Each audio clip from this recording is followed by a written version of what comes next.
นแต่น้ำตา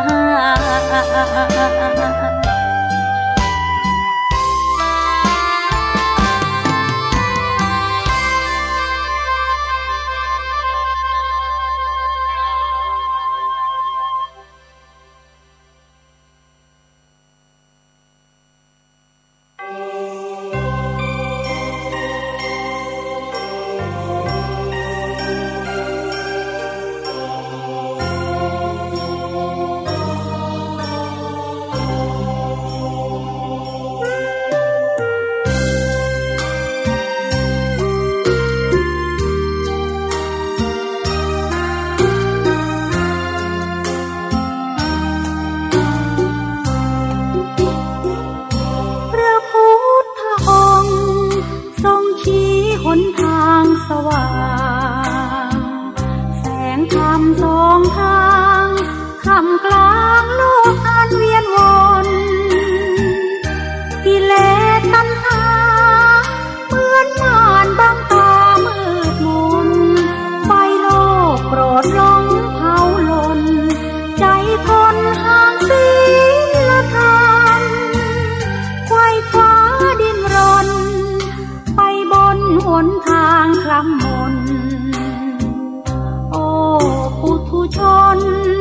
ไม่พ้นว่ายวนเวรกรรมบ่วงนางเหยียดกินรัดไว้ลืมศีลลืมธรรมเหมือนน้ำไหลลงที่ต่ำมืดดำคล้ำในใจคนมนุษย์แปลว่า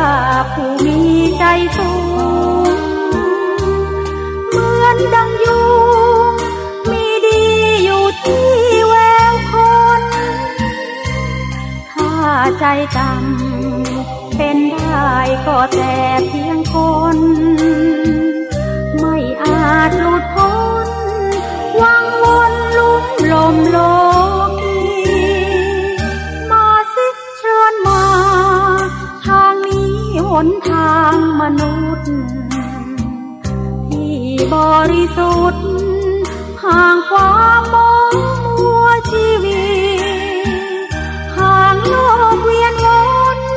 ของคนลุ่มหลงโลกีพระพุทธองค์ทรงชี้วิธีพระธรรมนำทาง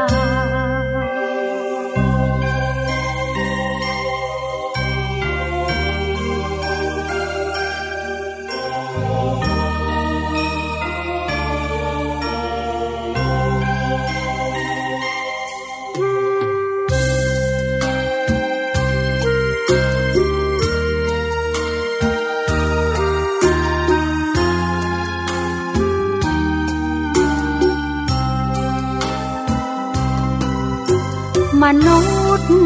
แปลว่าผู้มีใจสูงเหมือนดังยุงมีดีอยู่ที่แววคนถ้าใจต่ำเป็นได้ก็แต่เพียงคนไม่อาจหลุดพ้นวังวนลุ่มลมโลกีมาสิเชิญมาทางนี้หนทางมนุษย์ที่บริสุทธิ์ห่างความมองมัวชีวิตห่างโลกเวียนวนของคนลุ่มหลงโลกีพระพุทธองค์ทรงชี้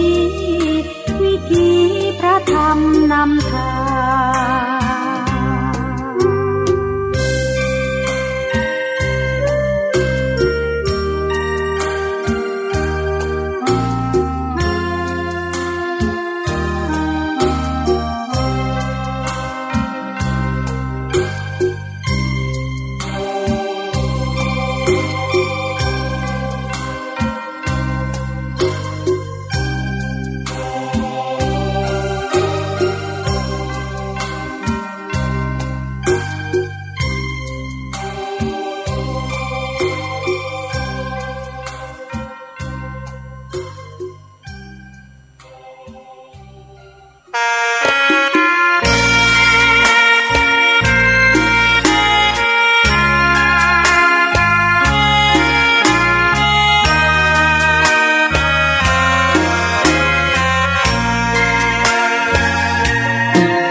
บูชา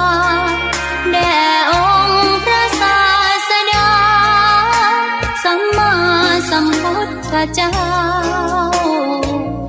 มีความงามเงียบไม่เปรียบเทียบเขาเทียบเราใครมองไม่งามช่างเขาแต่เจ้าก็คือดอกบัวด้วยความสัตย์ซื่อยึดถือความดีเป็นหลักใครรักไม่รักก็ไม่จมปลักมองมัวเมื่อโผล่พ้นน้ำก็เห็นความงามในตัวไม่ยึดติดในตมชั่วขอเป็นดอกบัวดอกเดียวใครไม่มองว่าบัวงามเด่นแต่บัวก็เป็นดอกบัวทุกวันอย่างนี้ไม่อยากเด่นดังแต่มุ่งหวังในทางเด่นดีเกิดมาเพื่อสร้างบารมีถวายชีพนี้บูชาดอกบัวดอกน้อยเฝ้าคอยคนที่ใจบุญมาโอบเอื้อเกื้อกูลรู้ค่าของบุญเก็บบัวขึ้นมาเพื่อสร้างความดีและเสริมบารมีดังว่าใช้ดอกบัวนี้บูชาพระสัมมาสัมพุทธองค์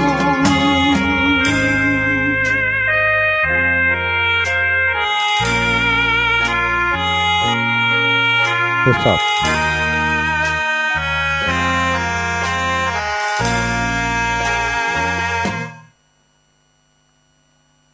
ขอนอบน้อมต่อพระรัตนตรัยแก้วเจ้าสามประการน้อมเอาคุณพระพุทธเจ้าคุณพระธรรมเจ้าคุณพระสังฆเจ้าคุณพระอรหันตเจ้าอริยสงฆ์เจ้าจุตนจุองค์ได้เมตตาแผ่ปรมีมาเป็นนวโลกุตรธรรมปกเกล้าเกษาปกห่มหักษาครูบาอาจารย์พระมหาเถระพระเถรานุเถระเพื่อนสหธรรมิกสหพรหมจารีทุกรูปทุกองค์ปกห่มหักษาศรัทธาสาธุชนคนดีคนเฒ่าคนแก่อีพ่ออีแม่ทั้งหลายที่ติดตามรับฟังรายการเสียงธรรมแสงอรุณเจ้าวันนี้วันที่29เดือนกรกฎาคม2566ศรัทธาญาติโยมทั้งหลายวันนี้เป็นเจ้าที่หมู่เฮาเจ้าลำปางวิทยาลัยสงฆ์นครลำปางและแฟนรายการทางสถานีวิทยุวิทยาลัยสงฆ์นครลำปาง 106.50 เมกะเฮิรตซ์เฮาจะมีกิจกรรมดีๆร่วมกันก่อนที่จะถึงวันเข้าพรรษาซึ่งถึงวันเข้าพรรษาแล้ววัดไผวัดมันก็จะต้องไปวัดไปวาของตัวเก่าเนาะวันนี้ศรัทธาญาติโยมอีพ่ออีแม่ทั้งหลายที่เฮาได้นัดหมายกันมาร่วมกิจกรรมหล่อเทียนเพื่อเป็นการสืบสานอนุรักษ์รักษาวัฒนธรรมประเพณีอันดีงามของชาวพุทธเฮาแล้วเป็นโครงการที่อนุรักษ์รักษาประเพณีที่ดีงามก็คือการหล่อเทียนนี้เป็นประเพณีที่ดีงามต่างโบราณนักปราชญ์บัณฑิตเจ้าทั้งหลายเปิ้นได้จวนกันจวนกันทำเป็นแบบเบ้าเป็นประเพณีที่มีการสืบต่อสืบทอดกันมาหลายชั่วอายุคนแต่บางช่วงบางเวลาก็ขาดไปก็หายไปเพราะว่ามีความเชื่อใหม่ๆเข้ามาก็ดีหรือว่ามีความเร่งรีบในการประกอบอาชีพการทำงานบ่มีเวลาว่างทำให้กิจกรรมแบบนี้ได้ลดทอนหายไปอยู่ช่วงระยะเวลาหนึ่ง เมื่อมีคนหันว่าโอ้ประเพณีของเฮาที่ดีงามเคยทำกันเคยมีความสุขเคยมีความสมัครสมานสามัคคีกันของเจ้าพุทธเคยหันป่อหันแม่ทำบัดเดี๋ยวนี้มันหายไปเนี่ยอย่างใดดีโดยเฉพาะครูบาอาจารย์พระสงฆ์องค์สังฆเจ้าคณะปกครองต่างๆครูบาอาจารย์ต่างๆเมื่อหันปัญหาแล้วสมปานท่านเจ้าทั้งหลายตลอดถึงปน้อยปนานมัคคณายกนายบ้านนายเมืองทั้งหลายก็เอามาปรึกษาหารือกันเอามาปัดฝุ่นเสียใหม่ทำให้เป็นกิจกรรมที่มีการส่งเสริมมีการอนุรักษ์รักษากันทำกันจนระยะหลังที่ผ่านมาศรัทธาญาติโยมได้รับความนิยมโดยเฉพาะในพื้นที่ตังเหนือตังล้านนาของเฮานี่ก็ดีตังส่วนกลางก็ดีมีการส่งเสริมกันอย่างต่อเนื่องเสมอมาแต่ว่าในช่วงปี2 ปีที่ผ่านมานี้กิจกรรมการหล่อเทียนกิจกรรมการตานเทียนกวัดกวาได้ขาดหายไปเนื่องจากเป็นเรื่องของการระบาดของโควิด -19 ประชาชนต่างหลายก็รู้สึกบ่ปลอดภัยถ้าหากจะเดินทางไปร่วมกิจกรรมกันนักหรือว่าไปร่วมการตานเตียนถวายเตียนกรรมตามหัววัดหัววาต่างๆที่อย่างเคยทำมาก็ทำให้กิจกรรมส่วนนี้ได้ขาดหายไปในช่วงระยะเวลาหนึ่งศรัทธาต่างหลายมาถึงวันนี้เนาะวิทยาลัยสงฆ์นครลำปางของเฮา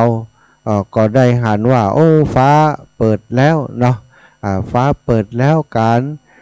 ปัญหาของโรคภัยไข้เจ็บที่เป็นโรคระบาดที่น่ากลัว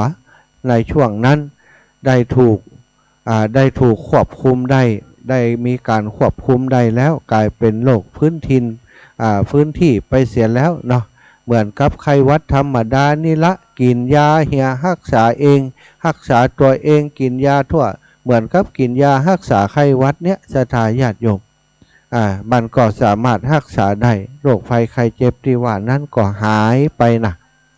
บัดเดี๋ยวนี้ก็มีคนติดคนเป็นกันอยู่ก็อยู่ในสังคมหมู่เฮานี่ละนะกินยาเหี่ยมันก็หายก็อยู่กันไปสูนกันไปเนี่ยมันก็แบบมีการแพร่กระจายไปเหมือนสมัยก่อนปะทูสมัยแรกๆเนาะศรัทธาทั้งหลายผู้หมอนั่นเป็นแล้วก็จังกันถึงบ้านมันจะมาเนี่ยยัง เดือดร้อนกันเดือดร้อนวุ่นวายกันแต่ณปัจจุบันนี้โรคนี้กลายเป็นโรคที่บ่าหน้ากว่าต่อใดแล้วปนคนที่มีภูมิคุ้มกันภูมิต้านทานดีๆเนี่ยศรัทธาถึงจะอยู่ใกล้ชิดติดเคียงคนที่เป็นก็ตามโรคนี้ก็บ่สามารถจะทำให้คนที่มีภูมิต้านทานนั้นเป็นโรคติดต่อไข้หวัดอันนี้ได้เนาะโควิด -19 นี่นะก็ทำให้ปัจจุบันนี้กิจกรรมอย่างต่างๆกิจกรรมหล่อเทียนก็ดีกิจกรรมงานการกุศลต่างๆเนี่ยทำกันอย่างกระเลิกทุกทิศทุกที่เนาะก็ขอให้ศรัทธาอีป่ออีแม่ทั้งหลายบ่ต้องห่วงตอนนี้สบายแล้วไปที่ไหนก็สะดวกปลอดภัยแล้วแต่อย่างใดก็ตามป้องกันตัวเองไว้ก่อนบางครั้งบางทีคนเฒ่าคนแก่ภูมิคุ้มกันบ่ค่อยดีเนาะภูมิคุ้มกันบ่ค่อยดีถ้าโรคนี้มันเข้าสู่ร่างกายเฮาก็อาจจะเป็นมีปัญหาหนักกว่าคนหนุ่มจะได้เฮาที่เป็นผู้สูงอายุอีป่ออีแม่ต้องหลายก็ต้องระมัดระวังตัววันนี้เนื่องจากว่าเป็นวันงานของวิทยาลัยสงฆ์นครลำปางก็เลยขอใช้เวลาในช่วงนี้เป็นงานเป็นการเอิญเชิญชวนประชาสัมพันธ์ปกติเวลานี้ช่วงเวลานี้จะรับสัญญาณจากครูบาอาจารย์ตั้งคลื่นสีขาวเพื่อชาวประชาซึ่งออกอากาศที่วัดปากตางเจริญอำเภอดอยหล่อจังหวัดเชียงใหม่ตี 5 ถึง 6 โมงนี่ก็ห้องลุกปลุกตื่นโดยท่านพระครูอภิวัฒนวิกรมครูบาอาจารย์ที่มีเมตตาต่ออาตมาภาพเป็นอย่างสูงได้ช่วยเหลืออาตมาภาพได้ชูอาตมาภาพได้ทำกิจกรรมต่างๆเพื่อการศึกษาเพื่อการศาสนา ประสบความสำเร็จไปหลายงานแล้วสถาธรรมมีครูบาอาจารย์ท่านนี้อาตมาภาพก็คงบ่มีวันนี้เนาะเป็นผู้ที่นำเข้าสู่หมู่สู่คณะสู่กลุ่มเครือข่ายคลื่นสีขาวท่านอาจารย์เป็นผู้แนะนำเป็นผู้นำเข้ามาเป็นผู้เปิดโอกาสมีพื้นที่มีเวทีในการจัดรายการกับเปิ้นได้พัฒนาตัวเองมาจากที่บ่เคยจัดรายการทางวิทยุโดยเปิ้นมาก่อนเลยก็ได้มาจัดรายการกับครูบาอาจารย์จนเป็นที่รู้จักของศรัทธาญาติโยมโดยเฉพาะในพื้นที่ภาคเหนือของเฮาเพราะว่าการทำไมถึงเฉพาะพื้นที่ภาคเหนือเพราะภาษาที่อาตมาใช้สื่อสารนั้นบ่ใช่ภาษากลางเป็นภาษาเมียงบ้านเฮาคนไทยกับคนต่างถิ่นกันเนี่ยฟังไปฟังมาอาจจะมึนหัวบ่ฮู้ว่าแปลว่าอย่างใดเพิ่นก็บ่สนใจฟังส่วนใหญ่ก็จะเป็นคนตั้งเหนือเฮานี้เนาะได้ฟังกันได้ติดตามกันทางสถานีวิทยุใน8จังหวัดภาคเหนือ28 29สถานีสถาญาติโยมทั้งหลายบางช่วงบางเวลาบางช่วงบางเวลาก็10สถานี15สถานีเวลาที่อย่างเช่นเวลาช่วงตี5ถึง6โมงนี่นะสถา28 29สถานีแต่อันนี้ของเฮาก็คงจะเป็นเฉพาะในพื้นที่จังหวัดลำปาง 106.50 เมกะเฮิรตซ์นี้เนื่องจากว่าบ่ได้ขอเวลาของท่านอาจารย์ก็เปิ้นก็มีเวลาที่ลงตัวของเปิ้นแล้วเนาะมีงานมีการของเปิ้นแล้ว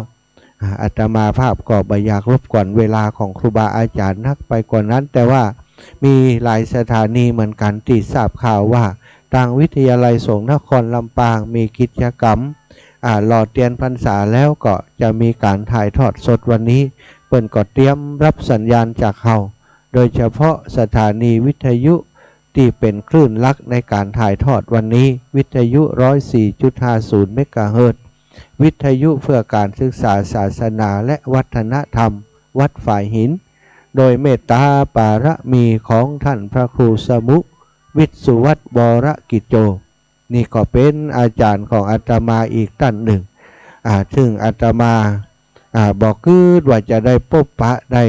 ไปไหว้สาเพิ่นเป็นครูบาอาจารย์เพียงแต่ทราบว่าสถานีวิทยุวัดฝ่ายหินนั้นเพิ่นได้ถ่ายทอดรายการที่อาตมาจัดกิจกรรมธรรมยาตราเพื่อการศึกษาศรัทธาญาติโยมได้ไปตอนรับขับสู่ดูแลอาตมาในปีแรกก็มีชุดถ่ายทอดทีมถ่ายทอดของวัดฝ่ายหินนี้ไปทำการถ่ายทอดก็ได้ยินชื่อวัดฝ่ายหินตั้งแต่หันมาตอนนั้นท่านอาจารย์พระครูสมุวิสุท่านสมุวิสุวัตรวรกิจโจได้รับการติดต่อทาบทามจากท่านพระครูอภิวัฒนวิกรมคือไปถ่ายทอดกิจกรรมนี้ท่านเจ้าก็ได้ส่งทีมงานปีนันทินและทีมงานลูกตะวันลูกตุตะวันท่านทุปีหนุ่มซึ่งณปัจจุบันนี้ก็ได้คบหาสมาคมช่วยเหลือการงานกันอยู่ต่อเนื่องมาตลอดอาตมาหันความตั้งใจความเมตตาที่เปิ่นไปถ่ายทอดก็เลยได้คิดว่าวันหนึ่งจะไปกราบไปสาเปิ่นได้อูได้จากับเปิ่นเปิ่นจะตักเขาก็จ้าเปิ่นจะอูกับเขาก็จ้าเปิ่นเป็นผอ.สถานีใหญ่วัดฝ่ายหินเนี่ยคิดแล้ววัดฝ่ายหินมช.เปิ่นคนจะเป็นเจ้ายศเจ้าอย่างเจ้ายศเจ้าศักดิ์คงจะเข้าหายากอยู่นะแต่เมื่อถึงเวลาได้ไปกราบไปสาแล้วศรัทธาปิ่นจะลินเลยนะปิ่นจะลินที่เฮากึดไปเลยเฮากึดว่าเปิ่นเป็นคนเจ้ายศเจ้าอย่างเจ้ายศเจ้าศักดิ์คงจะกระเปิ่นอยากผ่องเนื้ออีนะไปแล้วปรากฏว่าบ่มีอย่างอันเลยศรัทธาเป็นคนธรรมดาก็ยิ้มแย้มแจ่มใสดีทำไปทำมาเป็นคนลำปางอย่างเดียวกันอยู่ปงยังคกอยู่บ้านปงใต้อีวะช้ำเข้าถ่าคนลำปางด้วยกันก็สอบถามท่านก็บอกว่าได้เป็นตัวแทนคือมีคณะสงฆ์จังหวัดลำปางเปิ้นว่าโครงการจ้างเผือกอีนะจ้างเผือกก็ตอนนั้นยังบ่มีไผไปเรียนวิทยาลัยสงฆ์อันติดยังไว้นักหนาเท่าใดเปิ้นก็เลยมีโครงการพระเจ้าคณะพระสังฆาธิการพระสงฆ์องค์สังฆเจ้าลำปางที่สนใจเรียน ไปห้ามไหมเฮียนใดที่วิทยาอันมหาวิทยาลัยจุฬาลงกรณ์ที่เชียงใหม่ที่วัดสวนดอกท่านอาจารย์ก็ได้เป็นตัวแทนของอำเภอห้างชัดว่าไปเฮียนที่เชียงใหม่ออกจากปงไตไปเฮียนเชียงใหม่ตั้งแต่หันก็บริกลับมาอยู่บ้านอยู่จองจนท้ายสุดได้ไปอยู่ที่วัดฝ่ายหินแล้วก็ได้เป็นผู้อำนวยการสถานีวิทยุวัดฝ่ายหินต่อมาจากการที่เปิ้นได้สนใจเรื่องการสื่อสารทำงานด้านการสื่อสารทำงานตั้งด้านวิทยุมาโดยตลอดตั้งแต่สมัยเฮียนสถานก็ได้เลื่อมใสในปฏิปทาของท่านฟังไปฟังมาถามไปถามมาไปพอเกิด 2506 แหมเป็นว่าอายุในต่างโลกเท่ากันสถาน2506 ก็ท่านอาจารย์อายุเท่ากันแต่ดูแล้วเนี่ยผมจะแก่กว่าท่านอาจารย์นะเพราะอาจารย์หน้าตาสดใสหน้าพุทธผ่องใสผมนี่ดำกันเดินทุดงจนหน้าดำหน้าแดงสันทา ก็อูจากันทุกอกทุกใจก็เลยได้ฝากเนื้อฝากตัวเป็นลูกศิษย์ลูกหาของเปิ้นในต่างโลกเต่ากันก็จริงแต่ในต่างธรรมนี่ท่านเจ้าได้บวชมาตั้งแต่ยังเป็นพระหนุ่มเนนน้อยศรัทธาญาติโยมเพราะฉะนั้นพรรษาการในเป็นการเป็นพระสงฆ์องค์สังฆเจ้าเป็นทุเจ้านั้นถือว่าเป็นพระมหาเถระเลย30 พรรษาขึ้นนะเปิ่นว่าเป็นมหาเถระแล้วก็ได้ตั้งแต่หันมาไปมาหาสู่ดูแลซึ่งกันและกันท่านอาจารย์มีงานอาตมาภาพก็ไปช่วยเหลือเติมเปิ้นเอาความรู้ความสามารถเล็กน้อยที่มีไปช่วยการช่วยงานอาสาขาที่เปิ้นไปรับไปนอนไปพักผ่อนอยู่ที่วัดฝ่ายหินจนเปิ้นอินดูพอมีกุฏิรับรองฮือที่วัดฝ่ายหินว่าศรัทธาญาติโยมอันเนี้ยมิตรภาพเกิดจากการที่เฮาช่วยเหลือซึ่งกันและกันในเพื่อนสหธรรมิกก็ดีระหว่างศรัทธาสาธุชนกับพระสงฆ์องค์สังฆเจ้าซึ่งเฮาถือว่าเป็นพุทธศาสนิกชนอย่างเดียวกันทำหน้าที่อาจจะแตกต่างกันพระสงฆ์องค์สังฆเจ้าก็ทำหน้าที่อย่างหนึ่งอุบาสกอุบาสิกาก็ทำหน้าที่อย่างหนึ่งนะก็เป็นการเกื้อหนุนจุนเจือช่วยเหลือซึ่งกันและกันพระสงฆ์ก็ต้องมีกัลยาณมิตรกัลยาณธรรมมีกลุ่มมีเครือข่ายที่ทำงานด้วยกันมันจะได้เสริมส่งเสริมช่วยเหลือซึ่งกันและกันเนี่ยคือการกุ่งรุ่งเรืองนำพระพุทธศาสนาคือได้การกุ่งรุ่งเรืองไปวันนี้เนาะได้รับเมตตาจากท่านอาจารย์พระครูสมุวิสุวัตวรกิจโจได้เกาะสัญญาณเชื่อมสัญญาณลิงก์สัญญาณไปตังเชียงใหม่ตะวานี้ท่านอาจารย์แจ้งอาตมาว่าบัดเดี๋ยวนี้ตังเมืองฝางก็ออกนะตะวานี้ลิงก์สัญญาณไปถึงเมืองฝางก็วันนี้บ่ได้เช็คดูว่าไปติดสถานีใดฟ้องเนาะแต่ส่วนใหญ่ในช่วงเช้านี้เปิ่นจะเกาะสัญญาณจากคลื่นสีขาวท่านอาจารย์พระครูอภิวัฒนวิกรมตีมาห้องลุกปลุกตื่นลูกเน้อลูกเจ้าได้หลายลูกขวายได้น้อยรับลูกเจ้ากินพักตังปายรับลูกขวายกินพักตังเขาลูกเน้อลูกเจ้าได้หลายลูกขวายได้น้อยลูกรับลูกเจ้าเป็นเจ้าตั้งหลายรับลูกขวายปลาให้ลูกให้หลานเป็นหนี้เป็นข้านะลูกเหียเน้อตื่นเหียเน้อลูกมาเหียเน้อตื่นมาเหียเน้อนั่นกับครูบาอาจารย์เพิ่นได้ห้องลุกปลุกตื่นทุกวันศรัทธาเป็นปกติซึ่งวันนี้ก็ขอใจเวลาตรงนี้เพื่อการประชาสัมพันธ์งานการของเฮาวันต่อไปก็เข้าสู่โหมดปกติเนอะศรัทธาแต่วันนี้จะขออนุญาตวันเดียวเท่าที่จะประชาสัมพันธ์ข่าวสารงานบุญของต่างวิทยาลัยสงฆ์นครลำปางซึ่งจะมีการรอเตียนพรรษาในวันนี้ป่อเมืองลำปางท่านผู้ว่าราชการจังหวัดพร้อมคณะของเปิ้นแล้วก็ทางสำนักพระพุทธศาสนาสภาวัฒนธรรมจังหวัดแล้วก็ทางหน่วยงานราชการท้องถิ่นเนาะท้องที่ก็ตึงได้อำเภอตึงปลัดอำเภอตึงเจ้าหน้าที่ต่างๆของอำเภอที่อยู่ใกล้เคียงอำเภอกอคานี้นายกองค์การบริหารส่วนจังหวัดทางอบจและคณะของท่านนายก เทศมนตรีเทศบาลเกาะคาตั้งฝ่ายบริหารและสทของเปิ้นก็จะมาร่วมกิจกรรมกับทางวิทยาลัยสงฆ์นครลำปางสถานต่างหลายอันนี้ในส่วนของราชการแต่ในส่วนของมวลชนต่างๆก็จะมีจากนักศึกษาวิทยาลัยสงฆ์นครลำปางตึงบรรพชิตตึงคาลาเฮือดคือตึงคาลือฮัดนะโอ้ไปเป็นคาละฮัดอย่างนี้แล้วเนาะเป็นคาลือฮัดเปิ้นจะมีปากันมาร่วมกิจกรรมเพราะจริงๆแล้วเป็นกิจกรรมของเปิ้นนะหมู่เฮานี่ลู่เปิ้นมาทำตัวเปิ้นเพราะว่าเป็นกิจกรรมที่ดีแล้วก็เปิ้นก็ต้องการมวลชนต้องการความร่วมไม้ร่วมมือจากมวลชนให้มาช่วยกันตัววันนี้ต่างนิสิตนักศึกษาก็มีกันนักกันหลายมีถึง100 ป่ายนะสถาน100-200ปะนะตึงบรรพชิตแล้วก็ตึงคาลือฮัดนะเหลืองห่ำแล้วก็ขาวนะตึงที่เปิ้นจะมาร่วมกันนี่นะชุดนักศึกษาสมทบก็เป็นสีขาวเนี่ยสถากางเกงสีดำเสื้อสีขาวแล้วก็มี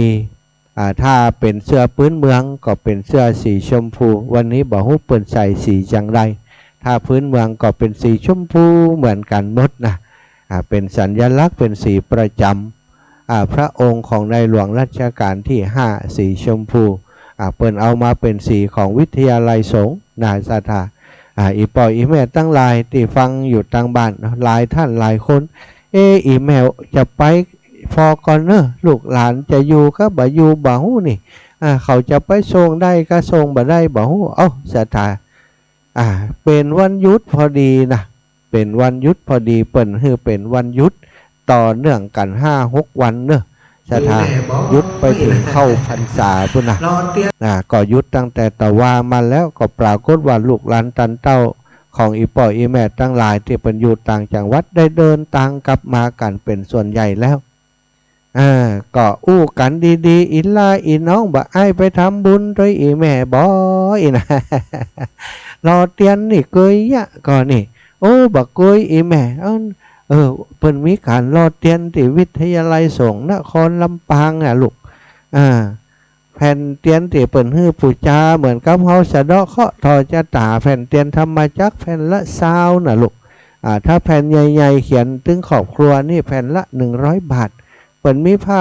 ปู่ฮื้อปู่จาผ้าอาบน้ำฝนโดยถวายวันนั้นเลยเนี่ยเป็นกิจกรรมที่ดีไปส่งยากำบ่ไปส่งยายกำบ่ไปส่งป้ากำบ่เนี่ยหม่อนจาวานนี่ไปกว่าเขามาเด้อศรัทธาญาติโยมอยู่ไหนแม่อยู่ก็คาฟิวเดียวเขาก็ถึงแล้วนี่อยู่เตี่ยเฮานะเนาะบุญไผ่บุญมันเนอะบุญกินบุญตาลบุญของไผ่ของมันกิจกรรมหล่อเตียนนั้นวันก่อนเฮาไปยะติวัดตรงโป่ง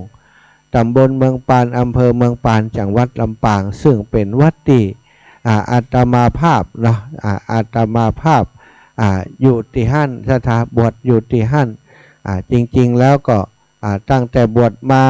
ก็ได้อยู่พรรษาเดียวนะเนาะนอกนั้นก็ไปช่วยงานครูบาอาจารย์มาประจำอยู่ที่สุนทรมุนี 2-3 ปีนะ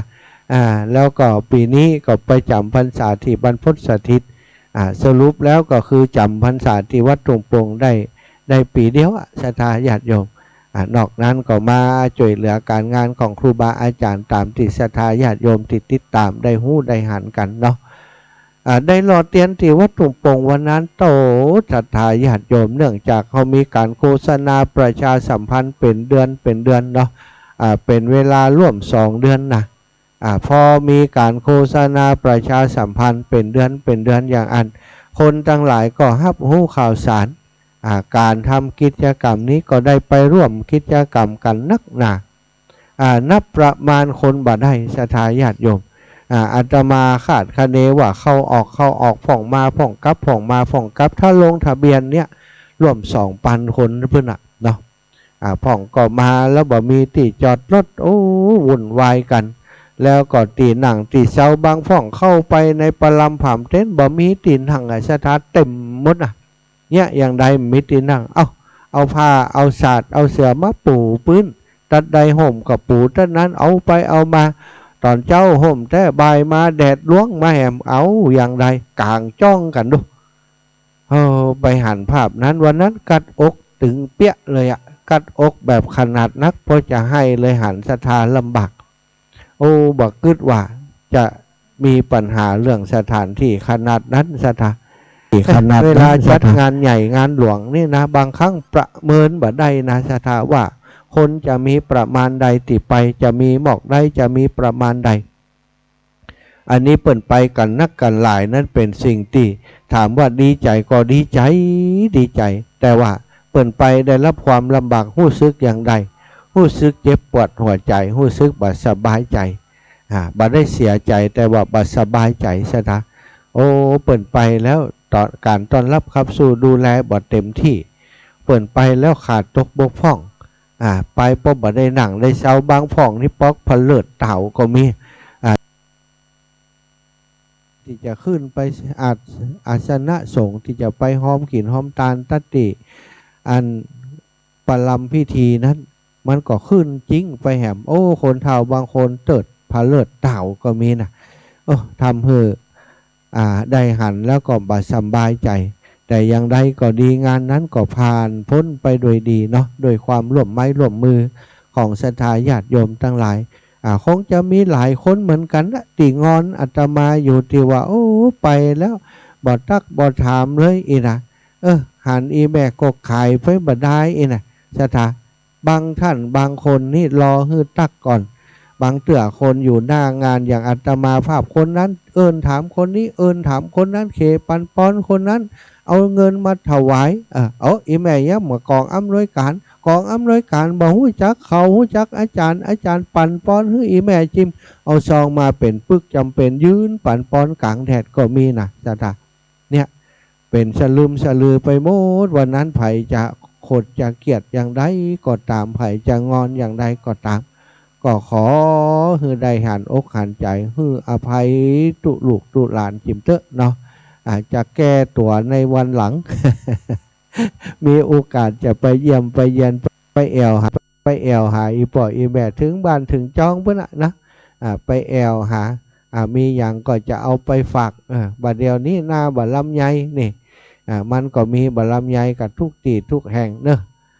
จะเอาของไปฝากอันนั้นอันนี้ถ้ามีโอกาสจะไปเยี่ยมเยียนแฟนรายการถึงที่ถึงถิ่นมีกิจการงานของอีป่ออีแม่ก็บอกคืออาตมาได้ทราบจิมฟ้องก็พิษหวังบ่ได้ไปสกรรมท่านอาจารย์ตั้งใจจะไปแล้วที่บ้านมีงานเขาดำเหี่ยมีงานมงคลเหี่ยมีงานนั้นนี่เหี่ยลูกหลานเขาขอให้ช่วยก็บัดอดกึดว่างานอันนี้มันก็มีเตือเดียวเนาะหลอดเทียนนี่คงจะมีแหมอยู่กันเลยบ่ได้ไปเนอะท่านอาจารย์แต่อีแม่ได้ฝากให้ฝากหอมไปแล้วบางพ่องก็เป็นอย่างอีก็มีสถานภัยที่ตกหล่นภัยที่พิษพลาดภัยที่บ่ได้ไปเนอะอาตมาก็ขอเอิญเชิญชวนผ่านสถานีวิทยุของเฮาตรงนี้วันนี้มาที่นี่เนอะอีป่ออีแม่ตั้งหลายวิทยาลัยสงฆ์นครลำปางบักไก่ท่านแล้วพี่น้องอำเภอแม่ทะนี่มาใกล้นะบัดถึง30 นาทีนี่ถ้าเป็นตัวอำเภอแม่ทะนี่บ่เมินกำเดียวก็ถึงแล้วอำเภอเมืองลำปางก็ประมาณ20 นาทีก็ถึงแล้วอำเภอห้างชัดอำเภอก็คาซ้ำไกลอยู่ในพื้นที่เลยอำเภอเมืองก็บ่ไกลเดินทางบ่ต้องหีบฮ้อนเนาะงานเริ่มตั้งแต่8 โมงไป9 โมงไปจนถึงบ่าย3 โมงอีป่ออีแม่สะดวกช่วงได้เวลาใดก็พากันมาเวลานั้นพิธีทางการนั้นท่านผู้ว่าราชการจังหวัดจะมาร่วมกิจกรรมในช่วงตอนบ่ายประมาณบ่ายโมงเนี่ยท่านผู้ว่ามาถึงแล้วสถาน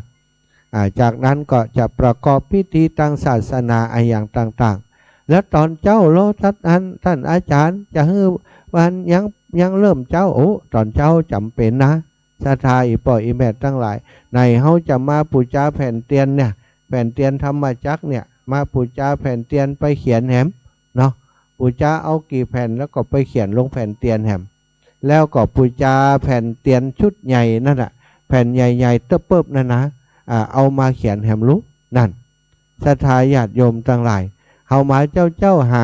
บางฝ่องบางทีนี่บ่ได้จดชื่อเสียงมาจากบ้านโอ้มาถึงหน้างานแล้วคิดถึงลูกถึงหลานอยากจะให้เขา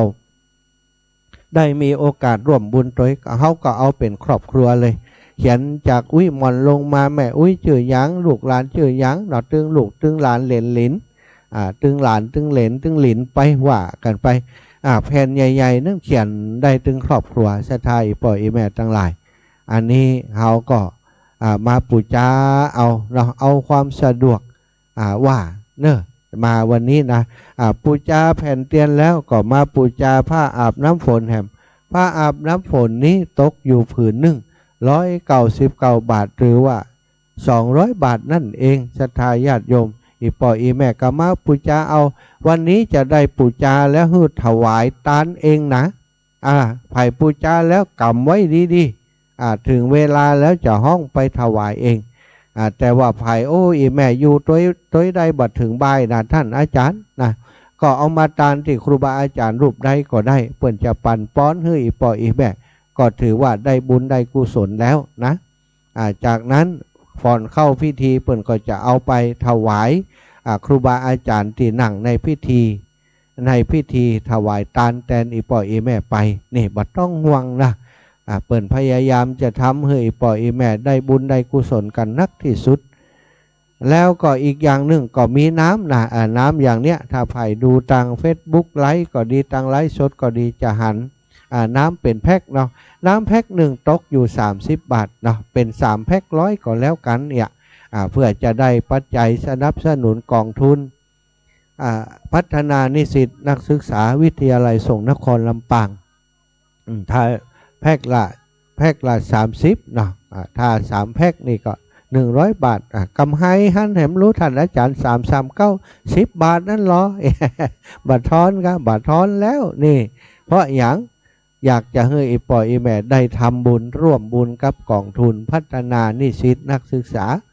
วิทยาลัยสงฆ์นครลำปางด้วยกันท่านเจ้าก็หู้ดีอยู่แล้วแหละต้องการปูจาอันน้ำนี่ก็ต้องการร่วมด้วยช่วยกันได้ตานน้ำตัวได้ร่วมบุญกองทุนตัวอันนี้คือสิ่งที่อีป่ออีแม่คงจะคิดไว้ก่อนแล้วเหมือนกันเนาะอย่างใดก็ตามวันนี้ก็ขอเอิญเชิญชวนให้มาพอเอาคนเดียวให้มาหันเอาคนเดียววันนี้จะอลังการงานสร้างหน่อยเนอะสถานทั้งหลายเพราะว่าสถานที่ที่จัดงานสถานที่ที่เตรียมงานนี่ต้องบอกว่าอลังการเนาะอลังการอย่างใดท่านอาจารย์ก็เพราะว่าสถานที่จัดงานแห่งนี้นะเป็นวิทยาลัยสงฆ์นครลำปางนั้นมีสถานที่กว้างขวางถ้าเป็นวัดก็เป็นวัดใหญ่ๆวัดหนึ่งศรัทธาญาติโยมแล้วก็ในหอประชุมเนี้ยเป็นหอประชุมขนาดใหญ่เป็นหอประชุมขนาดใหญ่บรรจุคนได้เป็นพันคนแล้วก็หอประชุมนี้กำลังสร้างเสร็จใหม่มีระบบแสงสีเสียงสบายมากเลยงดงามแสงตั้งในก็อย่างโรงแรมขนาดใหญ่กันแล้วกันนะศรัทธาห้องประชุมนั่นนะโถงโล่งสบายมีเก้าอี้จัดเตรียมตั้งให้ศรัทธาได้มานั่งเป็นเก้าอี้นวมก็มีเป็นเก้าอี้พลาสติกก็มีจัดให้พร้อมเลยวันนี้นี่ไผ่บ่ได้นั่งเก้าอี้นี่คงบ่มีแล้วบ่เหมือนวันก่อนแล้วนะบ่เหมือนวัดตรงโปงแน่นอน โอ้ยแม่บ่ไปละอาจารย์กลัวบ่มีที่นั่งยังวัดตรงโปงวันนั้นบ่ต้องห่วงมีที่นั่งแน่นอนเนอะวันนี้มีหลายท่านด้วยกันแจ้งมาว่าจะเอาหงตาลมาเนอะวางผ่องก่อแบบอีแม่แกงแค่ไปหนาท่านอาจารย์ แต่ว่าโยมน้องสาวน้องสุกโยธินแจ้งมาว่าตู้ปีน้องจะตำน้ำพริกไปนะน้ำพริกพักนึ่งแกงอย่างเบาแหมหลายอย่างอยู่แล้วก็ข้าวนมหวานเนี่ยแล้วบัดเดียวนี้แพ็คแล้วนะทุกปีบัดเดียวนี้ตำน้ำพริกอยู่อีวะน้ำพริกหนุ่มก็น้ำพริกอ่องบ่หูเปิ้นนะเนี่ยน้ำพริกน้ำพงกันมาอย่างเป็นบรรยากาศแห่งความสุขนะอีป่ออีแม่ตั้งหลาย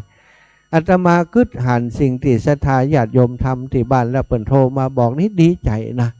ดีใจว่าเปิ้นได้เนี่ยกับมือของเปิ้นบ่ต้องไปลงทุนอย่างนักหนาบ่ต้องใช้เงินเป็นหมื่นเป็นแสน ไปเหมาห้องตาลของเปิ่นมาอันนี้ยะเองทำเองพักเก็บผักหักไม้ตำน้ำพริกน้ำพงเองเนี่ยมันได้ความสุขได้บุญตั้งแต่กึดจะยะกึดจะทำแล้วเนี่ยบุญบอกว่านักว่าน้อยของเราได้ทำเถอะสถาห้องตาลก็เหมือนกันประจำเป็นว่าห้องตาลเป็นหมื่นถ้วยเป็นแสนถ้วยนะถ้วย2 ถ้วยเขาเอามาตุมมาเปาะกันเอามาเปาะกันเอามาจุ่มกันนี่มันก็เป็นนักเป็นหนาไปหรอกอย่างกับข้าวที่เปิ่นอู้ถึงเนี่ยโอ้คนนั้นแกงพักแกงไม้คนนี้แกงหน่อไม้กาคนนี้ห่อหนึ่งมากาคนนึงเอาน้ำพริกมากาเนาะอย่างแม่น้อยอินยาสีนี่แจ้งมาแล้วอีแม่จะแกงพักขี้กวางไปเนย อะไรครูบาอาจารย์ทางเชียงใหม่มากพักขี้กวางกันแต่วันนี้ติดงานกันท่านอาจารย์ใหญ่ของอาตมาพระครูอภิวัฒนวิกรมไปประชุมคณะสงฆ์ที่ปุ้นสถานจังหวัดพะเยาพุ่น บัดได้มาโอ้ใจอยากมาหลวงปู่พระครูปฏิภาณธรรมทินก็บัดแน่ใจว่าหลวงปู่ได้มาก็บัดได้เช็คถามไปแต่ท่านผอ.วิทยาลัยสงฆ์นครลำปางได้กราบนิมนต์หลวงปู่แล้วนะบัดแน่ใจก็เดียวถ้าออกรายการช่วงพักเบรกจะโทรถามหลวงปู่เนอะว่าหลวงปู่ได้มาก่อนเนาะตอนเจ้าวันนี้นะเขาจะมีการถ่ายทอดยาวไปเลยอูจ๋ากันไปเรื่อยๆตอนนี้ถ้าพระภิกษุสงฆ์องค์เนรทั้งหลายอยู่ตั้งบ้านตั้งจองเนอะท่านอาจารย์เสน่ห์กาหลงถ้าฟังอยู่นะเดี๋ยวจะโทรไปหาเนอะเดี๋ยวจะโทรไลน์เข้าไปหาทุปีเสน่ห์กาหลงทุปีเสน่ห์กาหลงเตรียมตัวไว้กำถ้ายังบ่เดินทางเถอะนะเตรียมตัวไว้จิมแล้วก็เดี๋ยวจะได้เข้ารายการด้วยกันเดี๋ยวจะฮือจ่าแล้วก็สามเณรไอทีละพลทาอาสาเนอะถ้าลูกเนนฟังอยู่ก็เดียวก็โทรเข้ารายการมากับโทรเข้ารายการมาแล้วจะมีบางช่วงบางเวลาอาจารย์จะโทรกลับไปหาลูกเนนแล้วจะฮือได้ออกรายการในช่วงเจ้าจะได้ฮือเอิญเจิญจวนศรัทธาญาติโยมด้วยกันเนาะอันนี้2 ลายแล้วลายอื่นๆเนาะก็เดี๋ยวจะพอถ้าไผยังตื่นเจ้าเลยยังบ่มาจ้ะอยู่ที่วัดติวาอยู่ก็จะฮือสลับซับเปลี่ยนกันออกรายการด้วยกันในช่วงตอนเจ้าที่แน่ๆนั้นศรัทธาญาติโยมวันนี้ มีเด็กหัวใจแกร่งเด็กพิการหัวใจแกร่งเด็กพิการที่บ่มีความน้อยเนื้อต่ำใจว่าตัวเองเป็นคนพิการบ่มีความรู้สึกอย่างอันเลยเป็นคนที่ให้ความสุขกับคนอื่นตลอดนั่นคือน้องเจ้าขุนน้องเจ้าขุนก็จะเดินทางมาร่วมกิจกรรมตัวต่างกับศรัทธาญาติโยมวันนี้ตัวเปิ่นเอาต้นพระป่าของเปิ่นมาด้วยเนอะศรัทธาน้องเจ้าขุนนี่นะ บุตรจะปักพระป่าด้วยเจ้าขุนด้วยเดี๋ยวจะกลับอันช่วยกันปักต้นพระป่ากับน้องเจ้าขุนศรัทธาญาติโยมไผจะร่วมบุญพระป่ากับน้องเจ้าขุนก็เตรียมตัวไว้เนอะได้พบปะน้องเจ้าขุนวันนี้จะให้เจ้าขุนได้โชว์เพลงสัก3-4 เพลงเหมือนกันไผที่ยังบ่ได้หันเจ้าขุนกำเตือวันนี้ได้หันแน่นอนปามาแอวที่ลำปางเนาะจะปามากราบมาสาครูบาอาจารย์มาร่วมงานกับศรัทธาพี่น้องทั้งหลายตัวน้องเจ้าขุนเนอะแล้วส่วนอื่นๆวันนี้จะมีกลุ่มมีคณะของศรัทธาญาติโยมจากต่างหัววัดต่างๆอย่างบ้านหัวฝ่ายนี่เมฆกาบแก้วศรีอินแก้วก็จะปาตั้งคณะของเปิ่นมาเนาะตั้งบ้านแม่หวกไหลหินวันนี้ก็จะมานะท่านอาจารย์พระครูเจ้าอาวาสวัดแม่หวกพร้อมกับศรัทธาญาติโยมจะปากันมาเนาะวันนี้เปิ่นบอกว่าวันนี้จะได้บ่ได้เอาโฮงตาลไปเนิ่ท่านอาจารย์วะบ้านแม่หวกเพราะว่าเปิ่นมีงานที่บ้านท่านเนาะคนที่ทำโฮงตาลจากกุฏเตือนั้นจำเป็นจะต้องช่วยเปิ่นทำกับข้าวกับป๋าที่วัดหันบ่ได้มาก็เลยบ่สามารถจะนำโฮงปราณมาได้แต่หลวงพ่อกับคณะศรัทธาก็จะปากันมาแล้วบอกว่าจะรอฮับท่านอาจารย์สมชาติไปตัวอีวะ บ่เป็นอย่างเด้ออันหลวงพ่อก็กลัวนะว่าหลวงพ่อจะมารอเมินนะรอจนค่ำจนมืดจะลำบากหลวงพ่อหลวงพ่อเสร็จงานแล้วเสร็จกิจกรรมแล้วกลับก็ได้เพราะอาตมาภาพนั้นจะมีคนไปส่งอยู่ มีลูกมีหลานที่จะไปส่งได้จะให้เขาไปส่งเอาบ่อยากจะรบกวนหลวงพ่อจะได้ช่วยดูแลจนงานเปิ่นเก็บขอบเก็บครัวอย่างเสร็จสิ้นเรียบร้อยถึงจะได้กลับจากออกจากมจรวิทยาลัยสงฆ์นครลำปางไปค่ำคืนที่ผ่านมานะศรัทธามาเป็นเจ้าอาวาสอยู่ที่หอประชุมวิทยาลัยสงฆ์นครลำปางนี่มาพักมานอนที่นี่เนื่องจากว่าทางทีมงานถ่ายทอดสดเปิ่นมาตั้งกล้องตั้งอุปกรณ์เปิ่นพร้อมหมดเรียบร้อยแล้วเครื่องเสียงก็ราคาหลายแสนบาทเปิ่นตั้งกันไว้นี่ถ้าอาตมาและคณะบ่นอนเฝ้านี้ถ้าเกิดมันสูญหายไปจะเอาสตางค์ที่ไหนไปซ่อมไปใส่ให้เปิ่นก็จำเป็นได้นอนเฝ้าที่นี่บรรยากาศสบายดีใช่ไหมก็มีเสียงห้องสีกลางบางครั้งเนาะ นอนกับขยมตัวหลวงนะมันก็เสียงดังใส่เป็นระยะก็นอนกันไปพักผ่อนก็ได้พักผ่อนดีพอสมควรสะดุ้งตื่นหน่อยมันน้อยก็เป็นยังเนาะได้พักผ่อนแล้วตื่นเจ้ามาก็ได้มานั่งนั่งจากับศรัทธาญาติโยมอยู่ในคณะนี้ศรัทธาอีป่อยอีแม่ตั้งหลายตอนนี้05:47 นาทีจากจะลองฟังเสียงคนลำปาง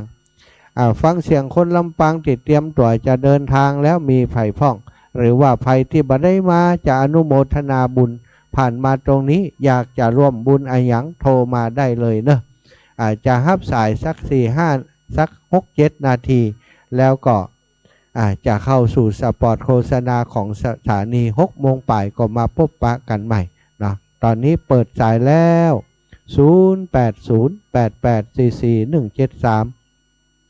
0808844173เจริญปอนอีแม่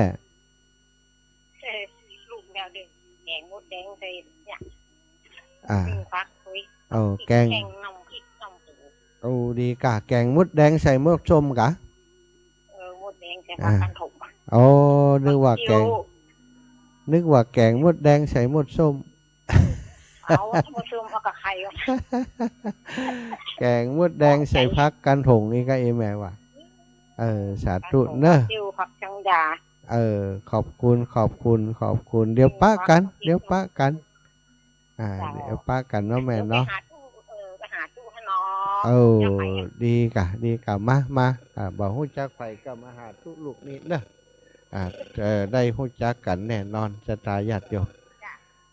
สาธุเนอะแม่เนอะเจ้าแม่เจ้าสาธุโยมแม่บัวคลี่ทะโปรเนาะบรรจุหลวงเด้อศรัทธาญาติโยมก็เป็นแฟนรายการของครูบาอาจารย์ทุกรูปทุกองค์หันอีแม่โทรไปหาครูบาอาจารย์ทุกรูปทุกองค์แม่บัวคลี่ทะโปพี่น้องต่างปุ้นกาเมืองฝางก็ออกอากาศอยู่กะเจริญปอนอีแม่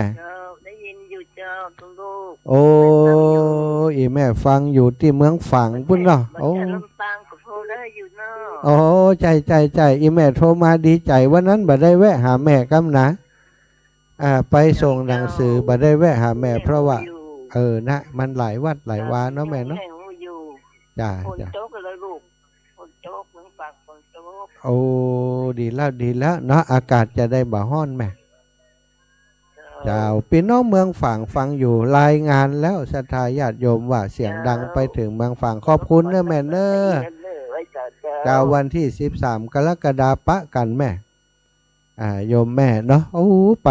เมืองฝางนะศรัทธาญาติโยมได้หันศรัทธาพี่น้องมูนี่นะเหมือนกั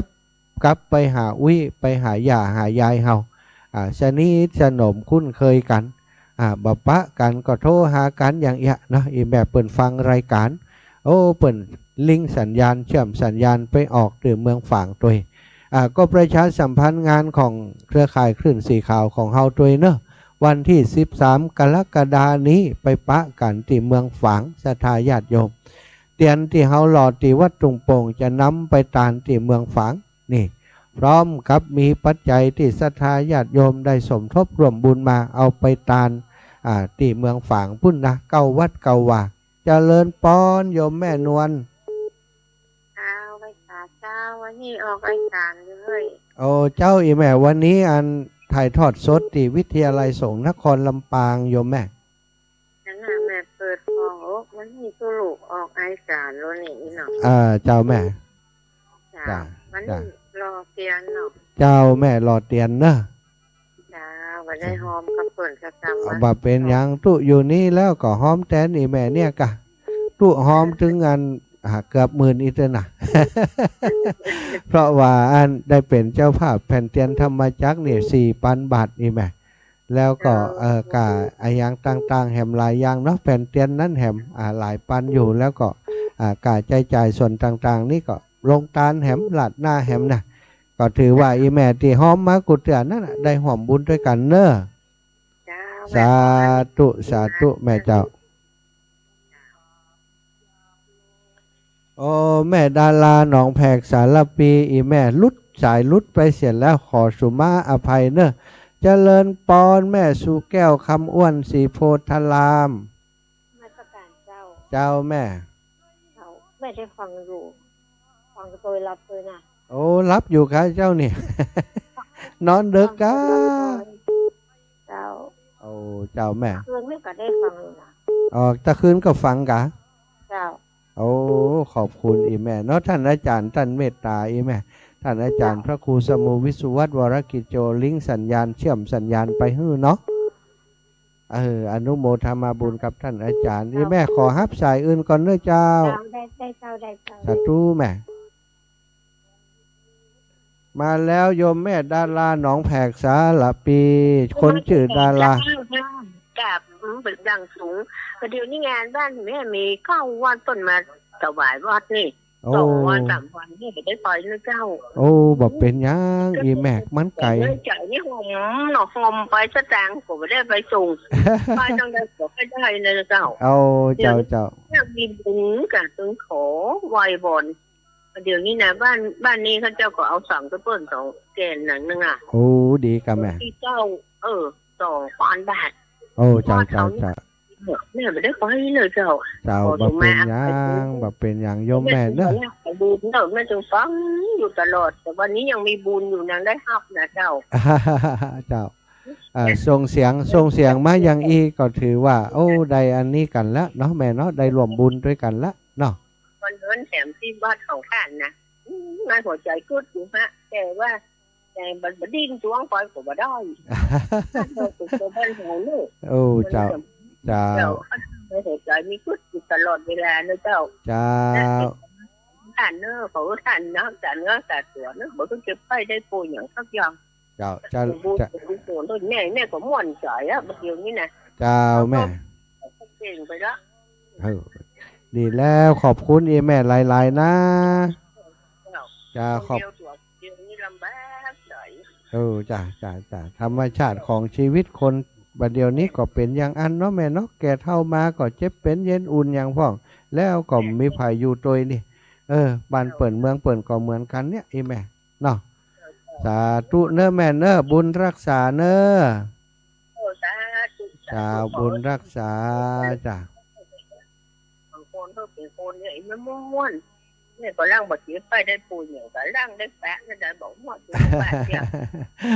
เจ้าร่างได้ปะกันเนาะแม่เนาะนักละ89ละ79ละโอ้เจ้า89แล้วเอารถจีบจะมอบเอาประเดี๋ยวนี้นะโอ้ดูเสียมอบก็ขับได้อยู่นะเขาได้อยู่โอ้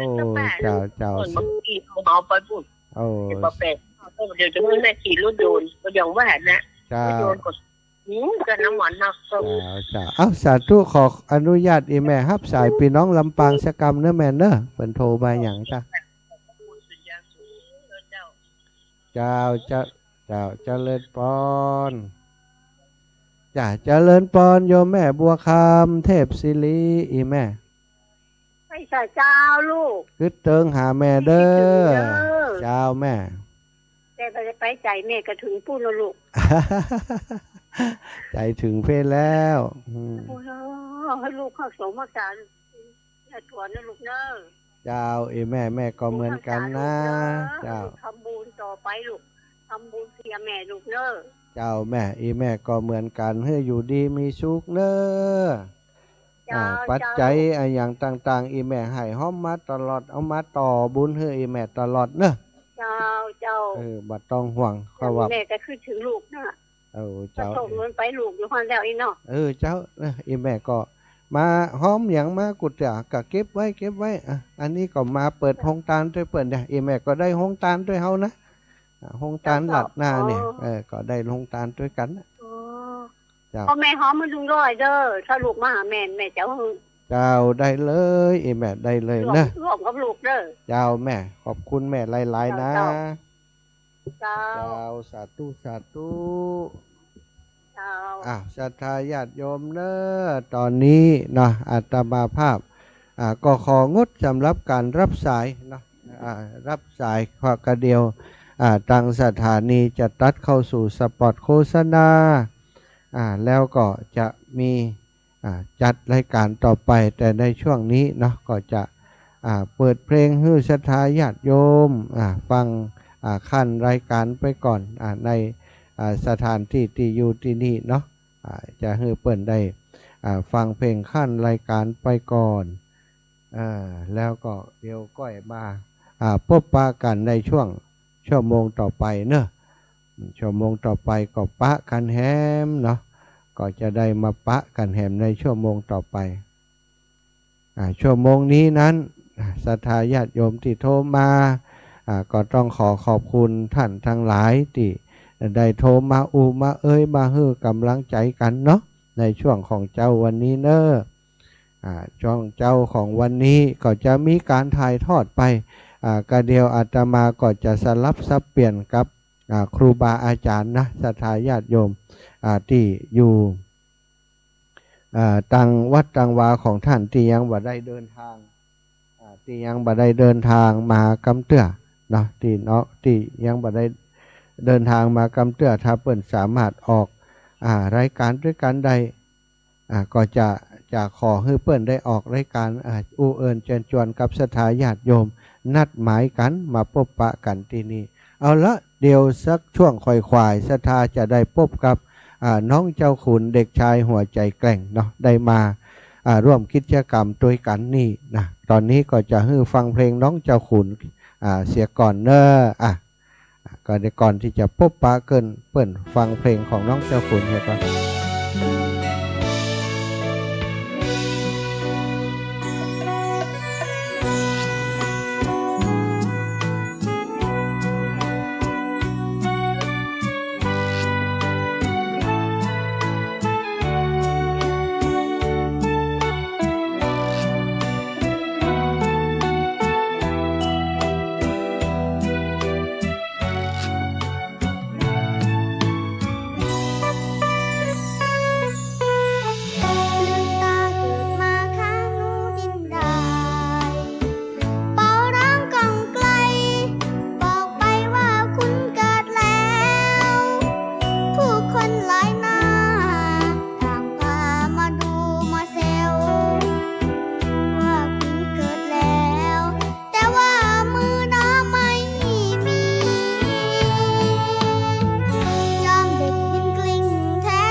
ปะกันแน่นอนกับน้องเจ้าคุณ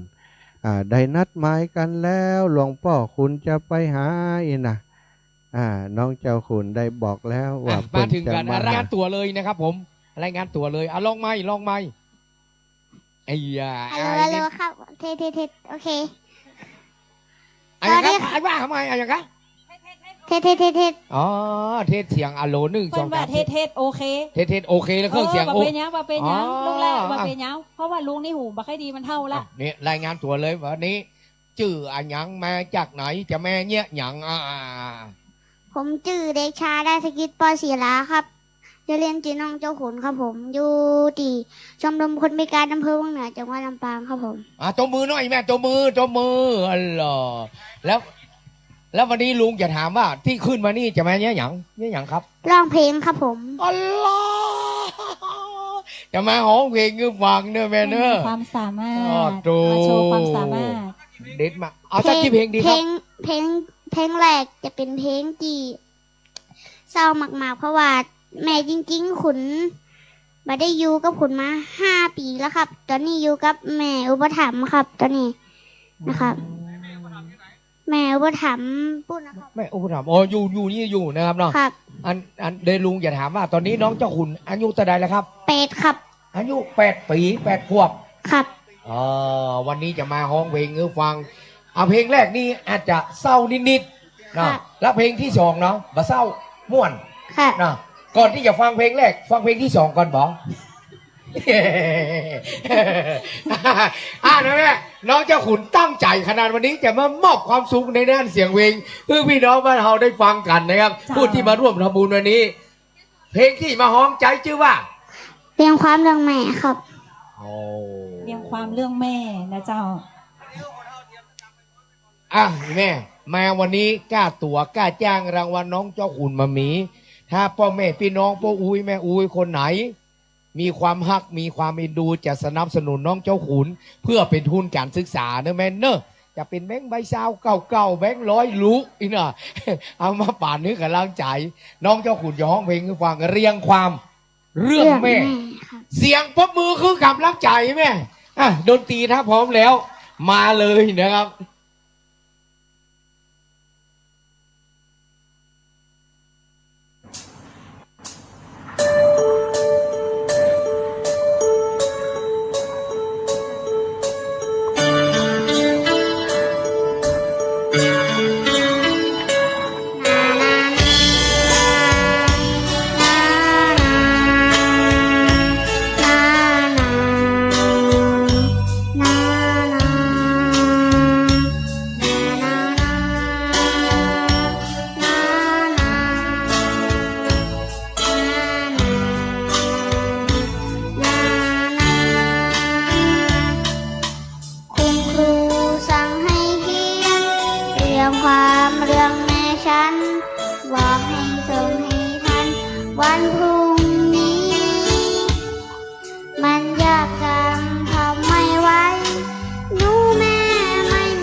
ธาญาติโยมทั้งหลายจบลงไปสำหรับเพลงน้องเจ้าขุนเนาะ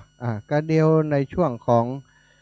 ตอนสายๆนี้จะได้พบปะกับน้องเจ้าขุนแน่นอนเนอะศรัทธาอีป่อยอีแม่ทั้งหลายตอนนี้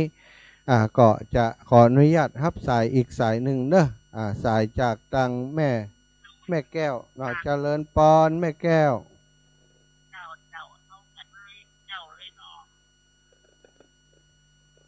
ฮัลโหลแม่ป้าใดฮะ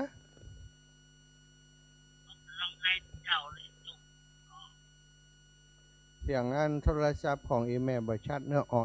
แอเจ้าบ่ได้ยินอีแม่เจ้าลำโพงมันแตกอย่างใดบ่ฮู้เนาะบ่เป็นหยังครับทราบแล้วโยมแม่แก้วโทรมาเจริญปอนโยมแม่สมใจปีบ้านใหม่เจ้าพระวิยุมาดังแล้วนะแม่ฮะบ่ดังแล้วกะดังเดี๋ยวมันดับไปหาโอ้ดับไปกะมันโชว์แบบไหนล่ะเนี่ยมันได้ยินน้องเจ้าขุนร้องเพลงอยู่ก็ดับไปอย่าละกะตะกี้เฮาเปิดโฟสิได้ยินอยู่นะมันนั่งโชว์นะเดี๋ยวอาจจะมีเรื่องของสัญญาณเสียงสัญญาณไฟอย่างก็ได้เนาะเจ้าแม่จ้ะเดี๋ยวขอเช็คตั้งสถานีกำเนิดสถานตั้งหลายเพื่อนว่ามันโชว์ไปเสียอีนะตั้งเพศโชว์ก่อนตั้งเพศยังดังหาตั้งลิงดังอยู่นะขอฟังตั้งอื่นจิมเหรอขอตั้งอื่นจิมเหรอตั้งอื่นลองตั้งอื่นนะที่ฟังอยู่ที่ลำปางเนาะที่ลำปางก็ได้ที่ตั้งเชียงใหม่ก็ดีที่ฟังแล้วก็มันดับไปอีนะที่อีแม่เปิ่นโทรมานี่มันโชว์ไปเห็นแล้วอีโมปัดโชว์ของวิทยุเปิ่นก็ได้พี่น้องที่ฟังอยู่ตั้งลำปางแม่ศรีนวลศิริมงคลโยมแม่ดีก็ของโยมแม่น้องยางชัดเจนดีเจ้าโอ้แสดงว่าของแม่สมใจน้องเจ้าขุนทั้งสองเพลงเลยจ้าโอ้แสดงว่าของโยมแม่สมใจวิทยุรู้จะอีแม่มาเนาะปะกันเนาะเจ้าไปอยู่เติงหาแม่เนอได้ปะกันเนาะแม่เนาะสาธุเจ้าสาธุวันนี้จะฮือได้ก่อนน้องเจ้าขุนแฮมะสาธุแม่สาธุเจ้าเจริญปอนโยมแม่ไหลต่างถิ่นไกลบ้านนาบัวเจ้าแม่ว่าได้ดับปิงเจ้าแล้วดับปิงอย่างใดนี่ฮะชัดเจนชัดดีเลยพระอาจารย์ชัดเจนชัดดีเนาะตะกี้ของดีชัดเจนดีแล้วสาธุขอบคุณอีแม่เหมือนกันเนอะขอบคุณแฟนรายการติดตามอยู่ในคณะนี้เนาะบางพ่องเปิ่นสัญญาณลุดไปตั้งวิทยุเปิ่นบ่ได้ยินอีนะแต่ว่าของอีแม่ได้ยินดีเจ้าสาธุนะแม่เนอะชัดเจนดีเนาะเจ้าเจริญปอนแม่ยวงแก้วกะแม่นกะโอ้บางตีบางแห่งขยับหมุนหาเอาเนาะวิทยุมันก็ยังเอี้ยอีแม่บางเตือต้องหมุนหาเอาเนาะสาธุขอบคุณอีแม่ป้ากันก็นี่อย่ามาหากันก็นี่แม่ไปเปลี่ยนได้แม่เปลี่ยนนั้นติดบ้านหลังกองเนี้ยหมอไม่ดามสาธุมีโอกาสจะไปแอวหาแม่เนอเจ้าบุญรักษาอีแม่เนอเจ้าแม่เจ้าสาธุเจริญปอนแม่พิมพ์หนูใจไม่ได้ไปเนี่ยวันนี้ก็จะตาหัวบานขนาดเลยจะเกิดใจไกลกันแล้วพี่น้องเมื่อบ้านใหม่ใจจะใครไม่หันเขาไม่ได้ผ่ากันเลย นั่นน่ะเดี๋ยวอันงานท่านอาจารย์ยังได้บอกนี่วันที่31จ้ะวันที่30วันพุธก็จะนี่มีงานนะวันนี้ก็จะด่าหัวหลายอย่างหลายสิ่งจ้าช่วยอาจารย์ไปแม่มเป็นยังเด้อสาธุงานเฮามีกับตัวเนาะสาธุขอบคุณเด้อพี่น้องบ้านใหม่ดอนไฟเนาะแม่เนาะเพิ่นจะมีงานอันเทศเข้าพรรษานี่เพิ่นจะมีเทศหน่วยอบต.อบรมประชาชนตำบลตัวเจริญปอนแม่น้อยทาอาสาดังดีก็รถทันของเราดังดีบางทีเนาะเสียงมันอาจชั่วๆมันอาจจะลุดไปวิทยุเพิ่นดีเนาะดีละเนี่ยการท่าเจ้าแม่สาธุเนอเจ้าบุญรักษาเจริญปอนศรัทธาญาติโยมช่วงนี้พักเบรกสักกรรมเนาะพักเบรกสักกรรมขออนุญาตกับศรัทธาอีป่ออีแม่ที่กำลังยิบโทรศัพท์ขึ้นมากำไว้หันก่อนพังโทรจ้ะ อาตมาจะขออนุญาตโทรเข้าหาท่านอาจารย์เสน่กาลงจะเป็นโทรตังโทรศัพท์เอาเนาะถ้าโทรไลน์นี่อาตมากว่าว่าถ้าศรัทธาญาติโยมโทรมาเนี่ยเสียงมันจะตัดไปเลยจำเป็นต้องโทรอันตังโทรศัพท์เอาถ้าโทรตังโทรศัพท์นี่มันศรัทธาจะโทรเข้ามามันก็บัดติดเนาะถ้าอาตมาใจสายอยู่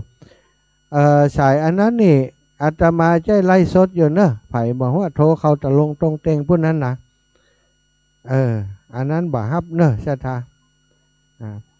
อันนี้โทรมานี่แหมล่ะตีกำโทรศัพท์ไว้ฝั่งโทรมาเตี่ยเนาะเจริญปอนอีแม่เจ้ากล่าวไว้สาเจ้าจังไหวดังจัดดีนะเจ้าโอ้โหดังจัดดีเนาะขอบคุณอีแม่ฟังจากไหน104นะเจ้า104โอ้แม่อัมพรหมื่นสารเนาะหมื่นสารก็หมื่นแสนบุญหมื่นสันซ้ายเนาะโอ้แม่อัมพรขอบคุณอีแม่เนอะส่งสัญญาณแจ้งมาเนาะขอบคุณเจ้ากล่าวว่าสาเจ้าสาธุก็ฮับสายแม่อัมพรเป็นสายสุดท้ายต่อไปอาตมาจะต่อสายไปหาท่านอาจารย์เสน่กาหลงจะได้ทักทายกับศรัทธาญาติโยมจะรอกันที่นี่กี่โมงจะมาถึงที่นี่กี่โมงเนาะท่านอาจารย์เสน่กาหลงนี่ก็เป็นพระนักจัดรายการที่โด่งดังของลำปางถวายความเคารพครับท่านอาจารย์ไว้สาครับพระอาจารย์นั่นมาหาครับเอาทักทายกับศรัทธาได้เลยครับท่านอาจารย์เจริญพรธรรมะยามเจ้าเนื้อศรัทธาทั้งหลายที่ฟังรายการวิทยุอยู่ในคณะนี่นะอาตมาภาพได้รับการเชิญชวน เข้ามาร่วมสนทนาสักบึดสักเมื่อกับพระอาจารย์มหาชมชาติเนาะเจ้านี่ก็ตั้งให้ฝนตกบรรยากาศตั้งใดผ่องฝนตกเนาะตั้งนี่ฝนตกตั้งแต่ตี 5มันละยินตั้งแต่บัดเจ้านั้นครับอาจารย์ครับดีใจจันวันนี้จะได้ไปร่วมเนื้ออาจารย์นะครับป้นเดี๋ยวทำบุญ100 วันที่เปิดมาวัดนี้แล้วก็จะร่วมไปป้นมหาลัยนะครับอาจารย์เนาะวันนี้ก็เป็นวันที่ตั้งกิจกรรมทั้งของวิไลนะอาจารย์เนาะวิไลมหาลัยสงฆ์นครปางเฮาเนาะได้หล่อเตียนทำบุญกันมาเรื่อยๆเพราะถึงใกล้เทศกาลนะครับเนาะอาจารย์เนาะครับผมจัดงานบุญคนใดมีปีนี้รอ9 ตีก็ได้บุญ9 ตีเนอะหลายตีแล้วแต่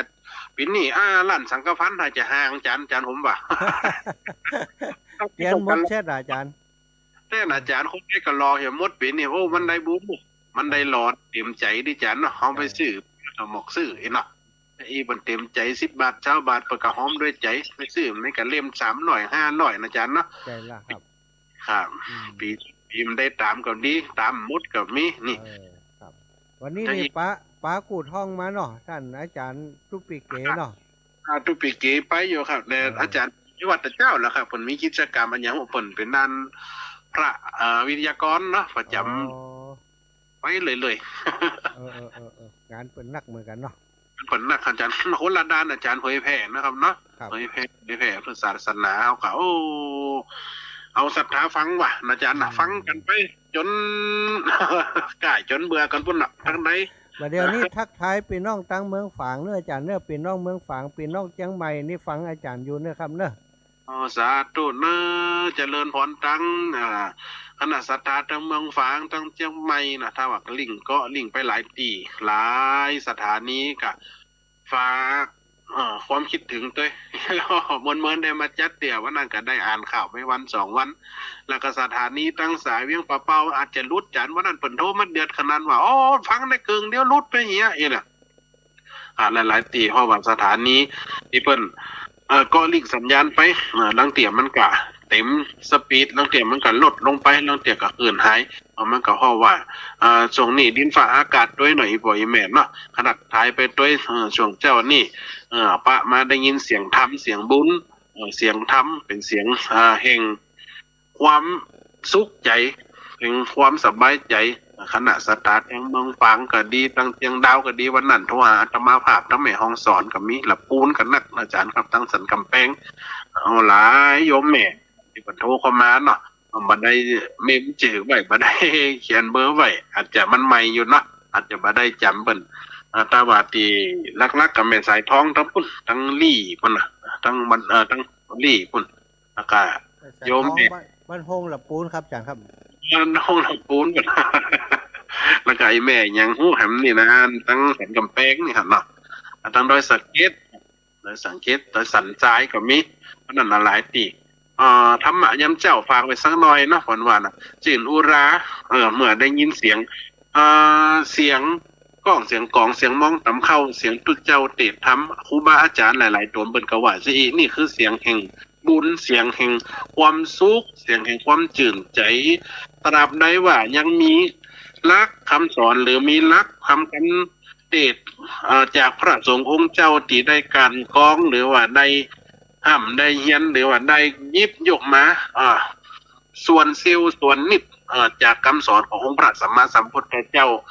เมื่อศรัทธาได้ฟังแล้วเกิดโสตาศรัทธาปัสสตะโสตะเข้าหูสำเนียงฟังแล้วเกิดความปิติสุขสิ่งนั้นถือว่าได้บุญเต็มๆเนาะถ้าฟังแล้วเขาเกิดเกียรติเขามาอู้เรื่องการบ้านการเมืองเขาอู้เรื่องเศรษฐกิจอู้เรื่องความเป็นอยู่อันนั้นมันเรื่องเกียรติฟังน่ะก็บั่นทอนจิตใจอันนั้นก็เป็นหน้าที่ของคนหลายๆฝ่ายหลายๆหน่วยงานไปเนาะแต่เขาเนี่ยเอาธรรมะเป็นที่จ้างที่เปิ่งฝากธรรมะไว้กับอีบ่อยแม่แต่ดำธรรมะยามเจ้าก็คือเสียงแห่งรถพระธรรมเนาะที่ฝากไว้ครูบาอาจารย์หลายๆท่านก็เก่งนำใจกับอาตมาภาพคนเดียวอาตมาภาพก็อยู่ทั้งสถานีลำปางมันจะได้ก็ลิงก์ไปเตือนก็ฝากเจริญพรสวัสดีทุกสวัสดีตัวกับคณะศรัทธาที่ตื่นมาเบิกบานรับฟังธรรมะตั้งแต่ตี3ก็มีนะอาจารย์เนาะตี3ตี2นะผมก็ฟังอยู่นะอาจารย์เปิดฟังอยู่อาจารย์หลายท่านมันก็ตื่นเจ้ากันเยอะหลายๆรูปหลายๆตนแล้วก็คงซับเปลี่ยนเวียนกันเข้ามาก็เป็นสิ่งที่ดีครับเกี่ยวกับพุทธศาสนาที่ยังมีพระนักเผยแผ่อยู่วันนี้มีห่ำของอาจารย์มาแจกด้วยครับอาจารย์วันนี้มีห่ำด้วยอาจารย์เขาวันนี้จะมีวงห่ำหลายจะก็อาจารย์ก็ว่าอาจารย์พ่อเจ้าอาจารย์ที่ว่าอาจารย์บางหูนะถ้าเรื่องอะไรก็ไปส่วนตัวได้ก็ห่ำส่วนตัวนะประกวดกันคือมันพอดีจะเข้าพรรษาด้วยเนาะมันเป็นห่ำเตียนรถเราก็อย่างการในห่ำศีล5ที่อาจารย์ทำไว้เหมาะครับอาจารย์ครับผมพอแต่กันอาจารย์เนาะแล้วนี่ที่มันจะสวดแผ่เมตตาด้วยอาจารย์ว่านี่เรามีหลายวงหลายยมแม่อยู่ล้มปออยู่ที่เป็นการปฏิบัติอาจารย์เนาะในการสวดมันก็แตกต่างกันไปนะครับค่ะเริ่มเอามารวบรวมอาจารย์เนาะมันจะได้อรรถรสและได้หลายๆแนวอาจารย์วันหลังเขาจะเอาเป็นศูนย์กลางให้เพิ่นได้มาแข่งขันกันได้มาเผยแพร่ตรงนี้ครับอาจารย์ครับผมก็จะพยายามจัดแต่งว่าสรรเสริญพระพุทธเนี่ยยอคุณพระธรรมอย่างพระสงฆ์เขาอย่างอีสานเพิ่นยังมีจันเนาะเพิ่นยังมีการคนเมืองเขาก็มีวิถีชีวิตที่ผ่านมาเหมือนกันถ้าเขามาอนุรักษ์รักษาไว้ถ้าโยมป่อโยมแม่ผมว่าเป็นสิ่งที่ดีแต่อาจารย์ได้มาศรัทธาและศรัทธาของหูกว้างกันออกไปเฮาบ่ได้ว่าแข่งขันเฮาเป็นเฮาตายอาจารย์น่ะแข่งขันนี่ในใจว่าเป็นการฝึกกันเนาะเป็นการฝึกเปิ้นฝึกตัวในการเนาะอาจารย์เนาะได้มีเวทีได้มีการแสดงออกผ่านตั้งสื่อของเฮาวินัยอาจารย์ครับอย่างอีสานมันยังมีอาจารย์มาลาดวงดอกไม้อาจารย์เนาะว่าเงี้ยว ว่าเงี้ยว กับ ๆว่า ไส้ เงี้ยว ได้ยินฝนภาคอีสานได้นะอาจารย์เนาะมาลาดวงดอกไม้เก็บตั้งไว้เพื่อบูชาเนี่ย ๆครับ บูชาคุณพระพุทธอันสูงสุดศาสดาอย่าจำมันก็ไปกับมีทำนองของเปิ่นไทยอีสานไทยอีสานสรพันถ้าว่าตั้งของภาคกลางเป็นกับสรพันเป็นไทยนะอาจารย์เนาะ ครับ โอ ผม มไทยผัดซ้ำพูดเนี่ยนะแต่ของเขาเป็นสรพันทั้งเหนืออาจารย์เป็นห้ำถ้าเขาบอกคงไหวเขามารักษาไหวหรือว่าเขามาสืบสารไหวมันจะหายอันนี้มันเป็นห้ำที่ว่าย่อคุณพระพุทธพระธรรมหรือว่าห้ำกินห้ำตานแต่อาจารย์เนาะ เปิดนี้เขากับควันอนุรักษ์ไว้เอาโยมป่อโยมแม่เขาเนี่ยที่ฟังรายการเนี่ยเป็นลักษณ์วนามันคงจะเฟื่องฟูอยู่อาจารย์เนาะอาจจะมีการครูบาอาจารย์ที่บรรแต่งจังก็มีนักนะอาจารย์คำบรรจัยกาผมนะครับ ผม ล อา บ จารย์ ขอผาดพิงขออ้างถึงเนาะพระครูอดุลเนาะวัดผาดค้ำเป็นกระจ้างนะอาจารย์ โอ้ครับครับ ครับนะเขาถ้าว่ามาวันนามันอาจจะมีการล่อล้อมหรือว่าการเข้ามาสมทบกันอาจารย์เขากับมันเนี่ยเป็นการไหวแบบเมียงอาจารย์สรพันห่ำสรพันห่ำเมืองเนาะมันมีสองอย่างสามอย่างห่ำมันเขามาฟังมันก็สุขใจนะอาจารย์มันเป็นสิ่งที่หนุ่มนวลนะอาจารย์เนาะ ใจแล้วครับใจแล้วครับอยากส่งเสริมตรงนี้อาจารย์วันหลังเขามีกิจกรรมอย่างเขาเอาคนเฒ่าคนแก่เนี่ยได้มีโอกาสแสดงออกเนาะ แม่ครับผมว่านะอาจารย์เนาะ ครับผม จะได้เพิ่มพลังเพิ่มความสุข พันว่า เขา สารที่ เขา ใน มี หลัก เขามีเครื่องมือการถ่ายทอดการออกอากาศนี่ถ้าเขาทำกิจกรรมอย่างนี้แล้วเขาถ่ายทอดออกไปนี่คนทั้งหลายเพิ่นจะได้ฟังโดยเพิ่นมันจะแผ่ไปในวงกว้างครับอาจารย์ครับ ครับผมย้อมผมถวายตัวแล้วครับว่าถ้าว่าต้องการว่าเปิ่นไปตัดนี้ว่าอาจารย์มาสอนเปิ่นจะอีผมสามารถไปได้อาจารย์ครับผม ผมสามารถไปเงินได้ครับ ดี มา ใจ เกี่ยว ดีใจกับอาจารย์จ้ะอนุโมทนาบุญกับอาจารย์อาจารย์ห่ำสักหน่อยมันดีกะเจ้าเนี่ยฮะเสียงมาแล้วยังเสียงมาแล้วยัง ถ้าจะเสียงได้แต่เขาจะห้ามห้ามอันยังนี่นะ เอาอย่างเอาตีจะแข่งวันนี้บ่ ศีลห้านี่อาจารย์เปิดไปแล้วฟองอาก้า ผมเปิดวันนี้ผมเปิดแล้วนะผมได้เปิดกับอาจารย์ วันนี้จะแข่งอินศีลห้าอาจารย์เอากับศีลห้าเลยวันนี้แหละครับล่ะ ครับผมแข่งกับศีลเอาอย่างเดียวก่อนเนาะก็กว่าว่าหลายอย่างนี่เปิ่นมาได้อ่านคำเตือนเอกอะ มันศีลห้าเนี่ยเป็นทำนองที่ง่ายๆนะอาจารย์นะมัน ใช่ละใช่ครับผม ถ้าแหมอันทำน้องอื่นกับไปแหมยังนี่นะอาจารย์นะครับ ผม พ่อมแล้วใช่นะอาจารย์ พร้อมแล้วอาจารย์พร้อมแล้วเอาเลยครับ ครับผมอันนี้ห้ามศีลห้าเนี่ยทำน้องเมืองบรรเทาเนอะถ้าคนใดว่าตัวใดก็ว่าตัวถ้ามีหนังสือจิกเคยแจกไปเนาะ วันตาสามือน้อมไว้ตั้งดวงดอกไม้ขึ้นกราบย่อวันแก้วเจ้าตั้งสามเป็นตียืดมัน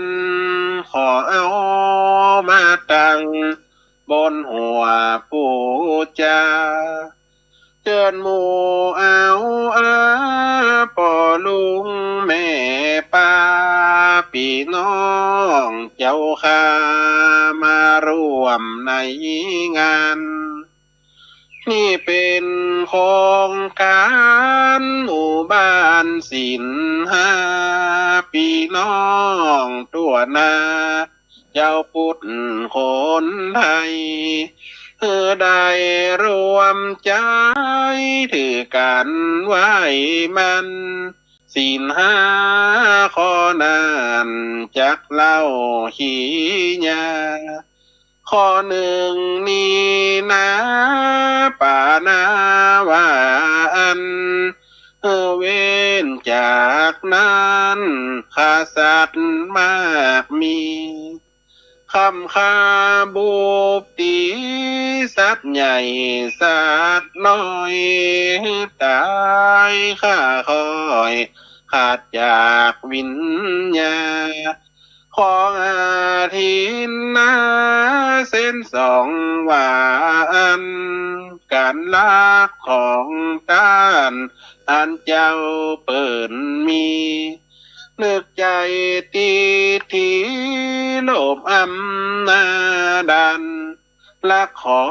งเจ้าบ้านเป็นของตัวเอง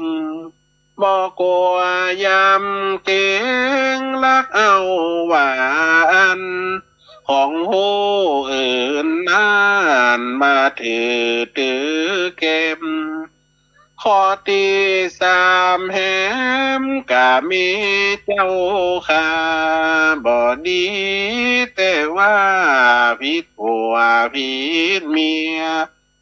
ข้อนี้ตึงเหลือหูไหนอายหันผัวเมี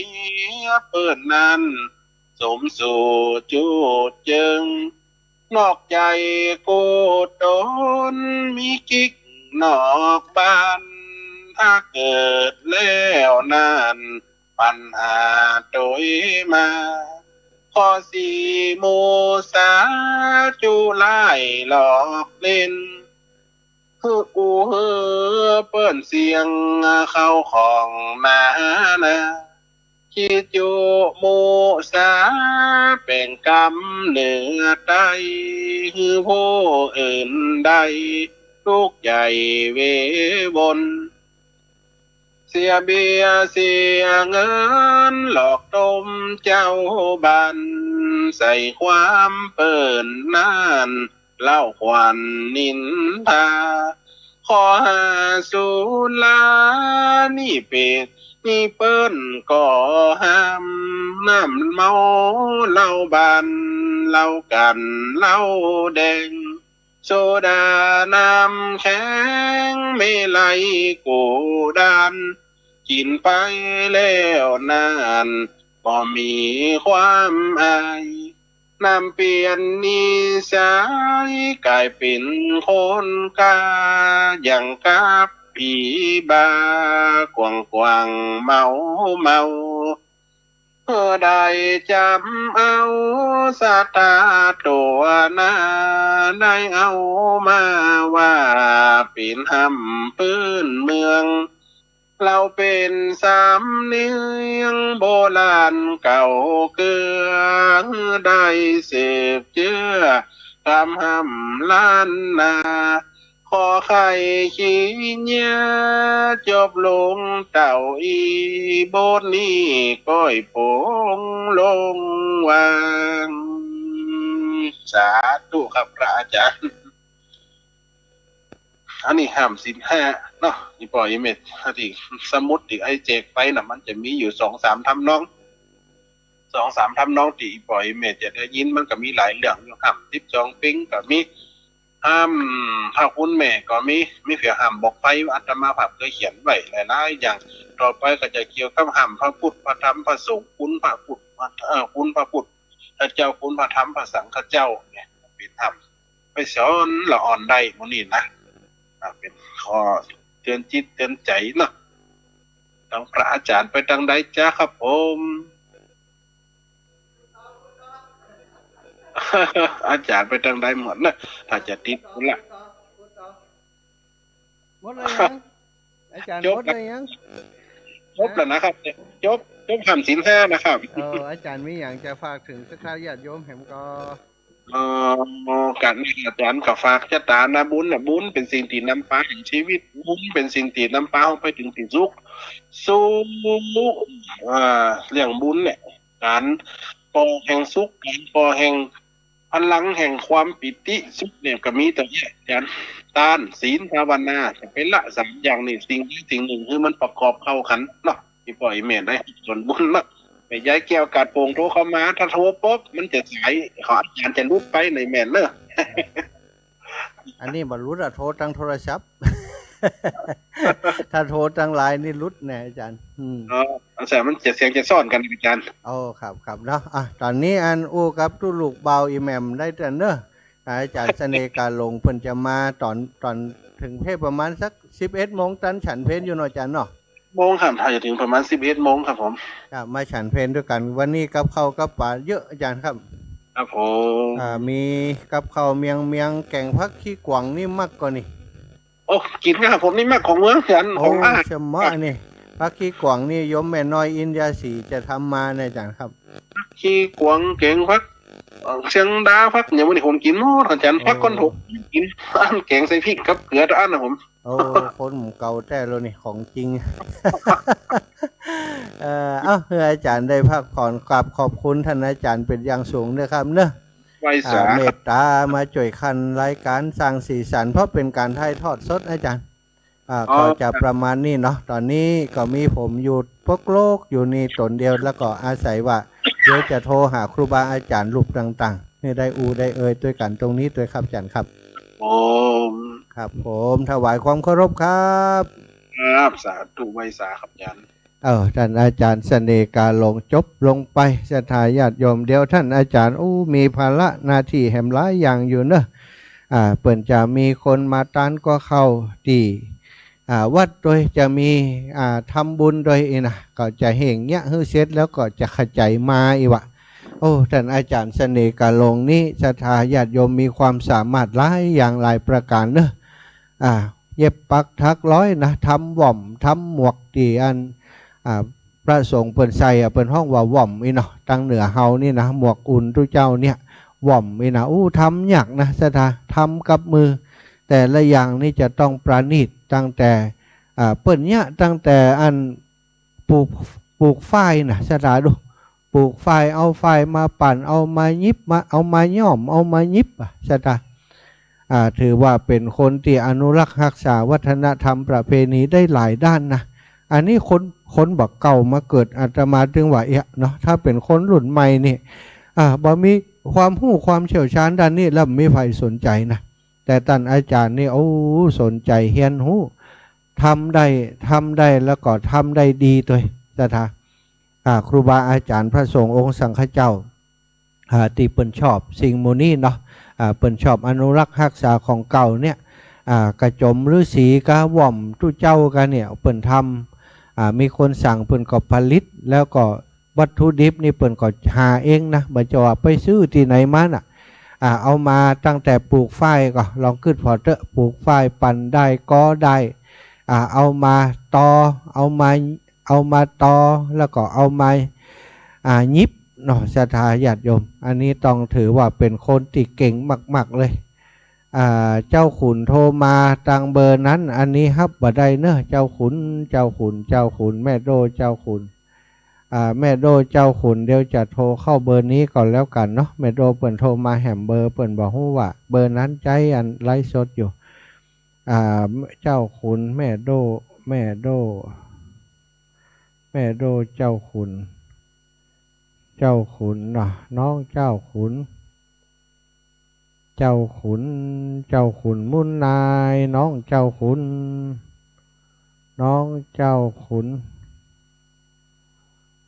แม่โดโทรมา0808844173เนอะตะกี้ก็เปิ่นโทรมาเบอร์นั้นบ่สามารถจะฮับได้เปิ่นคงจะแจ้งอย่างสักอย่างเนาะตะกี้ฮับบ่ได้เนอะแม่โดเนอะแม่โดถ้าดูไลฟ์สดอยู่น้องเจ้าขุนถ้าดูไลฟ์สดอยู่โทรมาที่เบอร์0808844173เนอะ0808844173เนาะเจ้าขุนโทรมาพยายามติดต่อมา2 สายแล้วก็บ่ได้ฮับเปิ้นเพราะว่าโทรศัพท์เครื่องนั้นใจไลฟ์สดอยู่เนาะใจไลฟ์สดอยู่เนอะเจ้าขุนน้องเจ้าขุน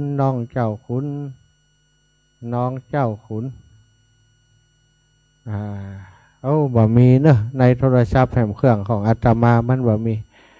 ถ้าน้องเจ้าขุนฟังอยู่นะก็โทรมาแหมเบอร์0808844173 0808844173ศรัทธาญาติโยมตอนนี้เนอะเริ่มมีคนทยอยมาแล้วอันนี้มันใจกะแกเสียนึกว่าเพิ่นจะมาหอมตังไอเสน่ห์เพิ่นอันนี้เพิ่นไอสนันตะกี้ไอตุปีเสน่ห์อันนี้ตุปีสนันสนันปันพื้นนะสนันนี่ดูแลอยู่ที่วิทยาลัยสงฆ์นครลำปางมาดูแลความเรียบร้อยเจ้ามืดเลยเนอะศรัทธาญาติโยมมากวาดมาปัดมาถูสบายดีมาเปิดเลยเปิดตั้งปุ้นจำเนอะห้องวิปัสสนาตะคืนตะวาอาจารย์ลืมบอกไป ศรัทธาญาติโยมอีป่ออีแม่ทั้งหลายเสียงที่ท่านได้ฟังอยู่ในขณะนี้เป็นการถ่ายทอดสดกิจกรรมการรอเตียนพรรษาที่วิทยาลัยสงฆ์นครลำปางในวันที่29นี้เริ่มพิธีตั้งแต่9 นาฬิกาเป็นต้นไป9 นาฬิกาศรัทธาญาติโยมมาก่อปักผ้าป่าร่วมผ้าป่าสามัคคีกองทุนนิสิตนักศึกษากองทุนอาหารภัตตาหารถวายพระภิกษุสงฆ์องค์สามเณรแล้วก็มาปักผ้าป่า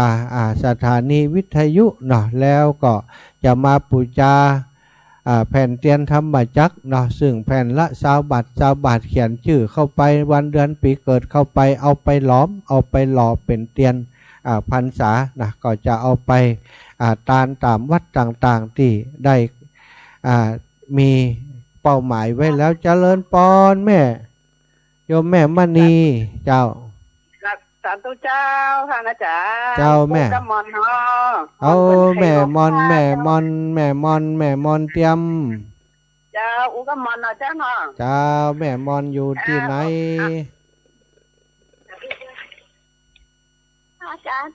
เจ้าว่ายังไดจะมาถึงกี่โมงแม่ได้ไปลูกโอ้ยังไดท่ากินกับข้าวอีแม่เนี่ยใครไปบอกคนขับรถไป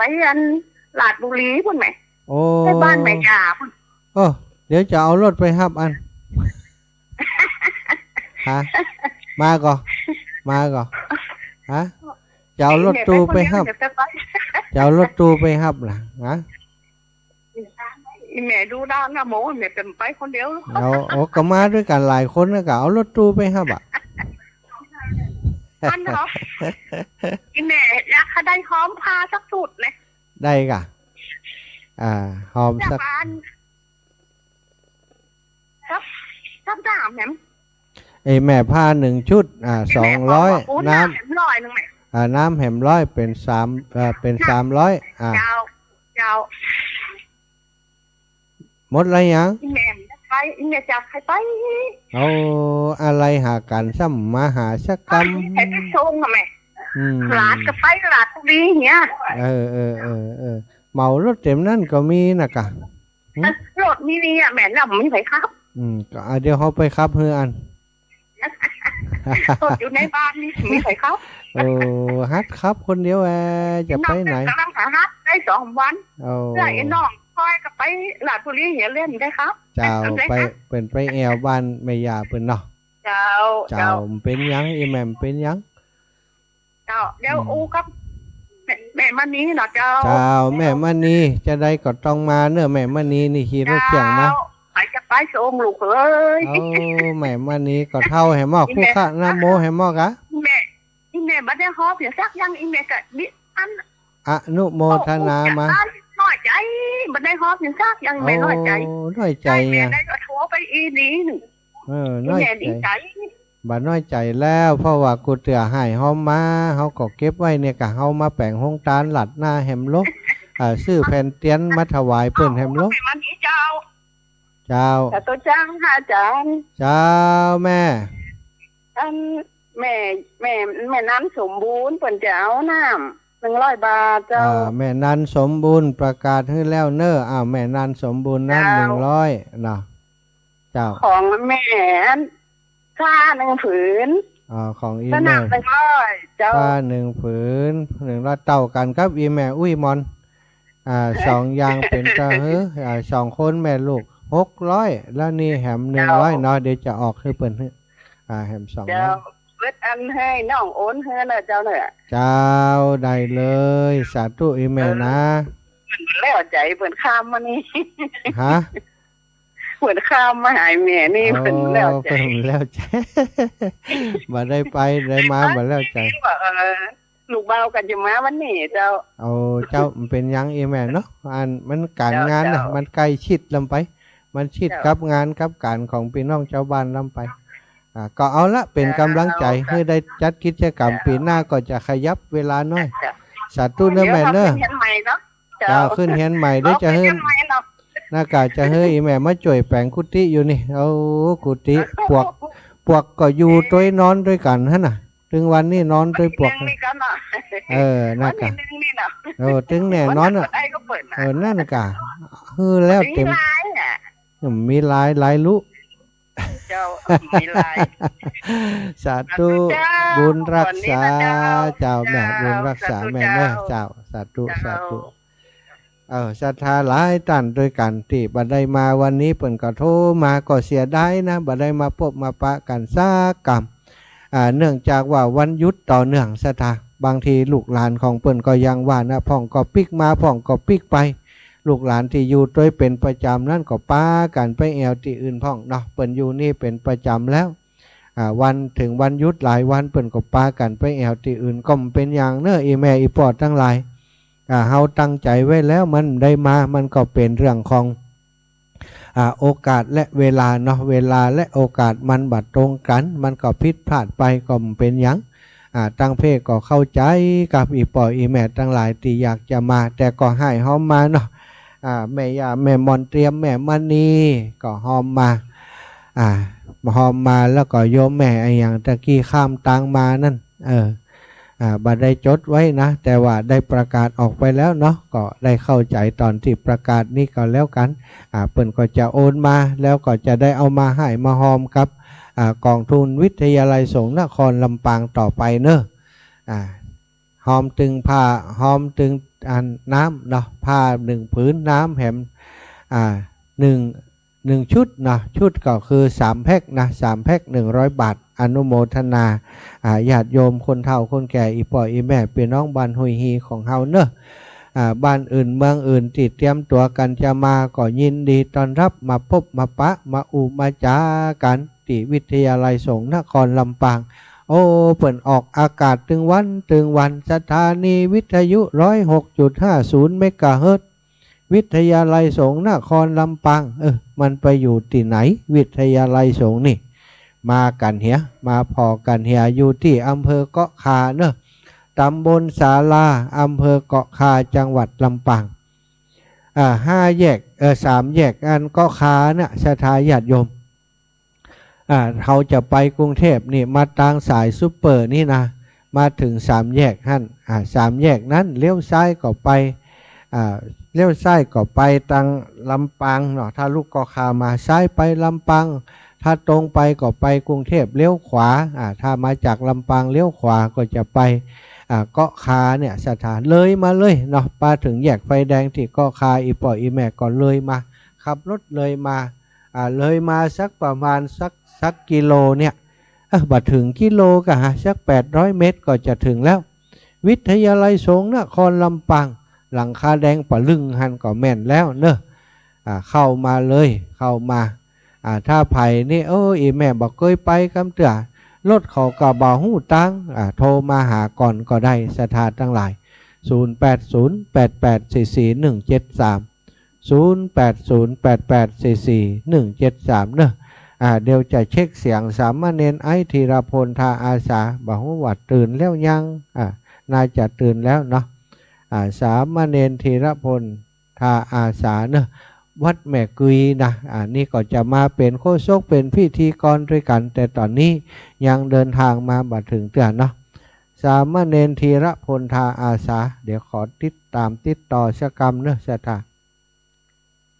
ธีรพลสามเณรธีรพลเนนไอลูกเนนไอลูกเนนไออีกบ่มีเบอร์แหมแล้ว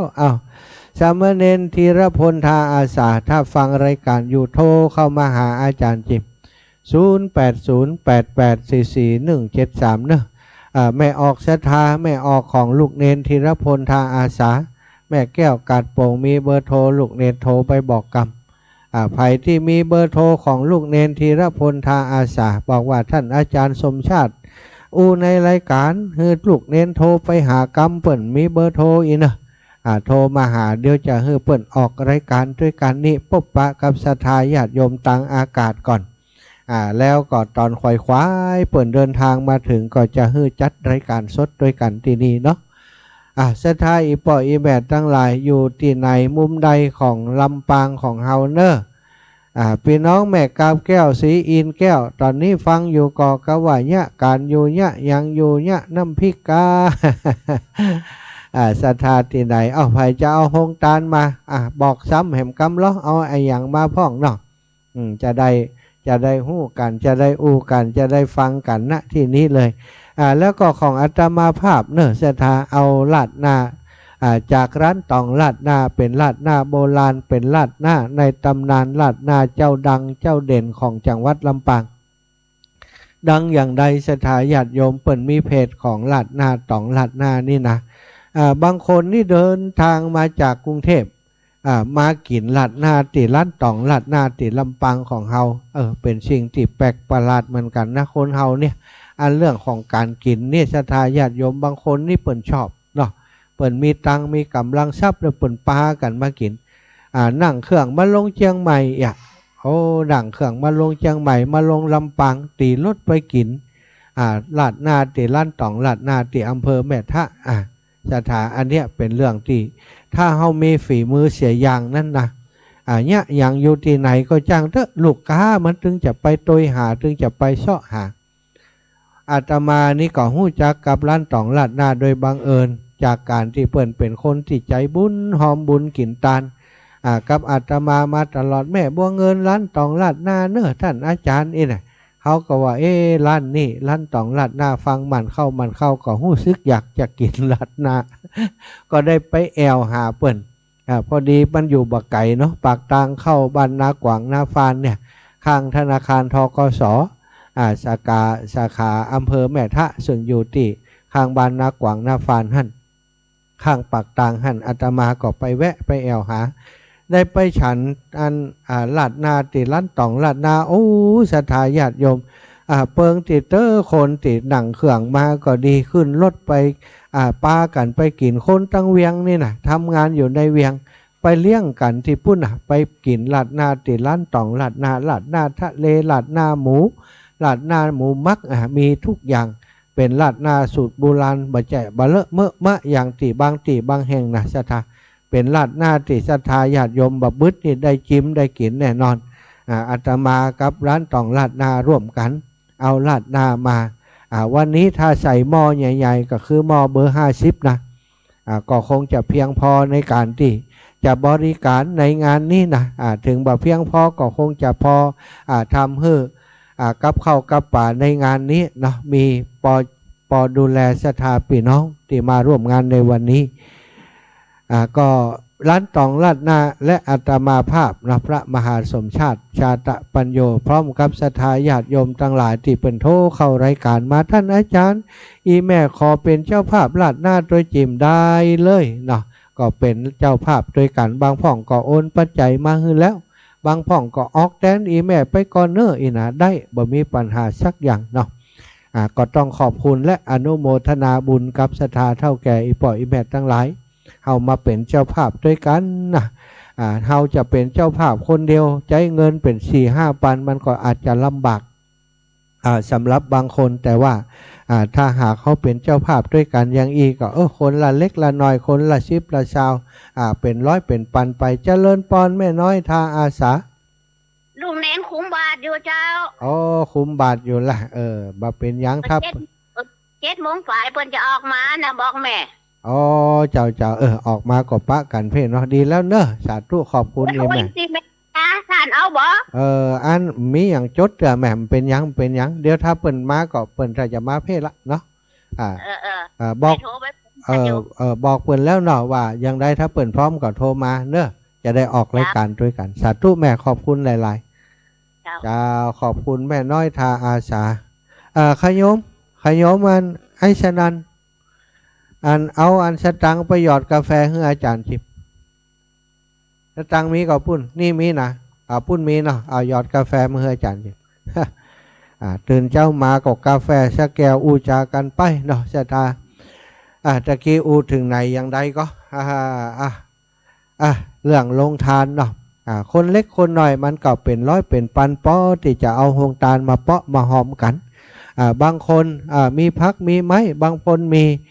น้ำพริกน้ำพงอย่างก็เอาไปสู่เอาไปแบ่งไปปั่นกันอันเนี้ยศรัทธาก็เป็นหงตาล เป็นห้องตาลหม้อหนึ่งถ้วยหนึ่งจานหนึ่งก็เพียงพอแล้วที่เขาจะเอามาร่วมกันนะบุญกุศลที่จะได้เกิดจากน้ำจิตน้ำใจที่เขาตั้งใจต่างหากบ่ใจจำนวนว่านักว่าน้อยอย่างใดเนาะแล้วก็อีกโรงทานหนึ่งซึ่งก็จะเอามานักหลายเหมือนกันนั่นก็คือโรงทานของครูบาบุญปิงคุณบาบุญปิงกิติยาโนวัดอันพระเจ้าอุทุมพรเนี่ยท่านอาจารย์ครูบาและศรัทธาญาติโยมของเปิ้นจะเอาก๋วยเตี๋ยวมาเอาก๋วยเตี๋ยวนี้ตลอดงานเลยเอวะท่านอาจารย์บอกถ้ามันปอก็ไปเอาเส้นมาแหมเอาอุปกรณ์วัตถุดิบมาแหมอีนะศรัทธากินกันเลี้ยงกันเลี้ยงเพียงพอกับศรัทธาญาติโยมเนาะเจริญปอนอีแม่ลูกเน้นเป็นบนบินพระบาทอยู่เจ้าแม่ตะกี้แม่น้อยทางอาสาโทรมาแจ้งแล้วขอบคุณโยมแม่เนอะโยมแม่น้อยโยมแม่แก้วบ้านกาดโป่งเนาะเปิ่นโทรมาแจ้งคือทราบว่าลูกเน้นบินทบาทอยู่เนอะอีนะโอ้ลูกเน้นไอทางอาสานี่เป็นเน้นที่อนาคตจะรุ่งเรืองในพระพุทธศาสนาเนอะศรัทธามาพอแล้ววัดปฏิบัติเป็นสามเณรที่มีความตั้งใจในการเผยแผ่นะได้ศึกษาห่ำเฮียนได้ห่ำเฮียนต่างปริยัติต่างปริยัติตึงสายสามัญเนาะนักธรรมบาลีก็เฮียนจบแล้วนะแล้วก็มาเฮียนตึงต่างโลกปริญญาพุทธศาสตร์บัณฑิตนะครุศาสตร์พุทธศาสตร์บัณฑิตที่วิทยาลัยสงฆ์นครลำปางแล้วก็ตั้งใจห่ำเฮียนมีกิจกรรมของวิทยาลัยสงฆ์เนี่ยเป็นแนวหน้าเลยละในการที่จิตอาสาช่วยการช่วยงานวันก่อนก็มาช่วยเปิ่นห้างเปิ่นดาเตรียมสถานที่วันนี้จะได้เปิ่นมาจัดรายการโดยเป็นโฆษกเป็นพิธีกรโดยจัดรายการที่ผ่านมาครูบาอาจารย์รูปได้บาอยู่ทางฝ่ายเทคนิคฝ่ายเจ้าหน้าที่สถานีก็แจ้งไปหาลูกเน้นลูกเน้นว่างก็ว่างบ่ว่างเนี่ยการยังอยู่ก็สวะมาจัดรายการอย่างนี่อนาคตรุ่งเรืองแน่นอนศรัทธาเพราะว่ามีจิตอาสามีความตั้งใจมีชั่วโมงบินขนาดเป็นสามเณรอย่างก็ออกอากาศบ่แพ้กับพระสงฆ์องค์สังฆเจ้าจามีจังหวะจะโคนมีน้ำมีนวลมีเนื้อหาสาระดีอาตมาฟังอยู่นี้เหมือนกับฟังทุเจ้าตนหนึ่งที่มีประสบการณ์เต็ดเลยทีเดียวศรัทธาลูกเนนไอสามเณรไอทาอาสาบาเดียวนี้จะพอกอยว่าเวลาเปิ่นบวชนิดโตศรัทธาจะเต็มวัดเต็มวานเนาะเป็นลูกเนนของทุกคนนะวันก่อนนี่ไปติดตรงโป่งนี่เปิ่นบอกว่าหลวงพ่อผมเมารถมาคนเดียวนะวะเมารถคือศรัทธาญาติโยมได้มาร่วมบุญโดยเมามาคนเดียวศรัทธาบ่ต้องได้ออกนะท่านสามเณรไอทาอาสาเปิ่นเมารถไปเลยเอาไปเอามานึกว่าจะขาดทุนปัดเท่าเป็นว่าได้ซองติศรัทธาญาติโยมนะเปิ่นเอาถวายมาเป็นการน้ำกาไฟกาเป็นทุนการศึกษาให้ลูกเน้นเนี่ยเต็มถงศรัทธาว่าเอามาแกะเอามาเตะพอเปิ่นกับปีแอมของเปิ่นเจ้าหน้าที่สถานีปีแอมอาจารย์แอมบัดเดียวนี้ผมมีการเทอมปีหน้าแล้วนะการเทอมปีนี้ถึงละการเทอมไปถึงปีหน้าเวลาศรัทธาดูได้สตังมากึดอย่างนะกึดถึงการเทอมที่จะเอามาใช้ในการศึกษาแสดงว่ามีความตั้งใจในการห้ามการเฮียนเนาะนับว่าเป็นพระสงฆ์องค์สามเณรที่ควรส่งเสริมเนาะเพื่อเปิ่นได้มีโอกาสทำหน้าที่ของเปิ่นขอบคุณเนอะอันนี้ถวายเนาะอายุวันโนสุขังพลังของเฮือไอสนันอายุมันขวัญยืน100 ขวบเข้าวสาเนอะต้องรักษารูปร่างดีนะซิกแพคนี่เต็มเนาะสมบูรณ์เนาะดีละเนอะจ้ะดีละหันแล้วสุขภาพดีแต่นี่สนันนี่เป็นคนที่บ่หู้จักแก่เนอะไอสนันมจรนี่นะศรัทธาญาติโยมอยากจะหันคนรูปหล่อมามจรถามหาว่าคนชื่อสนันอยู่ไหนอีเนอะ เป็นคนหันมาเมินละศรัทธาญาติโยมคนนี้เนี่ยขยันขันแข็งทำงานเกินหน้าที่ มีอะไรอย่างจ่วยเปิ้นหมดนะในหน้าที่ก็ทำดีนอกหน้าที่ก็ช่วยเหลือการงานของบจรเป็นอย่างดีเนี่ยอาตมาเจอแต่ละคนนี่ล้วนแต่เป็นคนดีเนาะเพราะเขามองแต่มุมดีๆของเปิ้นนะมุมที่เขาเมาเราหักทันนี่เขาบ่หันหรอกเขาหันแต่มุมที่เขาเป็นคนดีช่วยเหลือการงานเนี่ยจะทำคนเฮาเปิ้นว่าฮื้อจือถ้าจะจือก็เฮาจือสิ่งที่ดีถ้าฮื้อจำก็จำสิ่งที่ดีแล้วนำไปปฏิบัติจำเรื่องราวของคนนั้นคนนี้จำส่วนที่ดีส่วนที่บดีจำเนี่ยยังเนาะมันบักเกิดประโยชน์กับเฮาจำสิ่งที่เขาดีสิ่งดีๆเท่านั้นเอามาใช้ประโยชน์ได้ตะกี้พูดถึงเรื่องสามเณรไอ้ทาอาสานี่นะก็เป็นนักจัดรายการแจ้งเกิดที่บจร.วิทยาลัยสงฆ์นครลำปางตอนถ่ายทอดสดในงานวิปัสสนากรรมฐานของโครงการของวิทยาลัยสงฆ์นครลำปางที่จัดขึ้นตอนเดือนมกราก็ยังหุสถาญาติโยมที่จัดที่วิทยาลัยสงฆ์นครลำปางที่นี่ในช่วงที่บ่มีไฟอู้ไฟจ๋าดึกแล้วเนี่ยก็เฮือลูกเนนสามเณรไอ้ทาอาสาออกอากาศอู้จ๋ากันไปเป็นว่าอู้ดีเหี่ยสถาอู้ดีมีจังวะจะโคนการอู้การจาน้ำนักเสียงก็ดีเนื้อหาสาระที่นำมาสื่อสารอู้จากับสถาเป็นเหมือนกับทุเจ้าตนหนึ่งที่ทรงภูมิก็เลยอู้กับลูกสาวน้องแอมพัชริยาฟองจันตาว่าปล่อยเวลาให้ลูกเน้นจิมเนอะเอาเปิ่นมาจัดรายการแบ่งปันเวลาในสถานีวิทยุให้เปิ่นจิมเพื่อเปิ่นจะได้ฝึกฝนตัวตนของเปิ่นออกรายการจัดรายการไปคนทั้งหลายก็จะได้หู้จักและเปิ่นจะมีการพัฒนาต่อไปตั้งหน้าแหมติ๊กอีนะอันนี้ก็ปรากฏว่าพอได้มาจัดรายการแล้วศรัทธาญาติโยมพี่น้องหมู่เฮาทั้งหลายก็ฮือกำลังใจโทรเข้าไปหาโทรไปฮือกำลังใจไปหาที่วัดแม่กุยนะศรัทธาหันเปิ่นลงภาพลงข่าวลงเฟซบุ๊กอะไรอย่างกันก็ดีใจกับลูกเนนว่ามีคนติดตามฮือกำลังใจลูกเนนกันอย่างล้นหลามเลยอันเนี้ยศรัทธาญาติโยมน้ำธรรมคำสอนขององค์ชินวรสัมมาสัมพุทธเจ้าเนี่ยมีมนต์ขลังนะใครก็ตามที่ทำหน้าที่ในการเผยแผ่นั้นส่วนใหญ่จะได้รับความเมตตาเอ็นดูคุณนาจากศรัทธาญาติโยมที่เปิ่นฟังรายการอยู่เปิ่นฟังรายการไปเปิ่นได้ยินครูบาอาจารย์จัดรายการไปบอกว่าจะเป็นพระตู้เจ้าก็ดีสามเณรก็ดีเนี่ยเปิ่นฟังไปเปิ่นเข้าใจเปิ่นก็เลื่อมใสศรัทธาเข้ารบนับถืออย่างลูกเนนของเฮานี่บัดเดียวนี้ก็ถือว่าติดกระแสแล้วเนาะศรัทธาญาติโยมหู้จักแล้วมีงานอย่างต่างๆก็มีคนไถ่ถามหาว่าในลูกเนนไอ้คนใดตนใดที่จัดรายการเนี่ยเสียงอย่างมาม่วนอย่างมาดีแต่ว่านะวันนี้ก็มาพบมาปะเปิ่นเนอะศรัทธานอกจากนั้นก็ยังมีครูบาอาจารย์รูปอื่นๆเนาะที่จัดรายการด้วยกันในตั้งสถานีวิทยุของเฮาที่นี่ท่านอาจารย์พระมหานพดลสุวรรณเมธีผอ.วิทยาลัยสงฆ์นครลำปางก็จัดรายการด้วยกันทุกวันพุธนะศรัทธาท่านอาจารย์บวรวิทย์พระมหาบวรวิทย์รัตนโชโตรองฝ่ายบริหารวิทยาลัยสงฆ์นครลำปางก็จัดรายการโด่งดังอยู่ในขณะนี้ศรัทธาญาติโยมหู้จักกันนักนาโทรมาในรายการจนพอสายไม่เนาะตึงบ่ว่างสักนาทีคนโทรเข้ามาตึ๊ดตลอดที่เปิ่นออกรายการอยู่ก็ถือว่าเป็น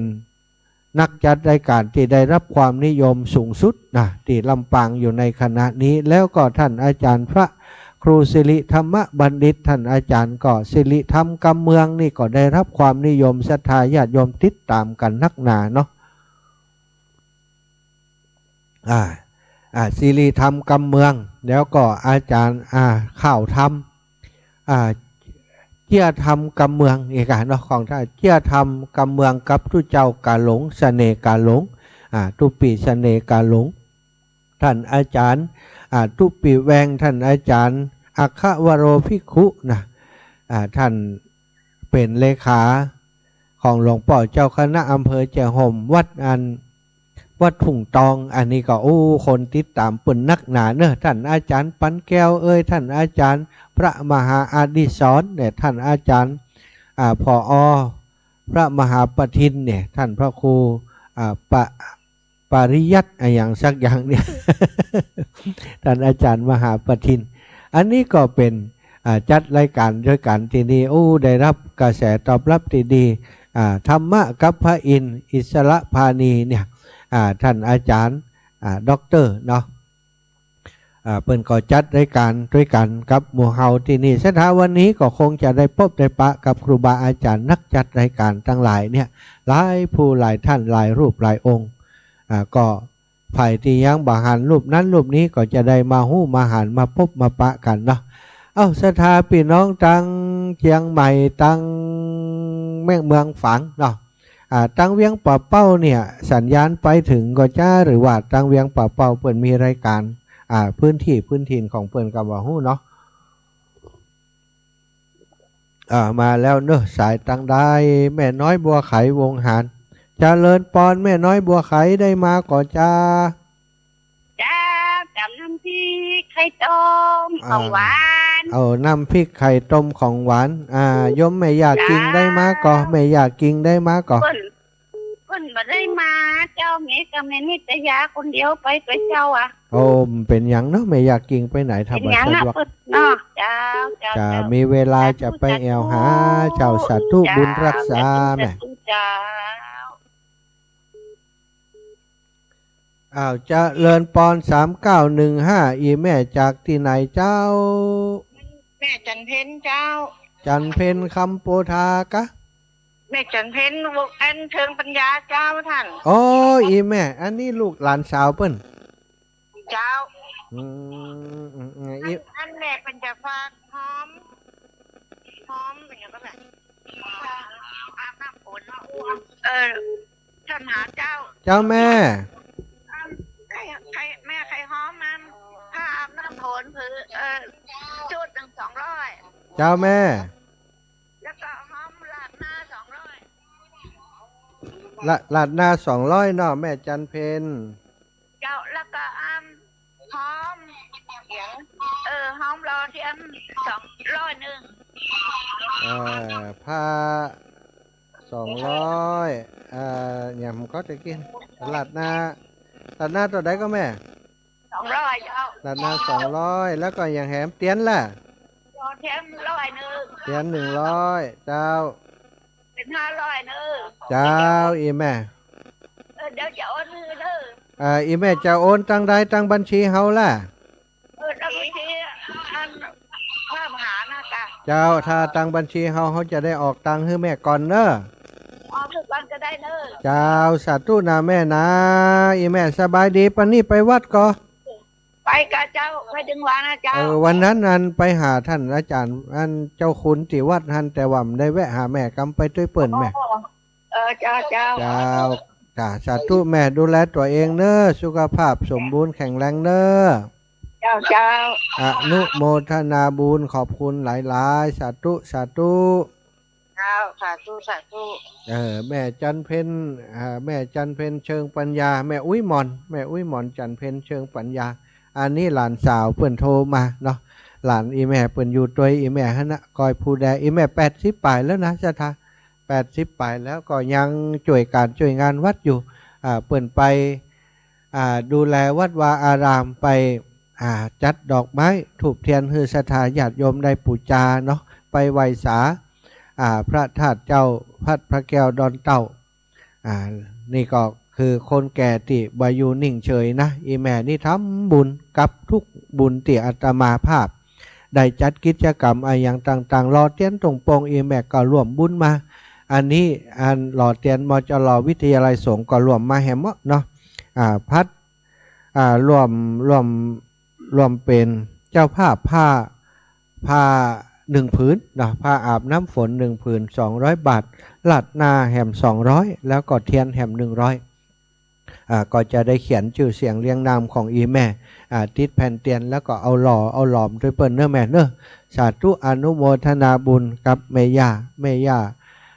เพ็ญเชิงปัญญาเนาะแล้วก็ วันนี้ก็ขอทักทายไปถึงแม่ยายเหลิมด้วยเนอะแม่ยายเหลิมแม่ยายเหลิมแม่ยายเหลิมนี่เป็นสะพานบุญไปบอกบุญไปเชิญชวนศรัทธาญาติโยมในพื้นที่ของเชื่อในตัวเมืองเนาะในคูเมืองเก่าเนี่ยตังผักแก้วดอนเต้าก็ดีตังแจงหัวลินก็ดีตังประตูม่าเนาะตังแถววัดหมื่นขึ้นอย่างเนี้ยคือมาฟังธรรมในรายการที่ครูบาอาจารย์เปิ่นจัดที่วิทยาลัยสงฆ์นครลำปางบางคนบอกก็ได้ฟังอีแบบไปเล่าให้เปิ่นฟังจนเปิ่นพออยากจะฟังว่าแม่เหลิมเนาะแม่ยายเหลิมอยู่แถววัดสีล้อมนะศรัทธาญาติโยมโยมแม่นิตยาแจงหัวรินนี่ก็ได้ฟังจากที่แม่ยายเหลิมเปิ่นคือฟังเลยติดตามรายการธรรมะที่ครูบาอาจารย์เป็นจัดที่106.50 เมกะเฮิรตซ์ที่นี่เนาะก็ต้องขอบคุณนะเอ่ยถึงแม่ยายเหลิมแม่ยายสมจิตพี่น้องตังแม่ยายสมจิตแม่ลัดดาเนอะบ้านประตูต้นพึ่งแม่สมจิตเนี่ยสุขภาพระยะหลังมาสุขภาพบอกค่อยดีเนาะมีปัญหาเรื่องสุขภาพโยมแม่สมจิตนี่ก็บ่ได้มาร่วมงานสกรรมปกติครั้งก่อนนี้ก็มาเนอะตอนวิปัสสนานะแม่สมจิตแม่ลัดดาแม่หลายท่านด้วยกันเนาะเปิ่นก็ได้มาร่วมกิจกรรมกับพี่น้องหมู่เฮาที่วิทยาลัยสงฆ์นครลำปางโฮงตาลมาแล้วโฮงแรกเนอะโยมแม่น้อยอินยาศรีได้นำโรงทานมาแล้วแม่น้อยอินยาศรีกับแม่ต้อยกับปอดซัก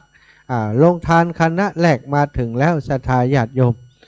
โรงทานคณะแรกมาถึงแล้วเนอะโยมแม่น้อยอินยาศรีโยมแม่อย่างแม่ไล่กันแม่นก็เขาว่าแม่ย่าแม่ย่าอย่างแม่คำมามณีวงศ์สงสัยอยู่บหันหน้าที มาถึงแล้วศรัทธาโรงทานเจ้าแรกบัดเท่าแต่ละหนุ่มไว้ก่อนพ่อสอนไว้มาอีกแม่ศรัทธาญาติโยมเนอะพี่น้องต่างบ้านต่างจองจะมาการรายงานตัวก่อนก็ได้เนอะตอนนี้เปิดโอกาสให้โทรมาได้เรื่อยๆนะ0808844173เนอะ0808844173ขณะนี้เวลาติ้งตอง7:13 นาทีศรัทธาขอพักเบรกสักกรรมก่อนกันแล้วกันเนอะพักเบรกคือศรัทธาญาติโยมได้ฟังเสียงเพลงไปสักน้อยก่อนเนอะตอนนี้ศรัทธาญาติโยมทยอยกันมาเรื่อยๆแล้วเนาะจะพักเบรกคือศรัทธาญาติโยมฟังกันยาวๆไปนะอาตมาภาพก็เสียงจะหายไปจะแห้งไปจะรอครูบาอาจารย์รูปอื่นๆที่ท่านกำลังเดินทางมาเนี่ยก็เดี๋ยวจะได้เข้ารายการด้วยกันตอนนี้เป็นรายการถ่ายทอดสดศรัทธาญาติโยมเขาจะให้เสียงมันเงียบกว่าได้เนาะเพราะถ่ายทอดสดนี้มันจะไปจนมันรายการมันจะออกไปอย่างต่อเนื่องนะศรัทธาญาติโยมฉะนั้นเนี่ยเขาก็ต้องลั่นรายการไปอย่างต่อเนื่องเหมือนกันถ้าเขาบัลั่นรายการไปอย่างเนี่ยศรัทธาตอนนี้สัญญาณมีปัญหาถ้าจะเงียบปิ้งตังอันต้นสายบุญกะเนาะอินเทอร์เน็ตจุดนี้หลุดเนี่ยศรัทธาญาติโยมขอเช็คกรรมเนอรายการตั้งสถานีก็มีไผแจ้งเข้ามาว่าสัญญาณหลุดนี่นะตอนนี้อินเทอร์เน็ตมันหลุดไปศรัทธาก็ขอเข้าใหม่ก่อนแล้วกันว่ามีไผ่คุมหื้อตั้งหลังนี่ไปนั่งอยู่ตั้งนาออกอากาศตั้งปุ้นก็เลยตั้งเพศก็เลยสายหลุดไปรอเช็คใหม่เนอะขอเช็ค Wi-Fi ตรงนี้ใหม่เช็ค Wi-Fi ใหม่ก่อนเนาะเดี๋ยวก็จะประสานงานกับทางเจ้าหน้าที่ต่างๆที่คุมรายการอยู่ในขณะนี้เน็ตหลุดนะศรัทธาก็ขอปิดระบบสกรรมก่อนเนอะป่าแน่ใจเนาะว่าระบบก็ต้องหลุดไปแล้วล่ะเพราะว่าอินเทอร์เน็ตบ่มาสาธุศรัทธาญาติโยมก็ว่าอย่างใดตั้งบ้านเงียบปิ้งนะคงจะเป็นเพราะว่า อันสัญญาณเน็ตมันหลุดไปนะเอิญอย่างใดก็ได้ก็มีไผตักมาขออนุญาตเนอะสถานีต่างๆที่หลุดไปขออภัยเป็นอย่างสูงก็เดี๋ยวจะลิงก์เข้าไปใหม่เช็คเข้าไปใหม่เนอะลิงก์เข้าไปใหม่เช็คเข้าไปแหมกรรมก่อนเจ้าหน้าที่สถานีเนาะที่ฟังอยู่ที่ได้หันความผิดปกติช่วยกันแก้ไขกำเนิดน้องนัทสถาพรสุตาคำแล้วก็ลูกสาวเนาะน้องแอมพัชริยาฟองจันตาฟังอยู่ก็จะบัดล่างเขาอันนี้ถอดอันนี้ออกรูนี่อันนี้เสียบที่ไหนนี่เสียบเสียบไฟให้อาจารย์กันแล้วนี่เอาทอดตัวนี้ออกนี่แต่ละ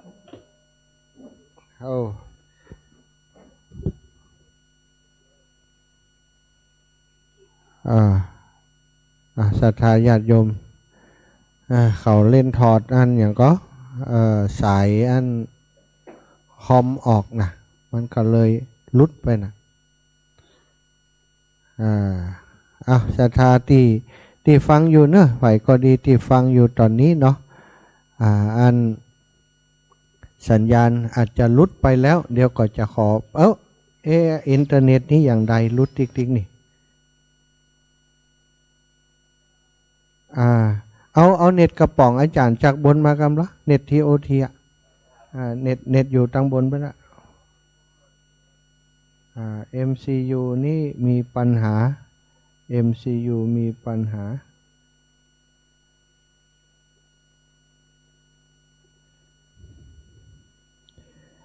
สัญญาณอินเทอร์เน็ตลุดไปศรัทธาญาติโยม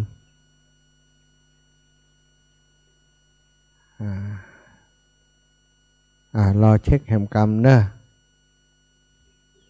สัญญาณอินเทอร์เน็ตหลุดไปมาใหม่จะเป็นอย่างใดพ่อง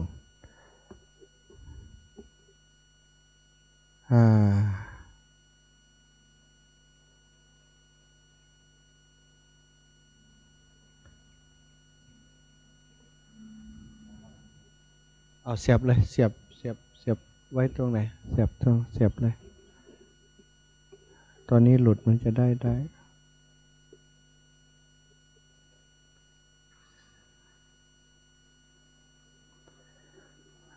ศรัทธาญาติโยมตอนนี้เนอะสถานีตั้งวัดไฟหินตั้งอย่างถ้าจะลวดดับไปด้วยกันนะเนื่องจากว่าสัญญาณอินเทอร์เน็ตที่จุดที่อาตมาอยู่นี้มันหลุดไปทีนไม่มีใครคุมหลังให้อาจารย์สัญญาณเน็ตหลุดเนี่ยเน็ตมันหลุดแล้วเขาถอดปลั๊กตัวนี้ออกเมื่อกี้ถอดตัวนี้ออกนี่มันก็หมดไปด้วยไฟหินยังออกอยู่ใช่ไหมไฟหินรับยังไงรับจากอาจารย์นี้หรือว่าก็มิกของมิกอาจารย์ได้ตอนพูดนี้ออกอยู่เนาะโอเคไม่งั้นมันสถานีมันเงียบสถานีมันจะเงียบ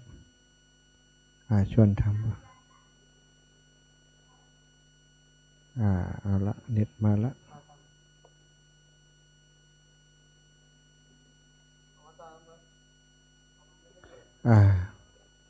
เปิดยัง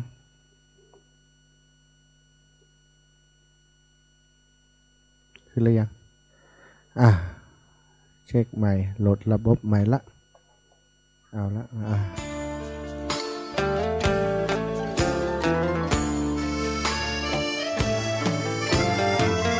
เชิญชวนทุกท่านเข้าวัดเข้าวาฟังธรรมะจากหลวงตาเสริมชีวา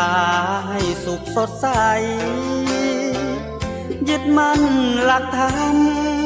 คำสอนไว้ให้ขึ้นใจความดีรีบทำกันไว้หญิงชายอย่าได้นายนี้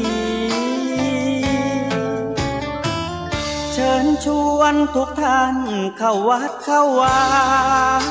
ทำบุญด้วยจิตศรัทธาผลบุญพาให้เราสุขี จะทำการใดนำใช้ในสิ่งดีดีทำบุญให้ทานวันนี้ไม่มีใครว่าใครชังสมัยก่อนประทับใจปู่ย่าตายายวันพระไม่เคยเบื่อหน่ายจำได้ไม่ลืมสักครั้งเหตุใดวันนี้มีคนเข้าวัดน้อยจังอยากให้เหมือนก่อนอีกครั้งฝากความหวังกับคนรุ่นใหม่เชิญชวนทุกท่านเข้าวัดเข้าวารับศีลรับพรหลวงตาเสริมคุณค่าให้กับจิตใจกระทำความดีเรื่องนี้ไม่ต้องอายใครว่างจากการงานเมื่อใดเชิญชวนท่านไปทำบุญ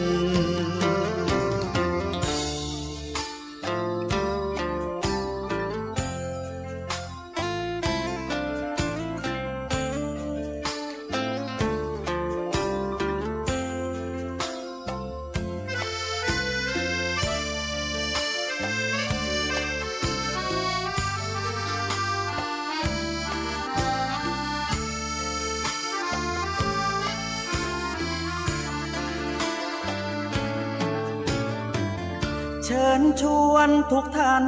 เข้าวัดเข้าวารับศีลรับพรหลวงตาเสริมคุณค่าให้กับจิตใจกระทำความดีเรื่องนี้ไม่ต้องอายใครว่างจากการงานเมื่อใดเชิญชวนท่านไปทำบุญกระทำความดีเรื่องนี้ไม่ต้องอายใครฝากเพลงเชิญชวนหญิงชายอย่าอายเรื่องการทำบุญ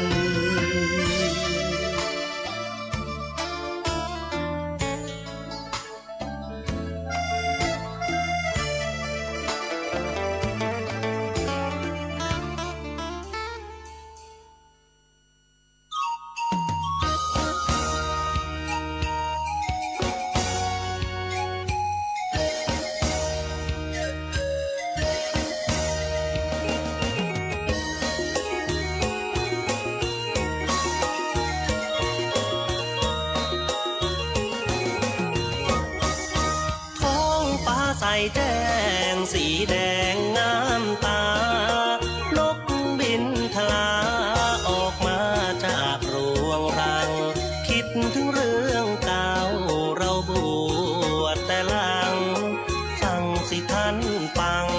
ท่องป่าแดนไทย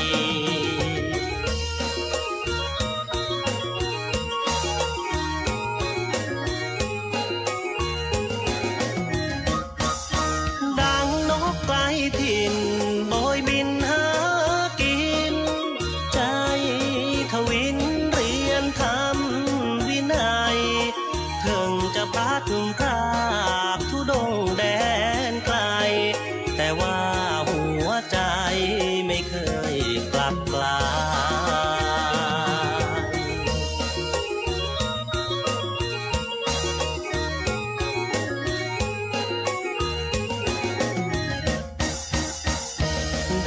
ยยินเสียงเสือเสียงช้างมันร้องโอ้โอ้โอ้โอ้โอ้โอ้โอ้ยได้ยินเสียงเสือเสียงช้างมันร้องถ้าทำปกป้องสู้จนเกือบตายถึงจะอยู่เขตถิ่นแดนใดเสียงทำกล่อมใจให้ข้าไม่ลืมอยู่ภูผาสูงแดนธรรมยิ่งใหญ่ความสุขที่ใจไม่ใช่ที่อื่นถึงจะทุกข์กายแต่ใจระรื่นมีความ ความสดชื่นทุกคืนทุกวัน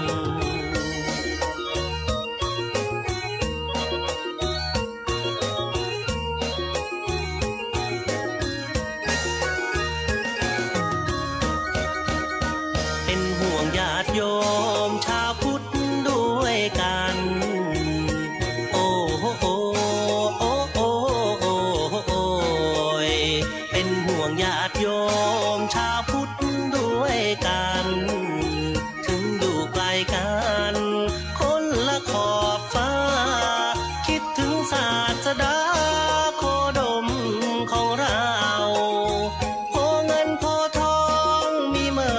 แต่เก่าหมู่ชาวพุทธเฮาเอกลักษณ์เนินนานหมู่ชาวพุทธเฮาเอกลักษณ์เนินนาน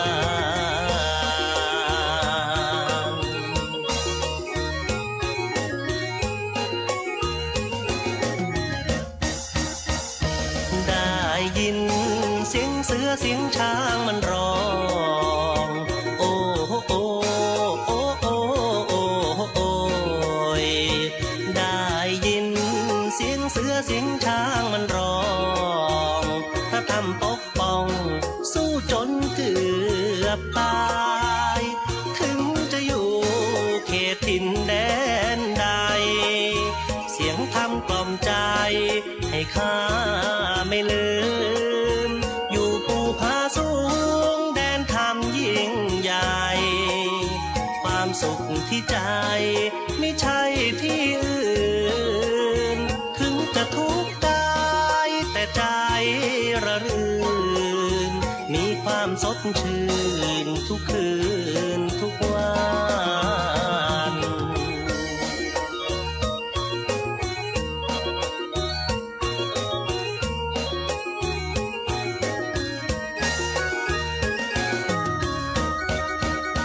เป็นห่วงญาติโยมชาวพุทธด้วยกันโอ้โหโอ้โอ้โอ้โอ้โอ้ยเป็นห่วงญาติโยมชาวพุทธด้วยกันถึงอยู่ไกลกันคนละขอบฟ้าคิดถึงศาสดาโคดมของเรา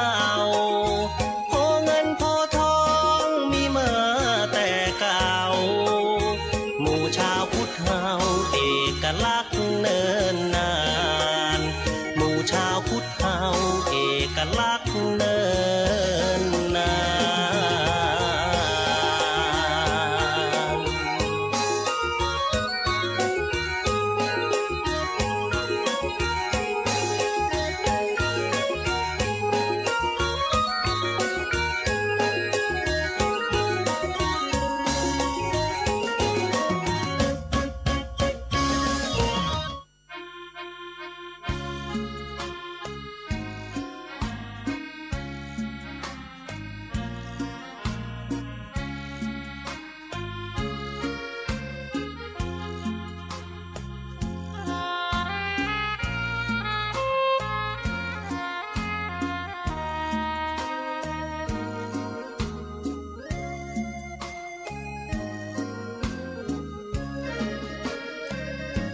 ลิ้วเพลงธรรมถูกถ้อยคำเข้าถึงจิตใจ ฟังรายการวิทยุเสียงใสส่งถึงใจไปสู่ปลายนาสารธรรมน้อมนำมองพระศาสดาบอกผู้คนทั่วลาหันมาเข้าวัดฟังธรรมคลื่นเสียงนี้เป็นคลื่นธรรมะจากใจส่งถึงบ้านไกลบ้านไกลฟังได้สุขใจล้ำยามดึกดื่นค่ำคืนมีงานต้องทำเป็นคลื่นสารธรรมเน้นย้ำธรรมะเพื่อนใจเสียงคลื่นธรรมบอกหลักธรรมให้คลายความเหงาฟังเสียงธรรมะเบา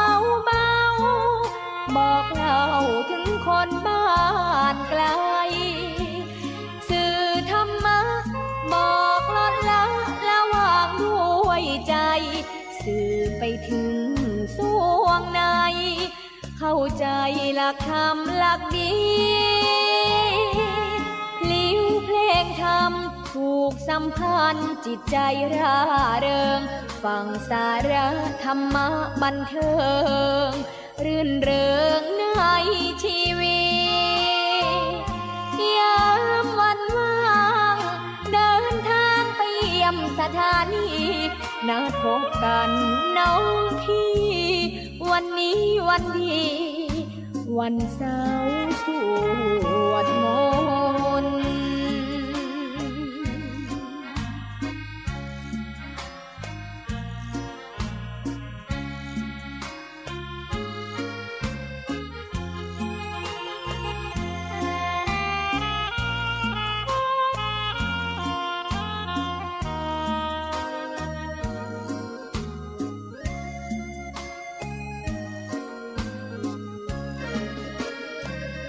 เสียงคลื่นธรรมบอกหลักธรรมให้คลายความเหงาฟังเสียงธรรมะเบาเบาบอกเล่าถึงคนบ้านไกลสื่อธรรมะบอกลดละระหว่างด้วยใจสื่อไปถึงสวงในเข้าใจหลักธรรมหลักดีเพลงธรรมผูกสัมพันธ์จิตใจร่าเริงฟังสาระธรรมะบันเทิงรื่นเริงในชีวิตยามวันว่างเดินทางไปเยี่ยมสถานีนัดพบกันน้องพี่วันนี้วันดีวันเสาร์สวดมนต์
ต้อง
อยู่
วันเข้าพรรษา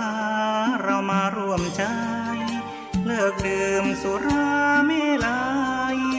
ถวายเป็นพุทธบูชาทุกสิ่งเสพติดทำลายชีวิตทั้งใจวาจาผิดศีลข้อที่ห้าสาเหตุให้เกิดเพศภัยใช้สติไตรตรองให้ลองคิดดูเหล้ายานั้นคือศัตรูก็กินทรัพย์สินภายในทำร้ายครอบครัวไร้ความสุขลูกเมียทุกใจเงินทองที่หามาได้สลายไปกับน้ำเมาตั้งจิตอธิษฐานสาบานไว้ว่าวันเข้าพรรษาเลิกราแล้วเล่าเข้าวัดทำบุญ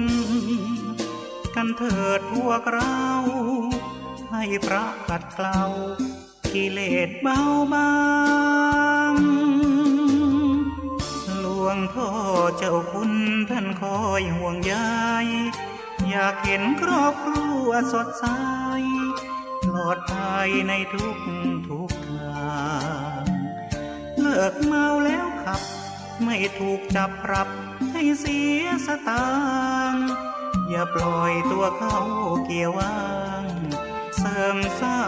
งชีวิตครอบครัว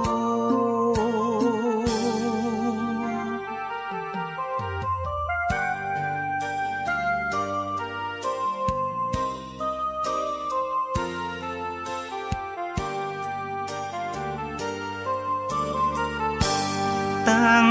จิตอธิษฐานสาบานไว้ว่าวันเข้าพรรษาเลิกราแล้วเล่าเข้าวัดทำบุญกันเถิดพวกเราให้พระขัดเกลากิเลสเบาบางหลวงพ่อเจ้าคุณท่านคอยห่วงใยอยากเห็นครอบครัวสดใส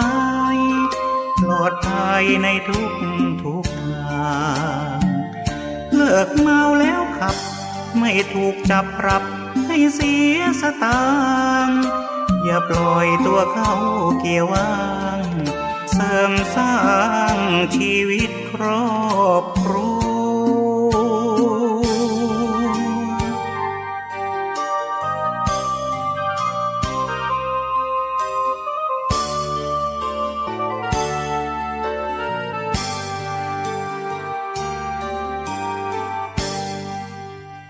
พบปะกันแห่มช่วงหนึ่งเด้อศรัทธาญาติโยมตอนนี้ครูบาอาจารย์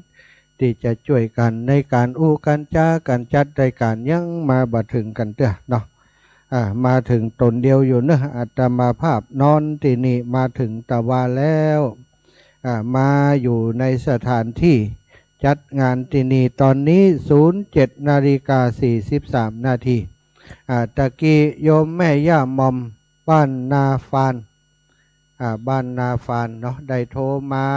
บอกว่าแม่ย่าฉันเข้าอยู่เนอะเดี๋ยวฉันเข้าเสร็จแล้วก่อยโทรมาตอนนี้เรียบร้อยแล้วแม่ยายหม่อมโทรมาได้เลยเนอะแม่ยายหม่อมบ้านนาฟานอายุ80ปลายแล้วสถา84 85แล้วตอนนี้ก็คงจะฟังอยู่ที่บ้านหันอยากจะมาก็ว่าอยากจะหอมสตังค์ก็โทรมาเนอะแม่ยายหม่อมบ้านนาฟานเนาะตอนนี้ทางที่กองอำนวยการก็มียกคนเดียวล่ะเอาไว้หันก่อนเดี๋ยวให้ลูกเนนช่วยยกไหมลูกเนนกินข้าวกันเดี๋ยวให้ลูกเนนช่วยยกมันหนัก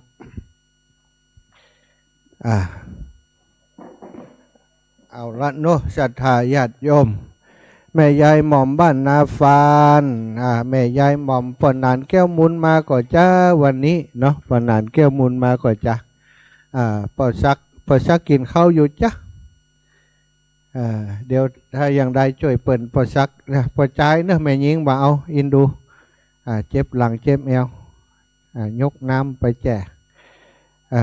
เอาศรัทธาญาติโยมแม่สมบูรณ์บ้านไร่ศิลาทองเจริญปอนแม่สมบูรณ์เจ้าไว้สาลูกไม่ไปไหนไหวเราไปไหนบ่ไหวร้องเพลงอยู่บ้านอย่างเดียวแล้วเป็นผู้ป่วยติดบ้าน บัดติดเตียงแต่ติดบ้านไปไหนไม่ได้มันเป็นยังร้องเพลงจะร้องเพลงให้ฟังกับเจ้านี่ฮะเพลงอย่างหรอชวนทำบุญน่ะชวนทำบุญถ้าร้องชวนทำบุญได้มือร้องเถอะทำบุญเพลงอย่างเพลงตรงนี้บ่มีมีเนาะเอาศรัทธาญาติโยมเนี่ยฮะมันก็แจกความรักเหมือนซองกฐินแจกไปทั่วถิ่นจนสิ้นพรรษาหน้าฝนท่านเอาไม่ไหวใครก็บ่นอย่างว่าลืมไม่เห็นละลืมก็จบข่าวแล้วนั่น วันนี้มันได้มาเนาะมามันได้มีไผมาส่งเนาะ ไม่ใครมาส่ง เป็นย่างส่งใจมาเนอะเปิ้นจะทายทอดกันปึ้นอ่ะจนไปถึง3 โมงปึ้นอ่ะว่าวันคืนแม่ก็เข้าโรงพยาบาลเอาไปเอ็กซเรย์สมอง โอ้สมองดีก่อ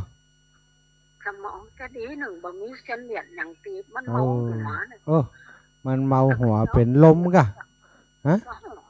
เป็นลมคิดเกี่ยวก็ว่าลมบ้าหมู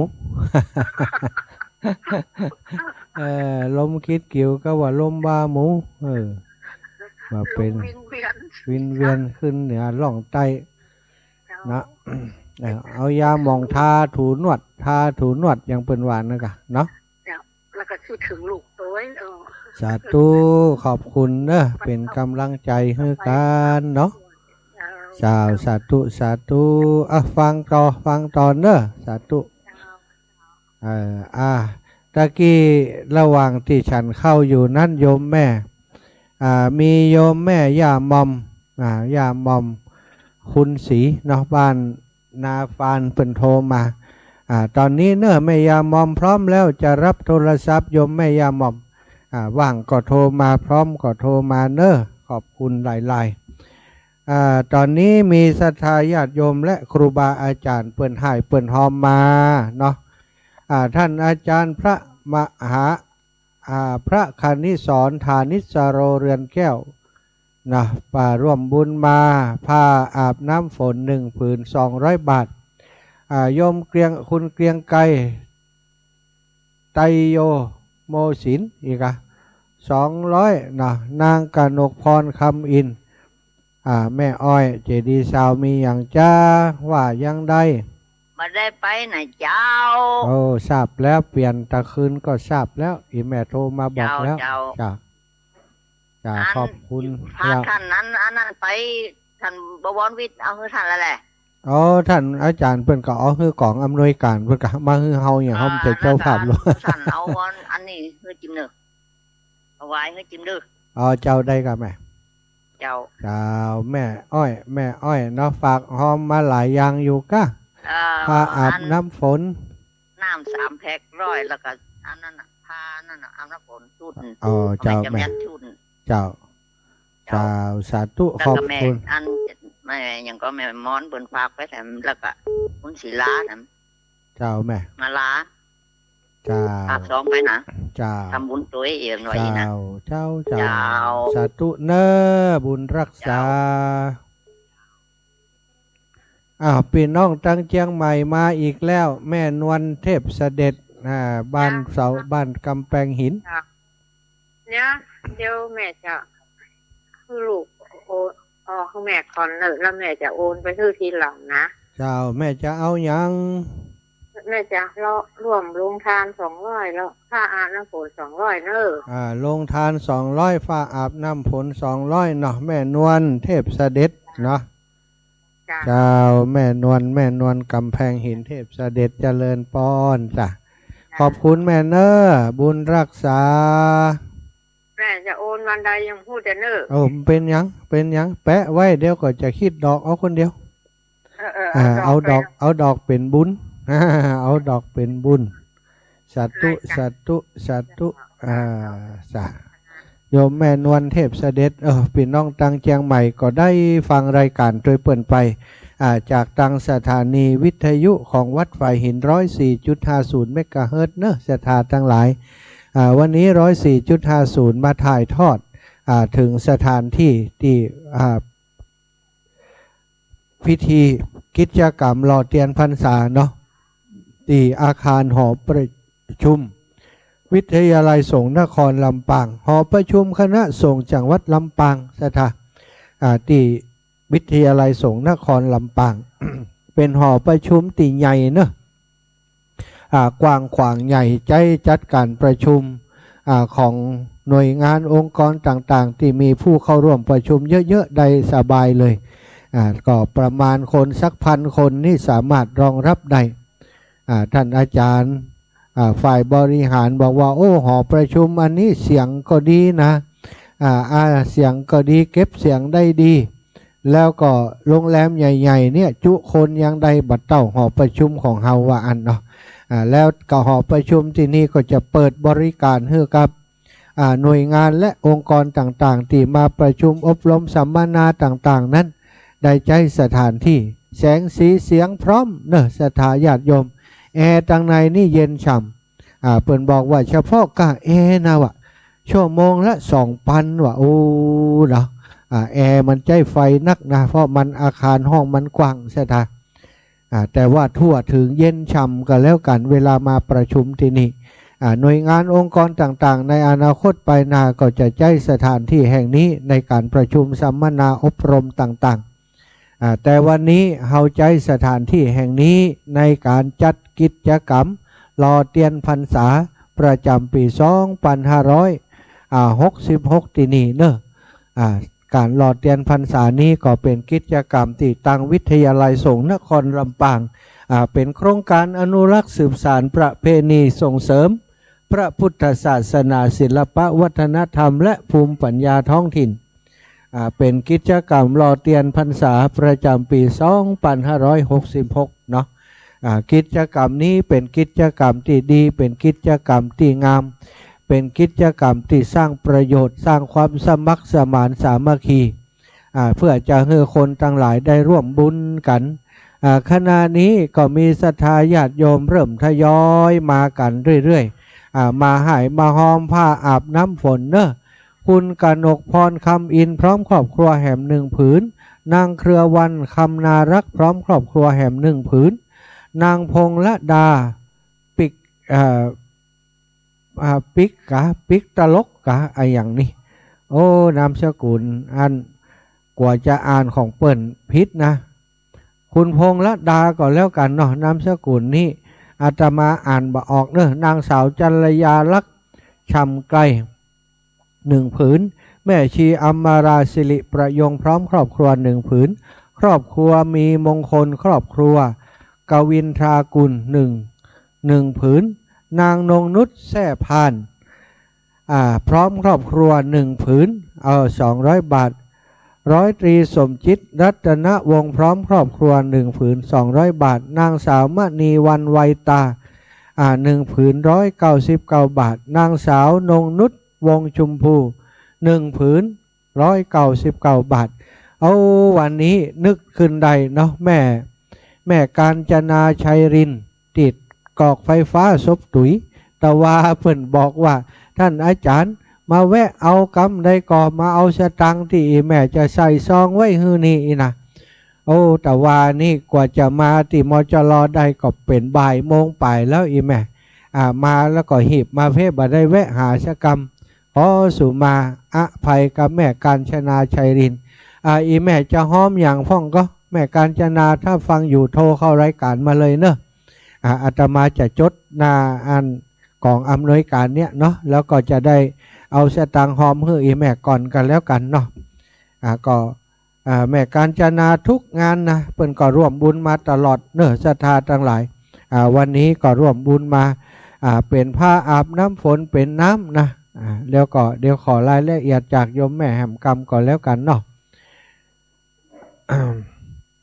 อันนี้ก็มีศรัทธาญาติโยมติเปิ้นให้หอมเตียนมาตู้ศรัทธา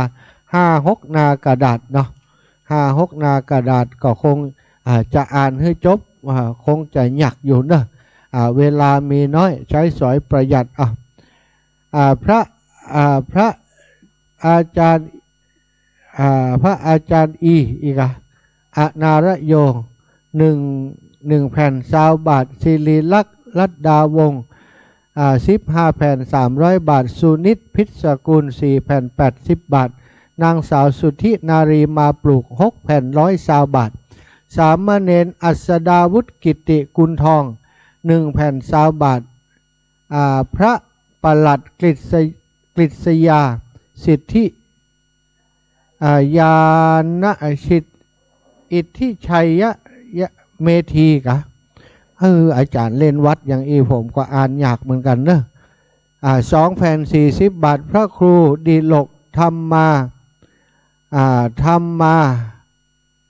อันนี้ก็อ่านมาออกยกประโยชน์ให้จำเลยแถม1 แผ่น20 บาทครอบครัวพิพัฒน์ธิดาดวงใจ6 แผ่น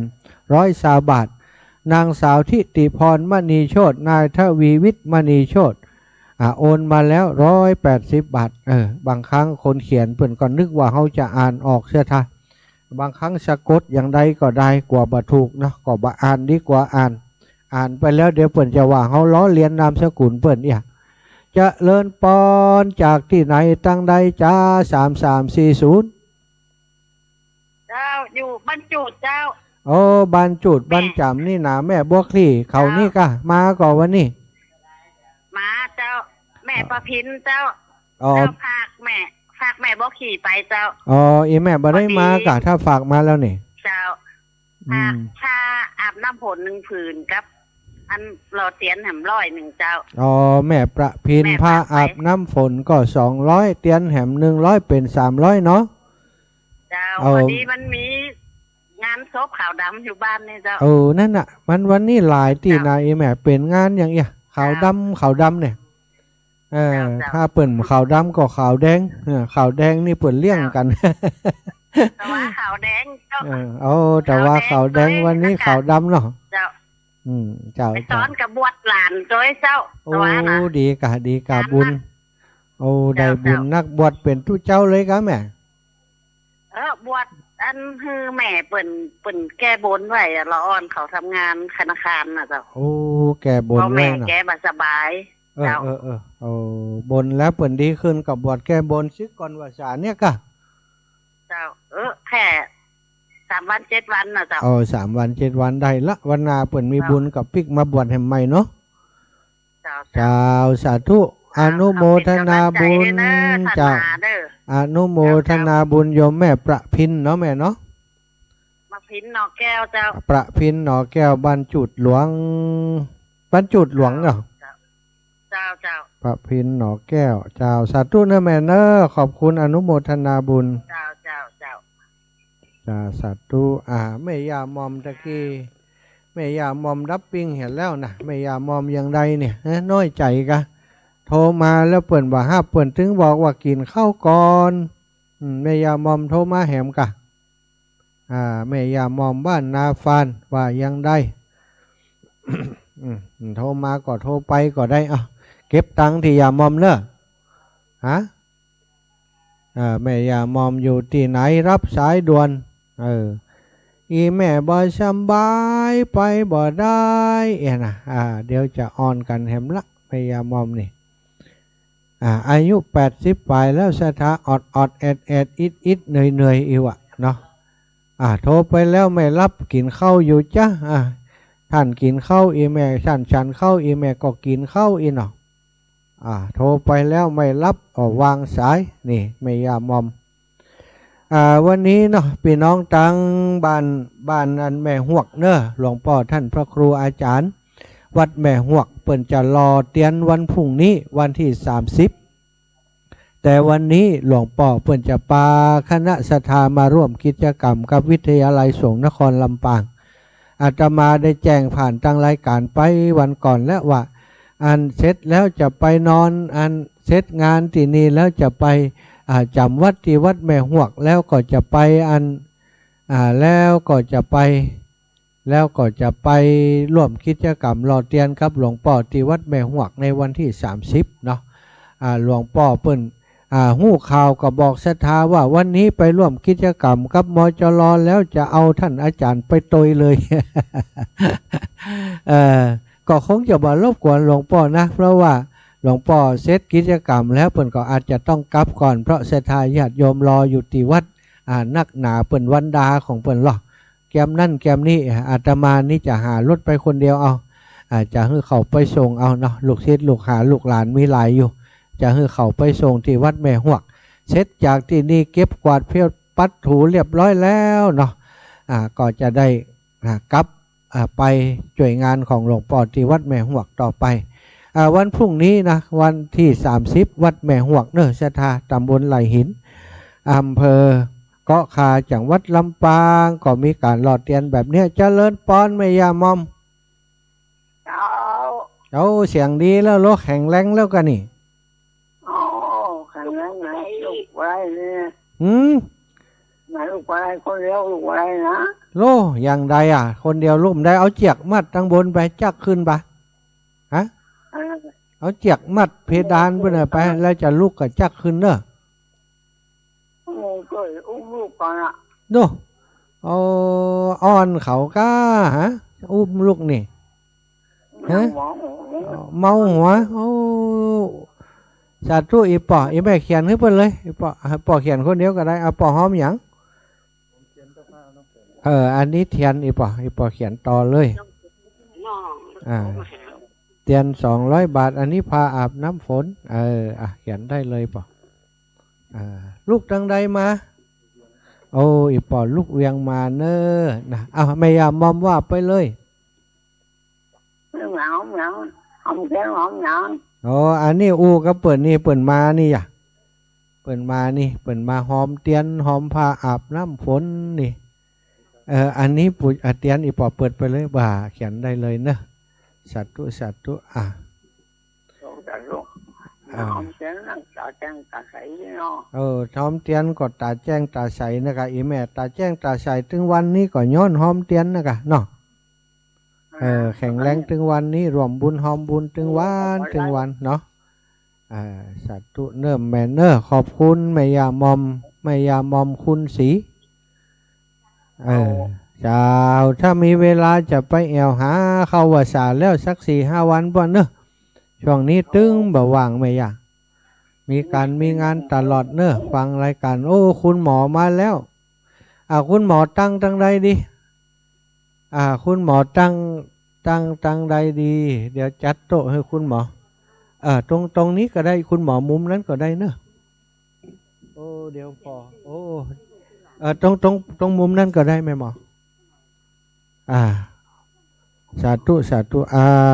จะปั่นปอนให้อีปอก่อนอันเตียนไหนเขียนแล้วยังเขียนเรียบร้อยก่อนก่อนเดี๋ยวจะปั่นปอนให้เนอะศรัทธาญาติโยมตอนนี้8:03 นาทีโฆษกสนามโฆษกของเปิ่นที่มอบหมายกันไว้นะยังมาถึงเตื้อกา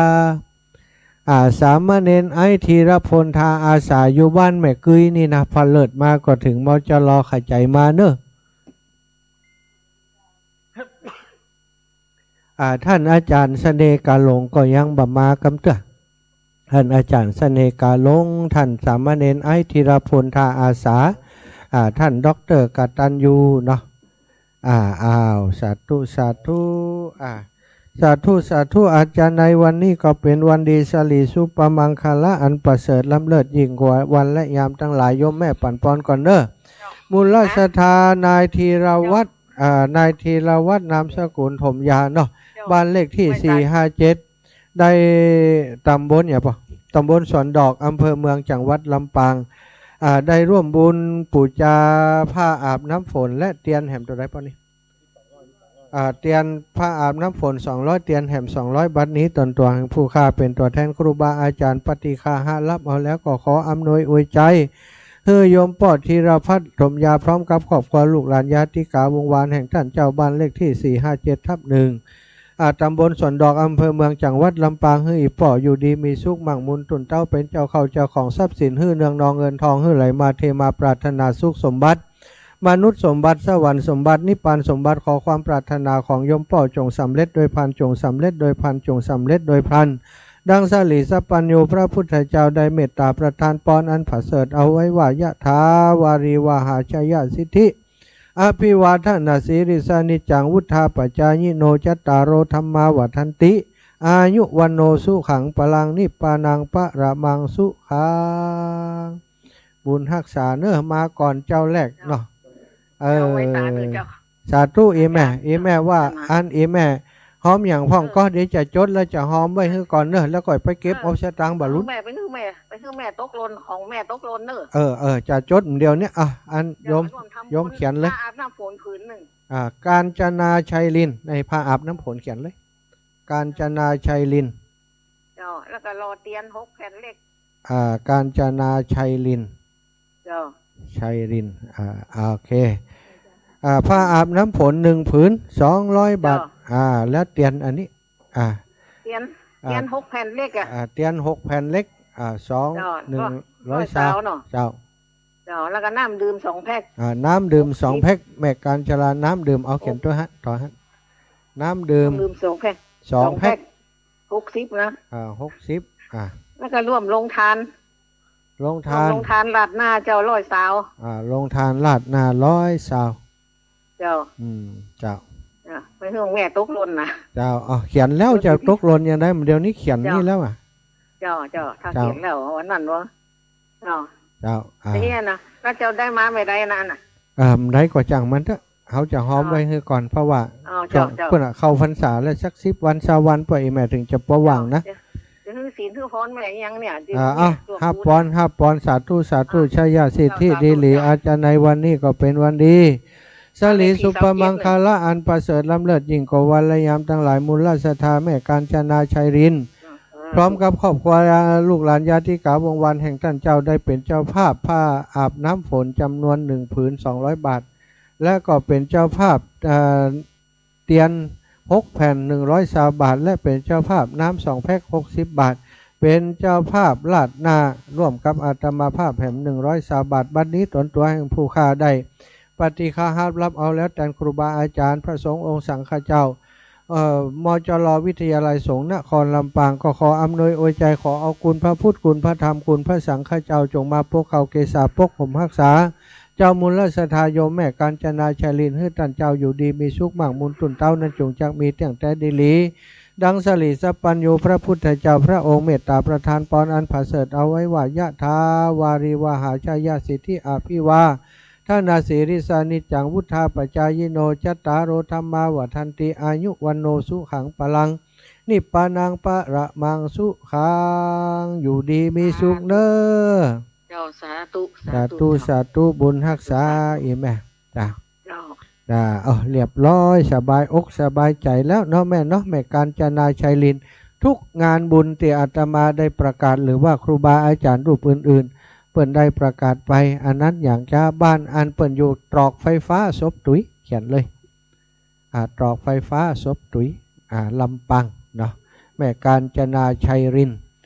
เปิ่นห้อมบุญมาตลอดนะห้อมตั้งแต่ก็ฝากมาตั้งแต่ก็บอกไปเอาอย่างที่เตียนพรรษาหล่อเตียนที่วัดทุ่งโป่งอีแม่ก็ได้แจ้งมาคือไปฮับเอาเตียนไปประสานงานไปขอเตียนเก่าหลายที่หลายแห่งเนาะก็ต้องขออนุโมทนาขอบคุณกับโยมแม่เนาะโยมแม่กาญจนาชัยรินตะกี้อูจากับแม่ยามอ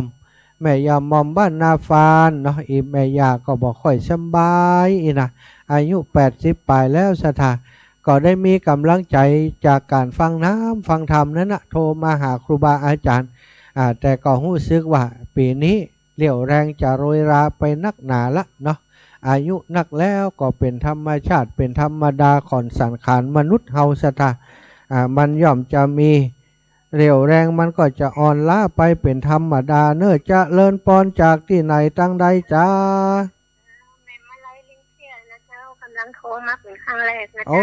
แม่มาไล่บ้านอยู่ที่ไหนตั้งใดจ้าเดี๋ยวก่อนเดี๋ยวขอจดกำนะแม่มาไล่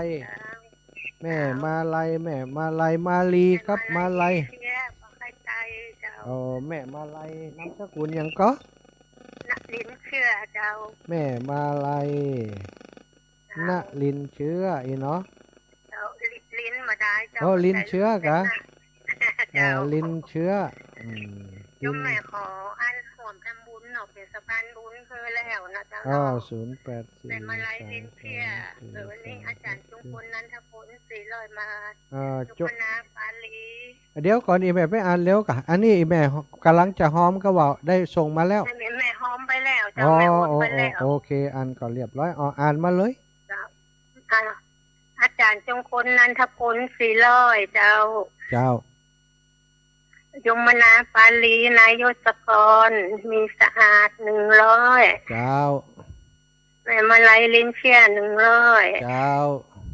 นางศรีวันปาลีนายสกุลปาลีเจ้านายนางธนวันปาลีเด็กชายธนภัทรปาลี100เจ้าแล้วก็นายแดงนางยุนนายนพดลนางปวีณาวงหาร100เจ้าบุญเที่ยงซื้อยศความครอบครัว200เจ้า นายแดงอาลีความครอบครัว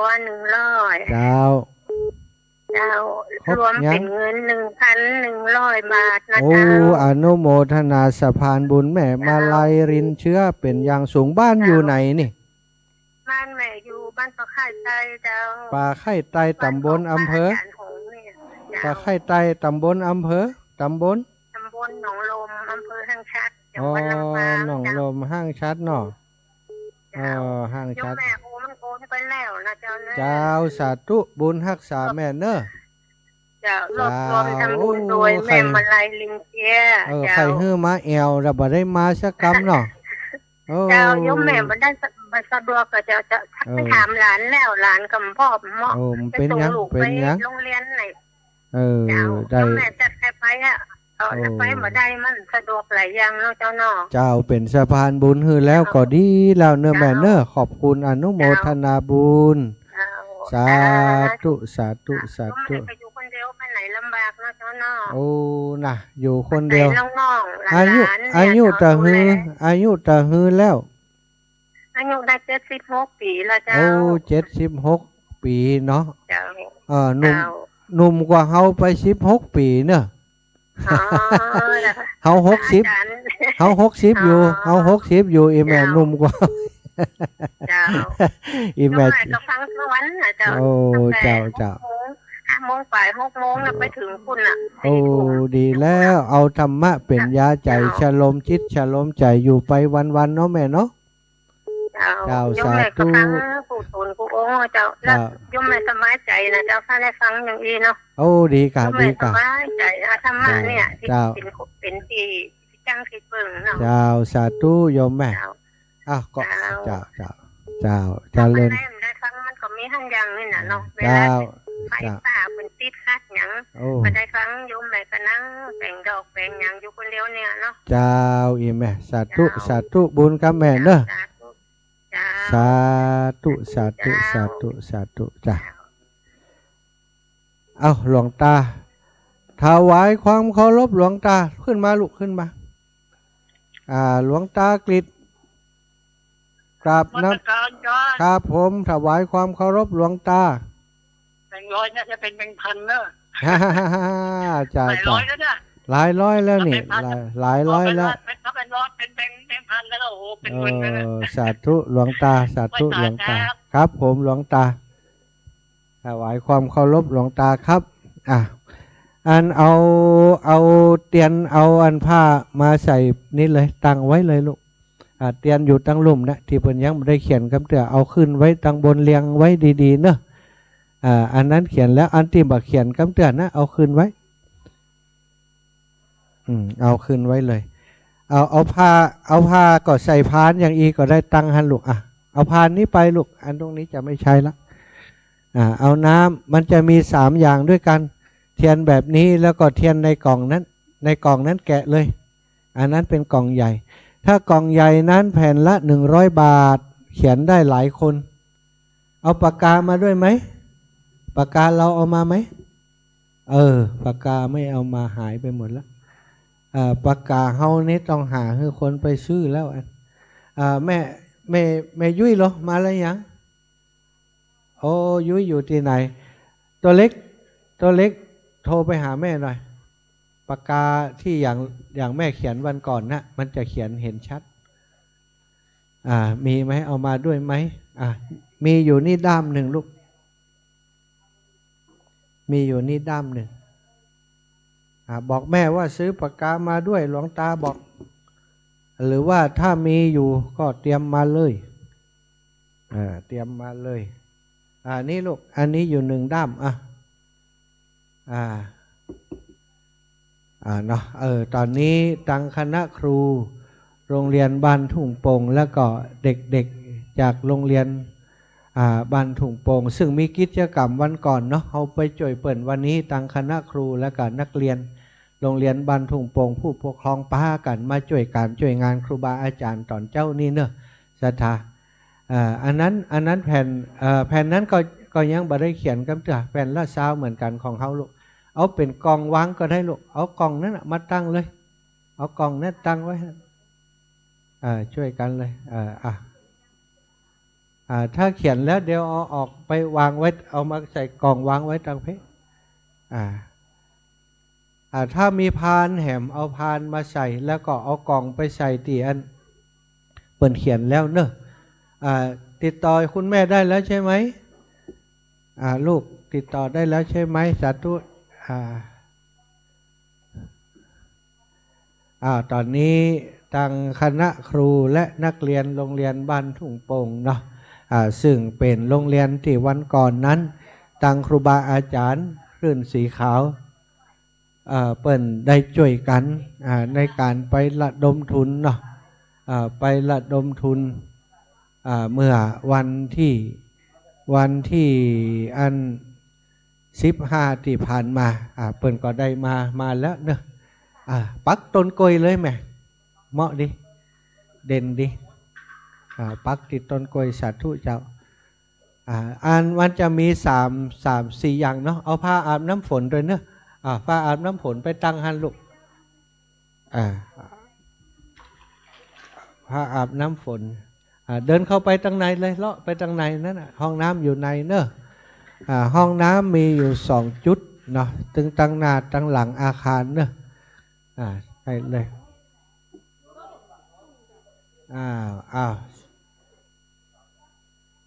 ศรัทธาญาติโยมตอนนี้กำลังจะเริ่มวุ่นวายแล้วคนกำลังเข้ามากันทึดๆแล้วเนอะช่วยกันมีผ้าอาบน้ำฝนแถมลูกอุ้งอิงเอานี่ไปเอาผ้าอาบน้ำฝนมาวางตรงนั้นต่อกันมาแล้วเอาสมุดไปวางสมุด3-4 เล่มเนอะเอาสมุดไปจดให้เปิ่นจิมสมุดนี่บ่น่าจะปอเนอะเดี๋ยวเจ้าหน้าที่ขอสมุดเพิ่มจิมสมุดเอาสมุดเล็กๆก็ได้มาให้ลูกหลานเปิ่นช่วยเขียนนี่เจ้าหน้าที่ช่วยเปิ่นจัดอันใดที่ยังบ่ได้เขียนกันเถอะที่เขียนไปแล้วก็มีเนอะแต่เจ้าเปิ่นมาปูจาไปแล้วเปิ่นเขียนไปแล้วก็มี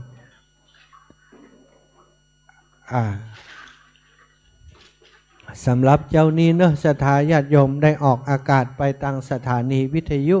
ในเครือข่ายหลายสถานีตั้งเชียงใหม่นี่ฟังได้หลายอำเภอตั้งสันทรายสารปีหางดงเจริญปอนคุณครูท่านอาจารย์สารปีหางดงสันทรายตั้งบ้านฮงหลับปูนในองค์ขลงในเมืองแม่ริมแม่แตงดอยสะเก็ดนะตั้งจอมตองตั้งดอยหล่อตั้งแม่แจ่มตั้งเมืองฝางแล้วก็ลิงก์สัญญาณเชื่อมสัญญาณไปพร้อมกันกับของวิทยาลัยสงฆ์นครลำปางของเฮาอยู่ในขณะนี้เนาะมีส่วนของน้ำอยู่ตังเพเนาะน้ำอยู่ตังเพเนอะสาธุคนงามลูกขวายลูกนี่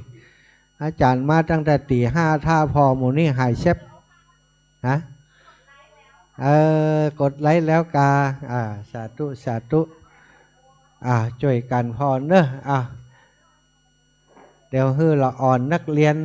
ตังผู้ปกครองอย่างช่วยกันเขียนด้วย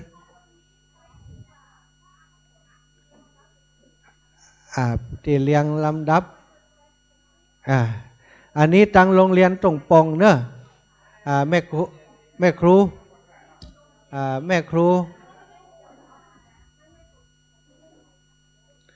ตั้งคุณครูตั้งเจ้าหน้าที่อันนี้เอาตั้งละอ่อนนักเรียนมาช่วยกันเขียน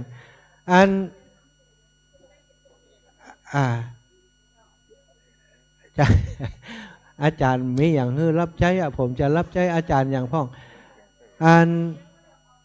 ที่เปิ่นหอมที่เฮาพิมพ์ลงไปโยมน้องเจ้าหน้าที่ที่เปิ่นหอมตั้งอากาศมาที่เฮาพิมพ์ลงไปในนั่นน่ะเฮายังไม่ได้ปิ้นมาเดี๋ยวจะฮือละออนเขาช่วยเขียนเขียนแล้วบางส่วนเขียนตีเขียนแล้วก็ติ๊กไว้แล้วตีบักเขียนกับเดี๋ยวฮือละออนเปิ่นช่วยเขียนเดี๋ยวจะใจประกาศตัวนี้เขียนมันจะได้หันว่านี่ถ้าเขียนเนี่ยอย่างอันมันเกือบบอกใครหันเนาะช่วยกันเนอะช่วยกันตั้งเจ้าหน้าที่อันนี้ตั้งท่านอาจารย์ใหญ่มาอันลำดับพิธีช่วยกันเดี๋ยวผมจะไปอันบอกละออนเขาครับ อู้อย่างก็อู้ไปเถอะวันนี้กิจกรรมดีม่วนนั้น ก็ขอสลับสับเปลี่ยนครูบาอาจารย์ท่านพระครูสุตตะชยาพรครูบาอาจารย์ของอาตมา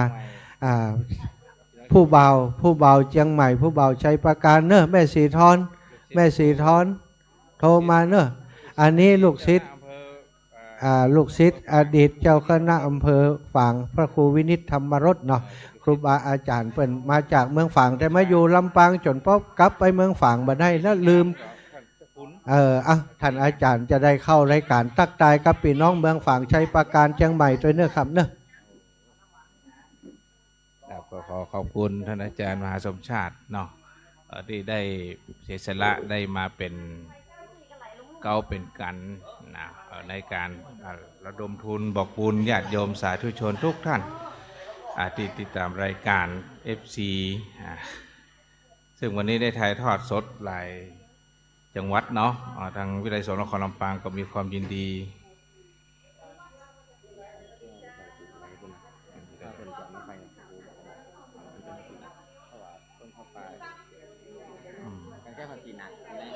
มีครบแล้วเนาะพร้อมใช้งานเลยโอเคก็ขอเจริญพรญาติโยมทุกท่านนะอาตมาภาพพระครูสุดาชยาพรเป็นลูกหลานลูกศิษย์ลูกหาของท่านอาจารย์วัดเจดีย์งามท่านเจ้าคุณแล้วก็ท่านพระครูวิทิตธรรมรสเนาะอดีตเจ้าหน้าอำเภอฝางซึ่งในอาตมาภาพก็ได้เป็นบวชสามเณรภาคฤดูร้อนสมัยเป็นสามเณรอายุ14แล้วเนาะเดี๋ยวนี้56ละญาติโยมทั้งหลายได้มาเดินทุดงมาเนาะได้เรียนการศึกษานำพาให้เกิดวิวัฒนาการในการมองเห็นความสำคัญของการศึกษาเราเรียนในพุทธศาสนาอัตภาพก็ได้รับการอุปถัมภ์เข้าเขาเรียกว่าอาหารบิณฑบาตเนาะเข้าคนบาตรญาติโยมสาธุชนเลี้ยงดูมาแต่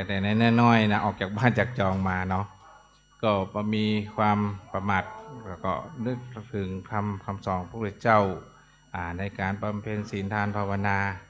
ในการศึกษาเล่าเรียนได้รับการสนับสนุนจากครูบาอาจารย์แนะนำคำสอนตั้งแต่ครูบาอาจารย์เจ้าอาวาสเจ้าหน้าตำบลเจ้าหน้าอำเภอซึ่งได้พำนักอยู่ทั้ง2อำเภอฝางก็ได้ไปอยู่หลายปีได้ไปศึกษาเราเรียนในเจดีย์งามก็ได้ไปศึกษาบาลีกรุงเทพมหานครเนาะวัดปทุมคงคาได้รับการอุปถัมภ์จากอาจารย์เจ้าคุณวัดเจดีย์งามก็ไปศึกษาเราเรียนจนจบปริญญาธรรม3 ประโยคได้มาศึกษาปริญญาธรรม4 ประโยควัดศรีบุญเรืองอำเภอฝางตำบลสันทรายเนาะแล้วก็ได้มาเรียนปริญญาตรีที่วัดเชียงมั่นชัยประการโดยการดูแลของท่านเจ้าหน้าอำเภอดูแลให้กำลังใจไปเรียนถึงเชียงใหม่ปัจจุบันก็ได้รับการติดต่อจากจังหวัดลำปางเป็นครูสอนวิทยาลัยสงฆ์นครลำปางได้เรียนปริญญาตรีปริญญาโทปริญญาเอกเป็นได้รับตำแหน่งเป็นผู้ช่วยศาสตราจารย์ก็ได้มีความตระหนักรู้ในคุณค่าข้าวปลาอาหารของญาติโยมคุณค่าของน้ำจิตน้ำใจFC ทุกท่านได้ติดตามรายการสมัยเมื่ออยู่เชียงใหม่ก็ได้ไปออกสถานีวิทยุของวัดไฟหินเนาะรวมเป็นทุกคนหลวงพ่อพระธาตุดอยสุเทพวัดสะดือเมืองแล้วก็ได้ไปออกสถานีร่วมกับครูบาอาจารย์หลายท่านโดยเฉพาะวัดพระสิงห์ในวันพระครูอุทัยเนาะก็ได้รับการชี้นำในการที่จะอบรมวัดไฟหินในการใช้ไฟดับท่านไฟดับโอ้เสียงดับดีละขอสมมาอภัยเนาะเสียงหายตกใจก็แปลกเหมือนกันนะไปอู้ที่ไหนนี่น้ำไหลไฟดับเป็นว่าวันนี้ก็รู้สึกว่าตื่นเต้นเนาะมาได้อู้ได้จ่าสถานีวิทยุมาเมินละนะมาเมินพอสมควรเพราะว่าสมัยเมื่ออยู่เชียงใหม่นี่ออกหลายสถานีพอมาอยู่ลำปางนี่ได้ลดบทบาทลงเนาะได้มาเป็นหน้าที่ตำแหน่งบรรยาย อบรมบรรยายธรรมแล้วก็สอนในระดับปริญญาตรีปริญญาโทเนาะฉะนั้นวันนี้งานบุญใหญ่สำคัญของจังหวัดลำปางโดยเฉพาะวิทยาลัยสงฆ์นครลำปางของเราร่วมกับหน่วยราชการโดยการนำของท่านผู้ว่าราชการจังหวัดลำปางก็จะมีกำหนดการเดินทางมาเป็นประธานในการหล่อเทียนถวาย9 วัดเนาะซึ่งเป็นประเพณีของวิทยาลัยสงฆ์นครลำปางที่จะดำรงไว้ซึ่งประเพณีวัฒนธรรมภูมิปัญญาท้องถิ่นซึ่งจะนักรู้ว่าการหล่อเทียนการมีความสามัคคีธรรมโดยการร่วมไม้ร่วมมือของ FC ของศรัทธาญาติโยมสาธุชนตลอดถึงนิสิตหน่วยราชการญาติโยมสาธุชนทุกที่ที่ได้ยินเสียงประชาสัมพันธ์ทางสถานีวิทยุคลื่นสีขาวโดยการนำของท่านอาจารย์มหาสมชาติได้นำทีมงานได้มาถ่ายทอดสดเพื่อแก่ญาติโยมทุกท่านได้ชมได้ฟังกันนะวันนี้ก็มีความปรับปลื้มยินดีมีญาติโยมสาธุชนมาช่วยกันโดยเฉพาะนิสิตวิทยาลัยสงฆ์นครลำปางแล้วก็หน่วยงานพยาบาลเนาะมาตั้งตรวจความดันแต่มาภาคไปใช้บริการเป็นคนแรกรู้สึกความดันสูงคุณว่านะหมอว่านะดังนั้นก็เป็นสิ่งที่ดีเนาะญาติโยมการตรวจสุขภาพนี่ก็ทำมือเฮาหูล่วงหน้าว่าป้องกันไว้ก่อนถ้ามาความดันสูงสิ่งไหนให้จะควรเว้นบ่ให้กินของเค็มบ่ให้กินของเผ็ดเพิ่นก็มีสูตรของเพิ่นหรอกคุณหมอนะเพิ่นบอกว่าไปกินเค็มนักมันว่าความดันจะขึ้นเรามาหูตะกี้เนี่ยนะ อันนี้ก็เป็นสิ่งที่ความรู้ใหม่เนาะการออกกำลังกายการดูแลสุขภาพนี่ก็เป็นสิ่งที่สำคัญเนาะญาติโยมเพราะว่าทุกวันนี้โรคภัยไข้เจ็บมันบ่เข้าภัยออกภัยเนาะอายุจะน้อยจะหนุ่มจะแก่มันก็เข้ามาได้ทุกเวลานั่นอยู่ทุกวันนี่เราก็ต้องดูแลเรื่องอาหารเนาะด้านสุขภาพพูดถึงเรื่องอาหารวันนี้ก็ได้รับเกียรติจากครูบาบุญปิงกับญาติโยมสาธุชนลูกศิษย์ลูกหาได้มาช่วยเป็นเจ้าภาพเลี้ยงภัตตาหารเพลวันนี้หลายเมนูแต่ว่าเฉพาะวันนี้เนาะมีหลายครั้งหลายคราวที่นิสิตวิทยาลัยสงฆ์นครลำปางมาศึกษาเล่าเรียนในวิทยาลัยสงฆ์นครลำปางก็จะมาเป็นเจ้าภาพวันอังคารวันพุธบางทีวันพระตรงกับวันอังคารก็มาเลี้ยงวันพฤหัสอันนี้เป็นน้ำใจเมตตาบารมีของทีมงานของครูบาบุญปิงแล้วก็หลายคนหลายท่านด้วยกันได้มาร่วมทำบุญอุปถัมภ์อุปถากภิกษุสงฆ์ในบวรพุทธศาสนาเพราะว่าพุทธศาสนาของเฮานั้นจะอยู่ดำรงมั่นก็โดยอาศัยกำลังเนาะกำลังอุปถัมภ์จากญาติโยมสาธุชนแล้วก็อุดมธรรมอุดมการของพระคุณท่านที่ได้มาบวชที่ได้มาเฮียนในรั้วรอบมหาลัยสงฆ์นั้นซึ่งเป็นการศึกษาในหมวดของวิชาการพุทธศาสนาระดับสูงโดยเฉพาะศึกษาพระไตรปิฎกศึกษาบาลีศึกษาอัตถกถาศึกษาวิชาประวัติพุทธศาสนาในคณะพุทธศาสตร์ก็จะมีวรรณคดีบาลี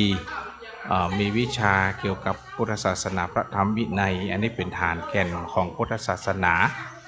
นอกจากนั้นก็จะมีการเรียนหลักสูตรของทางภาคบังคับของหน่วยราชการว่าจะต้องมีภาคบังคับเพื่อเรียนคือได้มาตรฐานถ้าหากว่าจบการศึกษาไปแล้วก็ได้รับการยอมรับผ่านการประเมินหรือว่าหน่วยงานของรัฐบาลคือได้คุณภาพการศึกษาเท่าเทียมทุกมหาลัยทั่วโลกสามารถไปประพฤติได้นอกจากนั้นการศึกษาเฉพาะภิกษุสามเณรเท่านั้นเนาะก็ยังมีญาติโยมที่เป็นคฤหัสถ์ชายหญิงอายุตั้งแต่หนุ่มน้อยวัยกลางคนจนถึงอายุ80-70ก็ได้มาศึกษาเราเรียน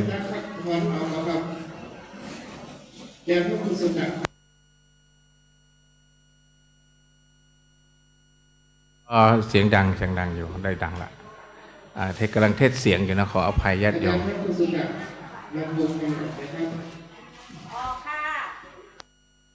เอา เคเสียงดังดีชัดเจนดีเนาะ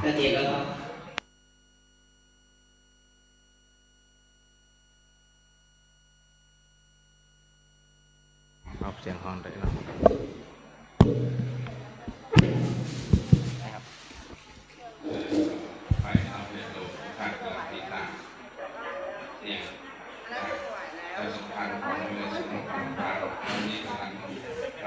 เสียงตั้งในอาคารนอกอาคารพร้อมด้วยเครื่องยนต์สถานีวิทยุก็เพียงจะมีความปกครองเป็นสภาไทย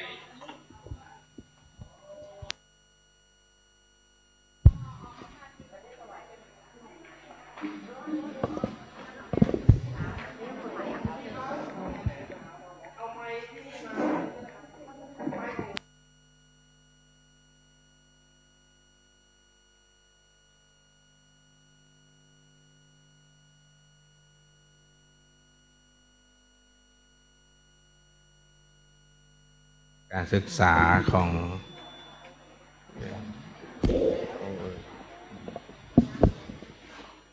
เจริญพรการศึกษาของวิทยาลัยสงฆ์นครลำปางที่เปิดโอกาสให้ญาติโยมสาธุชนได้มาศึกษาเราเรียนก็จะมีสาขาพุทธศาสตร์บัณฑิตสาขาวิชาพุทธศาสนาหลักสูตรพุทธศาสตร์บัณฑิตเนาะก็จะได้ศึกษาเราเรียนในพื้นฐานของพุทธศาสนาทั่วไปแล้วก็จะมีบูรณาการโครงการกิจกรรมมหาลัยสู่ชุมชนก็จะมีการร่วมไม้ร่วมมือในระดับการวิจัยท้องถิ่นแล้วก็การเข้าไปร่วมกิจกรรมของภาคประชาชนต่างๆการศึกษาเขาบ่ได้เปิดเฉพาะในหลักพุทธศาสนาเขายังมองหาคุณค่าของสังคมพุทธศาสนาที่มีบทบาทต่อสังคมในปัจจุบันก็ต้องอาศัยการศึกษานำทางเพื่อจะให้เกิดวิสัยทัศน์มองหันจุดอ่อนจุดด้อยจุดเด่นของแต่ละที่และทางเขาก็จะได้มาทำ MOU ความร่วมมือระหว่างมหาลัยระหว่างหน่วยงานการศึกษาสถานศึกษาตลอดถึงหน่วยงานราชการตลอดถึงหน่วยงานเอกชนญาติโยมที่มีอยู่ในเขตการปกครองในระดับอบต.ระดับเทศบาลระดับจังหวัดนะซึ่งเขาจะมีการขาดการเชื่อมโยงเพราะว่าถ้าหากว่าสถานศึกษาในระดับมหาลัยที่เป็นหลักการพุทธศาสนาจะต้องอาศัยหลักธรรมไปบูรณาการในการที่ทำงานร่วมกับเขาเรียกว่าธรรมาภิบาลซึ่งมีความสัมพันธ์ที่จะเข้าไปช่วยเหลือในการยกระดับจิตวิญญาณเนาะคือญาติโยมได้ฟังได้ศึกษาได้นำเป็นประทีปส่องนำทางซึ่งวันนี้กิจกรรมการรอประทีปเทียนเข้าพรรษาก็ขอนิมนต์การเนอะอาจารย์เฉวงมาจากอำเภอศพปราบเป็นเลขาเจ้าคณะตำบลก็ได้เดินทางมาถึงแล้ว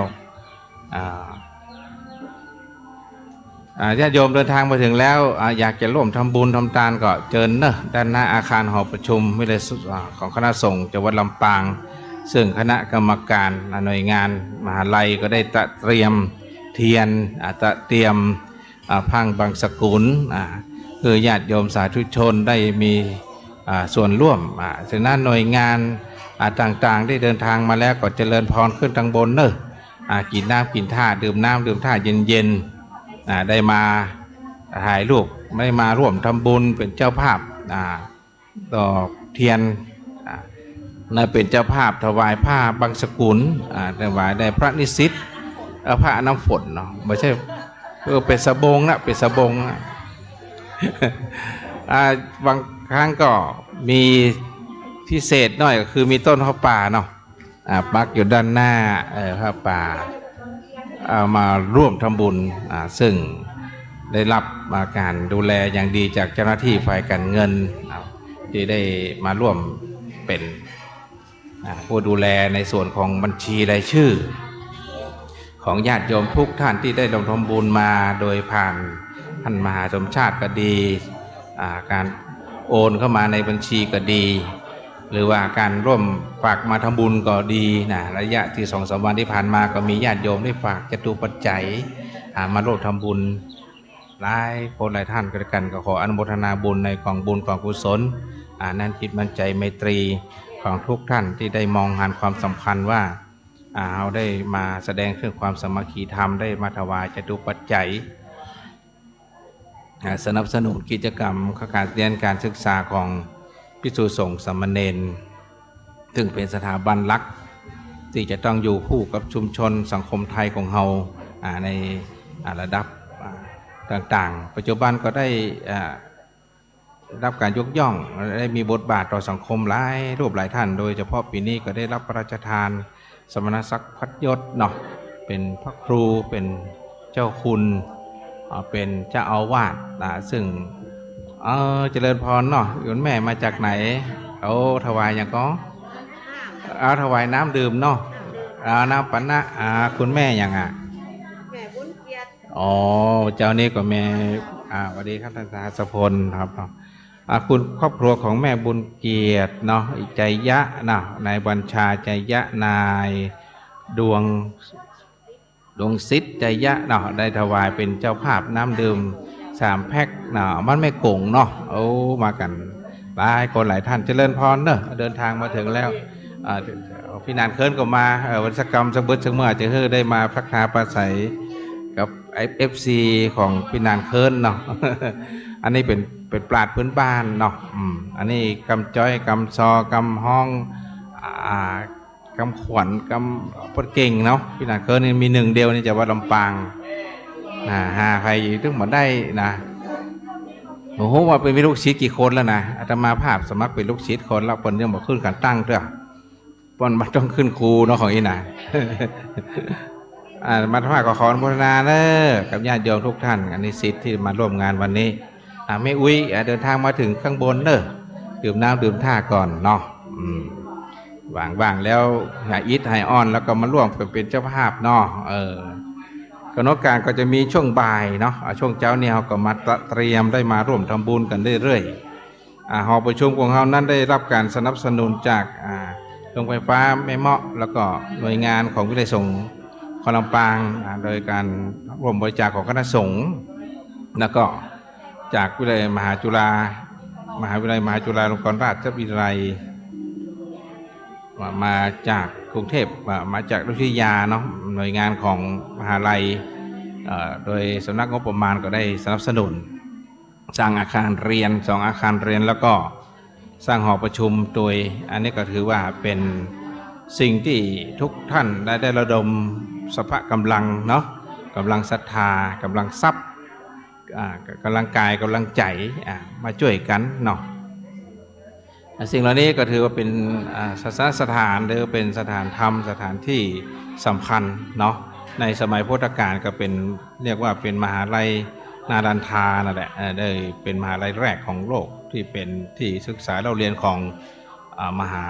ลัยของคณะสงฆ์มีความเจริญรุ่งเรืองในการเขียนคัมภีร์จารึกในการออกหลักสูตรการเรียนเพื่อเป็นที่ปรากฏแก่ชาวโลกโดยเฉพาะในอดีตนั้นก็มีพระสังฆำจั๋งเนาะมาจากประเทศจีนเดินทางไปเรียนพระไตรปิฎกในมหาลัยนารันทาเดินทางไปประเทศต่างๆได้นำพุทธศาสนาเข้ามาสู่ประเทศจีนในปัจจุบันก็ได้รับการเผยแพร่มีศาสนสถานที่สวยงามที่อลังการใหญ่ในประเทศจีนนี่ก็มีหลายที่ด้วยกันในประเทศไทยเราก็ได้นำพุทธศาสนาโดยพระโสนอุตระเดินทางมาจากศรีลังกามาจากอินเดียเดินทางมาจากทางน้ำนั่งเรือมาพร้อมกับญาติโยมสาธุชนนักปราชญ์ได้นำคัมภีร์ได้นำภาษาบาลีได้มาเผยแผ่ในพุทธศาสนาก็ทำให้มีพระสงฆ์ไทยเฮานั้นได้สืบทอดวิชาการมาจากลังกาเรียกว่าลัทธิลังกาวงศ์เนาะ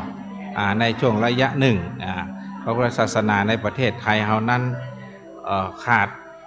อาจารย์ขาดนักปราชญ์ก็ได้ไปศึกษาเราเรียนในประเทศศรีลังกาก็ได้นำองค์ความรู้ได้น การศึกษาเราเรียนมาจากครูบาอาจารย์ทั้งปุ้นเรียกว่าลัทธิลังกาวงศ์เนาะมาหาว่าศรีลังกาเพิ่นมาเฮียนประเทศไทยเฮาพวกก็ได้นำเอาที่สยามวงศ์เนาะเอาเป็นเขาเรียกว่าเอาหลักการพุทธศาสนาเถรวาทของประเทศไทยเฮานั้นไปเผยแพร่แลกเปลี่ยนเรียนรู้ปัจจุบันก็จะมีพระสงฆ์ไทยได้ไปอบรมพระธรรมทูตสายต่างประเทศเนาะซึ่งมีหลายรุ่นมาแล้วในปัจจุบันก็ได้ไปเผยแพร่ในระดับโลกในต่างประเทศมีสายหลวงพ่อชาสายหลวงพ่อวัดปากน้ำสายหลายท่านด้วยกันเนาะมีทุกสายหลวงพ่อทอง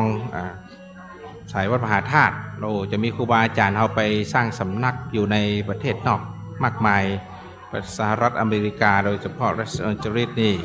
เป็นย่านที่พี่คนไทยได้ไปอยู่นักก็มีวัดไทยจำนวนนักเหมือนกันในประเทศในยุโรปในเอเชียก็จะมีในประเทศอินเดีย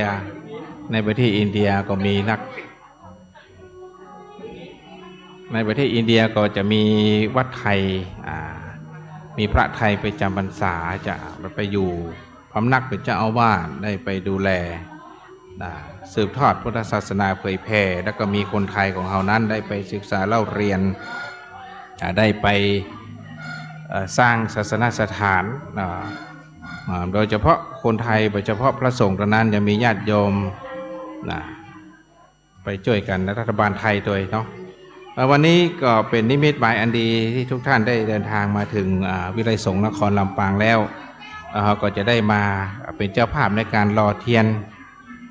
พรรษาคนบอกว่า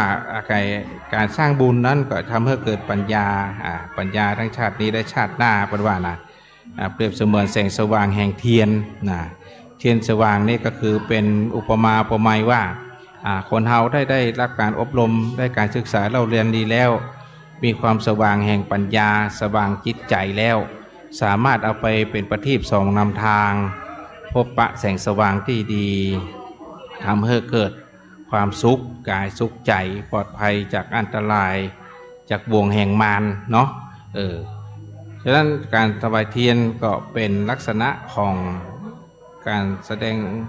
ซึ่งเป็นบุคลาธิฐานในหันชัดว่าการจะได้เรียนเล่มหนึ่งนี้ก็ต้องอาศัยน้ำพักน้ำแรงน้ำศรัทธาน้ำใจศรัทธาจากญาติโยมช่วยกันหล่อเพื่อเป็นเทียนงามสวยยิ่งใหญ่ไปถวายวัดวาอารามต่างๆเพื่อเป็นพุทธบูชาพระคุณท่านได้ไปจุดเทียนได้ถวายเป็นพุทธบูชาตลอด3 เดือนเป็นเครื่องกระตุ้นเตือนให้หันว่าได้หล่อเทียนได้จุดเทียนแล้วเป็นวินาทีแห่งการทำความดีเพิ่มเพียรทางจิตใจสมัยโบราณนั้นไฟฟ้าแสงสว่างนั้นบ่พอเพียงเนาะก็ต้องอาศัยเทียนได้ไปจุดได้การอ่านหนังสือดังหาได้เอาไปใช้ส่องทางสำนักวัดวาอารามต่างๆให้มีความสว่างสร้างความสะดวกความปลอดภัยบางที่ก็อาศัยอยู่ในถ้ำเนาะอยู่ในป่าปัจจุบันนั้นก็มีประโยชน์อยู่เนาะเพราะว่าเทียนนั้นใช้ประโยชน์ได้หลากหลายมากมายถ้าเป็นเทศกาลเดือนยี่เพ็งนี่ก็ถามหาเทียนญาติโยมเนาะเอามาถวายน้ำเนาะมาจากใดนะแม่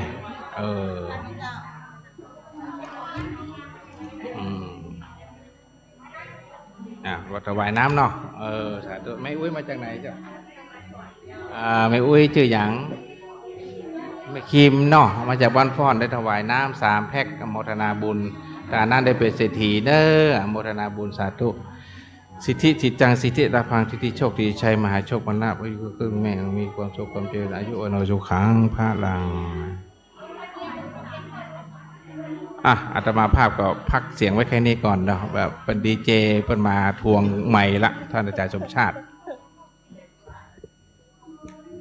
ศรัทธามายินดีต้อนรับศรัทธาอีพ่ออีแม่ทั้งหลายพี่น้องตังห้องกอกพี่น้องตัง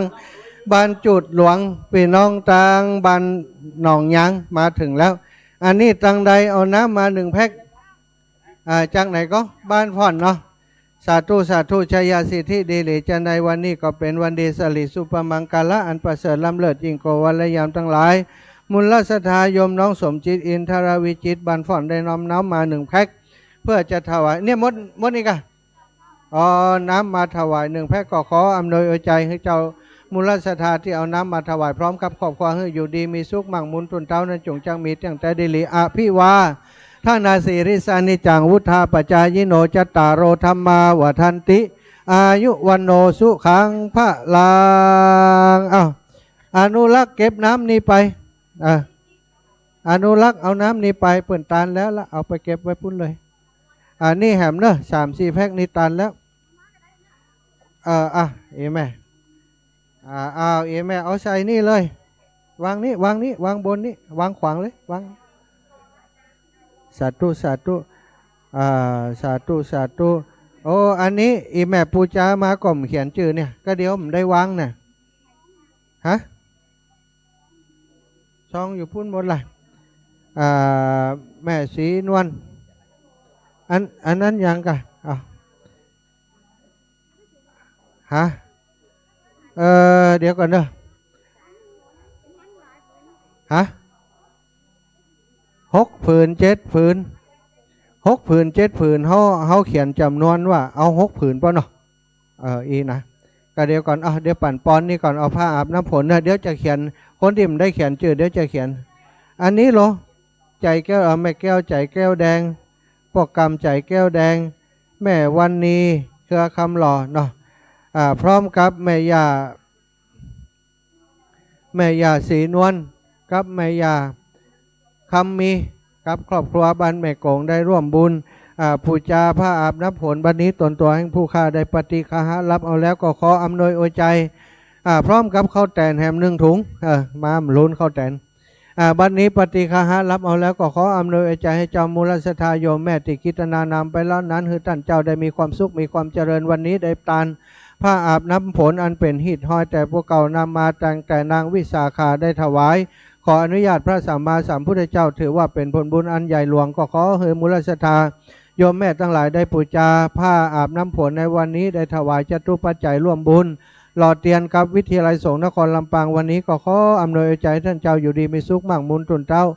พญานาปาทุได้กล้ากาดแก้วจัดตนจัดตัวกิจสิ่งหนึ่งประการใดเป็นไปด้วยชอบประกอบโดยธรรมขอความปรารถนาของโยมแม่ทั้งหลายจงสำเร็จโดยพานจงสำเร็จโดยพานดังสลีสัพปัญโยพระพุทธเจ้าได้เมตตาประทานพรอันประเสริฐเอาไว้ว่าอภิวาทนาสีริสานิจังอุทาปจายโนจัตตารโรธรรมาวทันติอายุวันโนสุขังพระลังสาธุสาธุเนอะผ้าอาบน้ำฝนที่เปิ้นเขียนแล้วเอารวมไว้เนอะก็เดี๋ยวจะประกาศตามนั้นที่อยู่ในผ้าอาบน้ำฝนนี้ตัวอันที่เขียนแล้วเขียนแล้วไผ่จะเฮ้อเปิ้นปั่นปอนเอามาเพ่เนอะลูกพระลูกเนนอยู่ตัดใดปั่นปอนได้หมดเนอะอันนี้ที่เขียนแล้วนะอันนี้ที่เขียนแล้วอันนั้นของอีแม่ก็กำลังเขียนท่านรายการมีท่านบอกชื่อเปิ้นเลยเขียนแล้วยังโยมแม่บัวขี้ท่าโปมีก่อที่พานตามีก่อแม่บัวขี้ท่าโปเนี่ยเปิ้นมาถามของเปิ้นได้เขียนแล้วยังลูกนะแม่บัวขี้ท่าโปเขียนให้เปิ้นแล้วยังเขียนแล้วถามเปิ้นจ้ะโยมท่านสามเณรไอมาแล้วทีละพลทาอาสา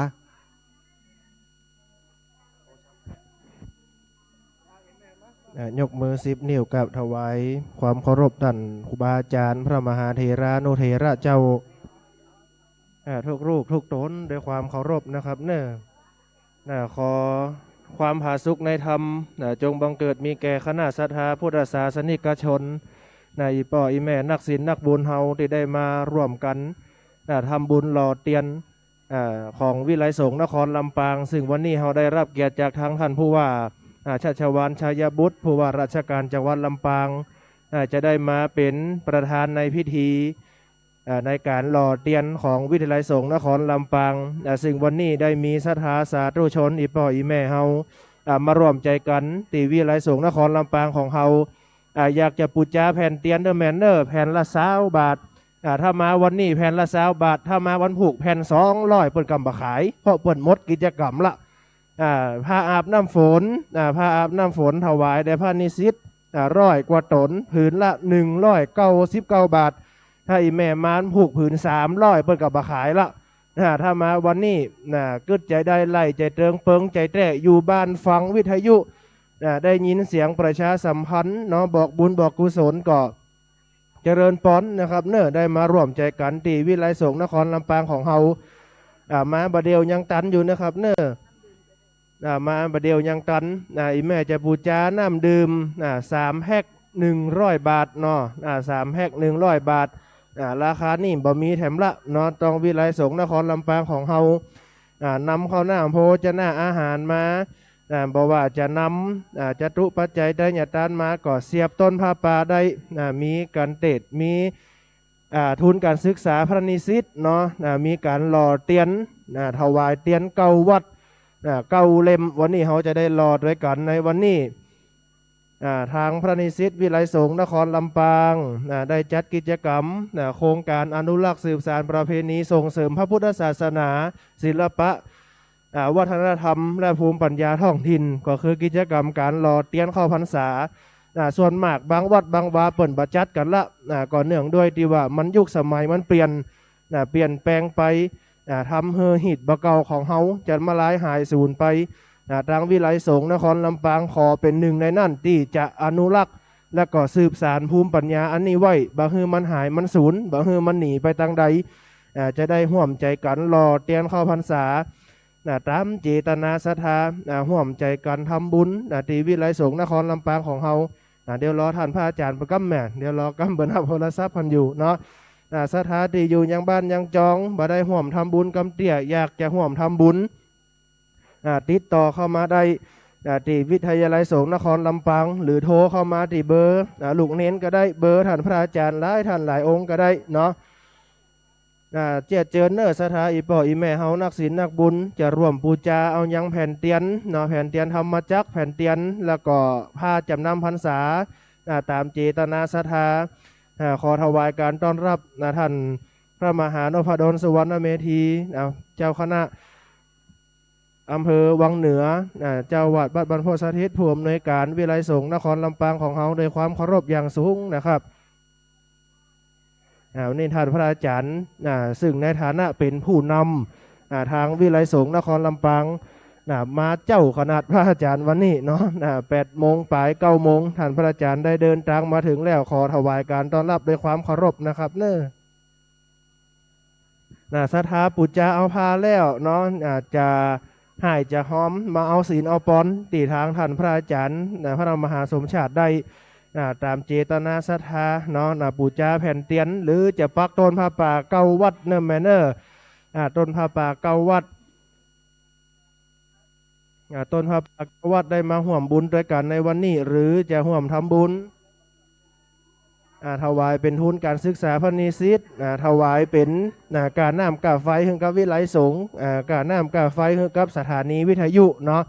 ก็เจริญพรได้มาร่วมด้วยกันได้เนอะเดี๋ยวจะมีทั้งท่านพระอาจารย์หลายท่านหลายองค์จะได้มาเปลี่ยนกันจะได้มาเปลี่ยนกันจ่าทักทายปราศัยกับอีป่ออีแม่นักศีลนักบุญของเฮาได้ยินเสียงเอิญประชาสัมพันธ์อยู่ยังบ้านยังจองยังตันเดอร์แมนเนอร์มาร่วมใจกันในวันนี้อยู่ยังบ้านกึดใจได้ไล่ใจเติงเปิงใจแต่แน่ใจจริงโทรเข้ามาก็ได้อีแม่จะร่วมทำบุญจะให้ลูกให้หลานโอนเข้ามาเนาะหรือว่าหันเปิ่นแล้วคนมาวันนี้นี่จัดเก้าอี้ไว้ประมาณ 3,000 ตัวถ้าบ่ปอนี่จะให้ตัวเจ้านี่นั่งเมื่อตั้งหลุมเอาเนอะวันนี้นะเพราะว่าศรัทธาสาธุชนมาตอนนี้ก็เกือบ1,000 บุญละเนาะได้มาร่วมใจกันที่วิทยาลัยสงฆ์นครลำปางของเฮาที่นี่เพราะฉะนั้นศรัทธาสาธุชนอีป่ออีแม่เฮาได้ยินเสียงเอิญเชิญชวนประชาสัมพันธ์มีเจตนาศรัทธาจะร่วมกันทำบุญก็น้อมเรียนเชิญนะครับเนอะสาธุชนเฮาทั้งหลายได้ร่วมปูจาเอาน้ำดื่มเนาะทานน้ำได้เป็นเศรษฐีตานน้ำได้เป็นเศรษฐีตานแว่นตานหวีได้เป็นเจ้าของรถน้อยเปิ้นว่าตานน้ำตาลน้ำอ้อยจะได้เป็นคนอูม่อนจ่าหวานเนาะ อีแม่มาแล้วเนาะอีแม่ที่เขียนตัวหนังสือได้ไปร่วมใจกันลงทะเบียนเหี่ยกรรมเนอะลงทะเบียนไปร่วมใจกันลงทะเบียนเหี่ยกรรมที่ทางจุดลงทะเบียนเนาะถ้าอีแม่เดินขึ้นมาอยู่ฝั่งซ้ายมือเนอะอยู่ฝั่งซ้ายมือจุดลงทะเบียนพระนิสิตที่มาถึงแล้วยังบ่ได้ลงทะเบียนกำเตี่ยก็รัตนานิมนต์แล้วก็เจริญพรได้ร่วมลงทะเบียนเหี่ยกรรมนะครับเนอะเจตนาศรัทธาจะร่วมกันบูชาแผ่นเตียนยังตันนะครับเนอะถ้าไปมาวันนี้แผ่นละ20 บาทถ้าวันผูกมาถามซื้อแผ่น300ประกับบาขายละถ้าวันผูกนี่แผ่น300กับบาขายวันนี้ลดแลกแจกแถมแผ่นละ20 บาทแผ่นละ20 บาท20 เดียวได้มาร่วมใจกันในวันนี้ต้องขออนุโมทนานักศีลนักบุญเฮาท่านทั้งหลายได้ร่วมใจกันปูชายังแผ่นเตียนก็ดีได้ร่วมใจกันถวายน้ำดื่มก็ดีได้ร่วมใจกันปูชาเอายังผ้าอาบน้ำฝนเนาะจะมีน้องๆนักเรียนจากโรงเรียนทุ่งโป่งเนาะได้มาจดเอารายหมายเอาจื่อขึ้นกับอีป่ออีแม่เฮาวันนี้ได้มีเจตนาศรัทธาได้มาร่วมใจกันต้องขออนุโมทนาศรัทธาที่กำลังเดินทางมาฟังวิทยุอยู่โดยตอนนี้ก็ลังไหลเข้ามากันขนาดนักเนอศรัทธาเนาะเจริญพรเนอได้มาร่วมใจกันที่วิไลสงฆ์นครลำปางของเฮาตอนนี้ก็ได้เริ่มจุดแก๊สละตอนนี้นะเนาะได้เริ่มจุดแก๊สนี้ละศรัทธาที่จะร่วมกันรอเตียนเนาะเดี๋ยวรอถึงเวลาเขาก็จะได้เปิดในศรัทธาอีป่ออีแม่เฮาร่วมใจกันรอเตียนเข้าพรรษาตอนนี้เฮาต้มเตียนเดี๋ยวก่อนเนาะเอาแผ่นเตียนไปจำในหม้อเดี๋ยวก่อนอันนี้ส่งผลละบุญตันจะได้ก้ำจูอุดหนุนพี่น้องศรัทธานักศีลนักบุญทุกคนได้ร่วมใจกันถวายเตียนได้ร่วมใจกันรอเตียนในวันนี้จะได้เป็นแสงสว่างนำทางชีวิตของเฮาไปมีความสุขมีความเจริญขจัดความมืดมนกังวลอันตรายต่างๆนานาจะได้มาลายหายสูญไปวันนี้ศรัทธาสาธุชนอีป่ออีแม่เฮาได้มาร่วมใจกันเป็นน้ำหนึ่งใจเดียวกันท่านที่เอาลงทานมาเนอะแม่เนออยู่ตั้งหลุมเนาะลงทานอยู่ตั้งหลุมสำหรับเลขบัญชีเนอะเลขบัญชีที่ศรัทธาอีป่ออีแม่เฮาจะร่วมทำบุญเนาะกองทุนทุนการศึกษาพัฒนานิสิตนะครับธนาคารทหารไทย328-107-9891 ทุนการศึกษาพัฒนาพระนิสิตวิไลสงฆ์นครลำปางของเฮาไอ้แม่อธิษฐานเอาใส่เลยก็ได้แม่อธิษฐานแล้วเอาใส่หันเลยเปิดแก๊สหันละอธิษฐานเอาใส่เดี๋ยวเปิดจะให้รอเตียนเนาะเดี๋ยวรอเตียนมันให้ทำกำก่อนวันนี้ได้มาร่วมใจกันแกะกระดาษออกแห่งกำเนอเขียนชื่อเสียงเรียงนำวันเดือนปีเกิดอธิษฐานเอามีความสุขสุขภาพร่างกายแข็งแรงในวันนี้นะครับกับถวายความเคารพท่านพระอาจารย์พระมหาบวรวิทย์รัตนโชโตรองผู้อำนวยการฝ่ายบริหารนะครับได้มาถึงละเดี๋ยวจะได้เมตตาให้พระอาจารย์เดี๋ยวจะได้เมตตาให้พระอาจารย์พบปะกับศรัทธาเนาะตอนนี้ศรัทธามากันมากหน้าหลายตาเดี๋ยวจะได้ร่วมใจกันรอเตียนเข้าพรรษาเนาะตอนนี้ศรัทธามามากหน้าหลายตาถ้าท่านพระอาจารย์พร้อมแล้วก่อนนิมนต์เลยครับเด้อท่านพระอาจารย์พระมหาบวรวิทย์นะครับจะได้มาพบปะกับศรัทธาสาธุชนอีป่ออีแม่ของเฮาอีป่ออีแม่ที่มาถึงแล้วเนาะขึ้นมาตังบนให้นะครับเน้อขึ้นมาตังบนให้ขึ้นมาตังบนเดี๋ยวจะได้ร่วมใจกันหับศีลหับปอนเนาะอีแม่ที่ปูจาเอายังพาจำนำพรรษาปูจาเอายังแผ่นเตียนก็ดีเนาะเดี๋ยวพระอาจารย์เปิ่นจะได้ปั่นป้อนให้กับศรัทธาอีป่ออีแม่เฮาตามเจตนาศรัทธาได้มาเป็นน้ำหนึ่งใจเดียวกันได้มาร่วมทำบุญกินทำบุญทานในวันนี้อันนี้ส่งผลบุญบันนี้หายไปไหนเนอศรัทธาอีป่ออีแม่เฮาจะได้ก้ำจูและอุดหนุนให้มีความสุขกายสบายใจเกิดเงินได้เงินมากองเกิดทองได้ทองมาใส่ในวันนี้นะครับคณะศรัทธาที่มาถึงแล้วของถวายทานแหละลงทานเอามาเพ่เลยถวายสงฆ์เนาะสบาย ส่งเอาไปทั้งพุ่นเลยเนอะ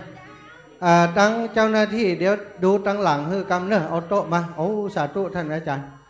อันพี่น้องทั้งหลายเนอะตอนนี้ที่เข้ามานี่นะห้องน้ำฟังดีๆคนเฒ่าคนแก่เข้ามาอยากเข้าห้องน้ำอยู่ตั้งหลังนี้เดินขึ้นมานี่ก็เลาะข้างนี้ไปเลยห้องน้ำอยู่ตั้งหลังเนอะหลังตรงนี้ก็มี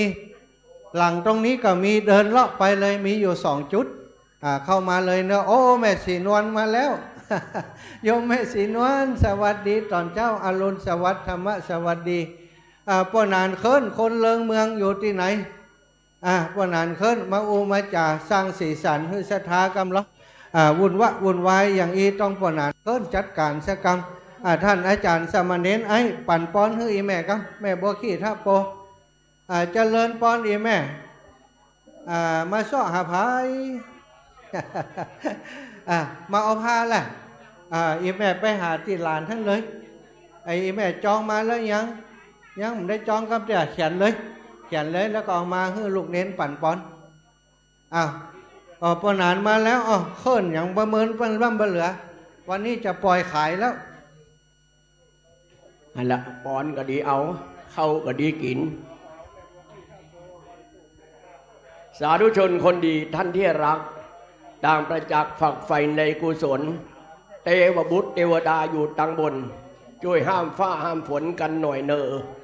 ศรัทธาสาธุชนมาหยาบดากเอิบอาบจิตใจให้เสนอขึ้นคันไดมาตั้งเพนะจ๊ะเธอโอละเฮอจกกระเป๋าเอาใบแดงเกิดวันหยังครับพระป่าประจำวันเกิดซันเดย์มันเดย์หนึ่งเทศเดย์ติดจัดในการพุทธพันธุเสาร์ติดจัดในการหมายเขาว่าจะได้อยู่ฟังตอนนี้ดารากำลังเตะท่าถ่ายหูปใบแดงนี่หยับวันนี้งามที่สุดปิกไปบ้านกับโซโฮเหมือนเก่านะอยากได้บุญส่วนกระเป๋าเข้ามาหาตามเวลานัดหมายชายและหญิงช่วยกันหน่อยเอากันอย่างจังจริงทางผู้ชายผู้หญิงและกระเทยว่าครบหมดถามมาแล้วรถจอดเป็นตีเป็นแหงเนอเอาปอนนี้ใครเกิดวันหยังกับพุ่นเนอพระป่าประจำวันเกิดนะที่จัดในการพุทธพันธุเสาร์ใครจะตานผ้าประจำพรรษาผ้าอาบน้ำฝนนี่เนอวจิกาสาธิกานี้เขียนชื่อนามสกุลวันเดือนปีเกิดนี่สินมีเท่าใดใส่เข้าไปคือมันหมดเหี่ยววันนี้พรุ่งนี้เลขเด็ดจะออกตอนบ่ายนี้แล้วเนอ วันนั้นไปตรงปงรวยกันหลายขนาดนักนานลืมซื้อเบิ่งตุเบิ่งเจ้าเหมือนกันเนอทำบุญให้อธิษฐานนะจ๊ะทำบุญให้อธิษฐานเนอทำทานเนอแผ่เมตตาอธิษฐานความสุข3 ประการ 1มนุษย์สมบัติ2สวรรค์สมบัติ3นิพพานสมบัตินิพพานังปรมังสุขังตึกไหนตึกฮะนะทำทานนั้นแผ่เมตตาเนอข้าพเจ้าขอตั้งจิตอุทิศผลบุญกุศลนี้ไปแผ่ไพศาลถึงบิดามารดาครูอาจารย์พร้อมลูกหลานญาติมิตรสนิทกันคนเคยร่วมเคยรักสมัครใคร่ขอจงได้บุญกุศลผลของฉันทั้งเจ้ากรรมในเวรและเทวันให้สุขสันต์ชั่วกันนิรันดรตอนนี้พระอาจารย์กองเฮาเนอภูมิในการมจรของเฮาอาจารย์นพดลสุวรรณเมธีหรือตุปี้มหาแดงผมนับถือเป็นอาจารย์เก้า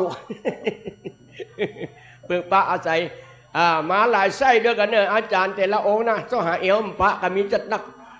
หาหุ่นดาราก็มีจะหลายตึงยิงตึงใจแม่ขาวเจ้าค่ะแม่ขาวจ๋ามาทางนี้ก่อนอย่าได้หอนหายศูนย์บุญจะเสียทำบุญก่อนนะจ๊ะมาให้ดีไม่ได้เพลียวหัวใจเหมือนได้บุญ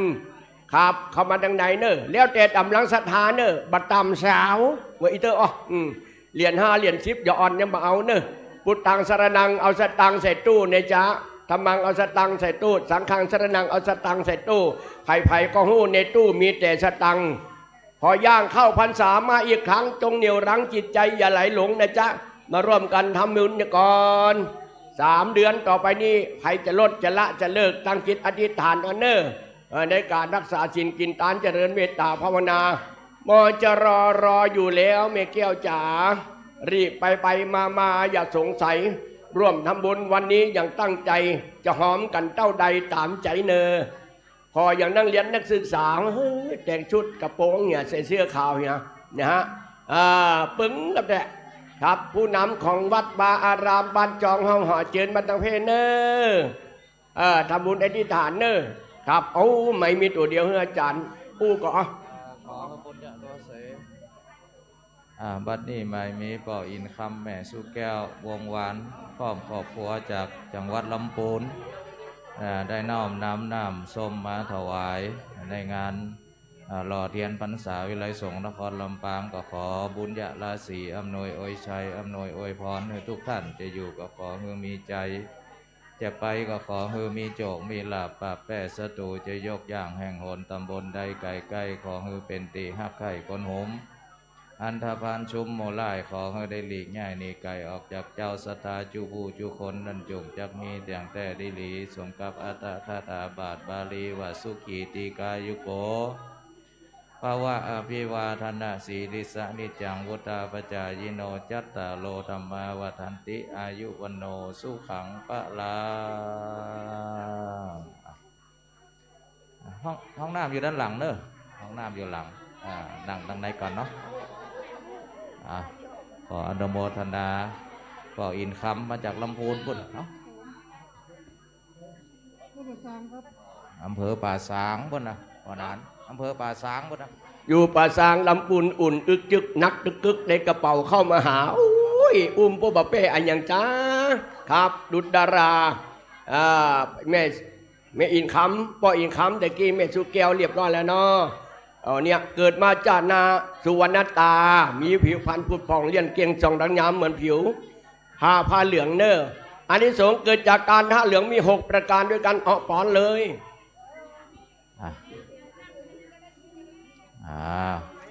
เอาเก้าอี้มาเสริม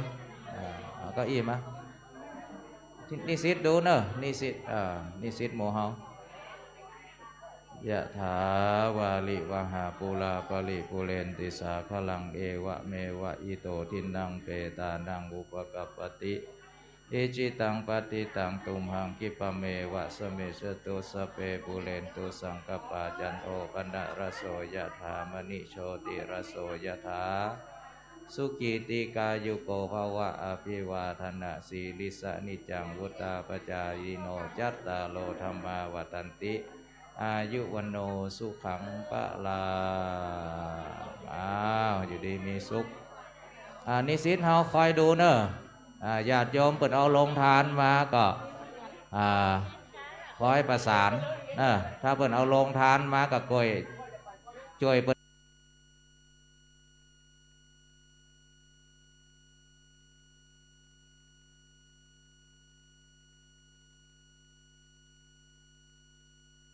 คารวาสของเขาช่วยดูแลรถกันไหนจอดเปิดเอาลงทานมาก็ช่วยยกกำเนิดช่วยยกแล้วก็มีจุดลงทานแล้วก็นิมนต์พระสงฆ์ไปปั่นป้อนไปปั่นป้อนให้เปิ่นคอยดูแลเนอะนี่สิเจ้าบ้านเขารถเปิ่นมาจอดญาติโยมเปิ่นมาเปิ่นเอาลงทานมาตัวก็ช่วยยกช่วยหยังวันนั้นขึ้นต่อหลวงพ่อปั่นป้อนดิบเอาเนอะดังเหี่ยวเตี้ยวดาวนะสวรรค์6จันดังหมดรถทุกคันที่มาเนอะมจรวันนี้ยินดีต้อนรับและอปพลพลตบตแบมมีกะดูแลรถจิมเนอร์พุทธเข้าเจาออกมีอย่างมาตัวเปิ้นเอามาของมัถวายเช่นโรงทานของข้าวของหวานกระยกออกมากำพอโต๊ะพอตังเก้าอี้ตีนั่งท่านมาเราดีใจท่านไปเราคิดถึงจิตใจใฝ่รำพึงต่างคำนึงคิดถึงกันบึ้ดท่านจะหันวิธีหลอดเตียนเนอะพวกนิมนต์ปั่นป้อนนะไปปั่นป้อนลงทานก็เนอะถ้ามาปั่นป้อนไปเอาปี้คืนเนาะจันลอยมาแม่บัวไข่ทุ่งหัวช้างกินไม่ห้างมืนมาพาโซสีนะหลายคนมากันอย่างมากมีล้วนดูเหมือนสาวจีกันทุกคนใครมาบัตรทำบุญทำทานระวังเนื้อเจ้าตีแถวนี้แห้งนะ10 บาทก็ตา5 บาทก่อนตานจะฮือมันงามใบแดงปึ้งลึงสีม่วงสีปันเสียงดังตึงสนั่นขึ้นวนจันฝ้ายไปเกิดปีสีปีไส้สง่าไปปักผ้าป่าเอาเนอที่โต๊ะกรรมการนั่งกันเสนอโอ้ล้วนแต่ละเงอสาวน้อยทั้งนั้นเจ้ามาจากเทศบาลตำบลบ้านเอื้อมนะอดีตนางงามปี36ตกรอบแรก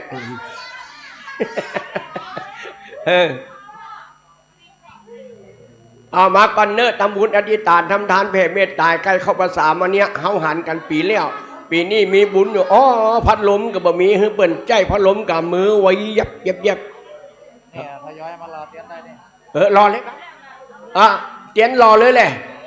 เตียนทำบุญเรียบร้อยมารอเตียนด้วยมือท่านเองเนอะเก้าเตียน10เตียนบัดเตียนพรรษาเก้ามา10มาบัดเก้ามาวามาวัดเก้าจัด10จัดเวลาหลอดเตียนจะไปตักหนักเนอะจะวิทย์ดังหลังนะคนดังหลังจะบ่ได้เอาน้อยเดี๋ยวเอาเป็นตัวอย่างบ่ได้เนอะพอย่างเข้าพรรษามาอีกครั้งจงเหนี่ยวรั้งจิตใจอย่าไหลหลงรักษาศีลกินเพลเดินเส้นตรงให้ดำรงคงเช่นเป็นคนดีให้ยึดเอาธรรมะลดละเลิกความเกลิกซ่อนไว้ในแสงสีเหล้าบุหรี่จิ้นสิ้นกันทีเพื่อฟังกำตุปีก็แล้วการมจรจัดให้สมใจนึกกระเป๋านึกสักกักเปิงใจหนอโอ้วันนี้ตึงหญิงตึงใจมาเพียงพอผู้ใจก็หล่อขี้ปุ๋มยาวพอดอกหมูมีเงินดึงนั่นพอขี้ปุ๋มยืนเอาปึกเอาปักนี่นะหมูติดตักเตียนนี่จะไปตักนักเนอะถ้าตักนักเหมือนปอเขาที่จะอันมาล้อมลุ้นเขาตักคนน้อยอีแม่เนอะตักคนน้อยแล้วย่อลงไปอันนี้หมู่เฮาเปิดโอกาสให้ทุกท่านเป็นเจ้าภาพเจ้าสถานสาธุถ่ายรูปกันเรียบร้อยเนาะสาธุ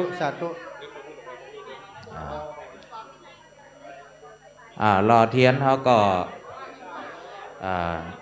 ช่วงเจ้านี่เขาก็เปิดโอกาสให้ประชาชนทั่วไปมันต้องตักนักเนอะศรัทธาญาติโยมเนาะเดี๋ยวเขาจะร่วม2พิธีนะพิธีตอนเจ้านี่ก็เขาก็ได้รอเตียนที่จะถวายวัดเก้าวัดแล้วก็ช่วงบ่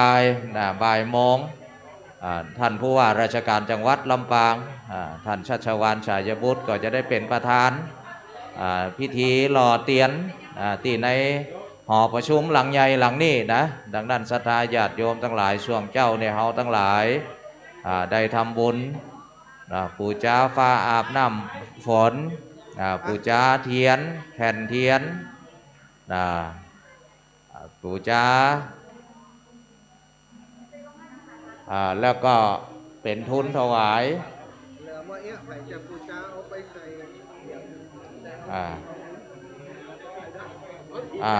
นี่ออมสินเป็นทุนการศึกษา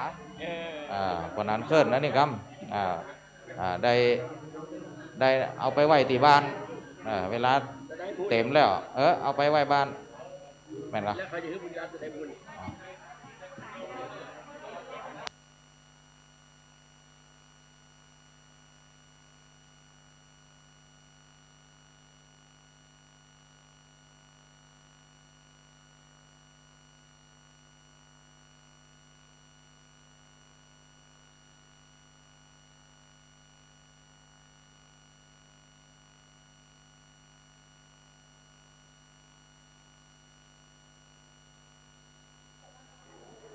ศรัทธาญาติโยมเนอะเหลียวมาตั้งเพนะขายยะ อันศรัทธาญาติโยมถามหาออมสินพอตั้งเพเนอะตอนนี้มีเหลือประมาณ20 แกนที่ไผ่บ่ได้กำเตือนนะที่ได้ไปแล้วมาเอาเห็นนะเต็มแล้วเอามาคืนก่อนอันนี้นี่ตอนนี้ผลิตมาตอนนี้เหลือไปเยอะเนาะศรัทธาไผ่ที่จะเอาไปออมบุญแล้วเอามาตานตอน12 เปงเนอะตานเฮือปุตตาหน้าลุงอย่างต่างๆที่เปิ่นล่วงรับมรณาไปสู่ปรโลกไปนะเอาสตังในเนี่ยมาตานสตังของเฮานั่นละเนาะไผ่จะเอาออมศีลออมบุญมาเอาติละอ่อนเปิ่นอันเฮือปุจจาน้ำเดิมเนอะน้ำเดิมตรงนี้นะมาปุจจาเอาตรงนี้เตะมาเฮือตุลุงแกนละเอามัดห้อยคอตุลุงนี่เฮือเขาได้หันนะอันนี้ออมศีลออมบุญเราศรัทธาญาติโยมถ้าใส่เต็มนี่ถ้าเป็นเหรียญบาทนับได้3 ปันถ้าเป็นใบร้อยนับได้30,000เนอะถ้าเป็นใบปันนี่นับได้300,000ในกระป๋องนี่นะใจมีจำกัดเนอะเอาไปตานเนาะเปิ้นบอกว่าตามน้ำได้เป็นเศรษฐีตานแว่นตานหวีจะได้เป็นทุเจ้าแต่ถ้าตานสตังเป็นอัน มาช่วยการศึกษาช่วยสถานีวิทยุจะมีชื่อเสียงโด่งดังอย่างปีนานขึ้นนะเนอะอันนี้เนอะไปบ่ได้เอาไปไว้บ้านเนอะหยอดถึงวันเนอะไปบ่ได้ก็จะมาเอาสาธุสาธุ พุทธังสรนังเอาสตังหยอดกล่องธรรมังสรนังเอาสตังหยอดกล่องสังฆังสรนังเอายาดังหยอดกล่องครับจิตใจจะพูดพองเพราะในกล่องมีสตังค์นั่นสาธุสาธุวันนาเต็มนึกเอามาให้หลวงพ่อพระมหาสมชาตินี่นึกครับ วันนี้เราร่วมกันไม่หวั่นหวาดขอประกาศทั่วกันไม่หวั่นไหวท่านจะมาจากแห่งหนตำบลใดโอ้อันนี้อายุตัวใดแล้วอายุตัวใดแล้วนี่88ประตูมาลังงวดนายครับ88เหมือนเดิมเสริมราศีพอตั้งหลังเหมือนสาวจี63ร่วมทำบุญวันนี้ปรากฏอย่างงดงามเอามือซ้อมชะตังกันเข้ามาอันนั้นเข้าคิ้วอย่างกันนะดีว่าเป็นแจกอย่างฟรีเข้าคิ้วรอเตียนจะไปตักนักเนิร์ดเตียนจำนวนจำกัดนะครับพุทธังสรนังเนี่ยออกพลังเอาสตังครับใส่ตู้ใส่เตียนหล่อเตียนมีเก้าเล่มปันกันคนน้อยจะไปตักนักจะไปตักนักลงเยอะลงเดี๋ยวคนตั้งหลังมาบัดได้รอชักกรรมนี่นะแปลงใจเก้าวัดนี่วัดเนี่ยพ่อเราบอกแม่เอาเต็มนะคนเดียวเอาเต็มคืนพ่อกันพูดเลยครับจะไปตักเต็มอาจารย์ถ้าตักคือเปิดเต็มยังตรงโปงว่านั้นโอ้มาบรรลุให้วะให้มาได้ตานมาได้ยอดก็เปิดมาได้รอก็เปิดนะครับไปชอบมากับบ่ปอเนาะเยาะกำหน่อยไปบ่ต้องตักเต็มตักเกิงกับบ่ไปตรงโปงวันนั้น530ได้กันยำยำพี่นานขึ้นคนเดียวมาได้ไผ่ตักเกิงนี่ขอให้ถูกหวยรางวัลที่1วัดอย่างพ่องที่จะไปตานนี่ปีนี้ตีของมจรวิทยาลัยสงฆ์นี่เอาตาลพระนิสิตที่เปิดมาเฮียนนี่ตาลหัววัดพระนิสิตที่เปิดมาเฮียนนี่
ลืมนะ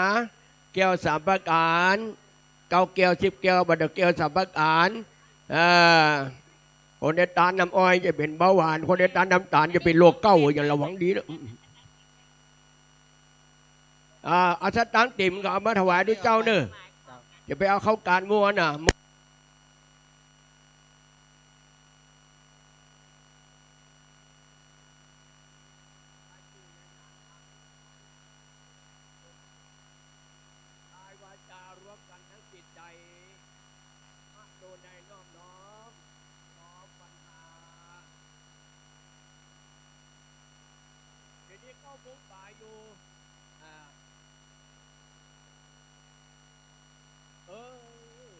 มาวัดอย่าลืมใส่ขันแก้วทั้ง3เราเพ่แล้วไปเจวัดนี้ก่อนสีขันแก้วทั้ง3อยู่ไหนเนอะไปเอาข้าวดอกไม้ไปใส่ขันแก้วก่อนขันแก้วทั้ง3ขันใส่ขันแก้วทั้ง3ได้แล้วกันถ้าไม่ได้ก็จะไปว่าแหงโยมเย็นก็ย่อมใส่ตามแจงพุทโธอรหังแจง1ธัมโมพระจัตตังแจง1สังโฆยัตถิทางแจง1เนอะ เขียนสัก2 เล่ม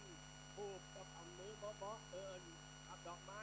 ผูกสัก3 ดอกอย่างน้อยเด้อในการบูชาพุทธคุณนังธรรมคุณนังสังฆคุณนังพุทธคุณนังมี56ธรรมคุณนังมี38สังฆคุณนังมี3นี่อย่างมี14คุณพ่อ21คุณแม่22คุณเมียหลวง500คุณเมียน้อย5,000คุณกำนันคุณว่าอยู่เลยเป็นแจ้งด้วยร่วมทำบุญวันนี้ถ่ายรูปกันเด้อหากว่าไม่ดูต่างหน้าใครจะจากไม่ลำบากหัวใจไฟเกื้อหนุนขอขอบคุณขอขอบอกขอขอบใจไฟเกื้อจุนขอให้อุ่นชุ่มรุ่นตลอดกาล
ลุงพรหมสายแหมนึงลุงพลปลาแก้วกะปลาอย่างปลาแดงปลาแดงกอไก่ก็ว่างองหูหมูและครอบครัวแหม1 ผืนมูลศรัทธานายสุวรรณนางสมล่ะนายสุวรรณนางสมศรีวงพรหมสายแหม1 ผืนมูลศรัทธาแม่พัดนางสาวจันทิพย์วงพรหมสายแหม1 ผืนมูลศรัทธาแม่นายถนอมนางจันแก้วขัดเดชาแหม1 ผืนมูลศรัทธานางบุญธิราโยธาและครอบครัวแหม1 ผืนมูลศรัทธาแม่ดวงจันทร์จำปาหาวหลวงยังมีหอหีบล้อลิงหอชาอางอจำปาหลวง1 ผืนมูลศรัทธาแม่เปงสายเปียงพร้อมลูกหลาน1 ผืนนายสุภานางผ่องใสนางสาวอุทุมพรยุชมพูยุชมพูแหม1 ผืนบัดนี้ตนตัวแห่งผู้ข้าเป็นตัวแทนของครูบาอาจารย์ได้ปฏิฆารับแล้วขออำนวยเอาใจให้เจ้ามูลศรัทธาโยมแม่โยมพี่โยมน้องทั้งหลายที่คิดนาทำไปแล้วนั้นเพื่อท่านเจ้ามีความสุขมีความเจริญได้แปรตานแผ่ผ้าผ่อนอาภรณ์คือกับพระสงฆ์องค์สังฆเจ้าเป็นผ้าอาบน้ำฝนศรัทธาญาติโยมจะเป็นผู้บริบูรณ์ไปโดยทรัพย์สินสิริคานมีผ้าทิพย์อันเป็นทิพย์อยู่ในสวรรค์วิมานนั้นจงจังมีเที่ยงใจดิลียะทาวาริชยาสิทธิอภิวาทนาสิริสันติจังพุทธาปัจจายโนจัตตารโอธรรมาวัฏันติอายุวันโนสุขังพระลาอยู่ดีมีสุขได้ละยังได้ละยังเอาละเต็มแล้ววันนี้งามที่สุดแก่มาถ่ายรูปไปเหรอนิมนต์อาจารย์เนี่ยมอตานเข้าว่าสารนี่เนอะขอเปลี่ยนไม้ครับเปลี่ยนไม้ได้เลย3 4 5 6 7 8เอาไม้ดีๆมาแล้วอันนี้เอาเรียงไว้ดีๆเอาเรียงไว้ดีๆปั่นปอนแล้วอันนี้จะตังใส่นี่เอาปัจจัยที่ถวายลงตาลเอาใส่ตู้ให้เปิ่นเลยเอาร่วมบุญให้เปิ่นมดนั่นนะเอาเนอะศรัทธาญาติโยมอีป่อยอีแม่ที่ทยอยมาถึงแล้วครูบาอาจารย์ท่านอาจารย์บวรวิทย์รัตนโชโตมาถึงแล้วอาจารย์ถึงแล้วก็กำไม้ก่อนถึงแล้วก็กำไม้ตักตายญาติโยมก่อนอาจารย์บวรวิทย์มาแล้วตุเจ้าว่าอันศรัทธาว่าตุเจ้าศูนย์กันมโหตนใดเป็นตนใดนะฮะอาจารย์มาสมชาติได้ทักทายศรัทธาตั้งแต่เจ้าแล้วนะส่วนพระอาจารย์ดร.พระมหาบวรวิทย์รัตนโชโต2 ทุ่มถึง4 ทุ่มที่ได้ปะหลายคนหลายท่านได้ยินแต่เสียงของพระอาจารย์บ่เคยหันหน้าหันตานะวันนี้ได้หันหน้าหันตาเรียบร้อยแล้วก็ในส่วนของมหานพดลสุวรรณเมธีนี่ผู้อำนวยการก็อยู่ด้วยกันนี่ละ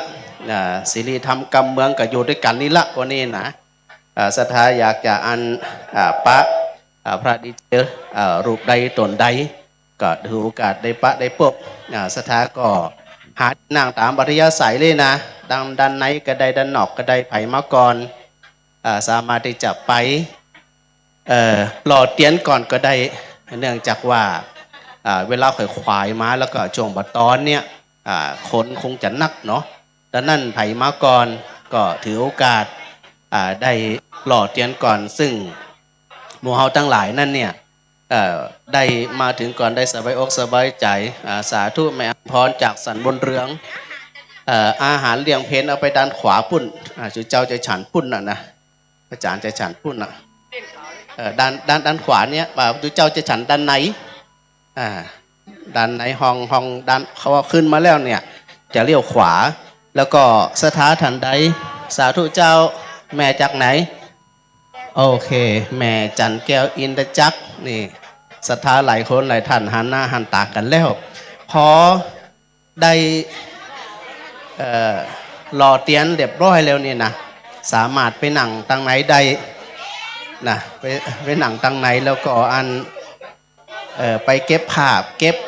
ถ่ายรูปนะฮะบริเวณด้านในนี่ประดับประดาอย่างงดงามเลยทีเดียวนะศรัทธาสามารถจะไปหนังเดียวประมาณแหมสักเกินชั่วโมงนะสถานนะฮะพระอาจารย์มาตั้งแต่ตะว้าละแต่ปิกวัดก่อนมาตะกี้นี่ เดี๋ยวแหมสักขวาแหมสักหน่อยสัก10 โมงเดี๋ยวพระอาจารย์ก็จะได้ให้เจ้าหน้าที่ได้เปิดแอร์เนี่ยให้สถาได้สัมผัสกับห้องประชุมคณะสงฆ์จังหวัดลำปางซึ่งถือว่าเป็นครั้งแรกนะครั้งนี้ถือว่าเป็นครั้งแรกหลังจากที่ได้มีการปรับปรุงได้สร้างในส่วนของหอประชุมริสงฆ์นครลำปางโดยเฉพาะเปิดห้องว่าเป็นหอประชุมของคณะสงฆ์นะฮะเขาจะใจวันนี้เนี่ยเป็นวันแรกครั้งแรกถือเป็นปฐมฤกษ์ในกิจกรรมหล่อเทียนเข้าพรรษาแล้วก็ในส่วนของการถวายพระอาบน้ำฝนซึ่งเขาจะได้ถวายในวันนี้เนาะดังนั้นเนี่ยสถานทันใดที่มาถึงแล้วก็สามารถได้หล่อเทียนก่อนเลย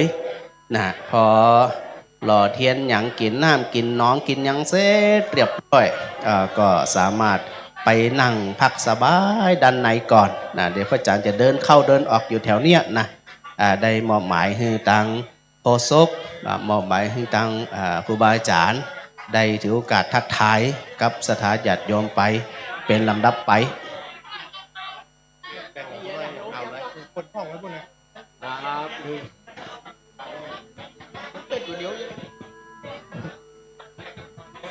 เตียนจะไปตักนักเนอ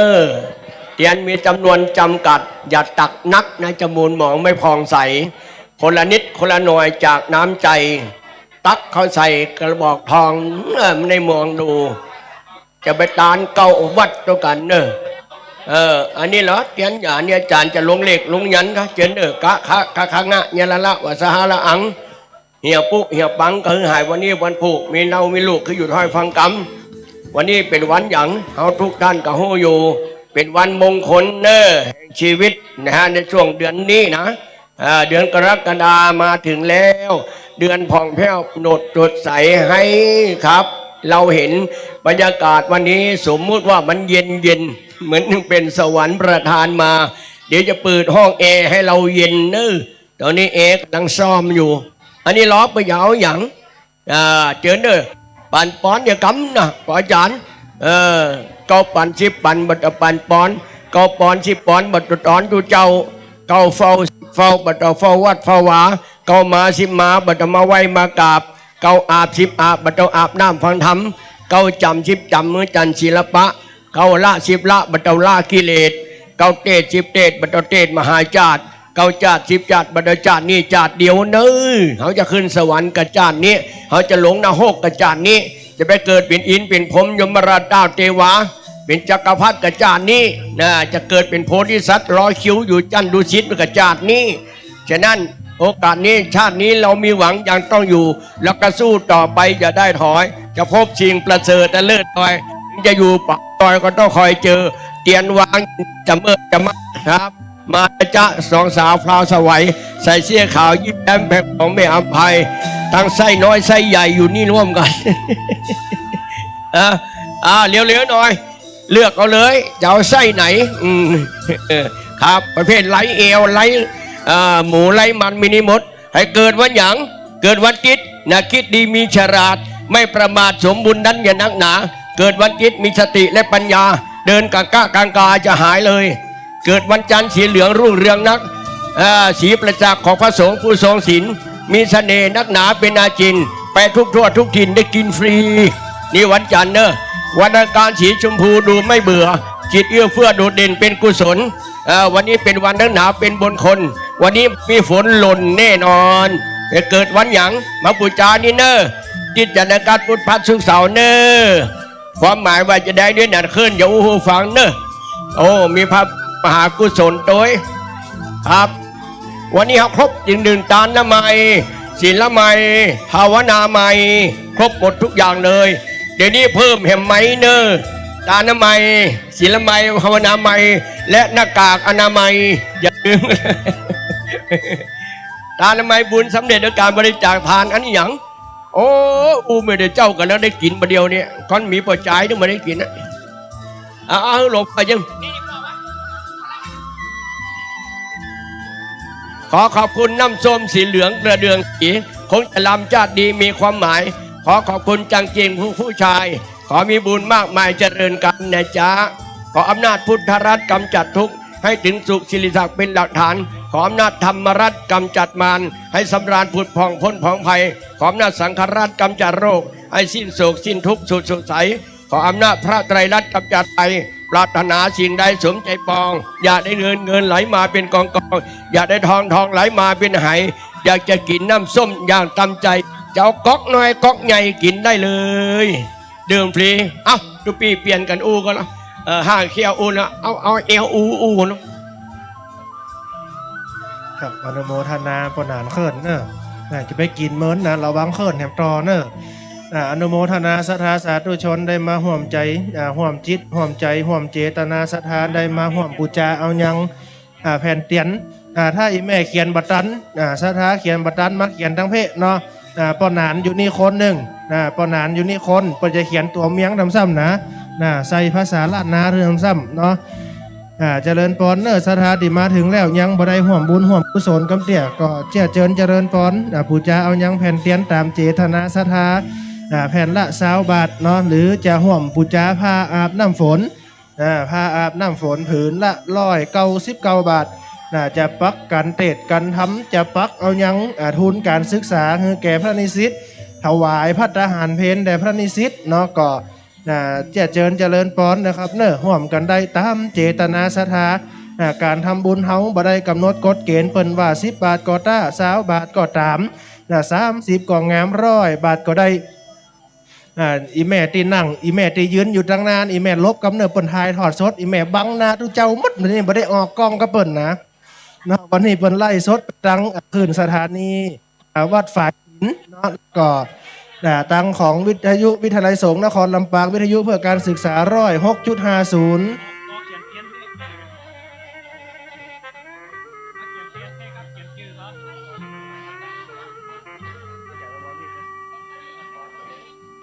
วันนี้ได้มาห่วมบุญห่วมกุศลด้วยกันตามเจตนาศรัทธาแม่นเนอ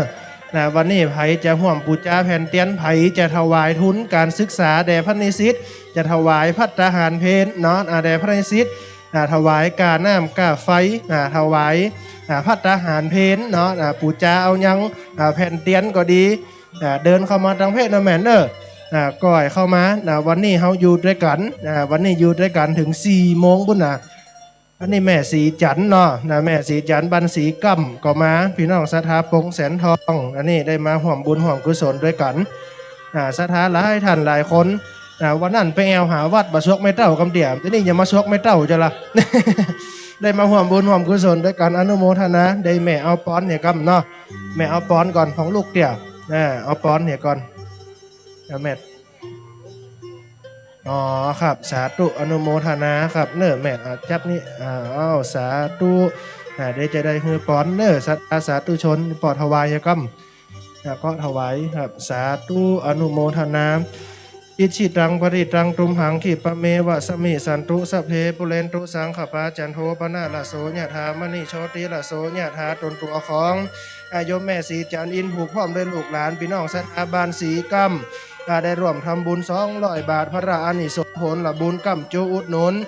แม่สีจันอินผูกผู้จ้ายังแผ่นเตียนแถม1แผ่นนายมโนนยินดีผู้จ้าเตียนแถม1แผ่นนางสาวสกาวเดือนยินดีแถม1แผ่นนางสาวพินพนิษบุญช่วยอีก1แผ่นตนตัวของนายณัฐพงศ์บุญช่วยแถม1แผ่นและถวายน้ำดื่ม3แพ็ค100 บาทพัดนั่นมาตนตัวของนายชัยกิจนายชัดชนความปูจ้าเอายังพาอาบน้ำฝนแถม1ผืนตนตัวของพ่ออนันต์นอปรากฏผลห่วงปูจ้ายังพาแถม1ผืนพระอานิสงส์กำจูอุดหนุนพัดนั่นมาหมายมียังตนของแม่สีบุตรบินตาคำพร้อมด้วยลูกหลานร่วมทำบุญหล่อเตียนวิไลสงฆ์นครลำปางแม่นิตยาปินตาคำพร้อมลูกหลานทุกคนร่วมหล่อเตียนแถม1 2ปัจจัยพระอานิสงส์กำจูอุดหนุนอยู่จื่นจ้อยใจบาดมีความสุขความเจริญเหมือนกันจุผู้จุคนเหมือนกำศีลกำปอนว่าสัพพีติโย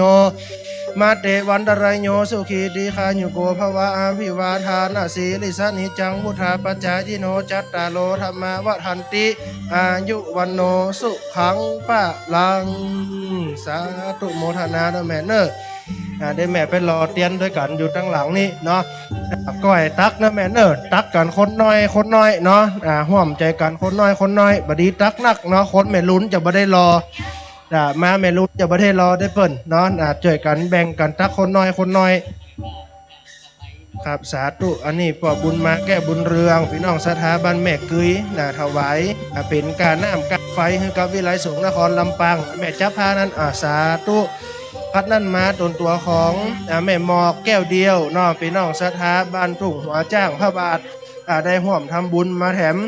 ผ้าจำนำพรรษาผ้าอาบน้ำฝน1ผืนขออานิสงส์กำจูอุดหนุนนี่แม่จะถวายเลยก็มาสาธุอนุโมทนาอันนี้ตนตัวของพ่อวิชัยแม่ไฝแก้วเทพนามวงพร้อมกับตนตัวของแม่บัวไขวงหารพี่น้องสถาบันถกหัวจ้างห่วมใจกันสถาบันถกหัวจ้างจุผู้จุคนหาได้มาแล้วซึ่งเตียนก็ดีซึ่งพาจำนำพรรษาอาบน้ำฝนก็ดีพร้อมกับด้วยตนตัวของโยมพ่อบุญมาแก้วบุญเรืองพี่น้องสถาบันแม่เกยถวายเป็นอากาศไฟให้กับวิไลสงฆ์นครลำปางแถม200 บาทอานิสงส์จะได้กำจูอุดหนุนให้อยู่ร่มเย็นเป็นสุขมีอายุวันหน้าสุขภระขึ้นสิ่งหนึ่งปรารถนาสิ่งใดสมมโนในใจแฝงจุแย่งจุภการจัตตาโลธรรมาวะทันติอายุวันโนสุขังภาลังสาธุอนุโมทนานะครับเนอะที่แม่จะไปรอเตียนเนอะอยู่ดังหลังนะครับเนอะได้ห่วมกันรอเตียนรอเตียนพรรษาเก้าเล่มเดี๋ยวพระนิสิตจะเป็นตัวแทนไปถวายเนาะเป็นตัวแทนไปถวายได้ครับแม่ได้เดี๋ยวเปิ้นฮื้อตัวแทนถวายเนาะแม่เนาะแม่สาธุแม่เอาก่อนเนอะบัดนี้หมายมีตนตัวของแม่สีบุตรได้ห่วมทำบุญแม่สีบุตรบางสุดได้ห่วมทำบุญผ้าอาบน้ำฝนแถม1ผืน199 บาทศรัทธาตนตัวของแม่สีบุตรได้หามาแล้วซึ่งผ้าจำนำพรรษาผ้าอาบน้ำฝนคือปาการประกอบไปโดยจกปีจกเดือนจกวันจกแงมีอายุปีอายุเดือนอายุวันอายุยามกำจูยังพุทธศาสนาเสียงจิรการนันจุงจักมีเตียงแต่ดิลีตามกำศีลกำปอนว่าสัพพีติโยมาเตวันตรายโยสุขีติคายุโกภวะอาภิวาทานาสีริสนิจังวุธาปัจจายิโนจัตตาโลธรรมาวะทันติอายุวันโนสุขังภาลังสาธุโมทนาด้วยแม่สีบุตรเนอะเดี๋ยวถ้าแม่มาได้อยู่บ่ถึงเนาะเดี๋ยวจะให้ตัวแทนเป็นคนถวายก็ได้แม่เนาะจะได้ให้ตัวแทนเป็นคนถวายนี่อยู่เนี้ยหลายจื่อครับนี่สาธุอันนี้ถวายละมดละอันนี้เอาหลวดเอาไปเลยถวายละมดละครับสาธุอนุโมทนานั่นก็ถวายละศรัทธาที่จะร่วมใจกันถวายผ้าจำนำพรรษาเนาะผ้าอาบน้ำฝนเข้ามาทางเพศแม่เนอะจะได้ร่วมใจกันถวายผ้าอาบน้ำฝนถวายผ้าจำนำพรรษาผืนละ199 บาทศรัทธาที่มาถึงแล้วจะร่วมทำบุญรอเตียนเนาะก็เข้ามาเลยเนอะรอเตียนตอนนี้เปิดบริการรอเตียนละเปิดบริการรอเตียนละ สถานพี่น้องเนอะมีคนมาเสาะหาห้องน้ำห้องน้ำอยู่ทางหลังเพ่เนอะด้านทางเพ่เข้าไปเลาะไปเลยมีห้องน้ำห้องน้ำหญิงห้องน้ำชายจะเข้าทางหลังปุ้นก็ได้ แล้วก็เลาะคางานหอประชุมไปก็มีห้องน้ำแหมจุดหนึ่งเนอะน้องเจ้าขุนมีคนเสาะหาน้องเจ้าขุนน้องเจ้าขุนมาทางเพ่ก่อนน้องเจ้าขุนมาจะโชว์ตัวกำเหรอคนใดชื่อน้องเจ้าขุนไปติดต่อกับตังปุ้นกำเนอะน้องเจ้าขุนสาธุโอ้มาแล้วประธานองค์กรนิสิตกัน ล่ะโอ้สาธุยินดีกับตำแหน่งด้วยน้องเจ้าขุนเอาซาวเพลงไปให้เปิ่นกำใครอยากหาน้องเจ้าขุนตอนนี้น้องเจ้าขุนเด็กพิการที่บาท้อเนาะเด็กเป็นเด็กที่สู้ชีวิตน้องเปิ่นบามีแขนแต่ว่าบาใจอุปสรรคเนาะไปติดต่อจะเอาเพลงอย่างก่อนเนอะไอทีน้องนัดดูแลเพลงให้เจ้าขุนหน่อยดูแลเพลงให้เจ้าขุนหน่อยก่อนตีตอนนี้เนาะชุนละมุนวุ่นวายเดี๋ยวจะให้ร้องเพลงสักกรรมก่อนศรัทธาญาติโยมไปปุ้นไปหาตีกองอำนวยการปุ้นไปปุ้นเนอะศรัทธาแม่สุขคำปะแล้วพร้อมกับลูกหลานมาถึงแล้วแม่แก้วบานกาดโป่งก็มาถึงแล้วแม่กาบแก้วสีอินแก้วไปไหนน้องเทียมเนอะศรัทธาญาติโยมไผ่บอกหู้จักผอ.วิทยาลัยศกกำเตือท่านอาจารย์พระมหานพดลสุวรรณเมธีอยู่ตังนานี่เนอะท่านอาจารย์พระมหานพดลสุวรรณเมธีอันเนี้ยเนาะเจ้าคณะอำเภอวังเหนือเจ้าคณะอำเภอวังเหนืออันนี้หู้จักแล้วเนาะแม่สุขคำปานแล้วอันเนี้ยโทรหามันท่านอาจารย์งานบุญที่ไหนก็ไปเดี๋ยวไปจ่วยแปลงกุฏิเยี่ยมนะกุฏิพ่ออยู่บรรพตสถิตท่านนะอยู่โดยอาจารย์ท่านเนอะเดี๋ยวไปคืนบันใหม่เนาะคืนบันใหม่กันโอ้สาธุสาธุเรียบร้อยแล้วการน้องเจ้าคุณจ้า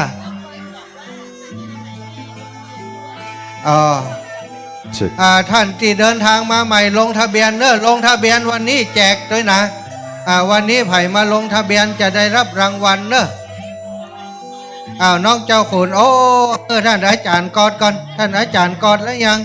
คนวังเหนือยังเดียวกันเนอะเอากอดแล้วเนาะ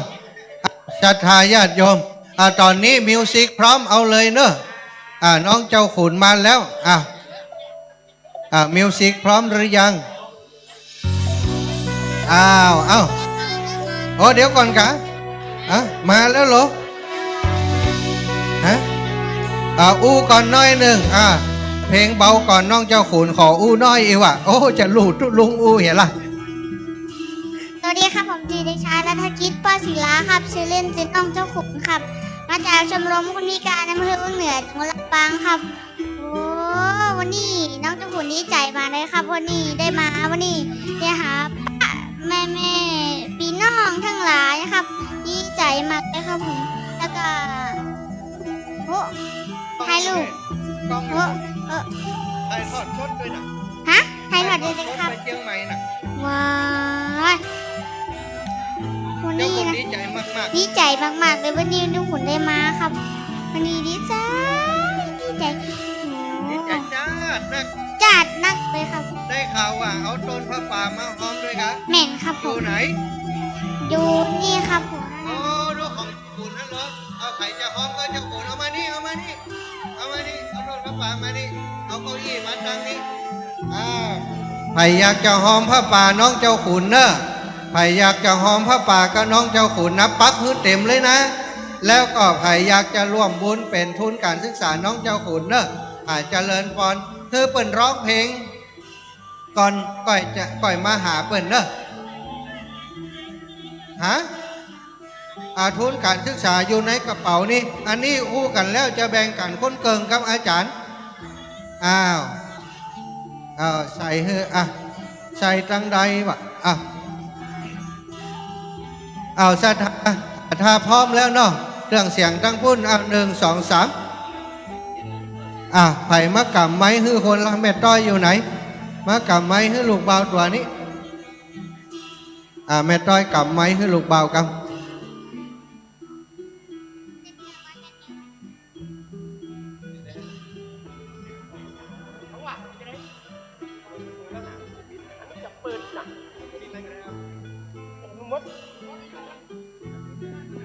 เพลงขึ้นเลยครับสาวเพลงขึ้นเลย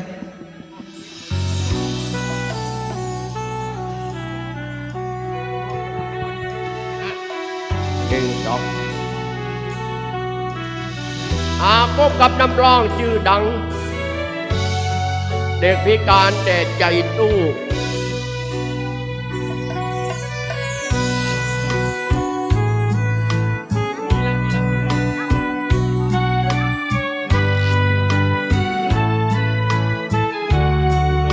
เดี๋ยวฟังน้องขนนะมาจากวังเหนือ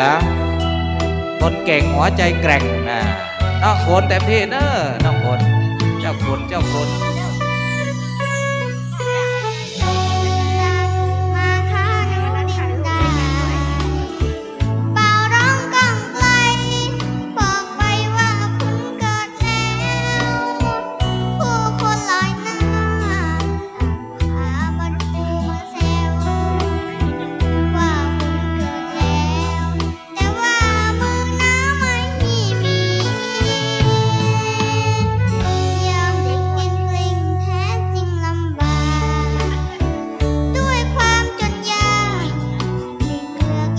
ถ่ายทอดสดเนอะออกทีวีออกวิทยุด้วยนะ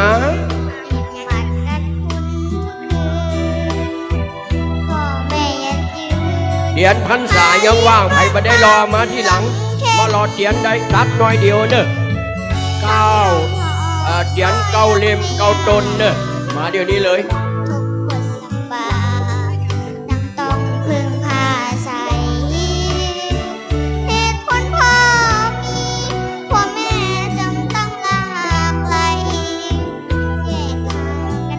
มาเกณฑ์อาจารย์โต๊ะนี่เลยเดี๋ยว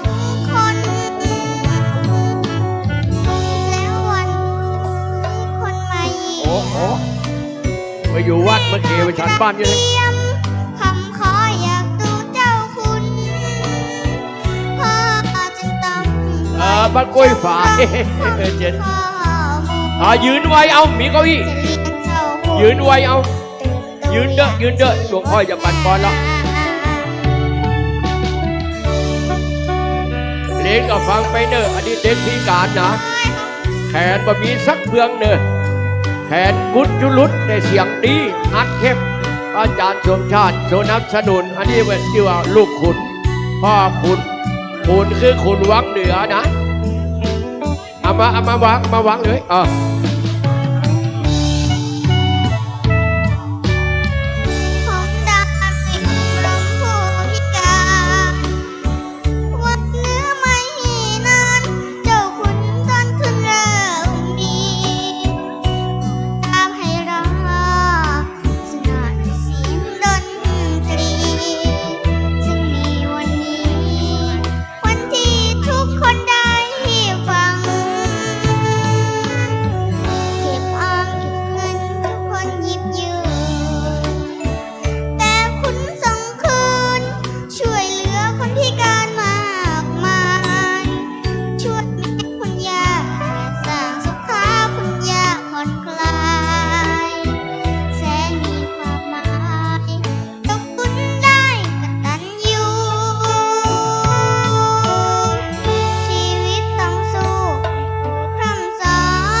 ขุนกำโด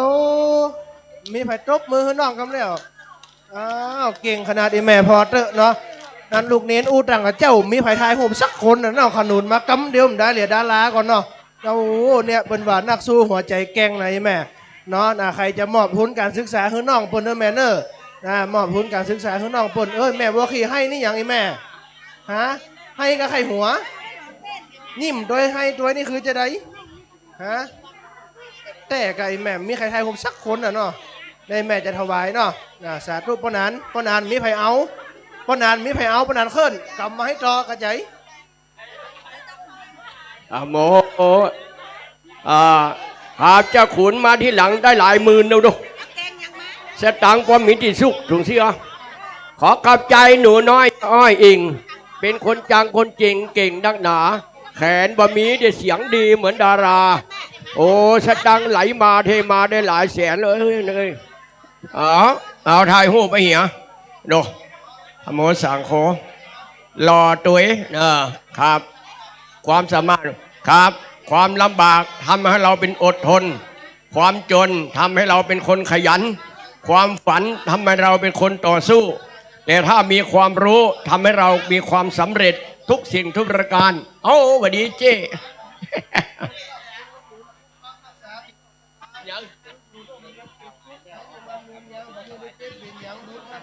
แล้วอันนี้เอาไปไว้ที่ไหนขยมหลวงพ่อเดี๋ยวนี้ที่กล่องอยู่โต๊ะนี่เอาไปวางไหนโต๊ะบัดเต็มละมามีที่ละยิโนจัตตาโลธรรมะวัฏันติอายุวันโนสุขังปะลังสาธุถ้าบัดได้บุญจะไปมาซ้ำในคนนี้เด้อวันนี้หาป้อมแปะเก้ากิน10กินจะไปกินก่อนตานเก้ามาน10มานจะไปมานก่อนแต่งครับเก้าแข่ง10แข่งจะไปแข่งวาสนาเก้าหนา10หนาหนาความหูเก้าอยู่10อยู่กระปอกกับแม่เก้าแก่10แก่แก่ศีลแก่ธรรมเก้าจำ10จำมือจำคุณของเจ้าโครงการอนุรักษ์สืบสานประเพณีส่งเสริมพระพุทธศาสนาศิลปะวัฒนธรรมและภูมิปัญญาท้องถิ่นวันนี้เกิดขึ้นแล้วอันนี้เอาอย่างมานี่เตียนแหละวันน่าเกิดมาเตียบขี่อย่างเนื้อท้องนี่เนอะอันนี้ส่งเกิดจากการตานเตียนมี6อย่าง1สุวรรณตา2สุรูปตา3สุชรตา4สุฐานทาง5อธิปจัง6ปริวารโรอาจจะไปตั้งนั่งเนยยายเนอะตั้งน้อยเดียวเพราะย่ำคนหลายร้อยอยู่เตียนเกาเลียมจะไปตานเกาวัดที่มีสีแต่ก่อนเทศบาลด้าน1วัดสีเกิด2วัดสีล้อม3วัดสีบุญยง4วัดสีบุญเรือง5วัดสีกั้ม6วัดสีปงใจ7วัดสีหมวดเก่า8วัดสีจุม108เก้าพันสีร้องเมืองเนาะเก้าวัดที่ขึ้นต้นด้วยสีนี่นะเนี่ยเก้าวัดเนี่ยขึ้นต้นด้วยสีน้ำนาถึงนั่นเนอะ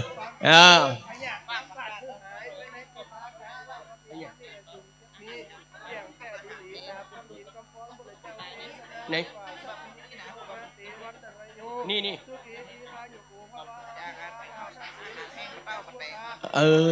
นี่อันนี้ปักพระป่าวันเกิดเนอะใครเกิดวันหยังย้ายเกิดวันหยังวันอังคารสีชมพูดูไม่เบื่อจิตเอื้อเฟื้อโดดเด่นเป็นราศีมีอาเสน่ห์นักหนาเป็นราตรีฟองงามเหมือนสาวจีอยู่เหมือนเดิมเกิดปีหยังปีวอกพระสะดุงมดเกิดปีวอกไปพระธาตุเจ้านครพนมมุดเนอะอันนี้เกิดวันหยังวันกิจพอเอาเตอวันกิจสลิดหนักจิตประจักษ์นั่นอาภาสดใสทวนทำบุญวันนี้อย่างตั้งใจและเอวเธออยู่ไหนไม่เอามาพอหาเอวป้อมปะอันนี้เกิดมาอย่างเกิดบรรทุกปางรับตึงขนึงนิดมีความคิดความฝันจำมั่นหมายครับมีความรู้สู้ตนอย่างมากมายวันนี้มาสบายได้กินฟรีอาจารย์ฟ้อนที่ไหนมาฮะนะประโดดสั่งมาจาก12ปันนาอย่างก้านนี่พอแต่งตัวไปนั่งปุ้นครับจ้างฟ้อนจะพาฟ้อนผู้จากระเจิญเนอขอเจิญนะครับเกิดวันไหนเนอที่จัดในการพุทธพัฒน์ศุกร์เสาร์บอกถามนานเคลื่อนนี้จะอธิบายเฮ้อันนี้เกิดวันอย่างก็ อาการตะกี้นะคะวันพุธแหละวันพุธสีเขียวฮือเตียวมันจิตหมายมั่นนักหนาพาโสสีมีสมาธิจิตใจด้วยไมตรีสตังที่เธอมีนะเอาหอมหมดเลยใช่หมดสาธุสาธุสาธุสาธุอาหังวันดานาวัตถุสปัตนังจกสตังออกจากกระเป๋าเก่าสตังออกจากถุงเสื้อปะเงินเก่าเงินเกลือเหรียญ5 ใบ 10ยิบใบ25 ใบแดงแดงใบสีม่วงในของแก้วอารามจิตตามด้วยแต่พุทธานุภาเวนะธรรมานุภาเวนะสังขานุภาเวนะเดชานุภาเวนะปัจจุบันใจเจ้าข้าสัพพะโลกาวินิมุตโตสัพพะสันตาปวาชิตโตสัพพะเวละมันติกันโตนิพุตโตจตุวังภาวะนั่งบดายจ้ามาปะเงินหมื่นเงินแสนจิมเตอสาธุนี่ใครเด่นดังซ้อเอาคนเดียวก่อนอาจารย์เน็ตแหละตู้เจ้าก่อนนะแล้วตะกี้ว่ากระทบนะว่าคนมีแอลนี่หลายคนนะไปว่าจะนั่นนะกระทบถึงปนถึงตัวนะคนมีแอลนี่นะขยโยมพระอาจารย์มหาสมชาติไม่ตั้งใดเอาคนขวนี่ไปกำเก็บกำเอาขวนี่ไปกำเอาไปไหว้พุ่นไปบานหนึ่งถ้ามีจะโปกใส่ถุงยามไปตัวนะอยากได้เงินต้องทำงานจึงผ่านพบอย่าเรียนจบต้องขยันหมั่นศึกษาอยากมีแฟนให้มันยื้อหยอกไปมาอยากมีหน้าให้เสนอหน้าอาสาคนอยากมีเกียรติให้เลิกชั่วอย่ากลัวอดอยากมียศต้องกล้าแข่งทุกแห่งหนอยากเป็นหนึ่งต้องพึ่งตัวของตนถ้าหัวหมุนจนให้ดมยาไม่ลืมยาดมใครหันษา200 ปีมาพอนี้เนอะเกรดเอถึงนั่นนี่ครับมาได้แต่งงานสักคนหมดนี่ทุกปีปั่นปอนเลยพาบางสกุลไปเริ่มเนอะพาอาบน้ำฝนยามพาบางสกุลพาอาบน้ำฝนวันศิกาสาธิการนี้พอย่างเข้าพรรษามาอีกครั้งจงเหนี่ยวรั้งจิตใจอย่าไหลหลงรักษาศีลกินเพลเดินเส้นตรงให้ดำรงคงเส้นเป็นคนดีให้ยึดเอาธรรมะลดละเลิกความเอิกเลิกซ่อนไว้นะแสงสีเราปุรีจิ้นสิ้นกันที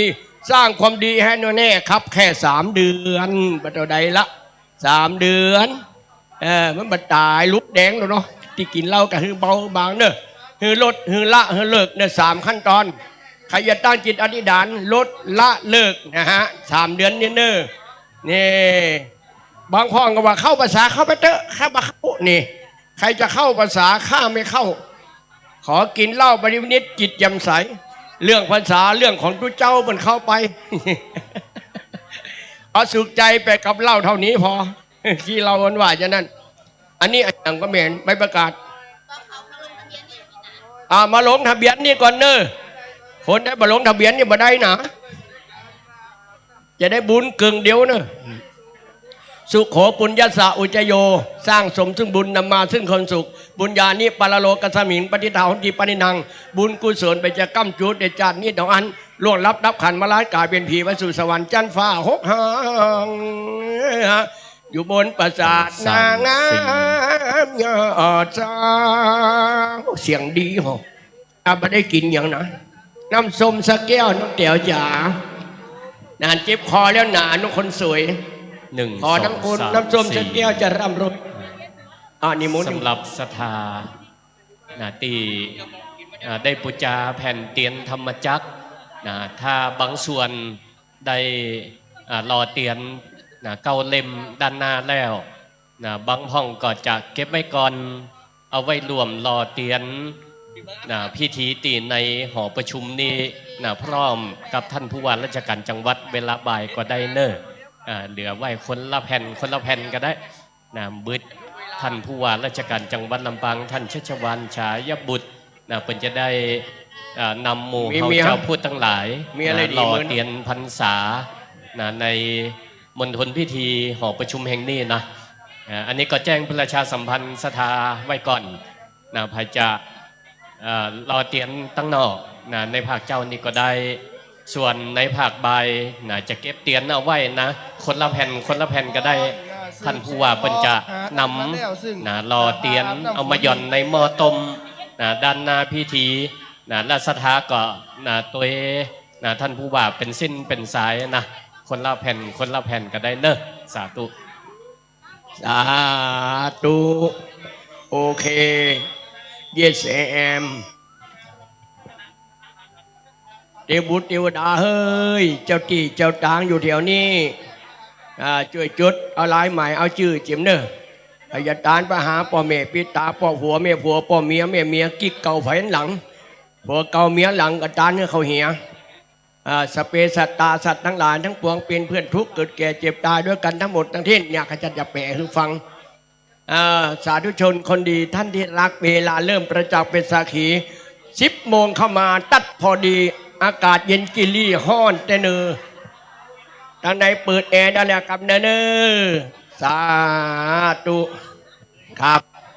ปุจจาเตียนพุทธปุจจามหาเจตวันโตธรรมปุจจามหาปัญญาวันโตเอามาเกณฑ์นี้อันนี้พานุ่งพระสงฆ์วจิกะสาธิการนี้พาอาบน้ำฝนทาปจีวรไตรจีวรกันอันตรวาสโกอุตระสังโฆสังคเดโกพานุ่งพระห่มพระสงฆ์มี3 ชุดสังกติจีวรสบงเรียกว่าไตรจีวรไตรเป็นภาษาสันสกฤตมาจากบาลีว่าติแปลว่า3ขับชุดนอนชุดเที่ยวชุดเดียวกันเข้าไปเที่ยวบัจ้ากับชุดเนี้ยนั่งเครื่องบินกับชุดเนี้ยประหยัดยิ่งกว่าเจ้าบ้านชิปเต่าสาวเต่ามีกันไหนเพ่ต้นตัวของไอ้ยัยขันแก้วทั้ง3มันหน้าพระเจ้าไหนเพ่ตึ้งไหลอ้อยหาได้มาย่างพาอาบน้ำฝน1 ผืนแม่สว่างสมสกุลหาได้มาแล้วซึ่งพาอาบน้ำฝน1 ผืนต้นตัวของแม่กาบแก้วสีอินแก้วหาได้มาแล้วซึ่งพาอาบน้ำฝน1 ผืนพ่ออุดมแม่บุญบานหน่อเฮ็ดทาพี่น้องสถาบันหัวฝ่ายหาได้มาแล้วซึ่งพาอาบน้ำฝนจะเป็นตักหนักเนอะต้นตัวของแม่น้อยสะอาดใจยบุตรหาได้มาแล้วซึ่งพาอาบน้ำฝน1 ผืนอันนี้สงจะได้กำจูอุดหนุนพี่น้องศรัทธาคือปากันอยู่ร่มเย็นเป็นสุขบุญพาเลี้ยงถวายแด่พระนิสิตวิไลสงฆ์นครลำปางคือปากันอยู่จื่นจ่อยเจยบานบ่ฮือได้เจ็บเป็นอย่างพญาติอาปาดจะได้มาใกล้มากายมาขำคาราวีพี่น้องศรัทธาคือปากันพบปะแต่ความสุขความเจริญมีอายุวันนะสุขะพละปฏิภาณธนสารสมบัติจุนอย่างทุพการอันจุงจักมีเรื่องแต่ดีจัตตาลูธรรมะวัฏันติอายุวันโนสุขังปะลาสาธุลูกหัวไผ่หัวม้าเนี่ยกับลูกคนอื่นบนล้ออยู่ฮั่นลูกได้แล้วชุดขาวพลาสวัยจะไปจำจะไปไอให้สุดสวยคนข้างหลังรออยู่แล้วแม่จะร่ำรวยเขาอยู่ด้วยบุญญาพาคุ้มครองครับเนี่ย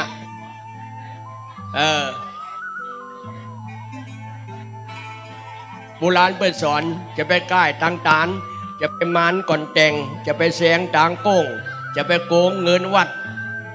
จะไปคัดใจเมียจะไปเฮือเสียจื่อจะไปซื้อยาบาจะไปก้ายาอีจะไปตีตุเจ้าจะไปกินเหล้าในวิหารไปแปลงตาหวานใช่ไหมขาวไปแปลงมือเงาใช่ไหมชีเนี่ยจริงมหานาถเพเมวะสมิชันโตสัพเพปุเรนโตสังขปาจันโทปนาลโสยถามณีโชติลโสกันแล้วมาวัดต้นตัวของแม่หลวงใจ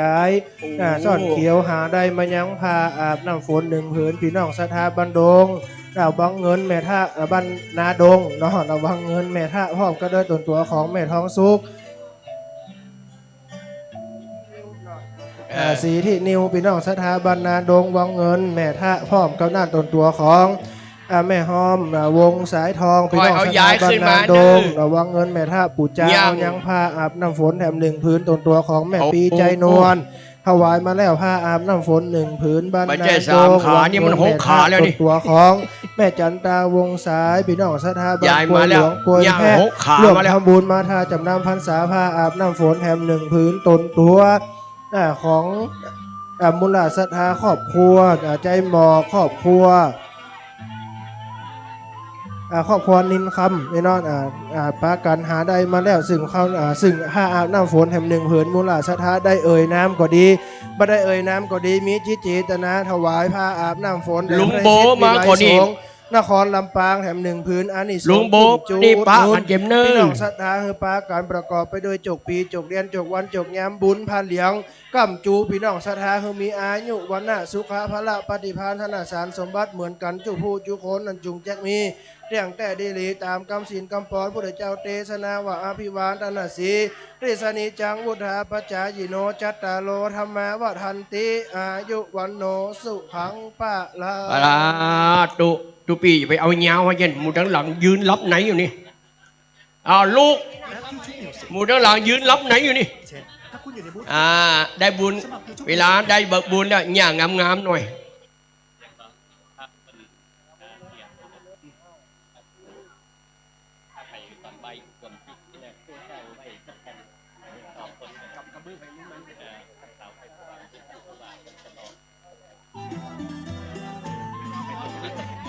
ท่านทั้งหลายที่ปุจจาเตียนไว้เป็นแผ่นนี้เนอะคือกำไว้แผ่นหนึ่งเนอะคนใดปุจจาหลายแผ่นคือกำไว้แผ่นบึดท่านผู้ว่ารอเป็นประธานเวทีเขาจะไปร่วมกับผู้ว่าวันนาจะได้เป็นนั้นอาจจะได้เป็นเลขาผู้ว่าก็ได้ไปยังนี่บึดผู้ว่าเป็นประธานเนอะชัชวาลฉายาบุตรเป็นเจ้าพุทธ100%เย็นนักหนาเป็นประธานในงานของครูบาวันนี้ขอขอบคุณศรัทธาสาธุชนสาธุฮะว่าเขียนชื่อยังแล้วชื่อเมียใส่แล้วคะถ้าเมียดีก็ใส่ถ้าไม่ขี้เสียมอย่าไปใส่เห็นมันมดชื่อเมียหลวงเมียน้อยใส่ด้วยกันเลยแม่เอาปอนเนอร์อีชีดังบดิเอาปอนเมวาสมิสันโตสเพปุเรนโตสันะยืนเอาเด้อมอดิปนาละโสญธามณีโชติละโสญธามุลาสถาจุภูจุโคนหาได้มายังผ้าอาบน้ำฝนถวายไว้เป็นการในพระเนศิษวิไลสงฆ์นครลำปางได้เอ่ยน้ำก็ดีไม่ได้เอ่ยน้ำก็ดีเพื่อได้มาปัตตานุโมทนาเป็นเจ้าก็เงามุลาสถาเหมือนกันจุภูจุโคนถวายไว้เป็นการบุญพาเหลียงกำจูอุดหนุนพี่น้องศรัทธาใจรอดจะถนนเดินทางขึ้นเหนือหลงใต้ไปไกลบรรทุกพี่มหาสมชาติเอ้ยจงปาการประกอบศรัทธาต้องการปลดด่วนที่สุดเลยผู้ใด4ประการคืออายุผู้ใดหน้าประตูปฏิภาณธนาสารสมบัติจุนเยี่ยมสุประการอันจงจักมีขอบคุณพี่นันสอนเด้อผู้เจ้าติดเดชบ่เลี้ยงบรรจำนาวัดบรรจำเอากระถิ่นแดงขวดใหญ่มือหนานี่สัพเพปุเรนตุสังขปาจันโหปนะละโสยถามณีโชติละโสยถาอภิวาทนาสีริสนิจังวุฒาปจายิโนจัตตาโลธรรมาวะทันติอายุวันโนสุขังปะลาสา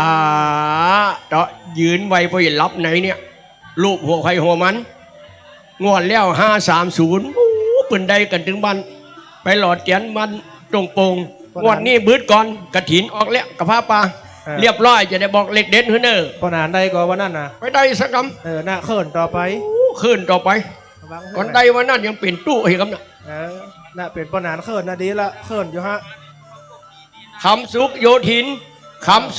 ธินมาด้วยหยังมีคนต้องการพบที่นี่เนอะด่วนที่สุดในโลกแม่เอาปอนเนอร์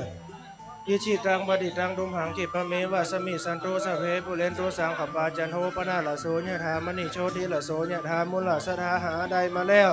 ซึ่งผ้าอาบน้ำฝนถวายในพระนิสิตวิไลสงฆ์นครลำปางเพื่อปาการอยู่ร่มเย็นเป็นสุขบุญพาเหลียงกำจูอุดหนุนพี่น้องศรัทธาหูอยู่จื่นใจบ้านมีความสุขกายสบายใจปรารถนาสิ่งหนึ่งประการใดสมมโนในใจไฟอ้างจุญยังจุประการอันจุงจักมีแต่งแต่ได้หลีตามคำศีลคำพรพุทธเจ้าเทศนาเป็นภาษาบาลีว่าอภิวาทานาสีริสนิจังบุทาปัจจายิโนจัตตาโลธรรมาวะทันติอายุวันโนสุขังปะลาสาธุเน็บดอกแดงเนี่ยปึ้งบัลลังละหัวไม่ก็เนี่ยเน็บดอกพอยังละหัวมาไม่เนี่ยเห็นดอกแดงที่ไรใจอบอุ่นขาวสุนบุญนักหนาพาสดใสขาวตึงลุ่มตึงบนทั้งกายใจและหัวเธออยู่ไหนไม่เอามาเช่นหน่อยตอนนี้พยาป้อนเนี่ยมาเร็วๆยืนไว้เอาเนอะยืนไว้เอาป้อนมันจะลงซนที่ท่านนั่งนะมันจะไปตึกท่านไหนมั้งยืนไว้เอาไผ่มาได้รอเตียนเนอะมาบ่รอเตียนแล้วยังไม่ยังหยังยังไปเก็บเห็ดแพะบุญจะไปตักนักเนอะเกาเล็มเนอะงวดนี้บัลลังเกามีหมึกก็หามาคำน้ำบางได้ละดินเนาะคนเท่าจำศีลวังขึ้นจันฟ้าสารบุ้งสารซ่าวังได้หาบได้ก้อนพระน้อยปั่นป้อนตาพอยอดมับอย่างเดียวกันนะทำสิ่งใดได้สิ่งนั้นปอนเนออิชิตังบดิตังดมหังคิปะเมวะสมิสันโตสเพปุเรนโตสังขปาจันโทปนาละโสญธามณีโชติละโสญธามุลาสัทธา หาได้มาแล้วซึ่งผ้าอาบน้ำฝนผืนละ199 บาทถวายแด่พระในศิษย์วิไลสงฆ์นครลำปางบุญพาเหลียงจะได้กำจุอุดหนุนพี่น้องศรัทธายิงใจจุผู้จุคนในปาการประกอบไปด้วยจกปีจกเดือนจกวันจกแงมมีอายุปีมาแต่เจ้าไปได้ชื่อกระทิงแดงหือเป็นอันสอนหมู่เดียวกันบัดจำมันชื่อมือหือเพียงมีแต่งแต่ดีหลีเจริญไปโดยอายุวันนาสุขาภละปฏิภาณนาสารสมบัตินั่นจุงจักมีแต่งแต่ดีหลีอภิวาทานาสีลิสนิจังวุธาปจายิโนจัตตาโลธรรมาวัฏันติอายุวันโนสุขังปะลังสาธุโควิดจะไปมาไกลเนอบางพ่องกับปิดหน้าปิดตาบางพ่องกับใจกระถาจุเจ้ากำนันเคลื่อนนี่ใจกระถานะโควิดบักกาแยมเลยบ่เคยฉีดสักเข็มในตาเธอเลยนี่มูฉีดเนี่ยกะกะกังกาไปหลายแล้วพ่อมีกระถห้ามแล้วใครเป็นตู้เจ้าก็เป็นก่อนนี่จานนี้ไม่ได้เป็นนะเนาะได้เป็นแม่ข่าวขบุญนะถ้าเป็นตู้เจ้าจะยุ่งใหญ่ฮะหมนานชิกออกมาก็ย้อนสูแล้วเนาะที่ได้เป็นพระครูหนึ่งมือละ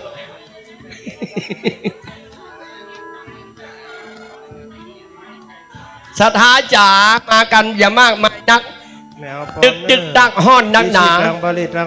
เอาห้องเอมีอยู่แล้วแม่แก้วตาเดินกะกะกังกาเข้าห้องเอได้เลยเอที่ไหนเนอะเปิดแล้วไปได้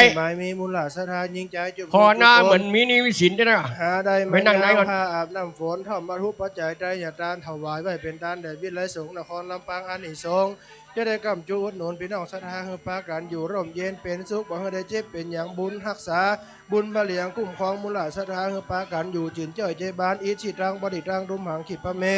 ว่าสมิสังมาสเพปุเรนตุสังขปาจันโหปนาละโสยะถามณีโชติละโสยะถาอภิวาไอเม็ดดอกไม้ทูบเทียนใส่ขันแก้วตั้งสาบดังไหนเนอธรรมะวัฏันติอายุวันโนสุขังปะลังสาธุ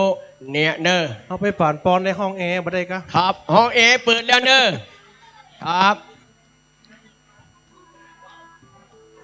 เอาปนานว่าไปล่ะครับเชิญชวนพี่น้องเพื่อนป้องวงศาปูปลาเอาอาจุกมาต่อหน้าเอาสพุทธังสรนัง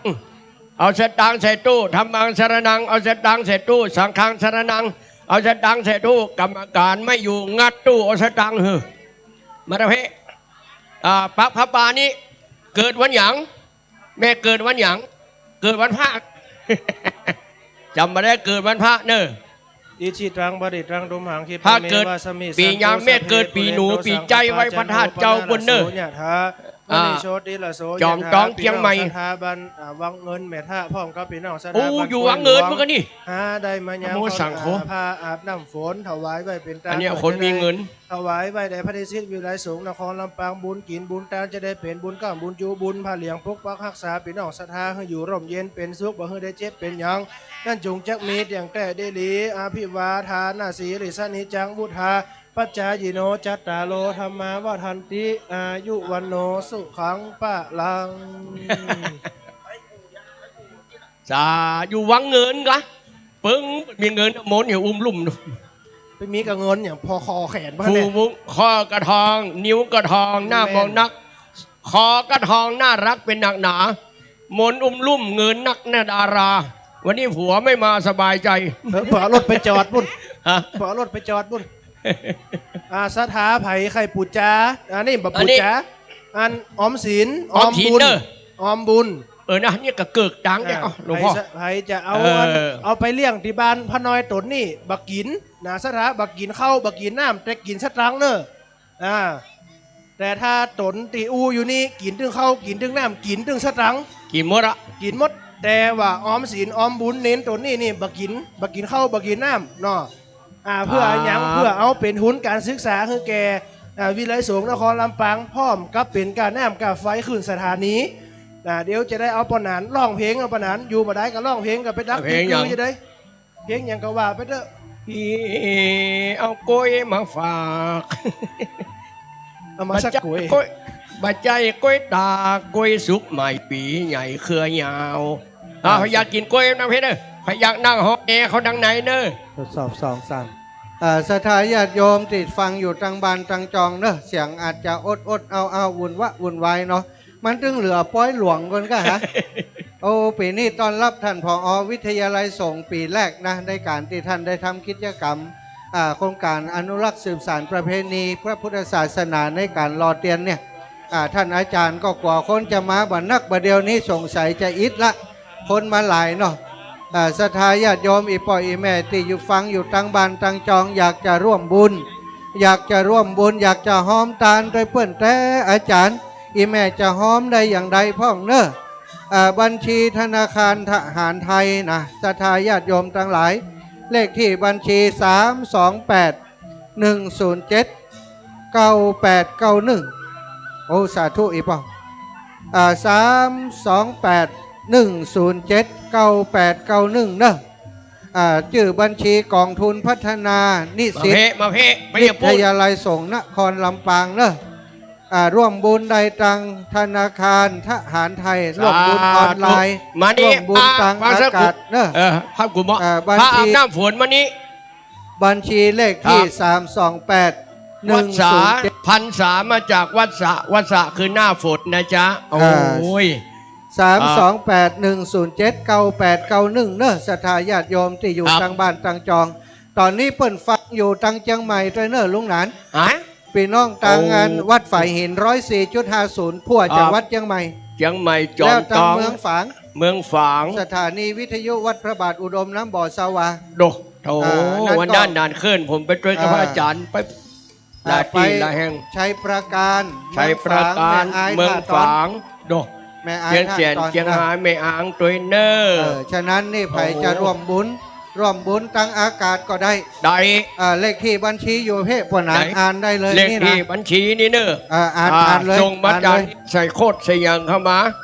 เขียนรวมทำบุญผ้าป่าถวายเทียนพรรษาปี669วัดเนี่ยเลขบัญชีเนอะ328จดไว้เนอะเลขเด็ดนะ107-9891 จดไว้เลยแล้วก็ส่งสตังค์มาตามออนไลน์ตามเลขนี้เนอะและงวดหน้าจะไปลืมเนอะงวดแล้วลืมชื่อกับเขาอันนี้ลูกเนี่ยมาบ้านไหน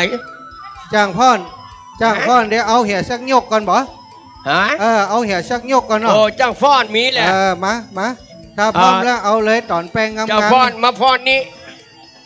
อันนี้รุ่นไหนจ้างฟ้อนนี่รุ่นแรกกับรุ่นสุดท้ายฟ้อนผู้จากุลอันนี้พาอาบน้ำฝนปะกันมารุ่นนี้ปะสมัยเป็นไปหาลูกเน้นปะสมัยมีเอวเดี๋ยวนี้เอวเมียเดี๋ยวฟ้อนเนี่ยครับเนอะเอาเห็นจ้างฟ้อนทีไรใจอบอุ่นโอ้บ้านหนองแหวนมาแล้วท่านดร.อาจารย์จิรศักดิ์มาแล้วเด็กกำไม้จุยกันมาแล้วชุดรอกำลังมาเลยถ้าอาบน้ำฝนไปหาตุปีนึกอยากกินยังก็กินคนเดียวใหญ่แล้วมันหิชอเทระโสเนี่ยถาพระอานิสงส์ผลบุญถวายไว้เป็นตานเป็นน้องสถาบันหม่อนหินแก้วบ้านหนองแบนหาได้มาแล้วซึ่งวัตถุปัจจัยได้เนี่ยตานถวายไว้เป็นทุนการศึกษาแด่พระนิสิตวิไลสงฆ์นครลำปางบุญกินบุญทานเมื่อได้เป็นบุญกรรมบุญจูอภิวาทานาสีลิสนิจังวุฒาปัจจายิโนจัตตาโลธรรมาวัฏันติอายุวันโนสุขังภาลังเหี่ยปุเหี่ยปังไปนั่งห้องเหื่อย่อยเกาเฮตัวไผ่ตัวมันจะไปหนีไปไหนพ่อหนานครับพ่อหนานไปไหนไปหาธุรกิจหรือมั้งคะจ้างฟ้อนบันนักเขาฟ้อนนาเนี่ยเนาะเดี๋ยวเอาพ่อหนานฟ้อนตัวฟ้อนนรุมอินดูกิ้วตาเขาเดี๋ยวพ่อหนานน้ำทีมฟ้อนเนอะเดี๋ยวจะนายหมดจ้างฟ้อนเอาได้เอาเพลงไปฮือดีเจเนอะครับอันนี้ไม่ใหญ่ซิมมันก็วันนี้มากินมาดานเงี้ยงามๆหน่อยมากินมาดานเงี้ยงามๆหน่อย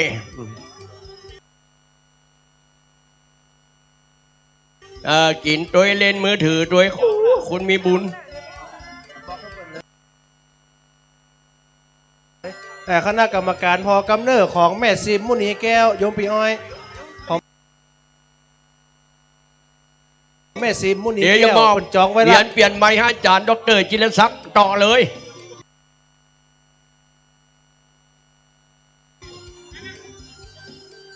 ครับขอกราบนอบน้อมนะครับต่อพระรัตนตรัยเจ้าคณะพระสังฆาธิการครูบาอาจารย์ผู้บริหารพระนิสิตที่เคารพทุกท่านนะครับขอกราบสวัสดีกับบรรดาพ่อแม่พี่น้องนักศิลป์นักบุญที่เคารพรักทุกท่านนะครับขอต้อนรับด้วยความอบอุ่นด้วยความเคารพทุกท่านนะครับตอนนี้นะครับหอประชุมของเฮาก็ได้เปิดบริการทางด้านนะครับหรือว่าความเย็นละคำเดียวขอเมตตานะครับเนาะจังฟ้อนเฮาจะฟ้อนนอกว่าฟ้อนไหนเนาะมันเย็นดีอีแม่ตัวเดี๋ยวไปฟ้อนทางไหนบนเปิดแอร์คือละตอนนี้นะครับเอาโมทนาครับตะกี้ก็ได้ประสานมากับท่านรองบริหารอาจารย์ดร.พมหาบรวิทย์คณะสถาก็เสาะหามูดีเจตุเจ้า บางทีบนบอกว่าองค์ใดก็จื่อนั่นนะอีแม่เสาะหาไผเสาะหาเปลี่ยนเลยนี่เนี่ยพอดีแม่เปลี่ยนแม่นะครับขอเชิญพ่อแม่พี่น้องเข้าสู่ในศาลาพิธีนะครับในอันนี้เรียกว่าหอประชุมนะครับคณะสงฆ์จังหวัดลำปางตอนนี้เรียบร้อยบริบูรณ์หมดเงินทุกบาททุกสตังค์นะครับเป็นของอีพ่ออีแม่ของเฮาหมดกันทั้งหมดนะครับ50 ล้านอีแม่ตอนนี้บอกว่าจะเป็นเฟอร์นิเจอร์อันนี้แม่หอมอย่างก็เดี๋ยวเป็นรวมหอมมาแต่อีแม่จดคณะกรรมการเพิ่นจดเธอก็ได้เนาะกับเดี๋ยวผมอนุโมทนาอันนี้ท่านอาจารย์มหาโชติชาติเพิ่นมาละเพิ่นว่าอันยังอยู่เพิ่นหอมมาตัวอาจารย์ยิชิตังบริตังตุมหังคิปะเมวะสมิจากนั้นยืนฟังไว้เด่นนะว่าบ่ได้เชิญพ่อแม่พี่น้องเข้าสู่ในหอประชุมเลยนะครับเขาจะได้พระอานิสงส์เกิดจากการถวายพระอาบน้ำบุญยนต์จังฟ้อนเพิ่นเป็นบุญนะครับขอเรียนเชิญทุกท่านนะครับปกปักรักษาพี่น้องสดายิงใจเจ้าผู้จุคนได้ร่วมกันไอเดียถวายอาบน้ำฝนแด่พระนิชิตวิไลสงฆ์นครลำปางจิรศักดิ์อูไปแล้วอุดหนุนพี่น้องสดาเฮือร่มเย็นเป็นสุขบ่เฮือได้เจ็บเป็นอย่างนั้นจุงจักมีแต่งแต่ดีหลีตามคำศีลคำพรผู้ใดฟังรายการวิทยุอยู่บ้านส่งเงินมันตั้งอากาศได้เด้อพระวาพิวาทานาสีริสันนิจังเนินเมืองนะอูอยู่พร้อมกับอาจารย์ทันติอายุวันโนสุขังปะลาสาธุลูกหัวไฟหัวมันเนี่ยสาพระบ่ได้กระสากระตุยายอายุตัวไหนจะ80 ปลายกันนี่เนาะ80 ปลายละแม่ยายซิมมุนีแก้ว80 ปลาย10 ปีอาบน้ำมานาน3 ปีเอวสาบกาย30 ปีมานายสงสาร40 ปีเนี่ยการยังฟ้าผ่า50 ปีกินลาบซาบกินใจเอาไม้มาคือปนโลเพื่อจะเสียบ60 ปีไอ้ยังฟัง70 ปีมา6เต็มตัวไม่อยู่ปุ่น80 ปีไข่หัวยังกับให้90 ปีใจเหมือนละอ่อนบ่อุ้ยแม่มันจมอยู่จมไปอายุ100 ป่าข้าบ่าวเดียวเนอะอันนี้แม่ยายเกิดปีหยังเบิ่งหยังปีหนูแหละโอ้มันนึงของแขวดีได้ปีหนูไปไหว้พระธาตุเจ้าจอมตองจังไม่เห็นเนอเกิดวันหยังวันพฤหัสแหละปางสมาธิให้ดำริแก่ใจไม่วายวุ่นแน่รักษาศีลกินเพลจะเป็นคุณจะได้อุ่นจุนรุ่นตลอดกาลมาปักพระป่าปักคือเป็นกำบอกมันปักพระป่าคือยายกันยายชื่อหยังแม่ยายซิมมุนีแก้วบ้านนักวมยายซิม87เลขเด็ดเหมือนกันเนื้อ87นี่เสียงมานักละแม่ยายซิมมุนีแก้วนากลมใต้พองแพ้วเป็นนักหนาเชี่ยกะขาวผมกะขาวเหมือนนันดาวันนี้หลานไม่มาคนเดียวฮะเนี่ยเดี๋ยวกันต้นกล้วยกันรับไหนเนี่ย อิจิตังบลิตังดุมหังขิปะเมวะสมิสันตุสะเพปุเรนตุสังขปาจันโทปนาลโสยะถามณีโชติลโสยะถา ไม่เสียบปุ๊ดไม่เสียบ อานิสงส์ผลบุญการถวาย เดี๋ยวอย่ามา พระ ฮึ อาบน้ำฝนผืนละ199 บาทแด่พระนิสิตวิไลสงฆ์นครลำปางพระละอานิสงส์จะได้กำจูอุดหนุนมูลสถานยิงใจจุภูจุคนได้รวมถวายนะพระอาบน้ำฝนแล้วอานิสงส์เกิดจากการทำบุญในวันนี้ให้ได้พบปะแต่ความสุขความเจริญไปโดยอายุวันนะสุขาภละปฏิภาณธนสารสมบัติจุอย่างจุภการอันจุงจะมีดังแต่ได้หลีอาภิวาทานาสีลิสนิจังวุธาปัจจานิโนจัตตาโลธรรมาวะทันติอายุวันโนสุขังปะลัง สาธุวันนี้ได้กินฟรีวันค่ำเนอะพุทธังสรนังเอาสตังใส่เสียบธรรมังสรนังเอาสตังใส่เสียบสังฆังสรนังเอาสตังใส่เสียบถ้าอยากกินข้าวเกียบเดินเรียบๆไปห้องครัวมีหันหมดนั่งก่อนยืนก็ได้เนี่ยเกิดมาจากนี่บ่ได้เป็นตัวเจ้าก็เป็นหยังตั้งใจจาติหน้ากูจะเกิดเป็นปัจจัยกูจะเป็นตัวเจ้าหอวัดอยู่จนรอเหรียญเลยว่าจะนี่คำอธิษฐานมีจริงอิจิตังปฏิตังดุมหังขิปะเม เกิดวันหยัง สันตุสะเพปุเรนตุ วันจันทร์สีเหลืองเพิ่งดีแต่เนาะ อันนี้เกิดวันหยัง ครับปฐมมูลสถาอุบาสกอุบาสิกาถวายผ้าอาบ วันนั้นการฉีดชมพู วิไล ปึ้ ส ง งฆ์ นี่ น นะ ครลำปางบุญอานิสงส์เกิดจากการถวายในวันนี้ผ้าเหลืองจะได้กำจูอุดหนุนพี่น้องศรัทธาฮือปากันอยู่ร่มเย็นเป็นสุขบ่ฮือได้เจ็บเป็นหยังพญาติอาปาดออกไปจัดตนจัดตัว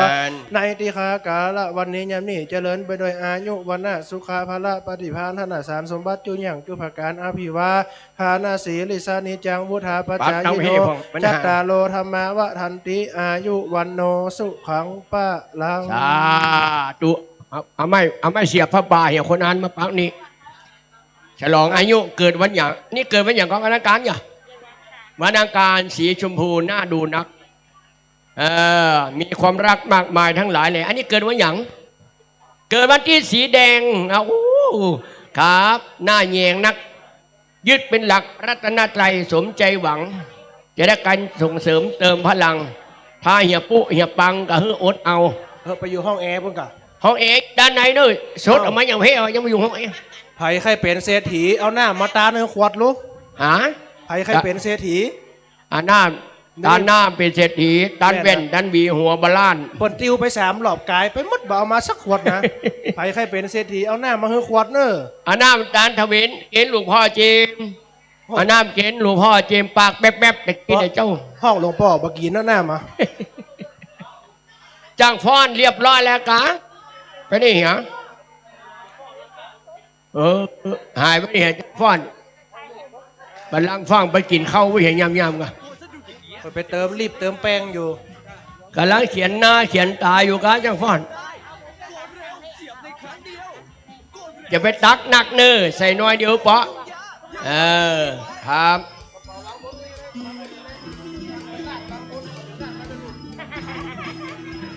อันเนี้ยกะเพลงเนี้ยกะเพลงจังฟ้อนเพลงจังฟ้อนมีไหนหอมเนี้ยเปิดฝากหมากับมาเพ่วางดึงมุดวางดึงปุ๊กนะสาธุครับอิจิตังบลิตังดุมหังขิปะเมวะสมิสันตุสะเพปุเรนตุสังขปาจันโทปนาลโสยะถามณีโชติลโสยะถาอานิสงส์ถวายไว้เป็นทานในเกิดจากการถวายผ้าอาบน้ำฝนแด่พระนิสิตวิไลสงฆ์นครลำปางอานิสงส์จะได้กำจูอุดหนุนมูลศรัทธาอยู่ร่มเย็นเป็นสุขมีความสุขกายสบายใจปรารถนาสิ่งหนึ่งประการได้คือสมมโนในใจไฟอ้างจุนอย่างจุภการบ่ฮือได้เจ็บเป็นอย่างแม่นว่าพญาติอาปาดมาขำคาราวีหุนผ้าเหลียงจะได้หดได้ถอยได้ปล่อยออกไปในวันนี้ยามนี้นั่นจุงจักมีแต่ดิลีอภิวาทานาสีลิสะนิจังวุธาปัจจายโนจัตตาโลธรรมาวะตันติอายุวันโนสุขังปะลังสาธุวันนี้เดี๋ยวกัดปอนแล้วเนาะหิงจะไม่ได้กินข้าวตอนเนี่ยปอนขำอยู่นี่อันนี้เศรษฐี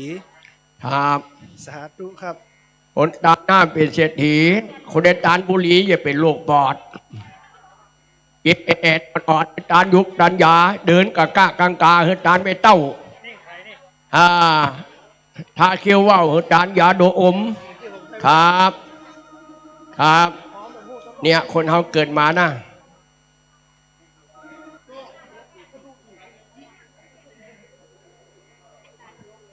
ยามเจ็บป่วยจะรู้ได้ว่าใครรักยามทุกข์หนักจะรู้ได้ใครสงสารยามอดอยากจะรู้ได้ใครแบ่งปันยามสุขสันต์จะรู้ได้ใครยินดียามเดือดร้อนจะรู้ได้ใครช่วยแก้ยามพ่ายแพ้จะรู้ได้ใครหลบหนียามเศร้าโศกจะรู้ได้ใครปราณียามปิ่นนี้แล้วจะรู้ได้ว่าใครรักเราอากาศร้อนนั่งวีอยู่แยบๆและนั่งแอบอยู่ตรงนี้มีความหมายน่าอินดูแต่แม่คุณนายแล้วเอวเธออยู่ไหนไม่เอามาจ้างฟ้อนหายปะนี่เหรอไปเขียนกิ้วเขียนตาอย่าเหมือนได้เหมือนวะจ้างฟ้อนจ๋าอยู่ไหนไวๆหน่อยเฮียก็ย้อยกิ้วจะหายแล้วเธอจ๋ามันไม่ได้เฮียเด็กกิ้วอยู่นี่เนี่ยเข้าใจมันตานเดี๋ยวนี้อ๋อเข้าใจมั้ยเสียเอาจะปื้นเด็ดๆเอาครับเนี่ยถ้าบ่มีวัดเขาจะไปปะกันที่ไหนเขาจะหันไว้ไฟตุ้ยไฟหอมที่ไหนไปวัดตุ้ยไฟงามบางงามหันกันที่ไหนมีกะหามมากะแปะมากะย้อนวัดเนี่ยวัดเป็นแหล่งประสานสมานมิตรวัดเป็นแหล่งประกอบกิจการกุศลวัดเป็นแหล่งศึกษาประชาชนคนทุกคนน้อมมนัสพัฒนามจรก็เช่นกันนั้นเลยครับนอนตาหลับนึกคิดถึงหาตื่นไปเจ้านึกถึงสงฆ์องค์คงปาติวดึงลาบดึงซามาประเคนอปอนอิจิตังบาลิตังดุมหังเขปะเมวะสมิสันโตสะเพปุเรนโตสังขปาจันโทปนาระโสยะธามณิโชติระโสยะธาสัพพิติโยวิวัสสันตุสัพพะโลกโควินาสันตุมาเตภวัตวันตรายโยสุขีติกายุโกภวะอภิวันตานาสีนิสนิจังวุตราปัจจายโนจัตตาโลธรรมวัฏันติอายุวันโนสุขังปะลังสาธุอนุโมทนาเดอแม่เนอบุญรักษาเทวดาคุ้มครองสาธุปานปอนครับ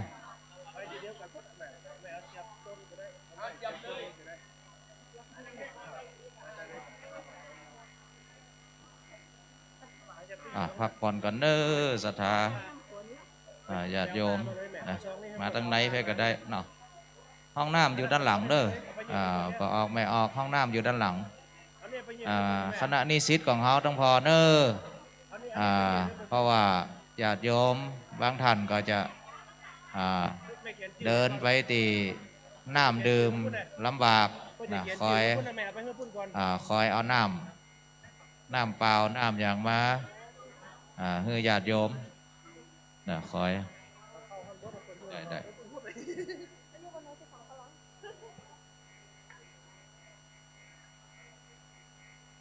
ก็ทยอยเอาน้ำเอาท่าศรัทธาสาธุชนบางทีตีเต้นเขาก็ปออุ้ยแม่อุ้ยสังขารบางทีเดิน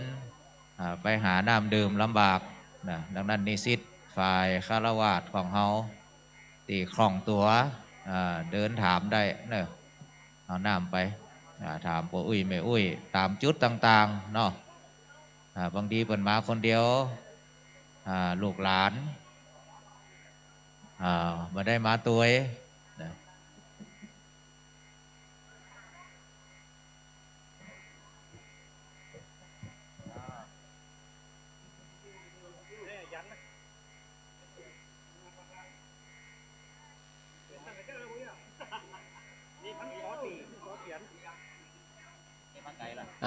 ว่าจะได้ดักปิ้งหญิงชายจ๋าไปสลัมขำกาอยู่แห่งไหนจ้างฟ้อนมีไหนน้อยอกน้อยใจยังหูลบไปยังหูปุ้นไปเตะท่าถ่ายหูมีไหนปุ้นชนะอาหารถวายเป็นทานถึงแก่ตนตัวแห่งอาตมาจ้างฟ้อนจะฟ้อนไหนเพื่อจักกุติสะส่วนบุญอย่างนี้ไปหายังฟ้อนนาเพชรบุญยืนจะฟ้อนห้องเอมกำก่อนคุณพ่อลุนคำแม่นิลาคำวงพร้อมด้วยญาติพี่น้องแม่มันไปลองแปะกรรมในเวรบุ คุณแม่ จะฟ้อนมาฟ้อนหน้าพี่แอ ขอได้มา เขาจะได้หันตัว หับกินหับทานตั้งแต่วันนี้ยามนี้ขอบุญญาราศีอันนี้ไปจุไปจอดไปหลอดไปเถิงไปถึงเมื่อยามเจ้าขอให้ได้เป็นข้าวงายไปถึงมาปลายก็ขอให้ได้เป็นเสื้อและผ้าไปถึงมาล่ามาลูนก็ขอให้ได้เป็นเครื่องนุ่งพอทรงถึงยามเมื่อตะวันลงก็ให้ได้เป็นเขาติบน้ำติบอาภรณะติบ10 ประการแม่นว่ามูลสถาได้มาเงือตานขอบุญญาราศีอำนวยอวยชัยจ่วยกำจ่วยจูเงินลูกหลานตานเต้าครอบครัวเกตวงจูผู้จูคนจะอยู่ก็ขอให้มีใจจะไปก็ขอให้มีโจกมีหลับปะแปะสถูจะยกอย่างแห่งหนตำบลใดไกลๆขอให้จะฟ้อนไหนก็ฟ้อนเนอวันที่เพิ่นชอบห้องเอคือวันนี้เพิ่นก็อยู่ห้องเอวันค่ำเพิ่นว่าตากแดดจะเสียผิวคนเท่าบ่เดียวบ่เจ็ดเท่าบ่ได้นะเป็นจ้างฟ้อนมดสมัยนานเป็นตุนี่จ้างฟ้อนหนุ่มสาวเนาะเสียกมากันย้อนจ้างฟ้อนเนาะเดี๋ยวนี้หนุ่มสาวเมียทำงานเป็นจ้างฟ้อนคุณตาคุณยายอันนี้มาใหม่กะไปลืมพระป่าเกิดวันหยังวันติดสีแดงวันจันทร์สีเหลืองอังคารสีชมพูพุธสีเขียวพัดสีส้มสีแสดวันศุกร์สีฟ้าฝรั่งก็ดิฝรั่งนั้นน่ะอยู่ลูกดอยมาดูพอยังลูกดอยเว้ามาจัตตาโลธรรมาวัฏติอายุวันโนสุขังพลังหยอดเตียนก่อนหยอดเตียนก่อนเก้าหยอด10 หยอดบัดหยอดเตียนเก้าเวียน10 เวียนบัดเวียนประทักษิณเก้าศีล10 ศีลบัดศีล5เก้าซา10 ซาบัดซาเด็กนะเขารู้เหมาะนะเก้าลึก10 ลึกบัดลึกจิตลึกใจเก้าใจ10 ใจบัดใจพระเจ้าเก้าเล่า10 เล่าบัดเล่า10 ปีเก้าดี10 ดีบัดดีมีควายเก้าไหว10 ไหวบัดไหวพม่าเก้าพา10 พาบัดพาไรไทยเก้าใส่10 ใส่บัดใส่ป่าตั้งเก้าจ้าง10 จ้างบัดจ้างมงคลเก้าน้ำมนต์10 น้ำมนต์บัดน้ำมนต์7 วัดเก้าวัด10 วัดบัดวัดเฮาเอาแล้วบ่ใครหันจ้างฟ้อนไปพอในห้องเอเนอครับอันนี้ไม่เสียบนะเกิดวันไหน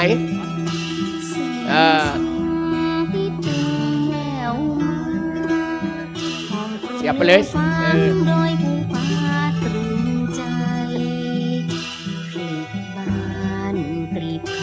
นวลใหญ่ชูช่อสดใสแสกกล้วยไม้กลุ่นเมืองคำเลอลำนาชุม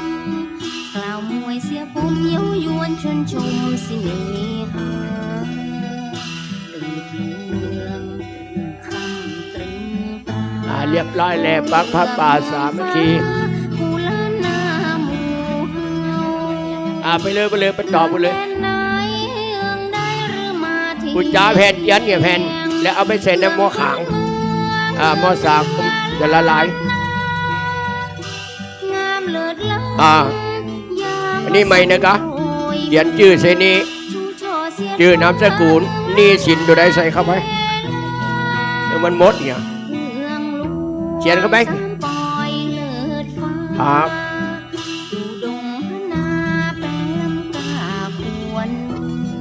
ตอนนี้ผ้าอาบน้ำฝนเหลือประมาณสัก10 ผืนจะหมดละ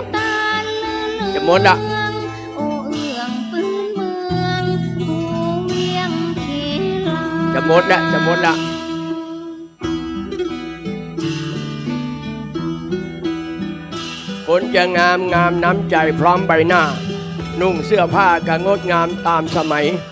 คนจะงามกายวาจาและจิตใจมองเจ่งใดจอกใดก็ใสงามเอาเกณฑ์หลวงพ่อฮันพระอาบน้ำฝนนะฮะพระสงฆ์อยู่ด้วยปัจจัย4พระสงฆ์นะฮะอยู่ได้ปัจจัย4หรือนิสัย4ครับมีการบิณฑบาตนุ่งห่มผ้าบางสกุลอยู่โคนไม้ฉันยาดองด้วยน้ำมูดเน่าสมัยก่อนนะสมัยนี้บ่มีละบิณฑบาตมีเนี่ยครับผ้าบางสกุลบ่มีละเป็นผ้าไตรจีวรมีขายตามร้าน อยู่โคนต้นไม้ก็บ่ได้แล้วอันตรายเดี๋ยวฟ้าจะพาอยู่กุฏิดิดแอมซ้ำมาเดียวนี้ฉันยาดอนโดนน้ำบุญเน่ากับมะเมียยามีพร้อมทุกอย่างนะครับยาดองยาเม็ดยาผงมีหมดเดี๋ยวนี้ฉะนั้นพระสงฆ์เดี๋ยวนี้ขับดูแลอย่างดีอายุวันโนสุขังปะลาสาธุลูกหัวเหียเกิดปีหยังเบิ่งหยังเบิ่งจ้างเหรอปีกุลไว้พระธาตุเจ้าดอยตุงเด้อเชียงหายอันนี้เกิดปีหยังปีเถาะโอ้กระจายกินง่ายเลี้ยงง่ายกินใบไม้ใบยาไปวาดพระธาตุเจ้าเจ๋แหงมึงเปะมึงนานเนอะนั่นเหรอปีจอโอ้ปีเชียวกันเหรอฮะอันนี้มาตัวแรกปีจอสบายมาวัดกินฟรีไม่ได้เสียงตังปีจอนี่ปากนักบ่ปากจะไม่ได้ตังมือไม่กำไม่ไม่เคยได้ตังเนี่ยคือปีจอเนอะผมปะจุดจังซอบะเก่านะนานเขาไปเซียวกันข้าก็บะซอนึกไม่ได้ตังนานบะปากนั่นมันดังปีจอนี่หากินกับวัดเนอะ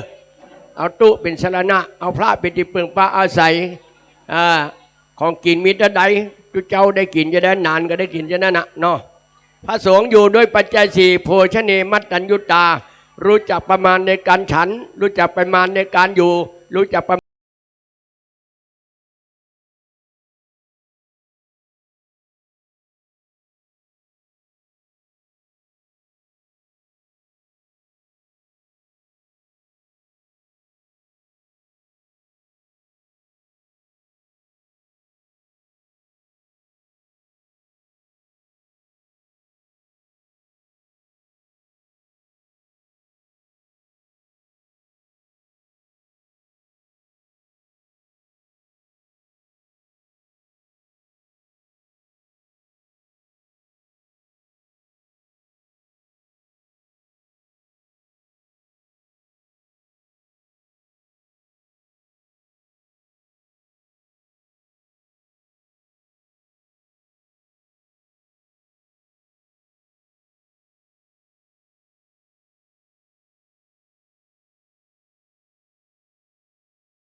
เมตตาอนุเคราะห์จากศิษยานุศิษย์ของหลวงพ่อครูบาบุญปิงนะวัดป่าเจ้าอุทุมพรเนาะครูบาบุญปิงมาครับรางวัลเนอะ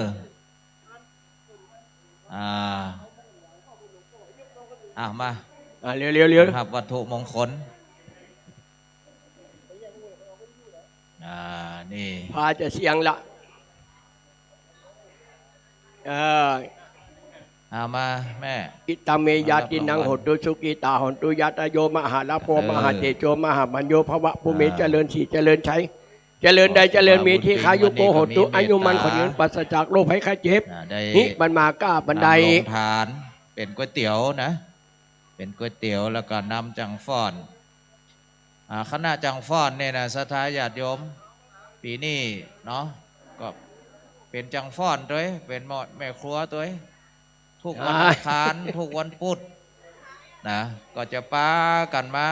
ตั้งลงทานถวายพระทานเพลปักพระป่าหรือยังทุกเกิดวันหยังทุกวันอังคารวันพุธทุกสัปดาห์เนี่ยเปิ่นกับป้ากันมาดังนั้นศรัทธาญาติโยมถ้าอยากมีส่วนร่วมในการถวายพระทหารเพลถ้าบ่มีโอกาสได้มาก็ฝากเป็นปัจจัยฝากเป็นข้าวสารกันได้เนอะเอาข้าวสารมาฝากไว้ที่ขอบคุณในสงฆ์เขานี่ปีนานสอนเนอะไปได้เหี่ยจ้าอุตสาลุกบรรจำขึ้นมาเนาะได้เป็นลูกศิษย์ลูกหาครูบาเจ้าเกษมเขมโก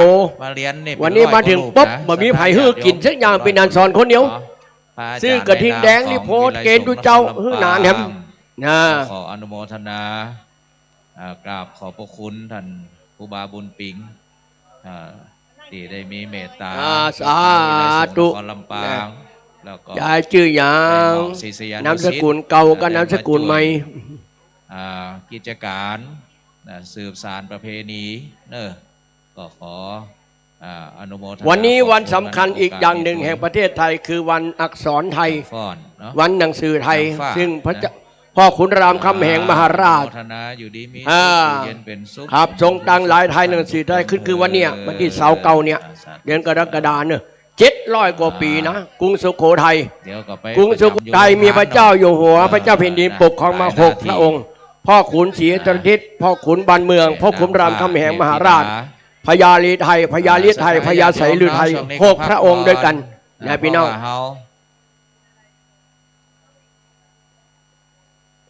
ลุมเนี่ยถ่ายหูปไปเฮีย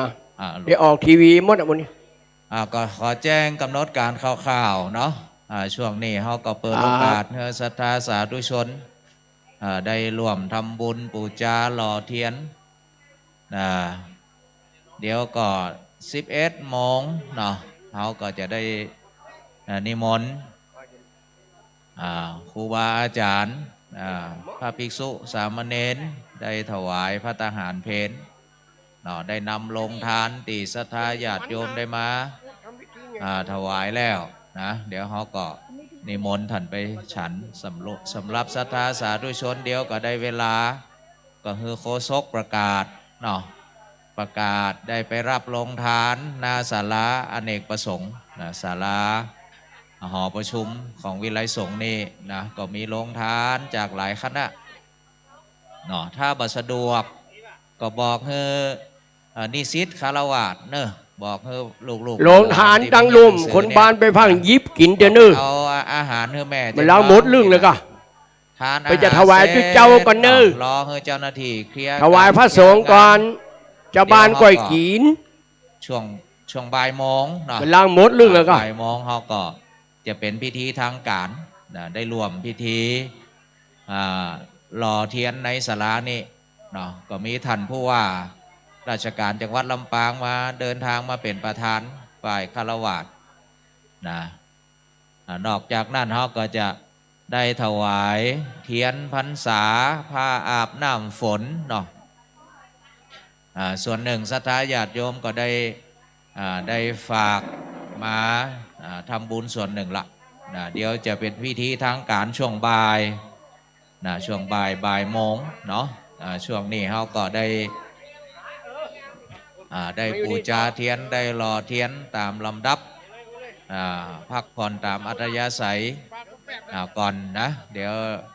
หลังจากพิธีช่วงเจ้านี่กำเดียวก็ได้รับประทานอาหารกลางวันตามโรงทานนะตามเต้นตามซุ่มเนาะถ้าบ่สะดวกก็บอกนิสิตเฮาเนอะนิสิตเฮาเนี่ยจะนุ่งชุดขาวนะสถาแต่จะมีเนกไทพ่องนะตีนุ่มๆนั่นน่ะเนาะสถาญาติโยมนะนุ่มๆนั่นน่ะจี้เขาไปเถอะตุปีวัดบ้านแรงมาแซงคิวสงสัยเริ่มจะหิวแล้วสินะสมชาติกระซิบจากบ้านแรงเมื่อเจ้ากำลังมาจะมีรางวัลแล้วเนี่ยนี่แหละเนาะครูบาตื่นขวายจังมีจ้อยมีซอมาเลยนี่วันนี้ก็เอาได้มาตามสายครูบาอาจารย์เนาะที่ออกรายการมีอย่างกระทงวิทยุอาหารเนอะนำพระอาจารย์นี่ออกพ่องนะเปิดก็มาถามเปิดแมทจะน้อยอันเนี้ยพระมหานพดลเนอะออกทุกวันพุธวันพุธ6 โมงแรงจนถึง2 ทุ่มพระมหานพดลวัดบรรพตสถิตถ้าเป็นสวทอย่างวันเนี้ยตอนเจ้าออกสวทตี 5 5 โมงเจ้า6 โมงทุกวันเสาร์นี่พระอาจารย์พระมหานพดลพระมหาสมชาตินี่ได้ยินเสียงเปิ่นถึงวันเพราะตัวแทนพระมหาสมชาติในปีนี้ไปอยู่จำพรรษาที่วัดพระอาจารย์นะอยู่วัดเดียวกันยังอยู่คนละโลกเพราะนี่เราปดปุ่นพ่องเพ่พ่องหัวครับเอาก็ต้องขออนุโมทนานะครับบรรดาแม่พี่น้องที่เขาได้ร่วมกันตั้งโรงทานวันนี้กับผมในนามของนะครับครูบาอาจารย์แล้วก็ผู้บริหารวิทยาลัยสงฆ์นครลำปางขอขอบคุณนะครับทางด้านคุณราวันนะครับชื่นตระกูลชัยร่วมกันตั้งโรงทานวันนี้ครับอาจารย์ครับนี่ศิษย์ครูบามูลปิงนี่เป็นเมตตาดอกไม้ด้วยนะตาหยัดอยู่หน้าเวทีเนี่ยปัดเปิ่นจะงามเนาะแล้วก็ขอขอบคุณไปตังนะครับ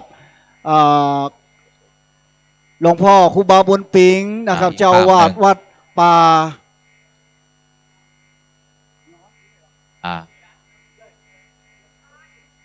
าพระเจ้าอุทุมพรนะครับตำบลบ่อแห้วตลอดถึงคุณพิมพ์จันนะครับชัยรัตน์คุณเจริญกันทิยะบ้านตงหัวจ้างเนาะตำบลบ่อบาดแล้วก็ขอขอบคุณนะครับตามขนมปังมาเลยจิ้นอีกว่าคนธีรศักดิ์แตงฝนนะครับเสน่ห์กาหลงภาวรินเปิ่นแต่งวงนารีไผว่าได้นะมารับรางวัลที่พระอาจารย์สมชาติวงหารตัวหนังสือกันน้อยอย่างนี้บนบอกว่าวุ่นเย็นแล้วก็ตลอดถึงน้ำพริกไข่ต้มบนโดนักหนาปะปะขออนุโมทนาโรงทานของนะครับตถาญาติโยมคุณอุทุมพรปันสุขก๋วยเตี๋ยวนะครับเย็นตาโฟโดยนะครับคุณหลวงพ่อครูบาบุญปิงวัดป่าพระเจ้าอุทุมพรตำบลบ่อแห้วหลวงพี่นนท์นะครับวิจิตราแล้วก็คุณแม่จำเนียนนะครับแล้วขอบคุณจังฟ้อนคนงามทุกคนเนอะโดยการเป็นไรสงฆ์วันนี้เรียกเอามางามๆทั้งนั้นบริเฉลี่ยกันธรรมบัณฑิตพระมหาบรวิทย์นี่อยู่วัดไตรคุณแม่ศรีไตรภูมินะครับเซียนซื่อหงนะครับคุณแม่สุรีแม่ชีอมราได้อนุโมทนานะครับแม่ชีพัฒนันพนิดาเป็นร้องภูมิในการแล้วก็นานตีนะครับคณะสถาวัดป่าพระเจ้าอุทุมพรคุณคำสุขโยธินนะครับเค้กกล้วยหอมคุณสมศรีชิมรสนะครับยำหน่อไม้คุณสุชาดาเทพนันตาขนมจีนนะครับหรือว่าขนมเส้นอีนออนุโมทนาบุญนะครับเดี๋ยวจะมาเพราะคุณแม่มารีไก่เข้าพรรษาเลยนะครับขนมไทยบ้านหัวเสือก็มีหัวลกโอ้บ้านหัวเสือไม่ท่า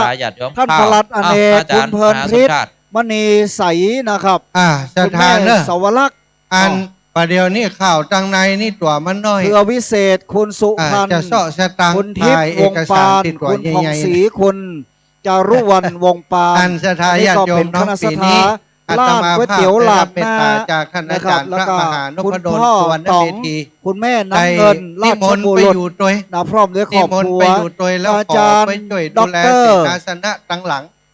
อาจารย์เอาตั้งนาเป็นไปนะครับเหมือนเดียวกันสานิสาอาจารย์ก็ไปอบรมสัมมนาประชุมนะครับ แต่หลวงพ่ ได้เอาลาบอีสาน พ่อง เนาะ ก็เป็นฝ่าย มาถวายตัวเอง ฝ่ายปกครองมาเป็นผอ อาจารย์ วิ ด ทยาลัยสง นะ แห ครับ ม ร้อยตำรวจโทหญิง งานตินักอยู่ สา แล้ว นิ คือ สา เจ้าคณะอำเภอ ส วัง สิน เสื ท อ รนะครับ เมตตา ป่าคืนตัน ตลอด ส ถึ วร ง รค์ใดนี่เป็นนิตายนี่ปัญ คุณ หาอธิกร เดือน ต้อง เพ็ รี ญ บไป แก้วค้าง ก็ยังที่ว่าตะเกียจะตักกันเนี่ พั ย นธสิทธิ์ ก็ตัก นะ กั คน รับ ตั้ง คุณ เพศตั้งหลายอาจารย์อยู่ไหน พันชะ มหาอยู่ นะค ไห รับ น พันยชน อา อิน จารย์ ท อน ยู่ น ไหน ท์ แต่ว่า คุณ นี่ แม่ อยู่ บุญนำวงเรือนนะครับ นี่ก็เป็นเจ้าภาพ ขอยู่บรรพตส อาหาร ถิต การกินทั้งหมด เนี่ย ทั้ เขา ง อ ม ยู่ วล เชี นะ ยง ครับ ใหม่ ขออนุโมทนาบุญด้วยครับ บรรพตสถิตส่วนกันไปส่วนกันมาซึ่งต่างคนต่างทำหน้าที่เผยแพร่อาตมานี่บ่สามารถจะเป็นเจ้าอาวาสที่ไหนได้เพราะอย่างเพราะต้องรับใช้ครูบาอาจารย์เป็น30-40 ตนใจเฮาคนเดียวเป็นลูกโป่งคือเปิ้นยิงเปิ้นยิงไปไหนก็ไปหมดอะจำเป็นอีแม่ทั้งหลายก็ท่านอาจารย์เปิ้นเข้าใจว่ายังมหาไปอยู่ที่ไหนเดี๋ยวก็พิษกับเจ้าหัววัดเปิ้นถ้าบ่เข้าใจก็จะ ครับขออนุโมทนาบุญตัวเองนะ จะ ครับ ได้ไป เนาะ อยู่วัดอยู่วา ต แต่ อน ท่าน นี้ อาจารย์ 11 เปิ้นหู้นางานของ 11 อา โมง ต ไป มา แล้ว ว่า เนาะ อาตมาไปเนี่ยอย่างไปทำอย่างเนาะก็เลยจะอยู่ด้วยท่านอาจารย์แล้วบัดเดียวนี้เปิดละกุฏิที่มีกับพวกอาตมาอ สำหรั ยู่ บ กัน พระนิสิตนะครับเนาะที่ได้มาร่ มี วม กับพวก ขอ คณะ การนิมนต์ บุญ พระนิสิต อี ทุ แม่ กรูป แต นะ ก ครับ ไหน ไปฉัน เข้า พระ หั่น ท น่ะ หารเพน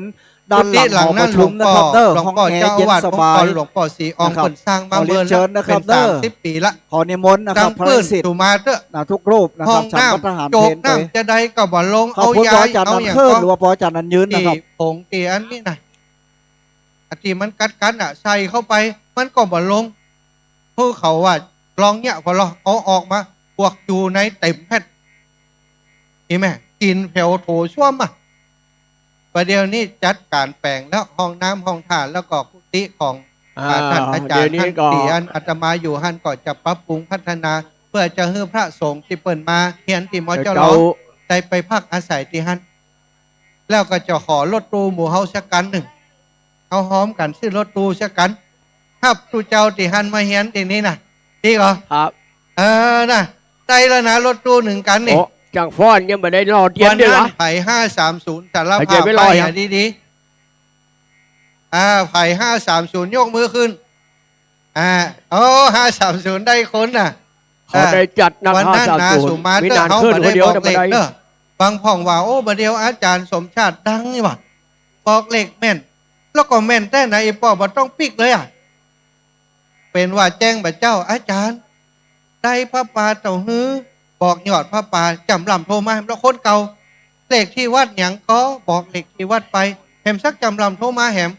เข้าห้องน้ำเป็นตาป้อมได้เข้าอันเลขที่โรงเรียนโลเลขที่อันที่แล้วว่ะโอ้ออกจากห้องน้ำมา ตอนนี้ เอาโทรศัพท์วางหันออกไป ว่า11 โม ไป ง ห แล้ น้าว วิหารแงนคอ จะได้ เขียน ถ่ายเพลงถ่าย ไป เพลง ห มา น้า สู กุ ง ฏิเขียนไปโรงเรียนเขียน ครับ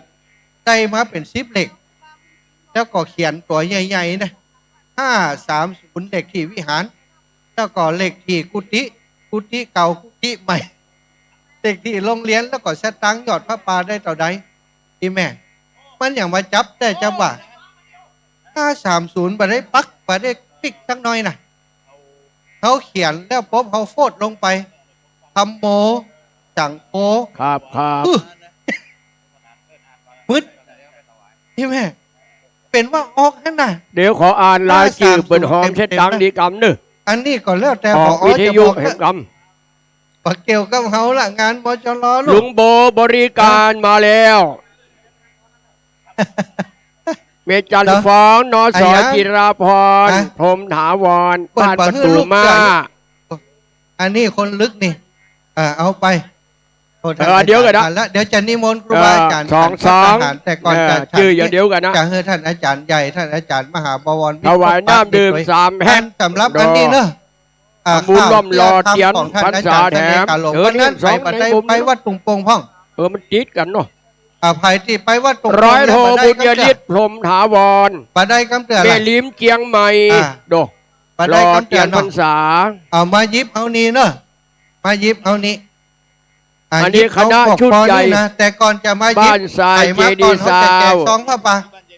ร วมกันที่บ้านใหญ่ปั่น2 นัก กว่าหู ตึก จะถึงไหนนะผ้าป่านี่เป็นผ้า ก๋วย ป่า เตี๋ยว ที่ปิด เก่า อไป แก่ที่สุด ลูกสา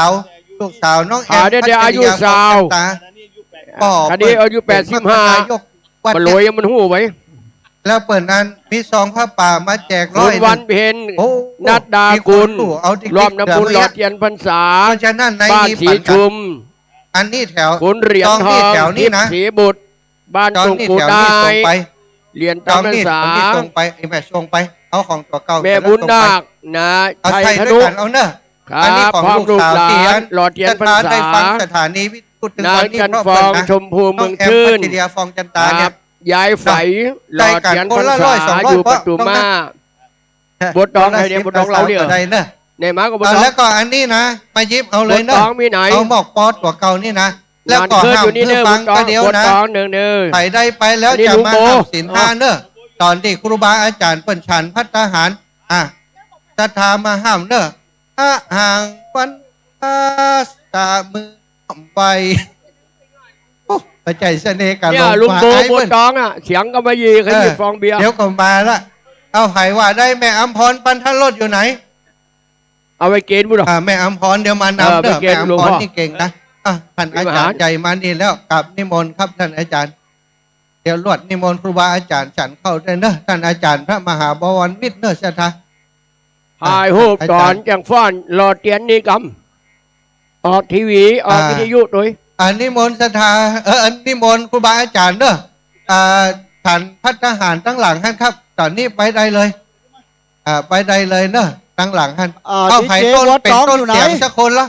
คุณบัว ไป ตอ เป็น ง ต้นเสียงสักคนห่าง น้อง วัน บัว ตา ตอง เนี่ย อยู่ไหนบัลลังไปหลง มาอีกบอกมาเลย บัวตองห้องไปกินข้าวเดี๋ยวนะเปิดเอาป้อนเหี่ยวก่อน เอาหน่อยไม่ได้เหี่ยวบัวตองเอาไผ่มาเป็นต้นเสียงฮื้อรางวัล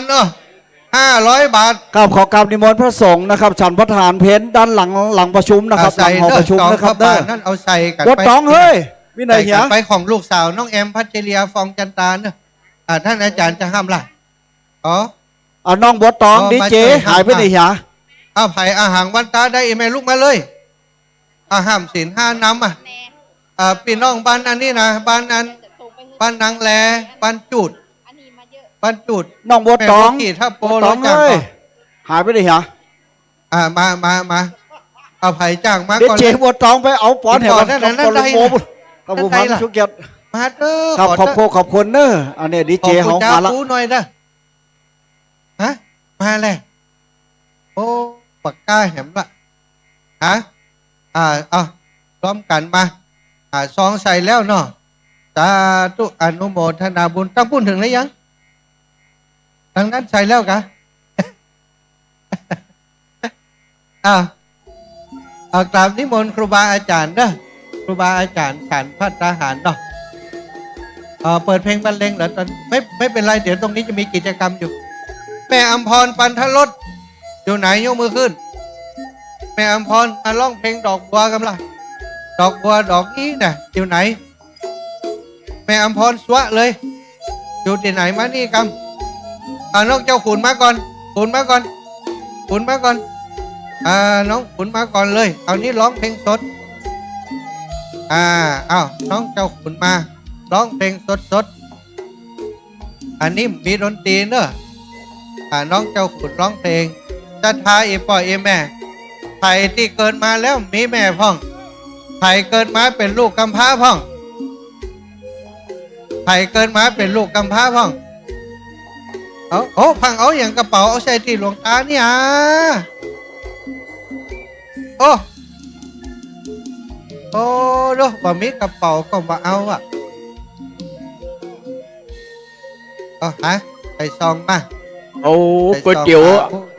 ยวทำงานแล้วเนอะขอบคุณคารวะครูบาบุญปิงเนอะศรัทธาบุญตันใจนั่นนะไผ่ว่างๆเอาก๋วยเตี๋ยวถวายหลวงพ่อพระคุณเจ้าจิมครูบาบุญปิงสั่งแล้วเป็นสมาหลายร้อยถ้วยเนอะคิดเป็นเงินหลายหมื่นบาทปอศิลาตอนติดไปอันร้องเพลงสำนักอุทุมพรโพธิญาณสำนักปฏิบัติธรรมครูบาบุญปิงเนอร์ท่านนี้อันใจประการกับผมนันเคลื่อนอยู่นี่เนอร์ครูบาเนอร์อันนี้เอาไปไหนเจ้าเขาไปตัวพันนี้นะครับไปเอามาถวายพระสงฆ์ตั้งไหนไปได้ปะแม่ตอนนี้ครูบาตักเองเลยแหละไปได้อยู่ในออมอกแม่มาถ้าอย่าปิดพอเนอร์ โอ้ได้กินฝีมือครูบาเอาเถอะโรคภัยไข้เจ็บลูกเพาะลูกแพ้หายหมด ตะกี้ นี่สินหาย นะเรื่องความเรื่องแม่นะ ครูบาบริการ จะห้องบ่เดียวเนี่ยเรื่องความเรื่องแม่ถ้าบ่ร้องบ่เอาตังค์เด้อร้องแล้วแม่เอาตังค์ร้องเรียงความเรื่องแม่เกิดวันอย่างนี้จะกำไม้เฮ้ยปักดำมันเกิดเด้อดวงแม่ต้อยลูกมานี่อย่างยายจุปีตักเองจะหวังเต่าเด้อไม่ใครเดี๋ยวเขาเกี่ยวไปเต่าให้เนาะช่วยกันทำมาหากินนะปักกันเตอะงามดีสีแสงใบม่วงใบแดงปะลึงเสียงก้องเสียงกองลึงดำตึงในอารามของวัดกินอย่างน้อยเดียวก็รู้จะกัดเดือดห้อนหาเอ็นดันขินกันละ50เอาสาธุอีปอนุโมทนาบุญไปเนอะวันดีเจ้าแม่ต้อยช่วยกำไม้ให้ลูกเป่ากำตอนนี้ก็ยังมีอยู่นะแม่ต้อยหยุดไทยกำไม้ให้ลูกเป่าเอาไทย1 2เดี๋ยวจะให้ร้องเพลงต่อน้องเจ้าขุนนี่เพลงดอกบัวอยู่นี่ก่อนอย่างเอาเลยน้องเจ้าขุนเอาร้องไปตัวเอาตังใส่ไปตัวเอาสถานถ่ายรูปไปตัวดังไหนเนอลงทานเปิดแล้วเนอดังไหนเนอลงทานเปิดแล้วเนอจ้าอยู่ฮันเดี๋ยวลูกกินหมดเหลือแต่เส้นเนอยังนานก็ยังไม่ได้ฉันเนอะนานกินขี้ซากหลวงพ่อมันพยายามมอนี่ไปยายลุงโบอู้ให้หน่อยตอนนี้มอบเบนไปเข็นไม้เฮือลุงโบนี่ปุ๊บป้าให้กำเอาให้กำครับสวัสดีครับขอบคุณศรัทธาที่ร่วมทำบุญกับลุงโบมาครับของทางบ้านหมู่บ้าน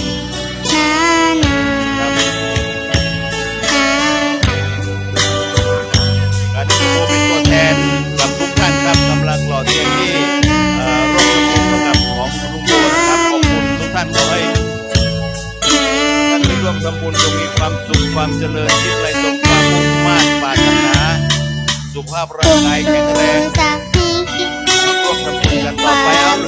ลุงหนาลองให้คำหวานกับคณะของลุงโบหน่อยครับที่ร่วมสถานตอนนี้ลุงโบกำลังรอเหรียญเพื่อกับผู้ที่ร่วมทำบุญที่ฝากซองมาจากต่างหมู่บ้านต่างอำเภอนะจ๊ะบุญใดกุศลใดปกปักรักษาบุญรักษาพระผู้ครองไม่มองสีได้สร้างบารมีไม่หวั่นไหวแต่อยู่แห่งหนตำบลใดบารมีนิสัยได้คุ้มครองด้วยเถิด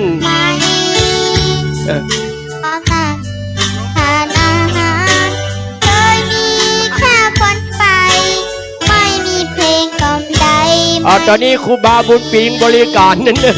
หายใจไปแม่มันไปลืมหื้อนานเนิ่นนานจะไม่ได้กินนะครูบาบุญปิงจากสำนักปฏิบัติธรรมอุทุมพรเนอะตอนนี้หลายร้อยถ้วยคิดเป็นเงินหลายหมื่นบาทโอ้จังพ่อนกับปิดสาวเสิร์ฟย่างให้เขาเฮ้ยแล้วไม่ประตาวเนอะ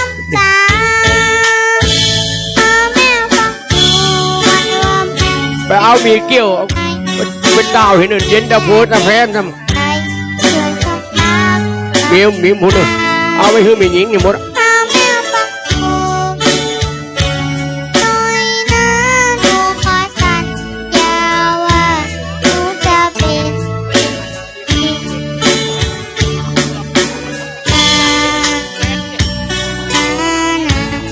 อันนี้เอาไปให้ดูเจ้าก่อนนานได้ทีหลัง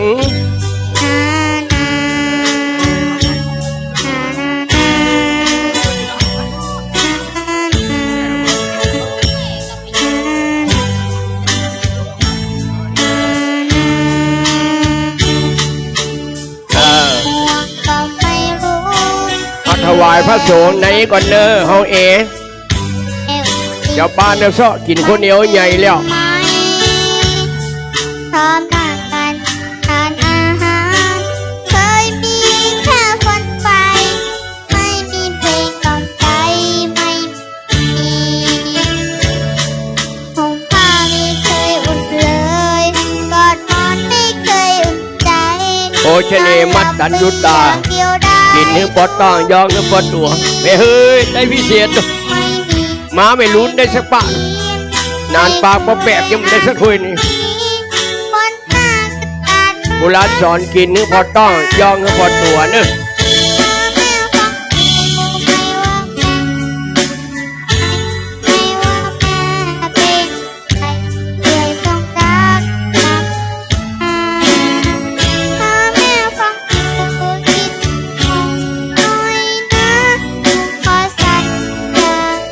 สอง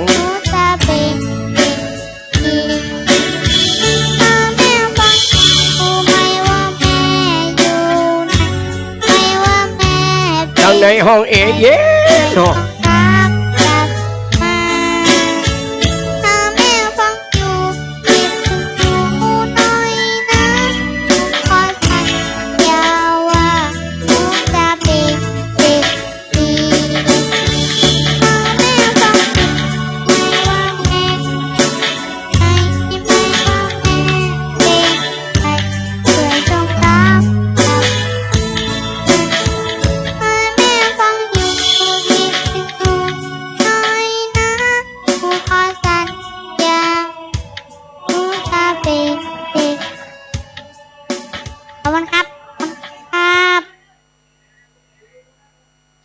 อันนี้เสียงนักร้อง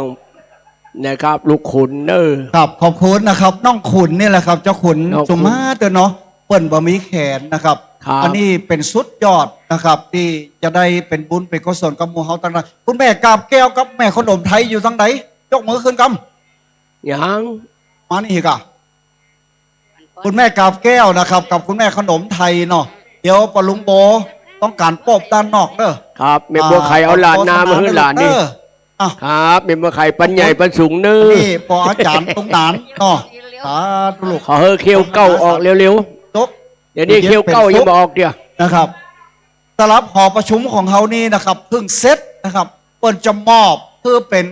ของวิทยาลัยสงฆ์ของคณะสงฆ์จังหวัดลำปางในวันที่4ที่จะถึงนี้ผมก็เลยบอกว่าขอใจก่อน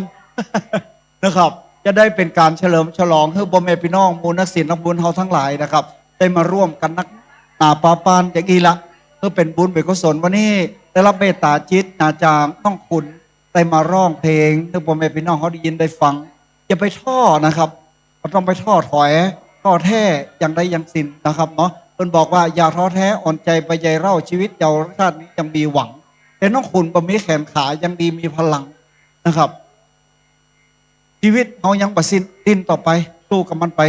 นี่เมตตาทำจากอีแม่สินวลโดแม่แกมากินข้าวด้วยกันนี่แม่ยังก็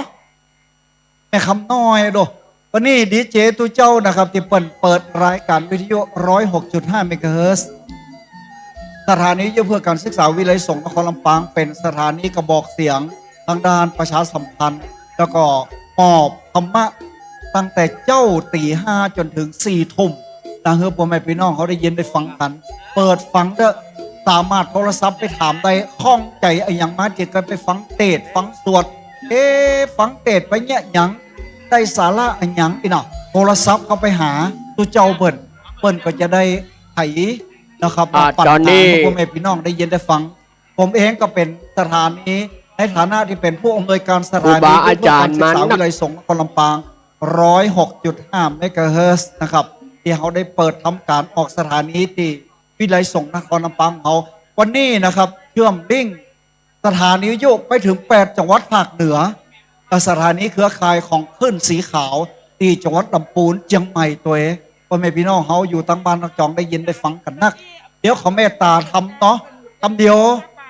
นะครับหลังจากเขากินข้าวน้ำจำข้าวตอนแต่นี้เปิดโรงทานแล้วเนอะไปอยากกินอะไรยังเดี๋ยวไปกินข้าวกินน้ำก่อนหรือว่าจะเป็นขยมตัวเจ้าด้านหลังนี้เนาะเดี๋ยวเขาเป็นขยมก็ได้ของกินยังมีปลาเลอะปลาเต๋อวันนี้เมตตาทำจากโรงทานหลายหน่วยงานที่ได้มา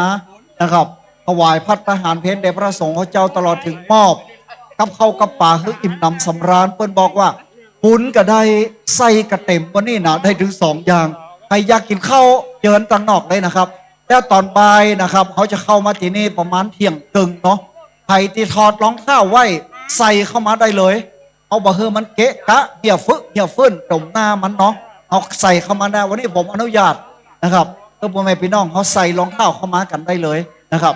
เดี๋ยวก็ขออนุญาตกินข้าวกินน้ำก่อนเด้อป่ะมี มีน้ำตาหาฝนมีมดนะครับ หรือคนเฒ่าคนแก่สุมาตคนเฒ่าอยู่วะ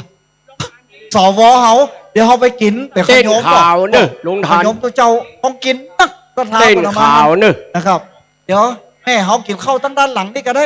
น้อมต้องห่วงแม่ยังก็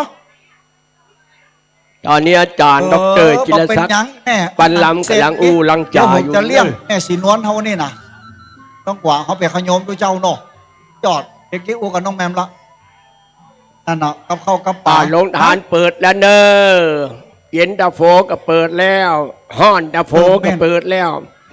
ลาดนาก็เปิดแล้วลาดหลังก็เปิดแล้วเอาละเนาะคำเดียวพ่อแม่พี่น้องเขานะครับป้ากันกินข้าวกินน้ำจำเขาน้ำจำเขาตอนเดี๋ยวก่อนนะครับเนาะเดี๋ยวเขาจะได้อิ่มหนำสำราญแล้วก็รองเท้าของรองเท้าไผ่รองเท้ามันใส่ขึ้นมาบนเลยนะครับถ้าไผ่ถอดไปตั้งลมผมจะปั๊บเด้อ ครับบรรดาพ่อแม่พี่น้องเขานะครับไผ่ที่ถอดรองเท้าไว้ตั้งลมปึ๊ดใส่ขึ้นมาเลยวันนี้ผมอนุญาตครับเพราะตำบลมันกว้างเนาะถ้าไผ่ถอดโอ้ขอบคุณนี่ป่อลิตโพวิตันดีนะครับเป็นฝากอาจารย์ยืนก่อนใส่รองเท้าขึ้นมาเลยนะครับทำบึ้ดนี่ขออนุญาตนะครับเขาจะได้เป็นบุญเป็นกุศลเขาบอกต้องถอดใส่ขึ้นมาใส่ขึ้นมาบนเลยไปกินข้าวเห็นก่อนใส่เกิบเด้อถ้าเกิบหายกรรมการจะซื้อข้างกรรมการจะซื้อข้างข้าวเดียวปอไปซอกกินคนเดียวเตออาหารมีปลาเลอะสมใจหวังน้ำพริกแดงพักนึ่งทรงพลังโอ้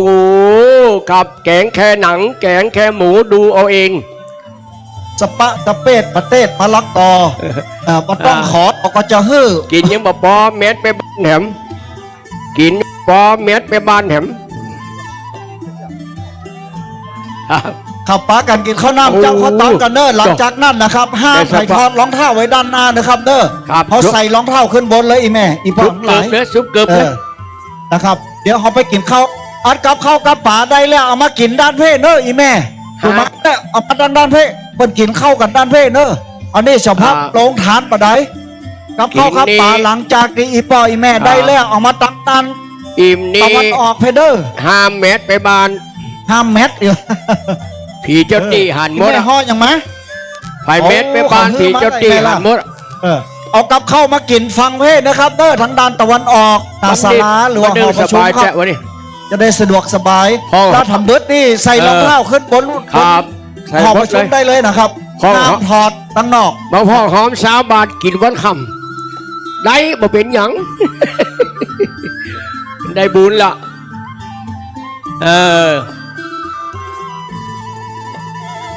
เดี๋ยวช่วงนี้นานซ้อเห็นสักน้อยบ่แต่กี้เป็นร้องเพลงเรียบร้อยเลย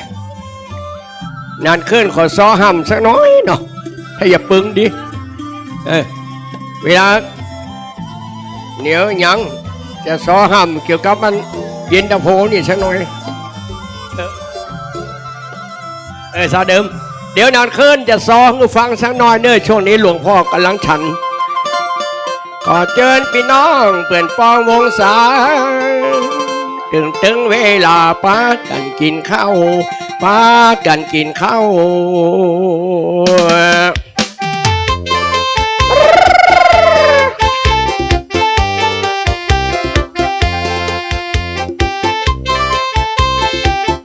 กินหือปะต้องยองหือปะตัว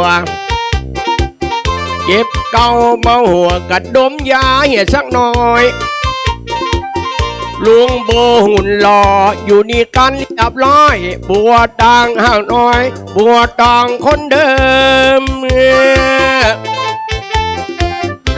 ดร.จิรศักดิ์ใส่ชุดขาวส่งเสริมดร.เอแต่งเติมกำลังมานี่ลาลูกศิษย์ลูกหากำลังมากันสาวอาจารย์นันเจ็ดก็มานี่แล้วหนอมานี่แล้วหนอปุ้ยห้าน้องน้อยดีเจดิวหุ่นหล่อเอวบางอ้อยลอยมานี่แล้วน้อยสอหาเอวป้อบ่มีมาเด้อมาเติกเมื่อแสงสีเวลาวารีพี่มองเจ้าขา อยากกินขึ้นมาเจิญเอาเรียบร้อยเจิญเนอขอบคุณพี่นันสอนอยู่หน้าวัดบรรจำเอาเครื่องดื่มล้ำมาแจกคือหมู่ค้าอินหวานด้านตัวดึงตั้งหลังตั้งหน้าบ่อุ้ยแม่ป้าเจิญไปห้องครัวเจิญเด้อขอบคุณอาจารย์ห่วงกินนัวจิตใจชั่วครูบาบุญปิงเจ้าขาเปิดปากันมาเป็นสถาร่วมสอน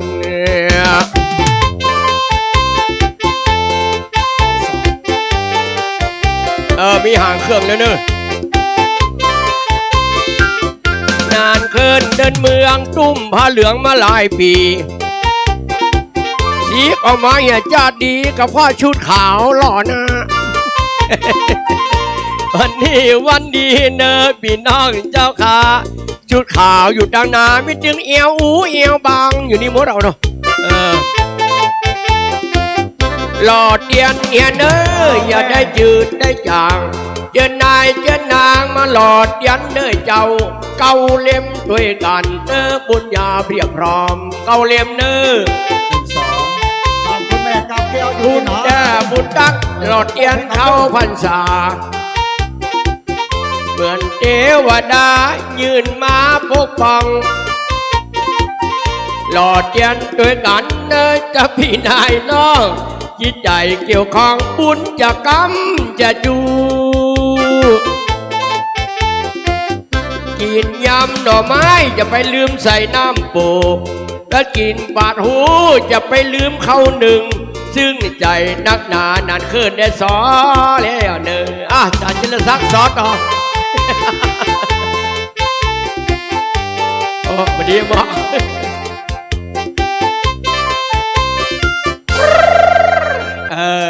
ต่อแหมสักเพลงเดี๋ยวนี้หลวงพ่อฉันพระทหารเพลงเบขาวพยาเต้นกันเต้นเนอะเป็นหางเครื่องนั้นยังอยู่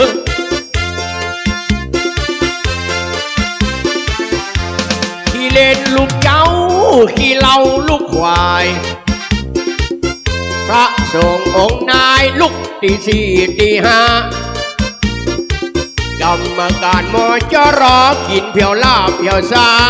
ดูเจ้าวัดขายกินแค่มายำเอาเปรียบหมดแล้วพวกนี้หลอดเดียนเนี่ยเนอมาลืมหน้าลืมหลังช่วยห่วงพลังหมอจะร้อยเจ้าขาจิตใจนักหนาไม่ขาดตกมือแบะวันนี้วันดีวันที่สาวเก่าแก้วตาวันไม่ออกสถากำลังนั่งกันกินข้าวดีใจนักหนาจึงสาวเถิมสาวเทาเขียวคอนเขียวว่าวมาเม็ดก๋วยเตี๋ยวมีจึงสาวเหลือน้อยมากมายนำหนาล้วนเป็นสถาพี่น้องข้าเจ้ากินหวานดันเอาเดินหน้านงยาวนาดนองพุทธธรรมะและสังฆาเกื้อหนุนสร้างกุศลผลบุญจะช่วยพกช่วยปองหมอจะรอของเฮาเจ้าพี่นายน้องนานคืนขอร้องช่วยกันสรรสร้างเดินหายขอบคุณพี่น้องที่มากันญาติหลายดึงยินดึงใจมาเพียงไม่ห้างไม่ไม้มากันมากหลายกินข้าวตอนก่อนเนื้อพุทธธรรมะละสังฆะหักษาอันนี้เราไปไหนมาเด็บดอกขาวพีลีกำลังมาละกินดานอามาหาเนื้อตูปีขอเจิญตัดนี่บุญจะกำจะจูเด้อมาจลาบ่เคยอดเคยเข็นน้ำห้อนน้ำเย็นเกณฑ์พระสงฆ์องค์เจ้ากินหวานดันเอาเดินหน้าดงยาวนาดนอง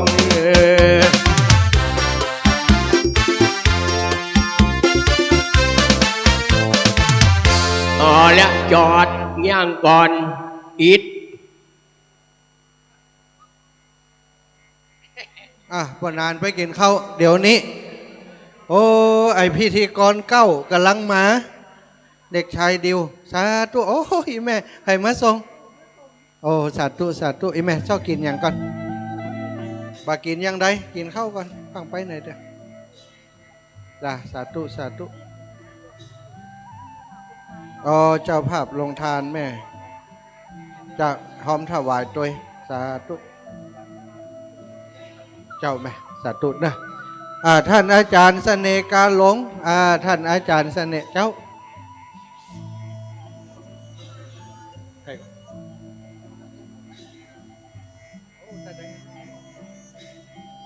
โอ้บาท่าเนาะ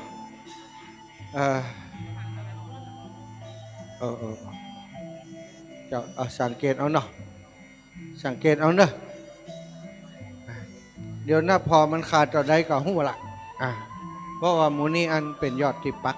กหู้อยู่ศรัทธาญาติโยมอีปออีแม่ทั้งหลายเสาะหากับข้าวกับป่ากินเนอะบัดเดี๋ยวนี้นะตีกับข้าวตีพระสงฆ์อยู่ตั้งในเหลือนักเนอะศรัทธาญาติโยมท่าว่าตั้งลุ่มปุ้นนะอาหารแบบปออย่างใดเนอะตีพระสงฆ์เปิ่นฉันแล้วนี่สามารถเข้าไปนั่งกินตั้งไหนได้เลยศรัทธาอีปออีแม่ตั้งหลายถ้าอาหารตั้งนอกเพ่มปอเนอะประชาสัมพันธ์บอกเฮอกับศรัทธาพี่น้องตั้งในห้องฉันหอฉันที่พระสงฆ์องค์สังฆเจ้าฉันเข้าอยู่นั้นมันมีเหลืออยู่เยอะเต็มโต๊ะ ใครอยากกินกับข้าวเมืองที่ในหอฉันที่พระสงฆ์องค์สังฆเจ้าฉันเนอะกำเดียวถ้าตั้งในจะว่าบ่มีไผไปกินเนาะอัน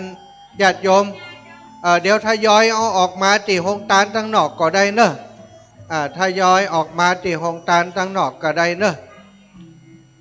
ท่านอาจารย์เสน่ห์การลงอยู่ที่ไหนมาตั้งเพมาตั้งนาเพก่อนบัดเดี๋ยวนี้ตั้งในหอประชุมศรัทธาญาติโยมเพิ่นออกมาอยู่ตั้งนอกเพเนอะท่านอาจารย์เสน่ห์การหลงมาตั้งนอกไอเดียวกินข้าวแล้วยังดีเจเสียงไอ้ยังก็ดีเจเสียงอย่างหัวกินข้าวลำดีเจหุ่นกินข้าวลำอนุพงษ์ตาจินะมาเร็วมาพบปะกับพี่น้องแฟนรายการโอ้อันนี้ตุ๊กตาเบบี้จากไหนบาร์บี้จากที่ไหนตุ๊กตาน้อยศรัทธาญาติโยมเนอะท่านอาจารย์เสน่ห์กาหลงอาจารย์เสน่ห์กาหลงมาคันรายการตั้งนอกเพกามมามาจากกับศรัทธาญาติโยมเปิ้นอยู่ตั้งนอกเพเนอะตอนนี้เปิ้นกินข้าวกินปลากันอยู่ก่อนนิมนต์ครูบาอาจารย์ท่านอาจารย์เสน่ห์กาหลงเนาะท่านอาจารย์เสน่ห์กาหลงได้มาพบปะกับศรัทธาญาติโยมตั้งนอกเพก่อนเนอะตั้งนอกเพก่อนก็เดียวตั้งในนี่จะเล่าข่าวจะอ่านข่าวกันอย่างใดโอ้หมู่นั่นพังเตือกะเดี๋ยวให้อาจารย์เปิ่นพบปะทั้งนอกเพก่อนไม่แก้วน่ะพังหอมจ้ะสาธุ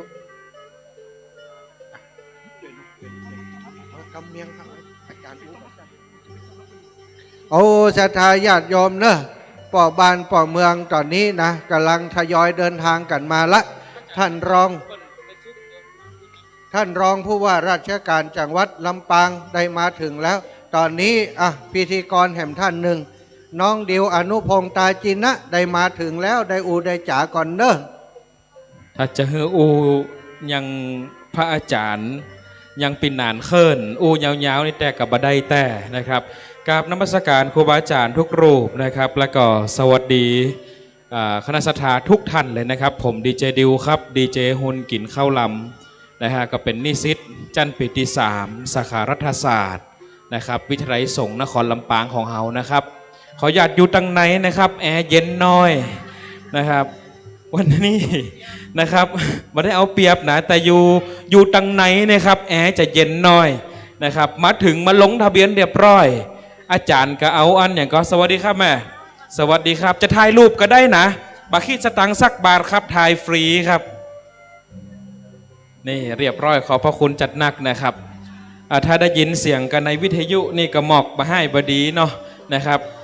ถ้าจะมาถ่ายรูปกับใครหันแต่นี่ก็มาถ่ายได้นะครับจะหุ่นกินข้าวล้ำยังตีเปิลว่าแต่ก็มาพอได้นะครับยังบ่เคยหันกันนี่เนาะขอบพระคุณทุกท่านนะครับทุกท่านก็สามารถที่จะรวมทำบุญกันได้นะครับก็วันนี้มีถึงถ้าสมาคมนักจัดรายการวิทยุนี่ก็จะมีทางด้านของลุงโบ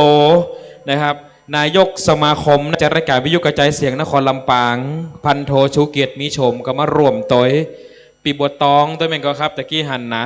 นะครับมาใจก็ครับแล้วก็นักจัดรายการวิทยุที่เป็นทางด้านของตูเจ้าของเฮาเนาะอันนี้ถ่ายทอดสดนะครับผมเน้นไอ้ถ่ายทอดสดตัวออกอากาศสดตัวในขณะนี้นะครับรวมถึงทางด้านของสถานีวิทยุเพื่อการศึกษาวิทยาลัยสงฆ์นครลำปาง FM 106.50 เมกะเฮิรตซ์เขาก็ออกอากาศนะครับในขณะนี้ในระหว่างการจัดกิจกรรมทำกิจกรรมของเขานะครับโครงการอนุรักษ์สืบสานประเพณีส่งเสริมพระพุทธศาสนาศิลปวัฒนธรรมและภูมิปัญญาท้องถิ่นหรือกิจกรรมรอเทียนพรรษาประจำปี 2566 นะครับทางด้านของวิทยาลัยสงฆ์นครลำปางของเฮานะครับเพราะว่าจะเป็นครูบาอาจารย์นะครับและการนิสิตนะฮะและก็รวมถึงพ่อแม่พี่น้องศรัทธาทุกท่านนะครับที่ได้รับฟังการบอกบุญ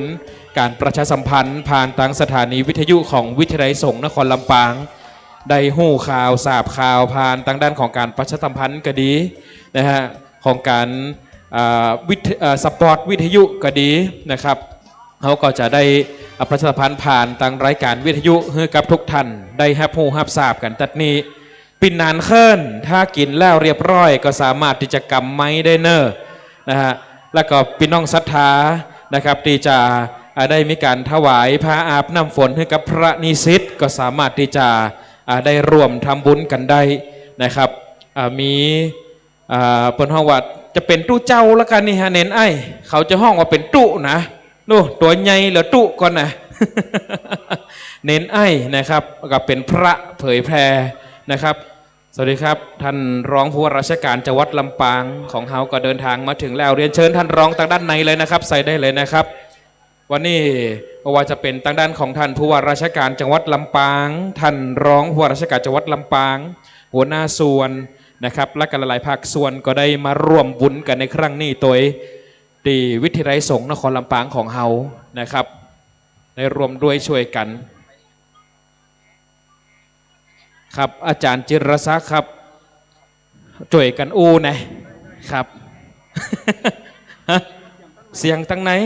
เสียงไม้แหมตัวอยู่ไหนออกครับเลยอาจารย์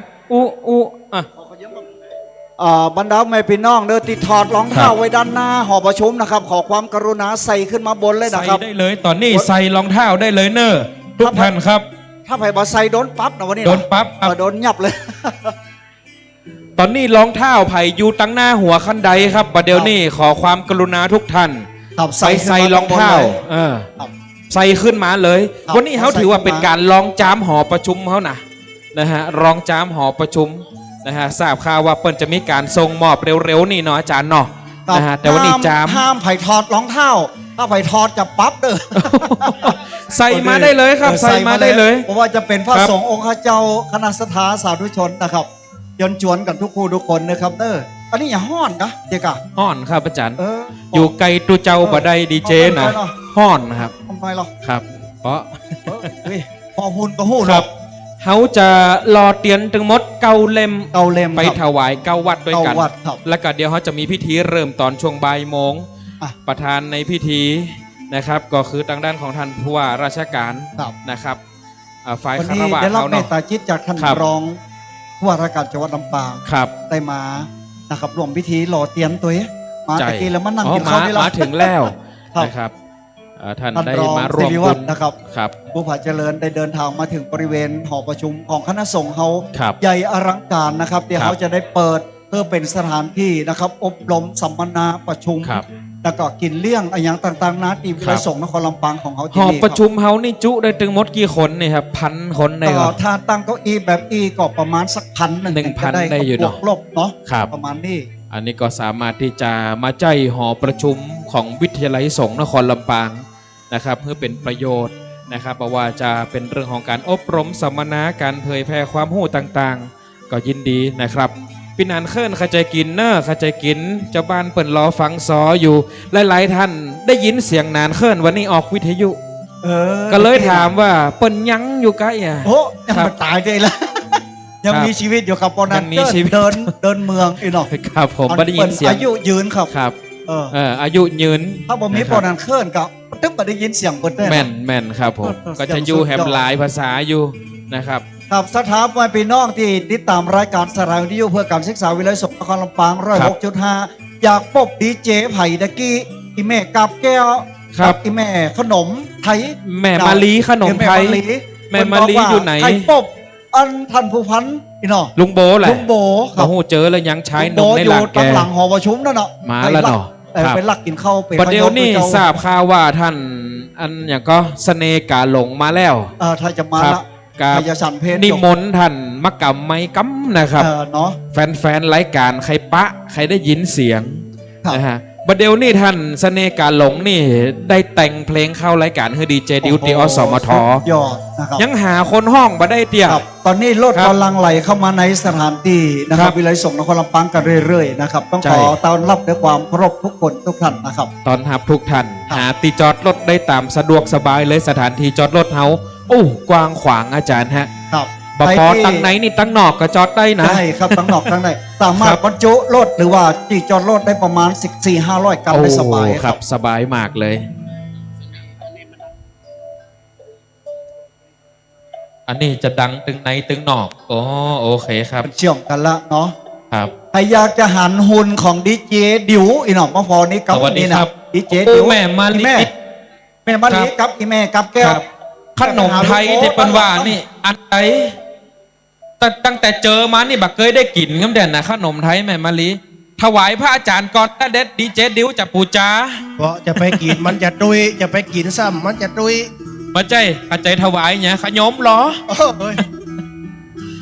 ปัจจัยเพื่อจะเอาไปไหนปุ้นอันนี้อานิสงส์นะเป็นว่านี่อันเฮาลูกศิษย์ลูกหาก็ได้อานิสงส์นะฮะกับครูบาอาจารย์เนี่ยนะครับนี่ได้ละนะครับหมู่บ้านมาติวครับมาทำบุญติวไปโดยแม่นครับแล้วก็จะมีให้หมู่บ้านหนึ่งครับบ้านมอเนี่ยเอาไปดึงปากดึงมอเจาะถุงบ่ปะ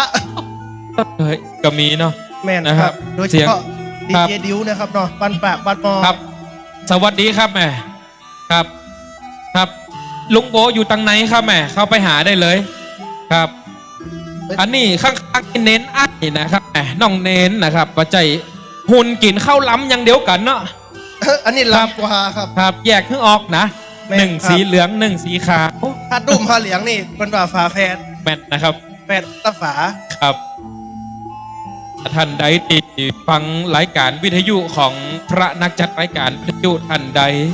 นะฮะจะมาถ่ายรูปจะมาทำบุญตัวอะไรอย่างก็เอิ้นได้นะครับติเอาได้เลยนะนี่ได้เลยนะแม่นครับนะครับสาวบาทครับแพงเอาเข้าตังไดสาวนี่เข้ากล่องกลางกะเอาเข้าถุงยามครับได้เลยครับ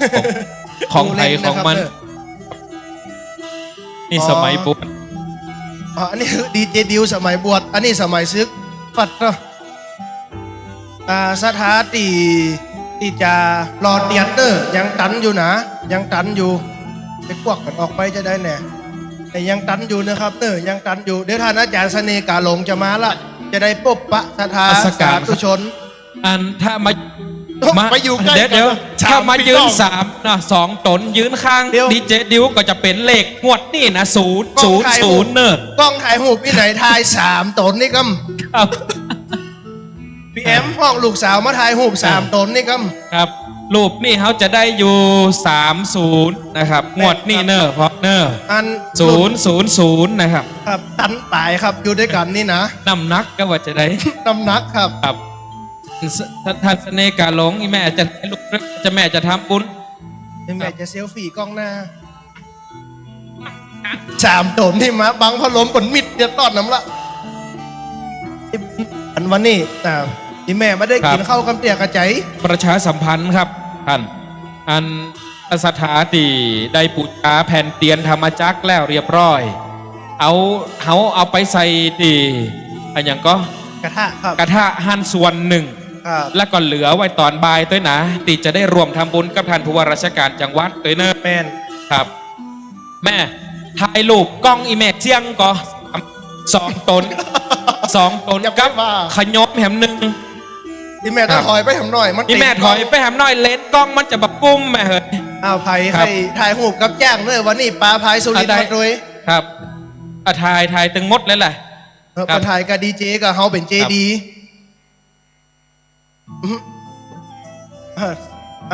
อันนี้หุ่นเจดีอันนั้นไปเป็นดีเจต้องถอยไปแหมหน่อยนะ3 ตนนี่ถ่ายตัวนะเต็มกล้องแนวตั้งถ่ายไปได้ต้องแนวขวางเลยนะต้องถ่ายแนวขวางนะครับอินดูถ่ายแนวขวางถ่ายรูปฟรีนะครับเนอะบะเสี่ยงสตังค์สักบาทนะแม่เนอะครับแต่อีแม่จะไปเอากล้วยเอาอ้อยมาใกล้นะมันใจบดีแต่ถ้าไปสถาบันโคชบาลแห่งชาตินี่ถ้าจะได้เสี่ยงอยู่ครับอันนี้อยู่นี่จะทำบุญกับจ้างกับมาเนอะแม่เนอะครับ FC ของเน้นไอ FC ของท่านเสน่ห์การหลงนะฮะเดี๋ยวนิมนต์ท่านเสน่ห์การหลงได้พบปะกับทางด้านของศรัทธานะครับนิมนต์ครับผมขณะท่านนั้นนิมนต์ด้วยความเคารพครับ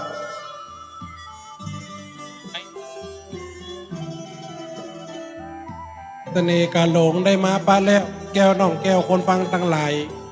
คำข่าวธรรมะเอามาขัดเราใดจักมาเหล่าโอเจิญยิงเจิญใจจุคนจุโหมีใจเจิญสู้รอฟังวันนี้เขามาปะเป็นจักกรรมเนาะเป็นการหลอดเตียนเป็นการวาดธรรมผลบุญไปหน้าขอนมัสการกราบถวายความเคารพพระคุณหลวงพ่อครูบาอาจารย์ทุกรูปทุกคนทุกท่านนะครับเนาะโดยความเคารพอย่างสูงและขอเจริญสุขเจริญสีเจริญมีเจริญไว้เจริญจิตเจริญใจไปโดยศรัทธาสาธุชนคนฟังรายการและอยู่ในคณะที่นี่คืออาคารถึงวัดฝ่ายหินโดยคำน้อยหลักก็ลิงไปหลายๆคลื่นด้วยกันวัดพระบาทอุดมโดยอันนี้เสียงของเสน่ห์การหลงนะอีพ่ออีแม่เนอะที่ได้ฟังตะกี้กับฟังมาสุดดังพอตอนเจ้ามีกิจกรรมที่วัดนะทำบุญ100 วันเสร็จแล้วก็เข้ามาเดี๋ยวพระอาจารย์นรุพลก็เข้ามาเหมือนกันตะกี้อีพ่ออีแม่ก็ล้อถามเทคหน่อยว่าปีไออยู่นี่ตัวเจ้ามาจ้าเปิดจะปั๊บนะปั๊บได้มันจะยับเนาะแม่นครับมาจ้าเปิดปั๊บครับครับผมครับฤทธิ์ปีอู้ตัวเจ้ามาละกะพระปีแม่นครับอู้จุดบอลน้ำลายแห้งแล้วครับเดี๋ยวนี้นะนั่นนะสาธุโดยแม่เนอะสาธุไปหันหน้าวันนี้นั่นเนาะหันละกะเขาว่าเสียงกับหน้ากับตัวซิมบาลานกันสักหน่อยเสียงน้อยตัวใหญ่ดีเจดิวนะคะดีเจดิวมันก็เสียงหวานนะหวานกะแอมบ้านะการมันหนักกะโจนกันหลายตีนะโอ้ไปทางไหนสวมไม้หล่นสวมไม้หล่นเนี่ยละเน้นไอครับสถานเนอร์ตีขึ้นมาหอประชุมครับประชาสัมพันธ์เกิบไผ่กับเกิบมันมือถอดครับดิบะฮือถอดครับผมตั้งหลุมนี่เขาจะแบบมีรองเท้าสักกูเดี๋ยวยุ่งนะพระเจ้าหาได้ข้างเดี๋ยวเห็นยุ่งนะนี่น่ากะเพราะว่าหยังเขากลัวปัดกันสั่งผ่องซุปมาหมอนุ่งก็ซุปเมื่อครับผมยุ่งฮะครับแล้วผมซุปมากับมีเรามาเอาในงานเหตุถึงหลวงกับมีสั่งผ่องเกือบตัวเก่านี่เก่านะครับมาซ้อเอาใหม่ๆดังหน้างานนี่ใส่เกือบกี่หูพุทธมาเห็นไม่ได้เพียงเกือบชุกเข้าบ้านพุ่นปัจเจไผ่ตีไหนนะดีเจดิวเนี่ยครับรุ่นนี่มีเบอร์กติเป็นหมอน้ำเนี่ยมาซ้อเอาเกือบตัวเจ้าอย่างามน้อยครับครับระวังเต่ากินข้าวละกะบัดได้กินสักกรรมเตี่ยตะกี้อาจารย์เปิ้นเอามาเฮอละโอ้หันศรัทธามาในอิ่มอกอิ่มใจตะกี้อาตมาภาพกับจิ้มไปแล้วตะกี้จิ้มเย็นตาโฟไป4 ถ้วยจิ้มอยู่นะนี่จิ้มนะครับผมยังบัดได้กินได้ฉันเด้อเนาะถ้ากินได้ยังจะได้ครับผมอันนั้นกวยว่าหำกำกันละมังบนนะผมว่านะครับตัวอีปอยแม่เนอะคนฟังรายการนะถึง2ดีเจอันนี้ดีเจประจำคืน อสมทอันนี้ฟังตลอดเวลาอยากการ อีแม่จะทำบุญครับ อันท่านเสน่ห์การหลง นี่การน้ำกับไฟเนาะ ครั แม่ บ แก้วใจยสารบ้านบ่อเหี้ยวสาธุอีแม่เขาหนังรถด้วยกันเลยเตียนลูกจำได้กา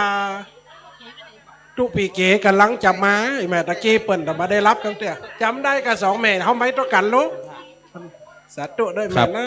สาธุอนุโมทนานะแม่เนอะผมก็มักซองนะแม่มักเหมื เอา อน ก กั ระ น ซองแม่ตั้งไหน ครับ ดีเจผมเอาบนมีนักละ ดิเจดิวโหนกินข้าวล้ำครับแม่อสมทแม่ครับคนละคืนก็เปิ่นอันนี้ตั้งทุเจ้าปด106.5 น่ะ ครับ อันนี้แหมคืนหนึ่ง สบายดีกันไหม คืนน้อยเหรอเปิ่นเฮาเหล็ก99คืนตัวเจ้านี่ร้อยไปก่อนน้ำหนักครับ ทุกท่านมาถึงแล้วนะครับ ก็สามารถจะปูจาแผ่นเตียนใดนะฮะท่านปูจาแล้วเรียบร้อยนะครับเขาก็สามารถที่จะแบ่งไปในช่วงบ่ายด้วยนะช่วงบ่ายนี่ท่านผู้ว่าราชการจังหวัดลำปางจะมา แผ่นต่อได้ นะ ค ครั รับบ ดีเจครับ 20 บาทก็ฮะ 20 บาทโอ้ ครับ โหคุ้มค่าได้ถึงเกาตนก่อน ครับ ประเดี๋ยวนี่เป็น สังผ่องนี่20 บาทนี่ กระเดี๋ยวจะ เอาไปซื้ออย่างอื่นนี่ได้หมดนะ ครับ วันที่1กับ16เนี่ยปุ่นหาล่ำสาวนะ นั่น ครับ วันนี้ก็ว่ากันนะ000นี่กะงวดนี่นะงวดแล้วที่เมืองปาน530นี่กะ อันดีเจหนังเผาถ้าจะได้นัก เฝ้า เนี่ย กะเฝ้าบดายเนี่ย ถ้าจะได้นักเนี่ย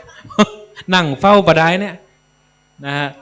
หนังเฝ้าหลังวิหาร ครับ มาได้บัจดเลข ครับ ผมได้สัก บดายสกรรมอันที่เปิ่นได้โอ้เงียบปิ้งนะ แม่ผมกำได้ครับไม่ใช่ว่าเงียบผมกำได้ สังพองอีแม่ได้ก็เอา อีแม่ สา ได้ ธุอนุโมทนาครับ ได้ วันนี้ อ๋อ โอ้ได้หลายนะแม่เนาะครับ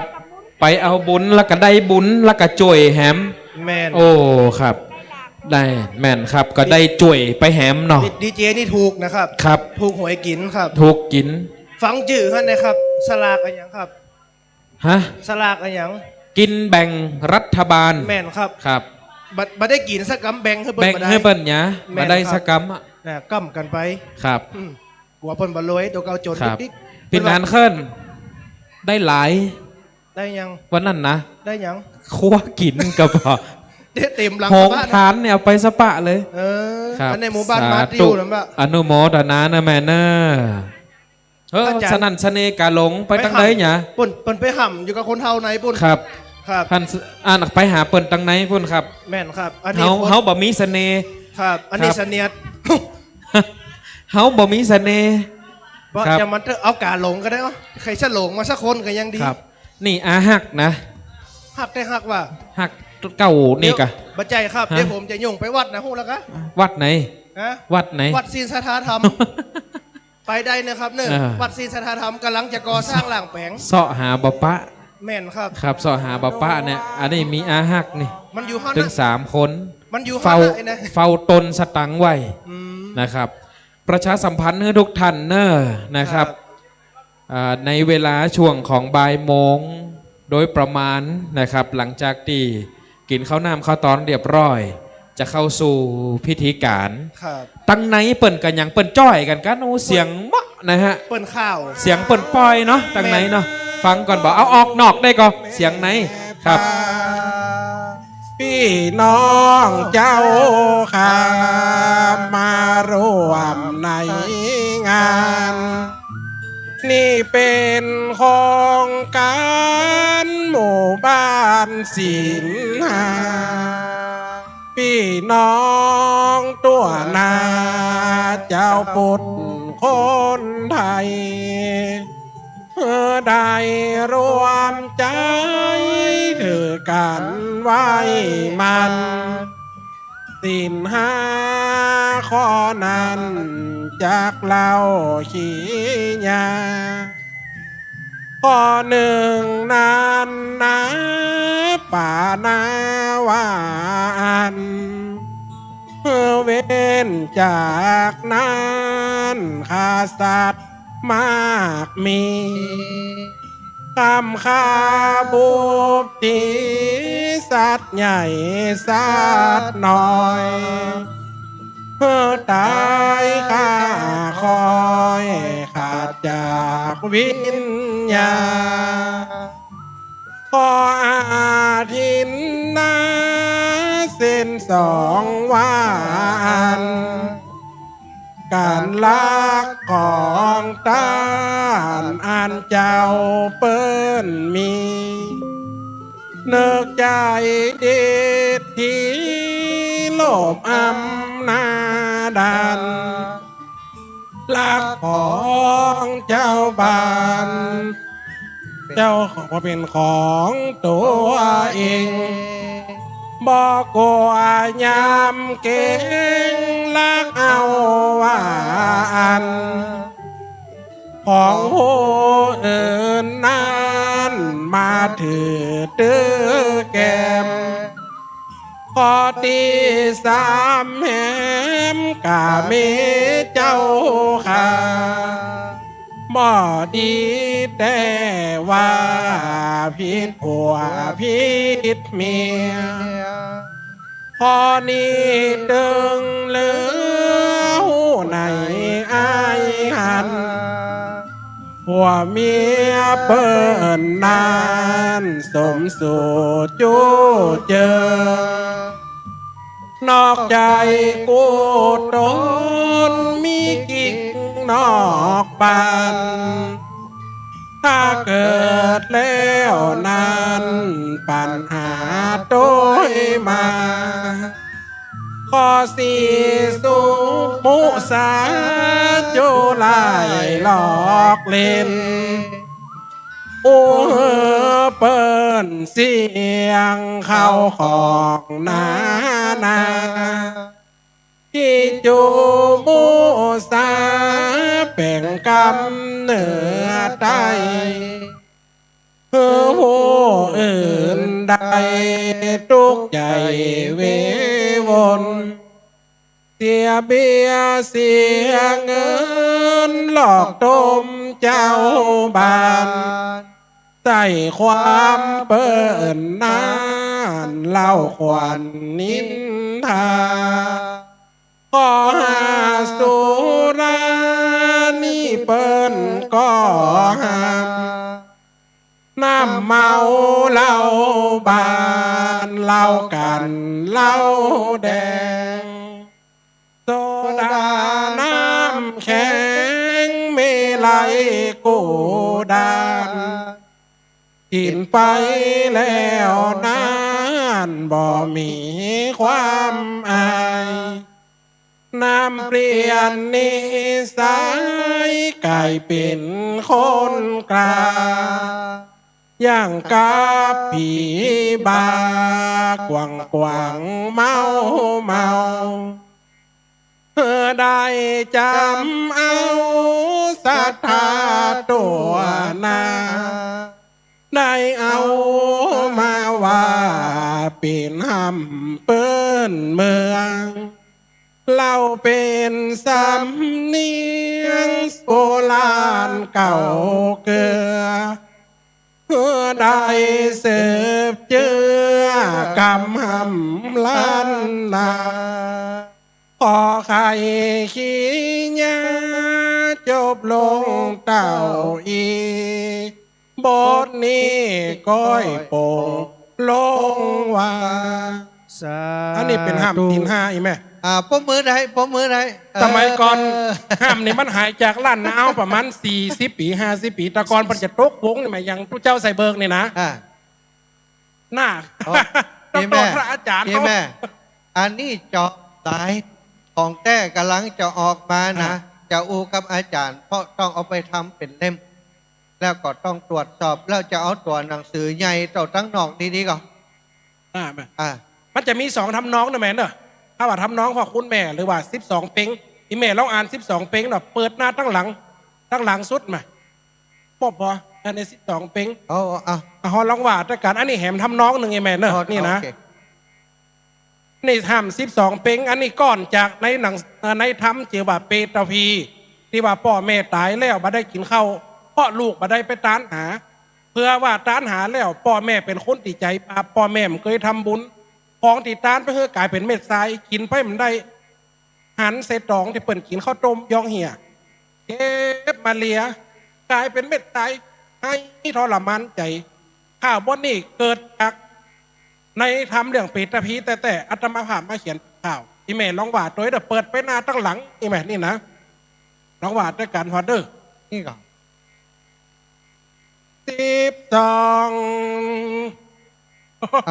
12 เดือนเป่งฟ้าเป่งจันแจงพ่อข่าวสา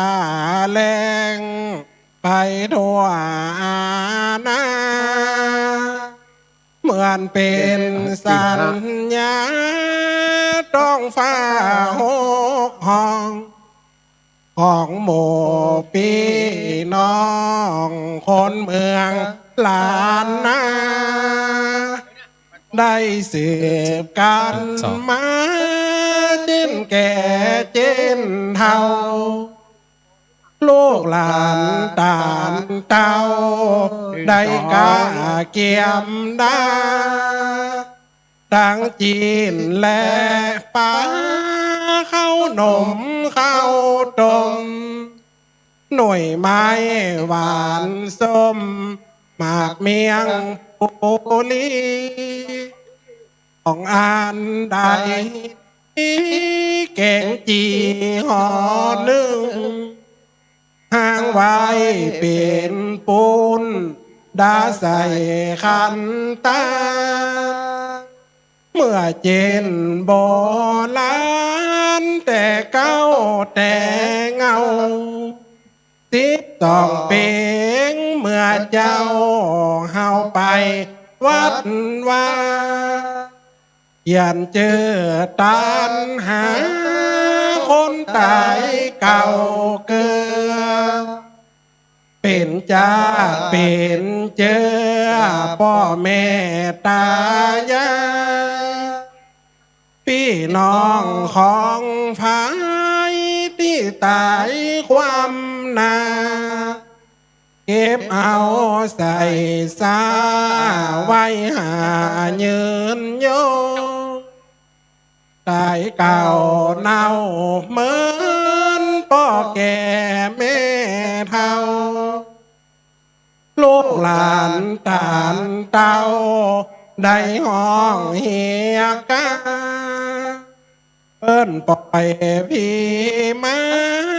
หับของหับเขา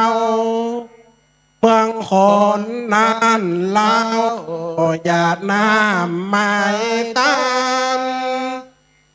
ตายเป็นผีสางไปเหมือนวานวิญญาณเล่านานได้สร้างกรรมเวรกำหนดกฎเกณฑ์ปล่อยไปปิกบาน3 วันแต่นานเหือหีบไหวมาไปตามวัดว่าในจองในบ้านพี่สั่งพวกนานอดอยากเหลือเห็นต่างซอสาเวงหกเหนือหกใต้นั่งปืนต้นไม้ตุ่มให้ห่างนาพักตามศาลาหิมตังหัวบานล่อเรียบก็ยำฟังเจอตัวเองห้องสร้างกรรมเวนหุยให้หมู่เปิ้นปอใดชื่อตัวบ่มีก่อนตายเป็นผีบุญบ่เคยสร้างกรรมเวรส่วนนานกดบังของตานทุกทรมานพร้อมเหลือดูกกาตัวดำเศร้ามันพานุ่งปูดปังห้องทาลูกหลานจะตานมา ไปก็ยืดเยื้อบ่หันไผมาแต่นเวตานาห้องให้อดอยากปากไม่ทุกใจเลล้นพ่อหาลูกโดนโอ้ยน้อเจ้าค่ะอีโอ้ยอีลาบ่หันสักลายโศกเศร้าเหลือใจพ่อแม่สองเจ้าให้หาลูกเต้านั่งเฝ้ากองได้พอเปิ้นตั้งหลายคนใดก็ได้ลูกเอาล่ำหายไปไหนบอกมาถ้าจ้อยนี่จะว่าคนเดียวเนอะวิญญาณพ่อแม่พ่อหาตันพีลูกใจลูกหญิงปอดตานมาไปอยู่ที่ไหนบ่แป้จะเยอะวิตินวีดมือเปล่าพ่อเปิดตักงานลาหาไปคนซาท้องกินสองหน้าเตี้ยวไปคนที่ได้กินหน้าเจินตุ่มใสตัวเลือนน้ำลายลงขอเต้าอันหิวเหลือเกินยืนปอบ่มันเวลาจะตันกาอาดแกตอกเหี่ยหิมตีเปิ้นกินควางแล้วเป็นตอกข้าวต้มสากไข่เก็บมากับเดินเลี้ยงหิวหากลายเป็นเม็ดทรายกินไปบ่ได้บ่ใจของตัวเลยได้กายแสนโศกดวงไทยเจนล่าเอาพร้อมกันแหมกำอีกไหมกำหนดเวลาหมดเหตุแล้วเจ้าก็ร้องไห้เลยยังยาวได้กินข้าวห้ามหาอาวันโศกเศร้าเงามองน้ำตาอาบหน้ากำเป็นแต่ว่าปุ่นตาอินดูนี่แล้วจุมตูพี่น้องเจ้าค่ะได้เอาฟังปิดเดี๋ยวจังสอนเดี๋ยวมีรางวัลญาตามที่ออกนายใบลานพระเจ้าปากันมาเล่าตามที่ฟังมาขอไข่ขี้ยาจบลงเต้าอีโปดนี้ก้อยปง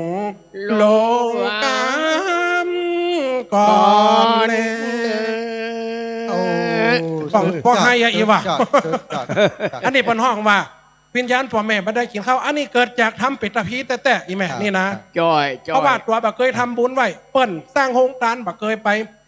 เปิ้นสร้างกองบุญเปิ้นสร้างวิหารสร้างศาลาห้องบักเคยทำบุญเปิ้นต้านตัวต้านสุดท้ายบ่ฮู้จักกองบุญไปหมดเขาบักเคยฝากธนาคารบุญไว้เขากระเบิกกินมาได้เนี่ยอาจารย์ครับผมประเดี๋ยวนี้นะลำปางนี่ถ้าไปที่ไหนพระครูอภิวัฒนวิกรมเปิ้นจะฮือห้ามผู้นี้ฮือใดนะจะเอาเวินเลยอ่ะโอ้ถ้าวนนี่ม่วนนะประเดี๋ยวนี้ที่ท่านอาจารย์เปิ้นพิมพ์มานี่เป็นตัวอย่างอาตมากับท่านอาจารย์จะไปลงพิมพ์สักวันหนึ่งแล้วก็ไปพิมพ์มาเป็นเล่มสัก20 เรื่อง พอมันจะเป็นเล่มใหญ่ๆได้ ครับอันนั้นจะเป็นข่าวอาจารย์ถ้าห้ามในมันจะป่าเป็นหมูได้ครับ บางปีกเนอของดียังมีอยู่นะ อ่านไปอ่านมันครับ เอาห้ามนี่ที่จะพิมพ์เฉพาะตัวใหญ่นี่เอาสักชุดบ่ ครับเดี๋ยวผมกำลังเขียนหันตะเจ้านี่ยอคุณพระพุทธ56คุณพระธรรม38คุณพระสงฆ์14รวมเป็น108คุณพ่อ21คุณแม่บูชาดอกไม้ถ้าเป็น คุณ คำห้าม เมียหลวง500 ต้องเป็นสัญลักษณ์ คุณเมียน้อย5,000 ห้ามต้องไปว่าสรพันธ์เหมือนภาคกลางห้ามถ้าไปว่าสรพันธ์เหมือนอีสานเพิ่นก็มีเด้ สาธุ อาจารย์ หัวหน้าสุเมธมาน่ะ ครับผม ได้ข่าวว่าจะไปพิโลกอะ อย่ามาเด็ดดานเด้อไปฟังปีกนี่ หันสถาตบผือมัน กินทั้งหมดกินแล้วจะหนีกะ สาธุพร้อมกัน3จบ อย่ามาเด็ดดานเด้อ สาธุสาธุ กินก่อนตาลมานก่อนแดงแสงตางโก้ง อันดูเจ้าเก๋กับมาแล้วนะนั่นน่ะตัวดำๆขาวๆนั่นนะ อันแปล เป็น ก นั่นนะกับเดี๋ยวอีบอยแม่เขา อ เนาะ ยู่นี่ก่อน เขาจะมีดีเจ ฟังปิดเสื้อ ที่เปิดออกรายการวิทยุทุกรูปทุกองค์ปอนั้นท่านครับลุงโบน้องบัวตองเปิดกระเจมาโชว์ตัวนี้ แม่เขา บาง มู คน ล มาได้ เกลือ หันห ดัน น้ากับเดือยเนาะ พร้อม เดี๋ยวเขาจะได้มาหัน ลูก หน้า หลานทุกคน กันนะครับ ถวาย อันนี้ น้ำ ตัวเจ้า ดื่ม เก๋ 3 แพ็ค งามๆเนี่ยนะ อาบน้ำฝน1 ผืน2 ตึบปึบขอขอบคุณ2 ขาพราวสวัยขอขอบคุณข้างในงาม อันนี้ สี แม่ แส นี่ ง ทุพาอันนี้ ข เอา อ มาลา ขอบ ป่า คุ แห้ ณ ง ทุก นะ อย่าง นี่นะ เป็นใบแด มี ง การจัดรายการ ข ด้ อ วยกัน ขอบ นะ คุณทุก เว แห่ ลาง สร้างบุญญา วันการ เดี๋ยวมาเฮดู ยัง เจ้า มียิงได้เสียงหัวใจ ได้ออก เสียง เปิด คน สกร เท่าร มนะครับปีเลี้ยวมาเนี่ยยุ่งนะครับ นี่ใหญ่เอามาลาไป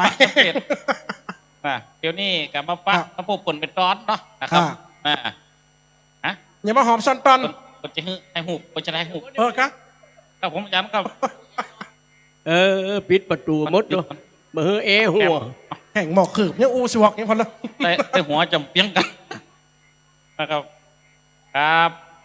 อ๋อปะกันแล้วเนาะกว่าจะลูกจะห่มมาเมียกิวกินน่องหมด เจ้าเพ่ไปเย็นเลย เขาขับรถเร็วสับมันมาสุด เขาไปเดียนรอดเนี่ยเขาขับรวมจะขับไปลุก เขานั่งไปเขาอันจะเป็นนะครับให้หมอให้หุบมา พอแล้วยิ้มดังๆน่ะ แหมลงไง ย้ายไปยิ้มดัง นะครับเดี๋ยวเตี้ยใจ ๆแล้ว เร็วปดแข่งกันนะปดตีนเต็กเป็นงามยังกีบหมูเลยก็ยุ่งนะ ดังในเย็นเฮ้ย ยุ่ง ตอนนี้ท่านรองผู้ว่ามาแล้วนะ วันนี้อุ้ยเป้งมาก็มาวันนี้ ไฟไปพังหนีเด้อเนอะมาได้ตานเนอะ วันนี้ นะ อุ้ยเป้งมาก็ กินแล้วตบขี้ปูมหนีมาได้เนอะ วันนี้เป็นรอเตียนที่มอจล้อ นั่งไหน วันนี้ เย็น ไปโฮมไปก่อน นั่งไหนเย็น ไปแม่อย่าว่าอย่างกัน เสียงเขาเนี่ยมันจะดังถึงไหนนะ คนรอเตียนเราเล่มเตียนภาษา ให้มาขายป๋า เตียนเกาเล็มเข้าพรรษามาถึงแล้ว รอเตียน ใส่ผมแพ้วนักหนาหน้าสันเสริญกินตอนแล้ว อันนี้สมมุติอ้อมได้ ได้ทำบุญหล่อเตียนใจเพลิดเพลิน รายการกับท่านพระอาจารย์ส ข นิ อ ท ให้ได้ทองเงินเจริญการ แต่ก็มีกระ2 คนนะเนาะ เกิดชาติหน้าอย่ารู้เข็นได้เป็นใหญ่ งามวิไลเป็นเสน่ห์ดังเลขา มาพบกัน เกิดชาตินี้ได้เร่งรัดพัฒนา ดวงระยะ ได้หล่อเตียนเข้าพรรษาพาชื่นใจ ปีเนี่ยเนาะ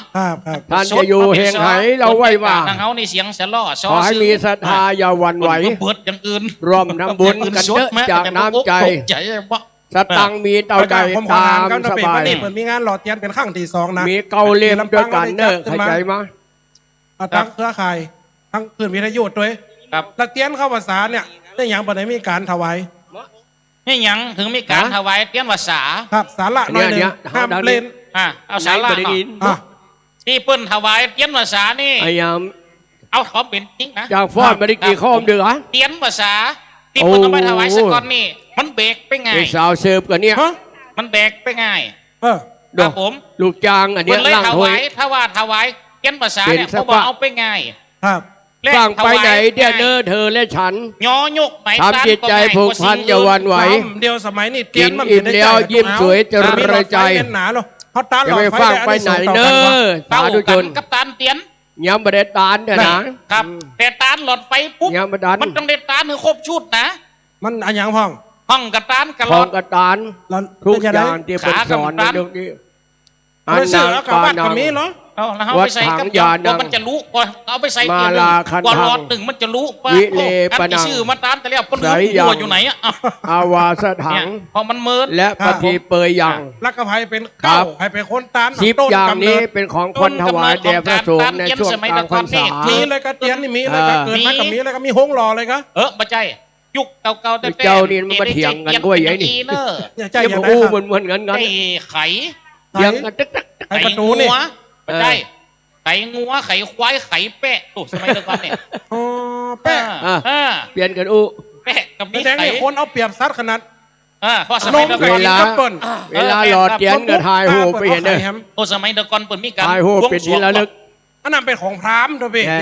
จะไปตักนักเลย มีการบวงสรวงน่ะตักน้อยๆหยอดน้อยๆตายหลาย มันครบเกาเลียมนะพุทธศาสนาเขานี่ครบใช่ครับเบื่อซัดพวกนี้ตายปุ๊บ พ่อแม่พี่น้องเด้อที่ ครบเกาเลียมนะ ข้าวไว้ด้านหน้ามาล้างข้าวเด้อ หลอดเตียนอาจารย์พอว่าหางไผ่พ่องได้จะปั๊บละ จุดแก่ศาสนาพุทธโลได้น้ำมัน รองเท้าได้ยังน้ำมันพ่องน้ำมันที่เกิดจากสัตว์ ประธานถอดเกือบเด้อสุกมาเลยน้ำมันที่เกิดจากปืนสวมมาเลยถ้าเกือบพายหายกรรมกรการจะซื้อข้างคิดเตียนเพิงครับมันเป็นห้องว่าเป็นเกสรดอกไม้หรอครับดอกปันดวงลำเดียวนี่มีดอกไม้ทูบเทียนเวียนบรรจบดอกมาน้อมรบบูชาพาสุขสันต์มาร่วมกันใกล้ชิดมิตรนิรันดร์เธอและฉันและเธอเสมอปองบริสุทธิ์เอาเลยงามเพื่อกินหอมสักคำหนึ่งเด้อเหมือนน้ำหอมเดี๋ยวนี้ดูเจ้าเบอร์กำลังเถียงนะฮะอยู่ผู้เรื่องอย่างคือหอมธรรมชาติสักคำมันจะเริ่มพิธีเนอะเอากะท่านรองผู้ว่างานเปิดนักเปิดมาเดี๋ยวเจ้าแล้วนี่ตีเหลืองๆนะฮะเขาไปนั่งห้องแอร์ไหนเนี่ยเลย เพื่อเพิ่งมักการท่านรองผู้ว่ามาแล้วนะเพิ่งไม่อยากมันติดตีนเพิ่งเพราะนั่นเป็นเกสรทั้งนั้นนี่ตัวเป็นเกสรเพิ่งไหมก็แง่คนเท่าไม่อยากจะได้ครับเจิญเข้าพี่น้องเปิดปองกองสาปูปลาเอาตายายทุกผู้เตียนน้อยนะมาช่วยกันจ่ามาช่วยกันอู้ครับตามเวลาทั่วปบเราเป็นเจ้าพวกท่านที่เคารพบละเอาปักพระป่านี้เกิดวันหยังเกิดวันหยังโอ้โหท่านสมัยก่อนอุ้ยจะได้ถ้าแบบมีสมัยก่อนจะใช้เนี่ยที่เบิ้งเนี่ยลูกละมันมีวันพัดปามเอาวันพัดฉี่ส้มฉี่แฉะเดี๋ยวนิ่มเก่าแม่นก็เอามาเดี๋ยวทั้งนิ่มปุ่นเอามาอย่าได้แหมมาถึงปุ๊บดีน้องน้อยดังไปเอามาให้มันดังไปแล้ว2 ใบอย่าใส่ห้ามเข้าใส่มันอยากจะได้แหมนี่ห้ามใบเพิ่งก็ใส่ช่วยมันแล้วอยากจะได้แหมหางเพิ่งก็ใส่แล้วปุ๊บเหยียบมันโต๊ะจับก่อนนอนเย็นละมุบตักเอาตีดังบนเอาไปใส่ในแหมอะไรเอาไปใส่ตีเป็นถาดไว้ใส่ตาไปใส่บนห้องว่าบางทีเอาไปใส่บอกไม่ไว้ถึงเวลาจะใจโบ๊ะออกมาใจครับผมเอามาสีเอามาสีเพราะมันจำแข็งที่เพิ่งแน่เนี่ยมันจะนวลหอมติดมือด้วยครับผมแต่เวลาถ้าสีปุ๊บบางคนกำสีหรอที่บนห้องว่าสีเพราะว่ายังมันกำหูดทำไมตะกอน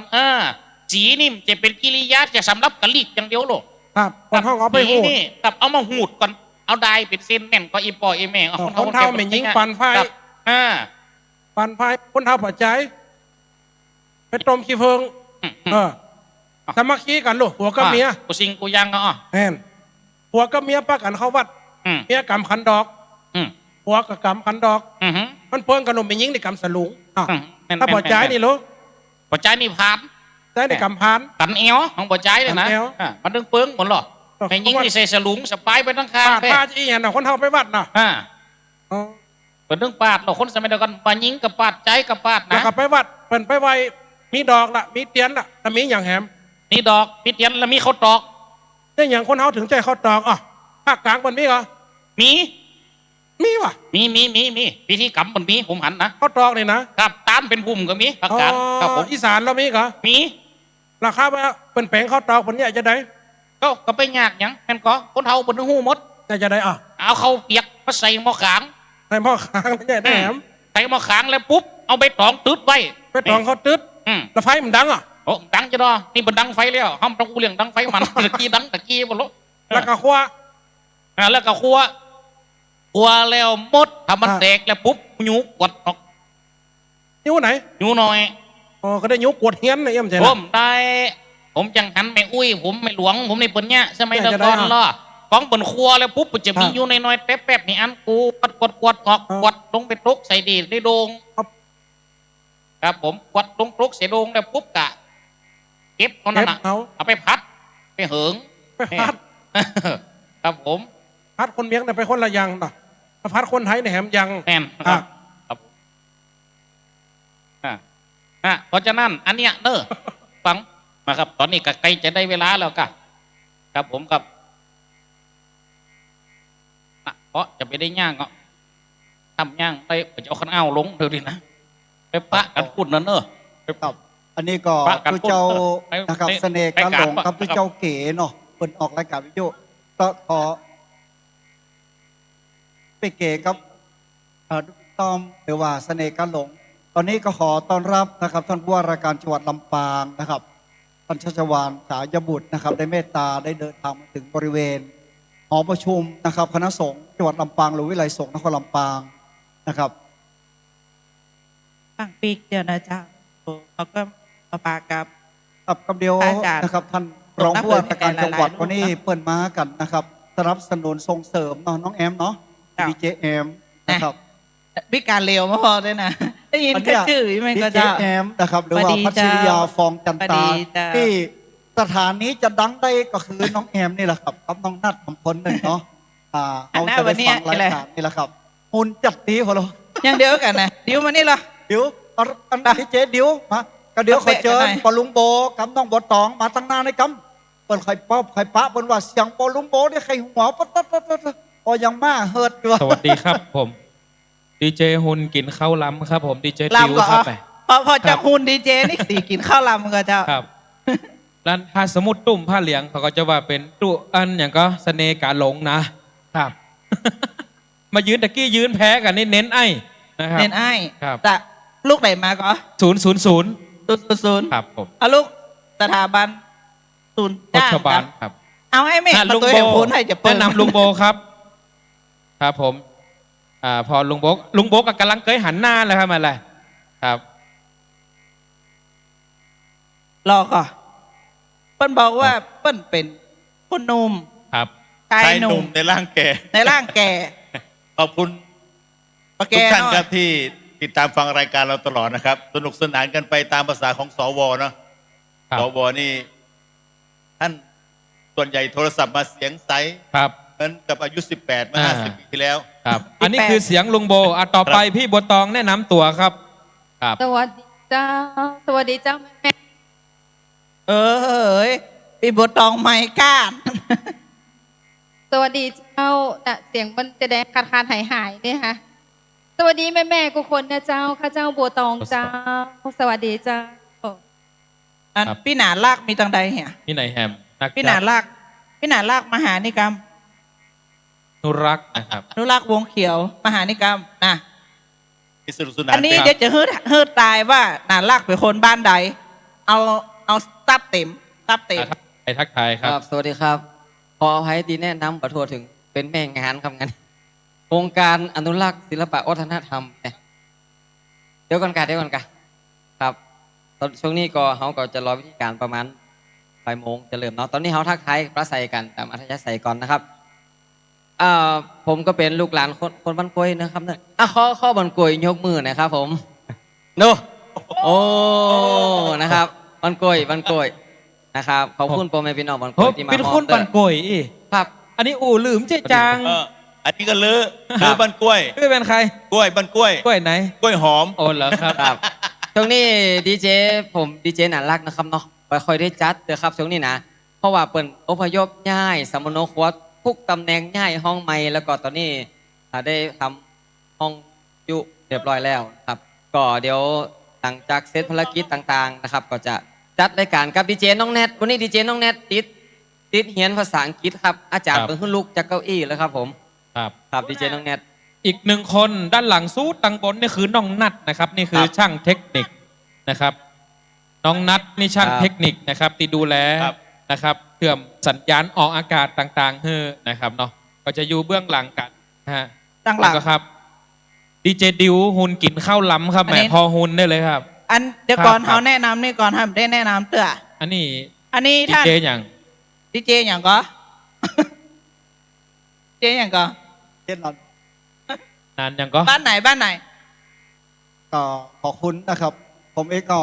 จัดรายการเมื่อในพระพ่อแม่พี่น้องเห็นเดือก็คือปู่จ่าชะตาชีวิตนะครับผมพี่นานพันธ์หรือว่าอาจารย์ดร.จิรศักดิ์นั่นเองนะครับ ครับช่วงนี้สตาบดีก็เลยบอกออกวิทยุครับ ครับ นี่นะ ใครจะแต่งงานเนี่ยสามารถขอ ครับท่านผู้ว่าก็เป็นดีเจของหมู่เฮานะครับ ท่านรองศิลวัฒน์ถามว่าอันหูจักดีเจผู้ว่าก่อนนะฮะ ครับผมเชิญท่านรองครับ สวัสดีครับก็ท่านผู้ว่าประกอบออกรายการวิทยุทุกเดือนอยู่นะทุกสัปดาห์อยู่นะครับมีรายการปอมือพบพี่น้องประชาชนครับก็เลยถามว่าจักก็ผู้จักดีเจผู้ว่า ครับไผเคยฟังรายการผู้ว่าพ่องออกสวทเนาะออกอสมทก่อนไหมวันนี้ผู้ว่าเขาก็มาพร้อม แฟนคลับ ครับแฟนคลับครับท่านผู้ว่าครับท่านผู้ว่าพบปะนิดนึงครับกับพี่น้องประชาชนครับ ครับก็ขอสวัสดีทุกท่านครับครับก็วันนี้โชคดีครับสอบถามนักพระพุทธสอบถามนักพระไหนหลอดป่าบ้างก็โชคอาจครับเปลี่ยนไม้ทุกเปลี่ยน3ไม้แล้วครับ ผู้ว่าไม้ก้าน ก็วันนี้ขออนุญาตนำเรียนอีกก็กล้วยตากมาอีกแล้วกล้วยของงาวครับมาถวายพระเจ้าครับก็วันนี้เงินเสียงเดี๋ยวเอาครับ ไปเลย ก็วันนี้นะครับสมเด็จพระเจ้าไปไหนอะ2 ไมล์เลยก็ได้ครับครับก็พระบาทสมเด็จพระเจ้าอยู่หัวนะครับท่านพระราชทานเจลนะครับตั้งมาให้ครับก็เดี๋ยวได้กลับไหว้การปจรไปนะครับหลวงท่านก็ทรงเป็นครับจากสถานการณ์โควิด-19ครับก็พระราชทานมาให้กับผู้ว่าการจังหวัดว่าการสำหรับใช้ในการแจกจ่ายน้องประชาชนด้วยก็มาถวายพระสงฆ์ด้วยครับสำหรับวันนี้ก็ขออนุญาตมาร่วมทำบุญครับครับก็ขอบคุณมากครับขอบพระคุณท่านผู้ว่าราชการจังหวัดลำปางนะครับท่านมาพร้อมกับทางด้านท่านดร.สุพันธ์นีฉายาบุตรนะครับนายกเหล่ากาชาดจังหวัดลำปางนะครับมาหน่อยนึงนะเป็นกำลังใจให้แม่ท่านถนัดเรื่องเกี่ยวกับการย้อมสีครับใช่ครับเดี๋ยวเขาจะมอบไม้นะครับมอบไม้ให้กับทางด้านของอาจารย์ดร.จิรศักดิ์เลยเนาะนำเข้าสู่ในช่วงต่างๆ ท่านเป็นผอ.อันนี้นะเจ้าเป็นผู้อำนวยการสถานีวิทยุประจัดรายการเดี๋ยวน้องแอมจะโพสต์แล้วเนาะแน่นอนนี่แน่แม่เป็นบอกว่าแน่นอนโพสต์ได้เลยอยากเรียนเถิดผู้ว่าราชการจังหวัดลำปางได้รับทราบว่าอีพ่ออีแม่ที่มานี่ทั้งหมดนี่เปิดฟังรายการนะครับสถานีวิทยุเพื่อการศึกษาวิทยาลัยสงฆ์นครลำปางได้ติดตามรายการผู้ว่าพบประชาชนนะครับทุกอันนี่นะที่สถานีวิทยุสวทลำปางหรือว่าสถานีวิทยุนะครับแห่งประเทศไทยของเขา97 กะเฮิรตซ์นะครับของเขานี่106เป็น FC ของครูบาอาจารย์ของทุกเจ้าตัวนายหนักน้องแอมครับวันนี้เราออกอากาศไปตั้งเชียงใหม่โดยเจ้าท่านดร.เจ้าวันนี้ออกไปขึ้นของวัดฝ่ายหินวันนี้ทางวัดฝ่ายหินเจ้าเปิ้นก็ได้อนุเคราะห์ในการถ่ายทอดสดออกตึงทีวี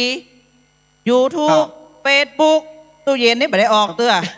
พัดลมกับมมีตู้พัดลมไม่ได้ออกแอร์นะแต่ออกช่องเดี๋ยวน้องนัดขอเมตตาเนาะเดี๋ยวพอเสียงมันก็ค่อยดีกว่าว่าผ่านมันกดจ้ะเนาะอันนี้ก็แม่พี่น้องหลายๆที่นะเจ้าที่ได้ฟังทั้งที่นี่เนาะที่นี่แล้วก็ที่บ้านแหมนักเลยนะเจ้าวันนี้พระอาจารย์หลายๆรูปตอนนี้นั่งทำอยู่บนในช่วงที่เขารอเวลาเนาะขอเชิญแม่จังฟ้อนนะครับเนอะ ตอนนี้เขามีเวลาน้อยหนึ่งนะครับเดี๋ยวเขาจะได้ฟ้อน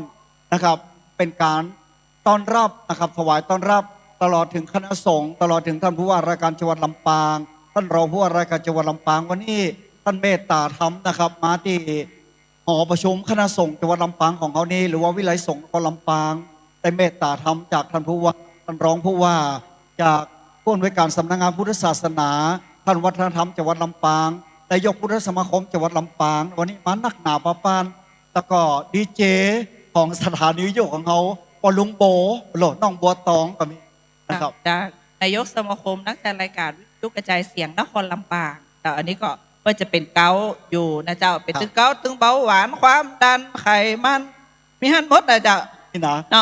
ที่แม่ที่พ่อเขาทั้งหลายนะครับฟังรายการวิทยุธรรมะเขาสามารถนะครับโทรศัพท์เขาไปถามตัวเจ้าตัวนายเปิดได้เพื่อจะได้ตอบแถลงไขปัญหาว่าเขาเคยไปฟังเตดฮันเตดนี่เคยได้กู้ได้จ่าเปิดเอาโทรศัพท์เขาไปถามเปิดได้เนาะอันนี้แหละเป็นบุญเป็นกุศลอย่างยิ่งใครเป็น FC ท่านพระอาจารย์ผอ.พระมหานพดลว่าเจ้ายกมือหน่อยยกมือกล้ามไปฟังพระมหานพดลสุวรรณเมธีโล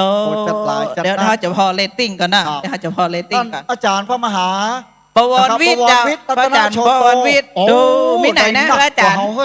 พระอาจารย์มิไหนนะนั่นพอหันอยู่เนาะพี่เจ๊นะครับใครฟังท่านนะครับพระครูศิริ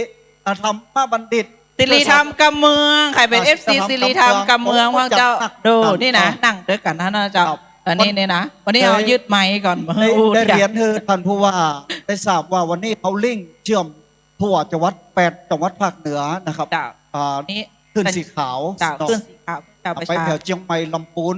นะครับพะเยาเชียงรายนี่ขนาดนี้เขาถ่ายทอดออกสดจากสถานีตัวนะครับ106.5เนาะผู้ว่าเพิ่นฟังกำเมืองได้อยู่นะได้อยู่นะลืมไปเมืองไปตั้งแต่เจ้าแล้วนะก็เดียวเขาก็จะได้อันนั้นเช็คเรตติ้งแล้วเนาะต้องบนนี่เช็คเรตติ้งแล้วอันตอนนี้ขอลงตนได้นะครับอีพ่ออีแม่เนาะอีแม่จังฟ้อนนะครับน้องฟ้าเขาได้ฟ้อนตอนรับท่านผู้ว่าราชการจังหวัดลำปางขอเสียงนะครับเนาะยังก่อเอาละขอเสียงจังฟ้อนกันเด้อยกไม้ให้ท่านดร.กตัญญูเลือนตุล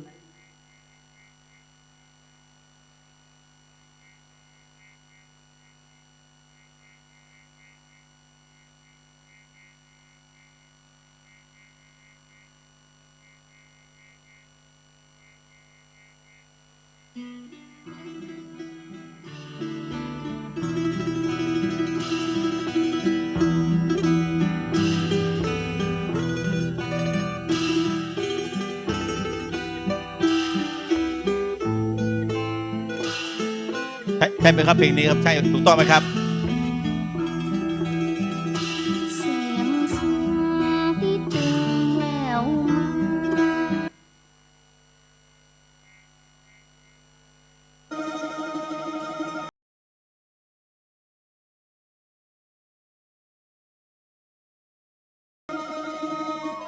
เพลงที่เก่านะแต่เริ่มทำไมเพิ่มได้ไวคำเดียวเอาเพลงที่เก่าแต่เริ่มทำไมเนาะ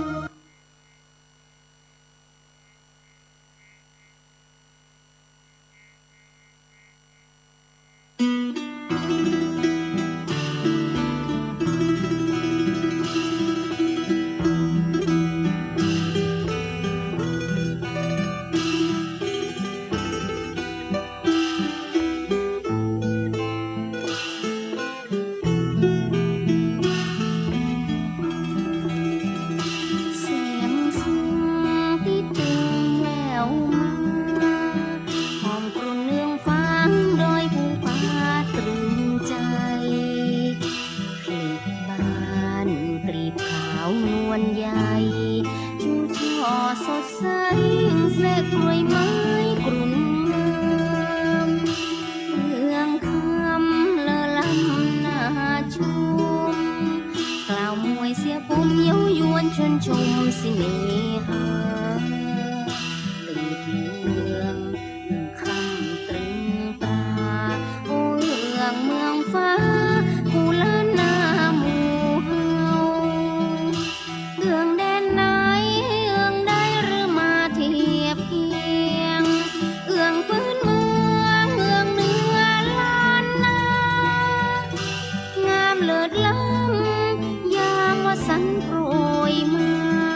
เสียดฟ้าเอื้องล้านนาเกลา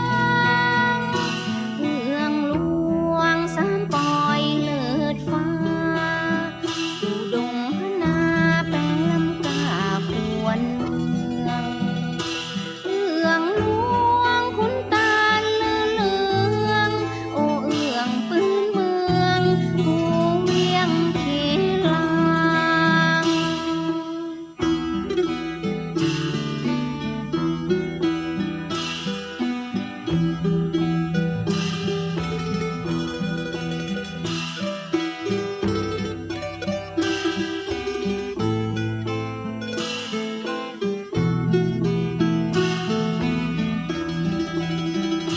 เอื้องแดนไหนเอื้องใดหรือมาเทียบเคียงเอื้องพื้นเมืองเอื้องเหนือล้านนางามเลิศล้ำยามวสันต์โปรยมาชูช่อเสียดฟ้าเอื้องล้านนาเกลางเอื้องหลวงสามปอยเลิศฟ้าอยู่ดงพนา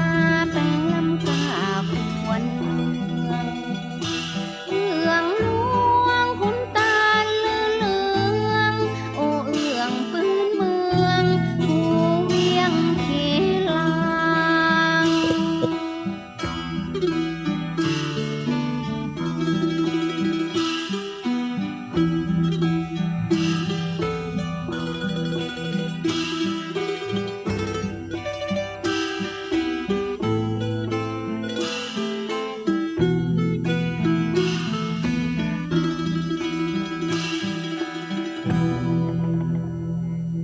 ครับขอเสียงยกมือนะครับเพื่อกับจังฟ้อนคนงามเขาทุกคนนะครับโดยเฉลี่ยกันเนาะงามๆปอๆกัน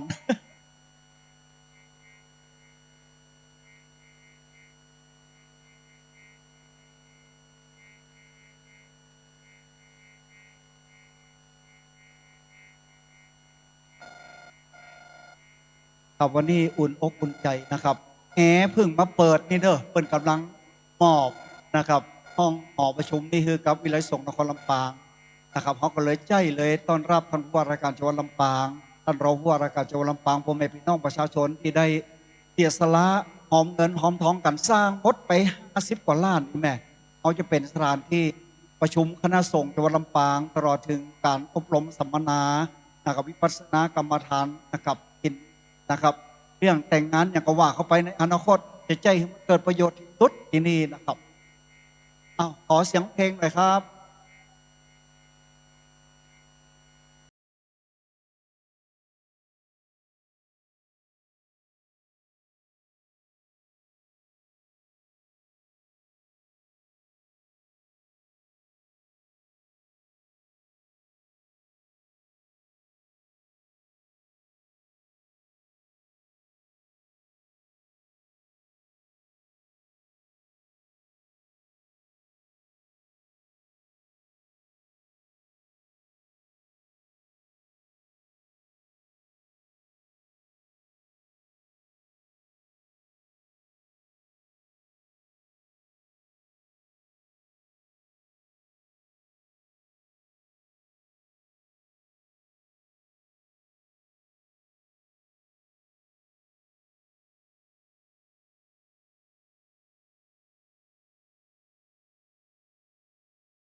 นี่ประมาณสัก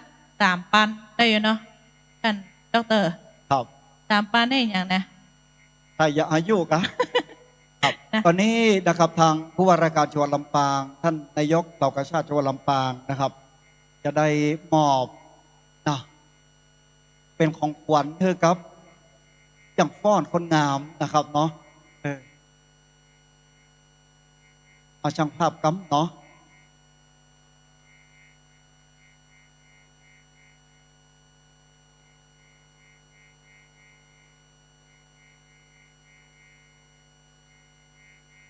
กับได้มอบนะครับน้องเงินเรียกว่ามอบของขวัญเธอครับผู้จังฟ้อนนะครับท่านนายกเหล่ากาชาติจังหวัดลำปางท่านผู้ช่วยศาสตราจารย์ดร.ครับเป็นขวัญและกำลังใจ ครับ แม่ สุ แม่ พรร นะ ณี เจ้า ฉายบุตรนะครับจะมาลดตำแหน่งบนหมอนะครับรองศาสตราจารย์ดร.นะครับสุพรรณีฉายบุตรนะครับเมตตาธรรมนะครับได้มอบของที่ลึกนะครับก่อนที่เขาจะได้เข้าสู่พิธีการทางศาสนาน้องแอมเนาะเดี๋ยวเขาจะได้มาพบนะครับพ่อแม่พี่น้องเขาจะได้มาพบกับลูกหลานของเขานะครับก็คือน้องเจ้าขุนหรือว่าเด็กชายนะครับรัฐกิจจะได้มาอูจ๋านะครับเรื่องเกี่ยวกับว่านะครับเรื่องความเรื่องแม่ของน้อง เดือน ขุน หน้าพอดีเจ้าเดือนหน้าก็จะเป็นเดือนแห่งวันแม่ วันแม่ตัวในปัจจุบันข้างหน้านะครับเนาะก่อนที่เขาจะได้เข้าสู่พิธีการขอเรียนเชิญพ่อแม่พี่น้องนะครับนักศิลป์นักบุญทุกท่านเข้ามาสู่ในนะครับหอประชุมของเขาตะกี้นี่ฝนตกมาน้อยนะครับจุ่มเย็นไปน้อยหนึ่ง เปิ้นห้องว่าเทวดาโหดน้ำมนต์เฮ้อนะเจ้า ครับเทวดาเปิ้นก็ได้โปรดปรานพ่อแม่พี่น้องอยู่ตั้งนอกได้อุ่นอกอุ่นใจเย็นอกเย็นใจตัวเองครับโอกาสนี้ขอเรียนเชิญนะครับเด็กชายรัฐกิจหรือว่าน้องเจ้าขุนนะครับขอเรียนเชิญเลยลูกเนาะ น้องเจ้าขุนนี่เป็นถือว่าเป็นศิลปิน1 ท่านออกไม้ทองคำมาแล้วนะ ดีเจดิวออกอ่ะไม้มดนี่บ่ ไม้ทองคำอาจารย์ปอดแต่ไม้มดนี่ แต่ตอนนี้บ่มดเตอร์นะ เอาทั้งหลายนะครับจะได้เป็นกำลังใจให้กับน้องเจ้าขุนเปิดกับน้อง เดี๋ยว แอ เขา ม ตกลงกันก่อน พี่กับไม้เฮ้อแบ่งเกิงนะเอาแบ่งกับคนเกิงเนาะอู้ก่อนอู้ก่อน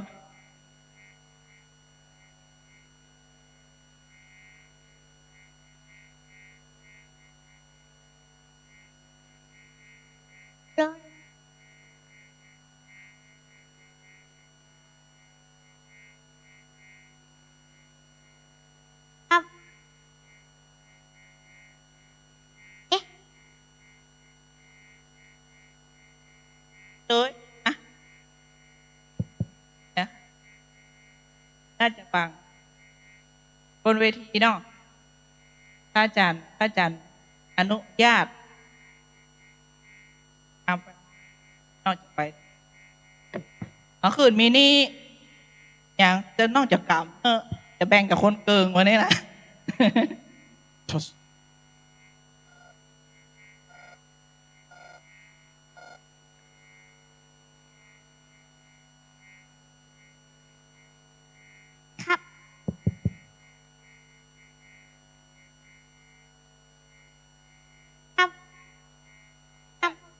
ได้เลย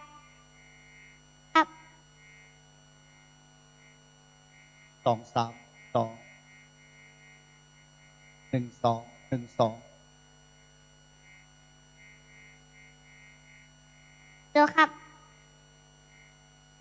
ต้องอูดังหน่อย ทดสอบ สวัสดีครับผมเด็กชายคิดว่าศิลาครับจะเล่นเป็นน้องเจ้าขุนจากรวมคนพิการอำเภอวังจังหวัดลำปาง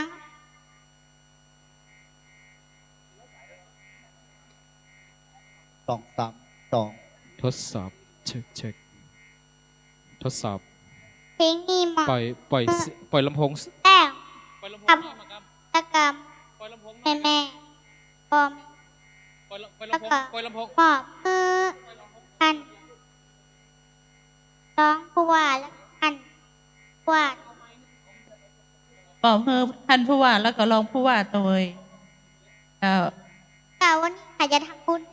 เอาผลนี้ต้นพระป่าด้วยนะครับ ระบาตัวนี้นะเจ้าอันนี้จะแปลให้ฟังเนาะเขาต้องอู้เสียงดังนิดนึงครับนะก็ไม่กลัวน้องเจ้าขุนนะเดี๋ยวรอกัมเดี๋ยวรอฮะ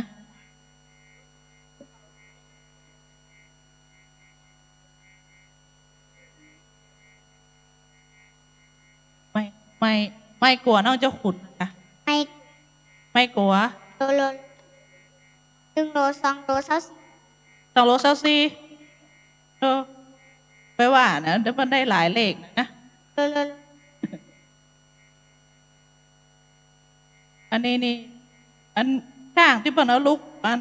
ต่างประเทศ3 7 8 9โลครับ3 4 7 2 3 1 2อันนี้เสียงจัดดีลูกฮะไม่ก้าน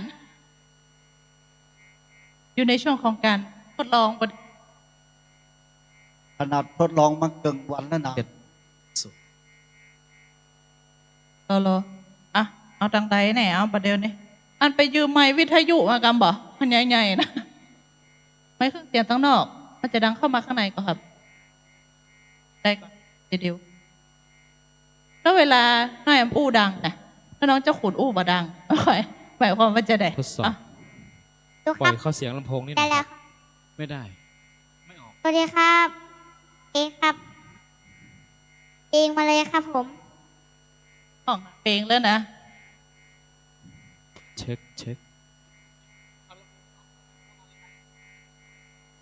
ทดสอบ1 2 3เดี๋ยวใช้ไมค์ตัวนี้นะครับได้ก่อนอันนั้น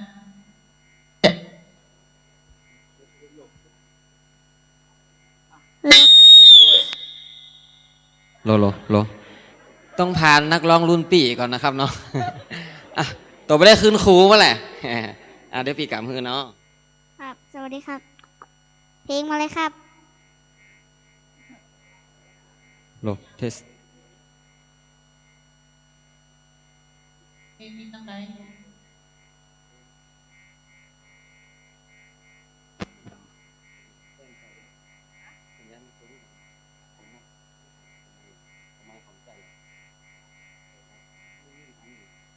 โล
ทำไมเสียงมันมาเบาจังครับพี่เนี่ยมันเร่งตรง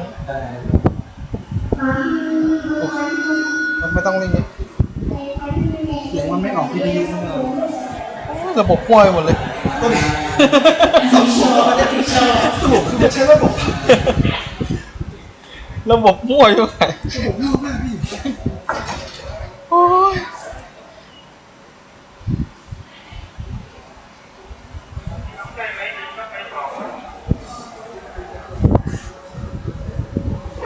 หัวชิบหายเลยกู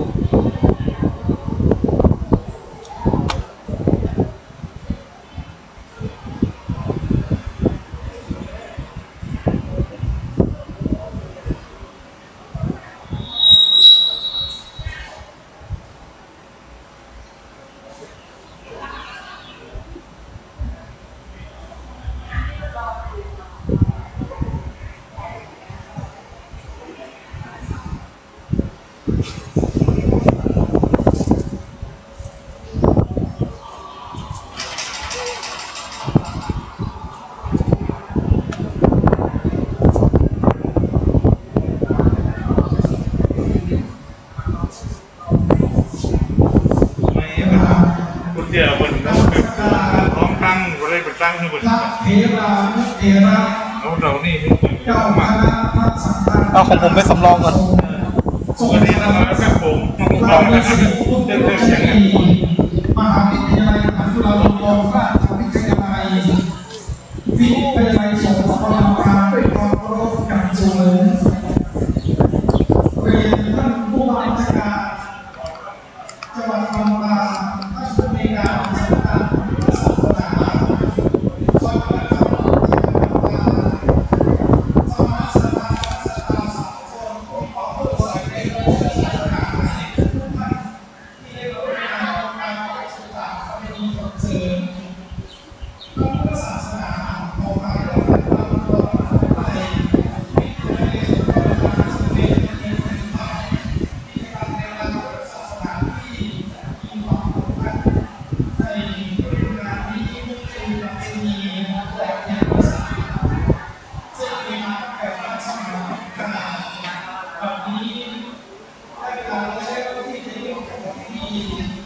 ศาสนา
อันนี้ใช้ไมค์เราป่ะไม่ได้ใช้ละ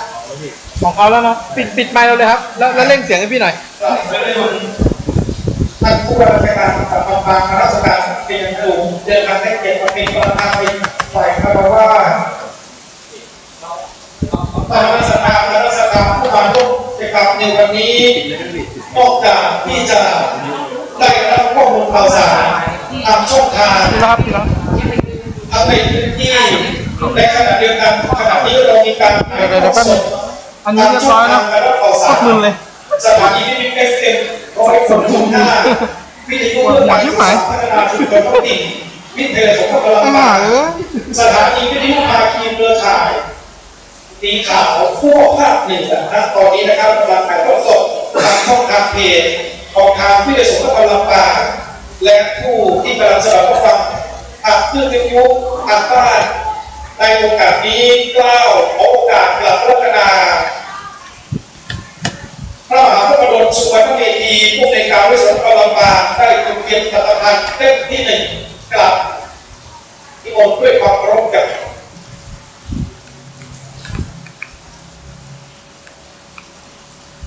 เล่มที่ 2กราบอาราธนาดร.พระมหาพรหมิตรรัตนโชโตรองผู้ในการฝ่ายบริหารวิสุทธิลำปางเล่มที่ 3กราบนมัสการนิมนต์ผู้ช่วยศาสตราจารย์ดร.พระกุศิริพันธบัณฑิตรองผู้ในการฝ่ายวิชาการวิสุทธิลำปางเล่มที่ 4กราบอาราธนาผู้ช่วยศาสตราจารย์ดร.พระกุสุตตะชัยพรอาจารย์ประจำหลักสูตรพุทธศาสตร์มหาบัณฑิตเล่มที่ 5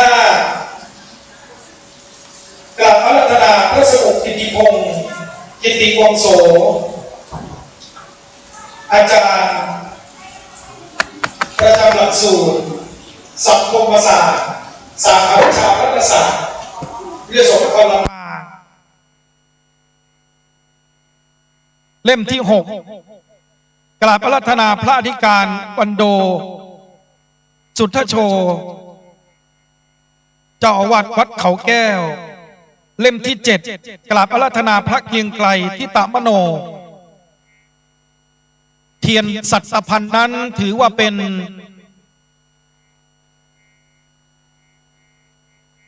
เสนาสนะวัตถุที่สำคัญของชาวล้านนาครั้นก่อนที่รัตนโกสินทร์โดยล้นเกล้ารัชกาลที่ 5พระบาทสมเด็จพระจุลจอมเกล้าเจ้าอยู่หัวหลังจากได้สถาปนาล้านนาเข้ากับสยามประเทศจึงเปลี่ยนสัตพันธ์เป็นโต๊ะหมู่บูชาสัตพันธ์นั้นเปรียบเสมือนเป็นเขาทั้ง7ลูกที่เรียงรายล้อมรอบเขายุกันธรโดยจุดศูนย์กลางของจักรวาลในทางพุทธศาสนานั้นเชื่อมั่นว่าเป็นเขาพระสุเมรุที่เรียงรายล้อมรอบโดยเขาสัตพันธ์ทั้ง7ลูกชาวพุทธมีความเชื่อถือว่าอยู่สวรรค์ชั้นดาวดึงส์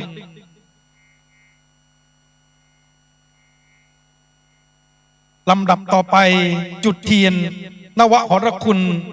มงคลทั้ง12เล่มที่ 1ขออนุญาตเรียนเชิญท่านรองศิริวัฒน์บุภาเจริญรองผู้ว่าราชการจังหวัดลำปางเล่มที่ 2ขออนุญาตเรียนเชิญอาจารย์ดร.ทัศนีคอนเนตวัฒนธรรมจังหวัดลำปางเล่มที่ 3ขอเรียนเชิญท่านผอ.สาลินีทองเพชรผู้อำนวยการสำนักงานพระพุทธศาสนาลำปางเล่มที่ 4ขอเรียนเชิญรองศาสตราจารย์ดร.คุณนายสุพรรณีฉายบุตรนายกเหล่ากาชาติจังหวัดลำปางเล่มที่ 5ขอเรียนเชิญท่านผอ.ทิพกรวิกันอุปนายกพุทธสมาคมจังหวัดลำปาง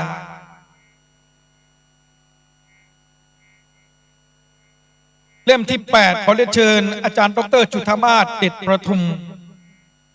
เล่มที่ 9ขอเรียนเชิญอาจารย์กิรศักดิ์ฟันลำอาจารย์ประจำหลักสูตรพุทธศาสตร์บัณฑิตวิรสงฆ์นครลำปางขอเรียนเชิญอาจารย์เบญจมาศพานิชพันธ์นายกพุทธสมาคมจังหวัดลำปางขอเรียนเชิญนายแพทย์บุญส่งศรีกลนะครับผู้อำนวยการกองการศึกษาเล่มที่ 10ขอเรียนเชิญนายช่างพลศรีสุวิสิทธิ์อาสาอดีตผู้ช่วยว่าการไฟฟ้าฝ่ายผลิตแห่งประเทศไทยมหาอุบาสกผู้มีคุณูปการได้ขับเคลื่อนในส่วนของงบประมาณแผ่นดินนะครับอาคารหอประชุมแห่งนี้ได้รับการสนับสนุนจากการไฟฟ้าฝ่ายผลิตแห่งประเทศไทยจำนวน15 ล้านบาทเมื่อปีพุทธศักราช 2555 ได้มีพิธีวางศิลาฤกษ์ซึ่งตรงกับพระบรมราชานุสาวรีย์สมเด็จพระนเรศวรมหาราชด้วยสมเด็จพระเทพรัตนราชสุดาสยามบรมราชกุมารีใช้ระยะเวลาการก่อสร้างอาคารหลังนี้10 ปีงบประมาณ50 ล้านบาท ขอเรียนเชิญพันโทชูเกียรติมีโฉมขอเรียนเชิญคุณนายสันฤทัยสุพิสิทธิ์อาสาผู้เป็นเนื้อนาบุญท่านครับ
ลำดับต่อไปกล้าวอาจารย์ดร.กตัญญูเรือนตุ่นอาจารย์ประจำคณะครุศาสตร์มหาวิทยาลัยมหาจุฬาลงกรณราชวิทยาลัยวิสงฆ์นครลำปางขอโอกาสพระสงฆ์ทรงสมณศักดิ์เจ้าคณะพระสังฆาธิการที่จะได้นำคณะศรัทธาสาธุชนผู้มาร่วมในงานโครงการอนุรักษ์สืบสานประเพณีส่งเสริมพระพุทธศาสนาศิลปะวัฒนธรรมและภูมิปัญญาท้องถิ่นประจำปีพุทธศักราช 2566 เข้าสู่พิธีกรรมพิธีการทางด้านศาสนาเรียนเชิญสาธุชนทุกคนทุกท่านประนมมือขึ้นเราจะได้กล่าวคำบูชาพระรัตนตรัยไหว้พระสมทานเบญจศีลไปพร้อมๆกันอิมินาสักการเรนะพุทธังอภิปูชยามะอิมินาสักการเรนะธัมมังอภิปูชยามะอิมินาสักการเรนะสังฆังอภิปูชยามะอะระหังสัมมาสัมพุทโธภควาพุทธังภควันตังอภิวาเทมิสวากขาโตภควตาธัมโมธัมมังนามัสสามิสุปฏิปันโนภควโตสาวกสังโฆสังฆังนะมามิมะยังพันเตวิสุงรักนาทายาติสารเนนะสหปัญจศีลานิยาจามะภุติยัมปิมะยังพันเตวิสุงรักนาทายาติสารเนนะสหปัญจศีลานิยาจามะตติยัมปิมะยังพันเตวิสุงรักนาทายาติสารเนนะสหปัญจศีลานิยาจามะ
วันนี้เป็นวันปฐมฤกษ์นะครับสำหรับอาคารหลังนี้นะครับท่านผู้ว่าราชการท่านเกียรติถือว่าเป็นตอรี่เลยนะครับบันทึกประวัติศาสตร์เป็นกิจกรรมแรกเลยครับ1 2 3 4เฮ็ดพร้อมแล้ว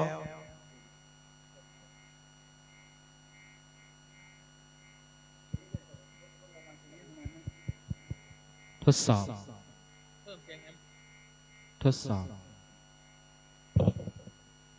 1 2 3โล1 2 โล1 2โล1 2โล1 2โลบ่ดัง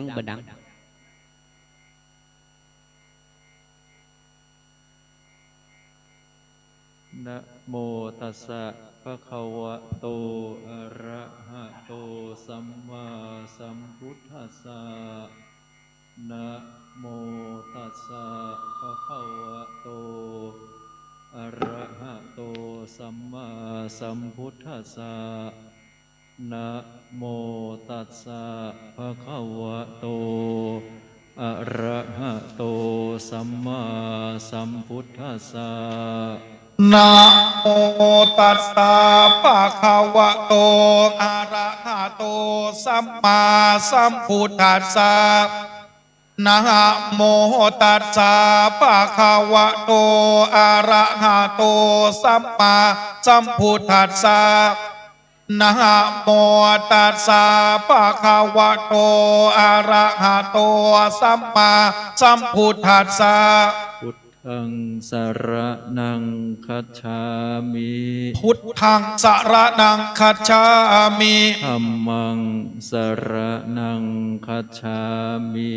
ธัมมังสรณังคัจฉามิ สังฆังสรณังคัจฉามิ สังฆังสรณังคัจฉามิ ทุติยัมปิพุทธังสรณังคัจฉามิ ทุติยัมปิพุทธังสรณังคัจฉามิ ทุติยัมปิธัมมังสรณังคัจฉามิ ทุติยัมปิธัมมังสรณังคัจฉามิ ทุติยัมปิสังฆังสรณังคัจฉามิ ทุติยัมปิสังฆังสรณังคัจฉามิ ตติยัมปิพุทธังสรณังคัจฉามิ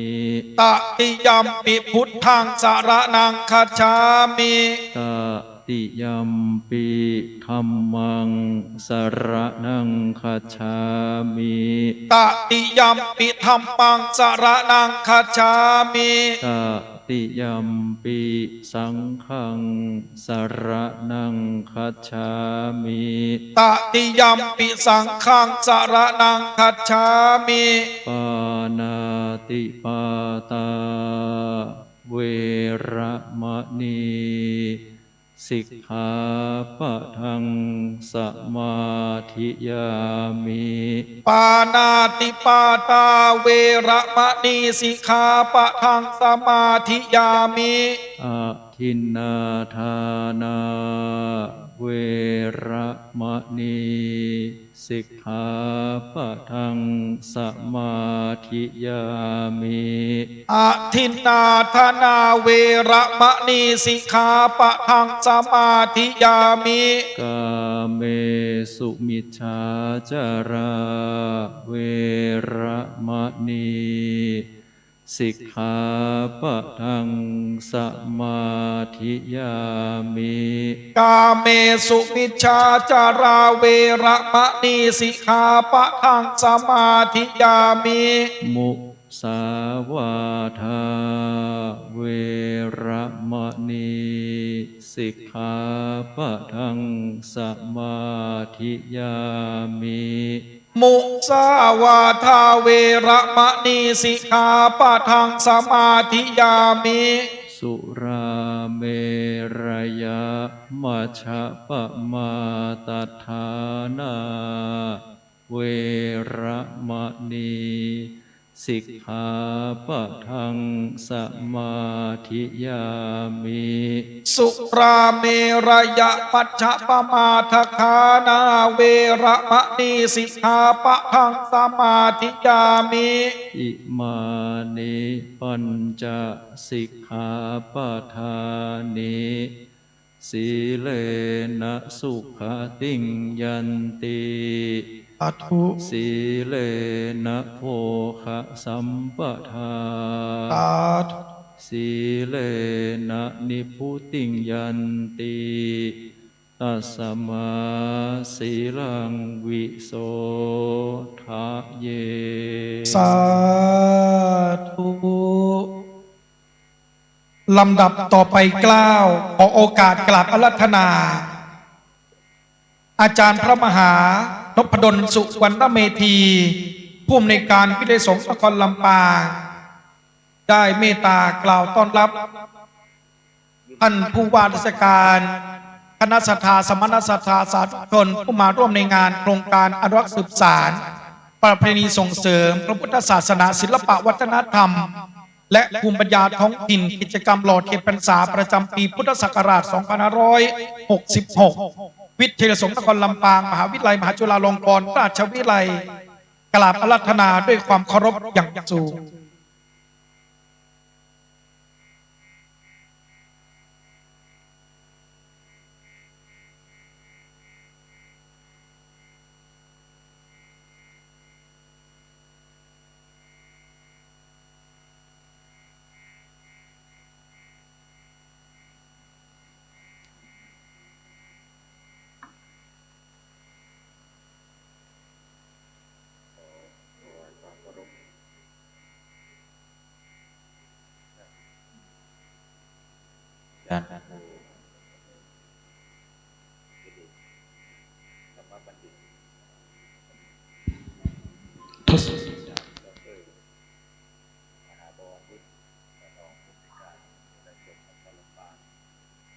ปฏิบัติติละทุกลูกขอเจริญพรในชัชวาลอาชายบุตรผู้ว่าราชการจังหวัดลำปางคุณโยมสุพรรณีชัยบุตรนายกเหล่ากาชาติจังหวัดลำปางท่านรองผู้ว่าราชการท่านศิริวัฒน์ภูผาเจริญรองผู้ว่าราชการจังหวัดลำปางท่านสาลินีทองเพชรผู้อำนวยการสำนักงานพระพุทธศาสนาจังหวัดลำปางท่านทัศนีดอนเนตรวัฒนธรรมจังหวัดลำปางอาจารย์เบญจมาศ ปานิชพันธ์นายกพุทธสมาคมจังหวัดลำปางหัวหน้าส่วนราชการทุกท่านเจริญพรสาธุชนที่มาร่วมงานในงานรอเทียนพรรษาของวิไลสงฆ์นครลำปางในวันนี้กระผมอาตมาภาพในนามของผู้บริหารวิไลสงฆ์นครลำปางรู้สึกดีใจที่ท่านผู้ว่าราชการจังหวัดลำปางพร้อมด้วยหัวหน้าส่วนจังหวัดลำปางได้ให้เกียรติแล้วก็ให้ความสำคัญเมื่อกี้ได้ปรารภกับท่านผู้ว่าราชการจังหวัดลำปางแล้วก็ท่านรองผู้ว่าญาติโยมที่มาในวันนี้ส่วนใหญ่ก็เป็นแฟนคลับที่ได้ฟังวิทยุชุมชนเป็นคลื่นที่ครั้งแรกอาตมาภาพก็คาดไม่ถึงเหมือนกันว่าวิทยุ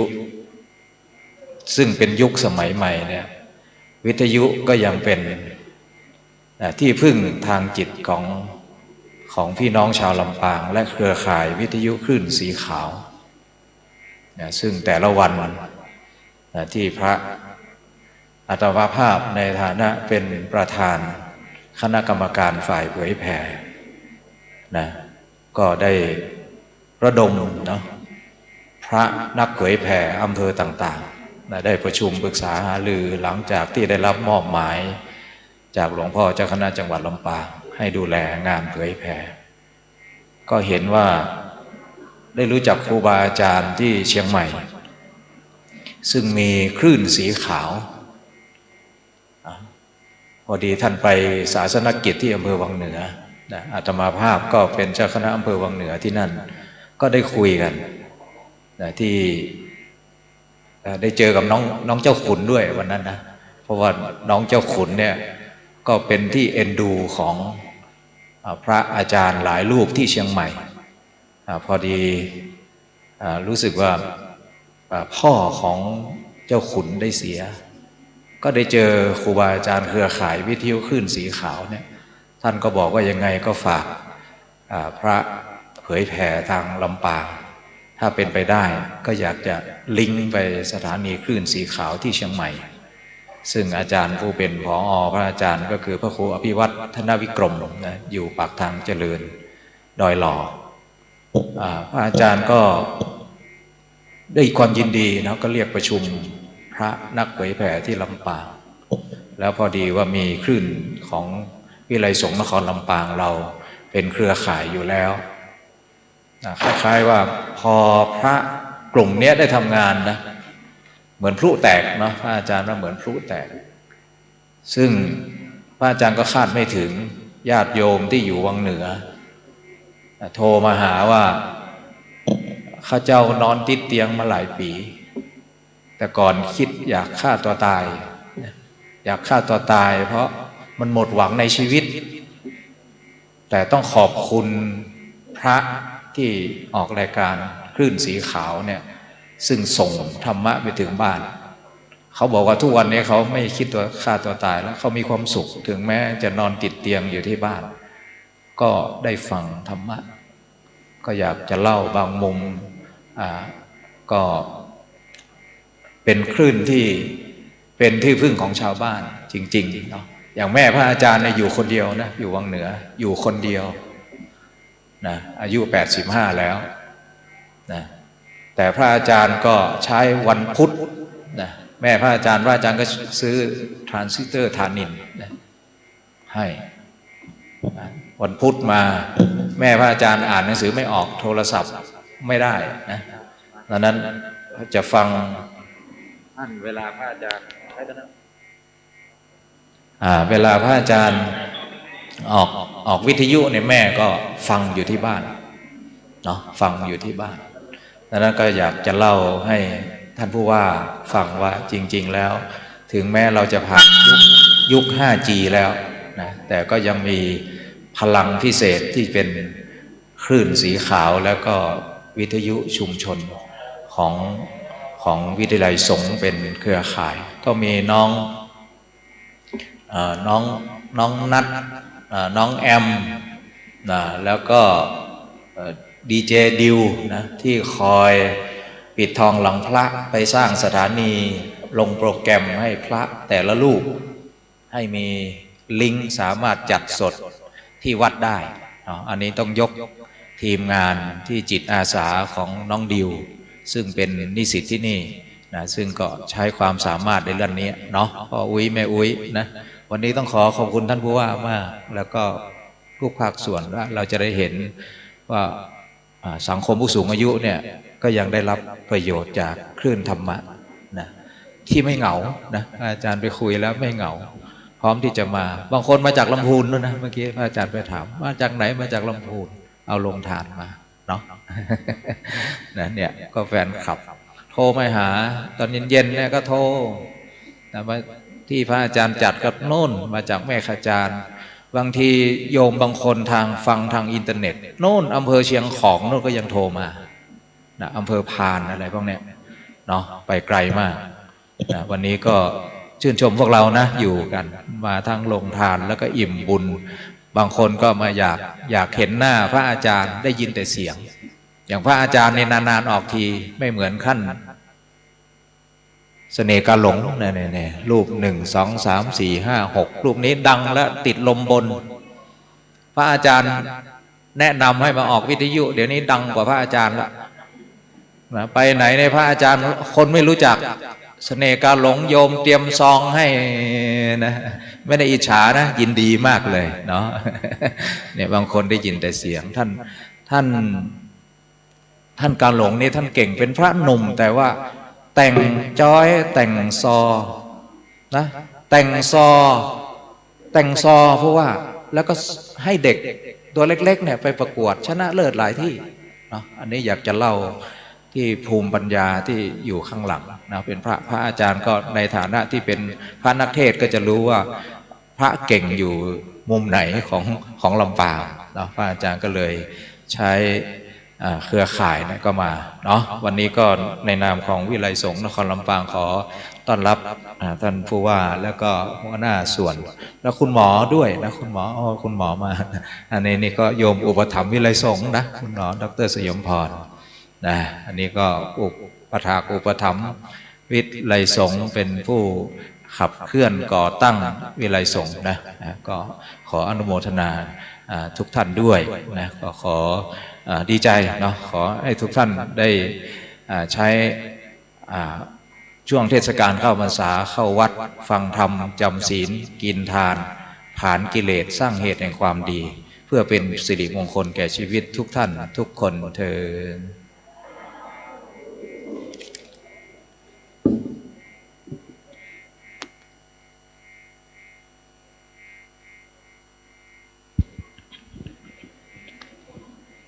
กราบนมัสการขอบพระคุณอาจารย์พระมหานพดลสุวรรณเมธีปัจจุบันท่านดำรงตำแหน่งเป็นเจ้าคณะอำเภอวังเหนือเจ้าอาวาสวัดบรรพตสถิตพระมหาปรริยนธรรม7 ประโยคครับผู้อำนวยการวิทยาสงฆ์นครลำปางในโอกาสเดียวกันนี้เพื่อให้งานโครงการอนุรักษ์สืบสานประเพณีส่งเสริมพระพุทธศาสนาศิลปวัฒนธรรมและภูมิปัญญาท้องถิ่นกิจกรรมหล่อเทียนพรรษาประจำปีพุทธศักราช 2566 เป็นไปด้วยความเรียบร้อยบรรลุวัตถุประสงค์ขอโอกาสเรียนเชิญท่านผอ.สาลินีทองเพชรผู้อำนวยการสำนักงานพระพุทธศาสนาจังหวัดลำปางได้กล่าวรายงานต่อท่านประธานในพิธีและในโอกาสเดียวกันนี้ขออนุญาตเรียนเชิญท่านผู้ว่าราชการได้ประจำโพเดียมเพื่อรับฟังคำกล่าวรายงานจากท่านผู้อำนวยการสำนักงานพระพุทธศาสนาจังหวัดลำปางครับ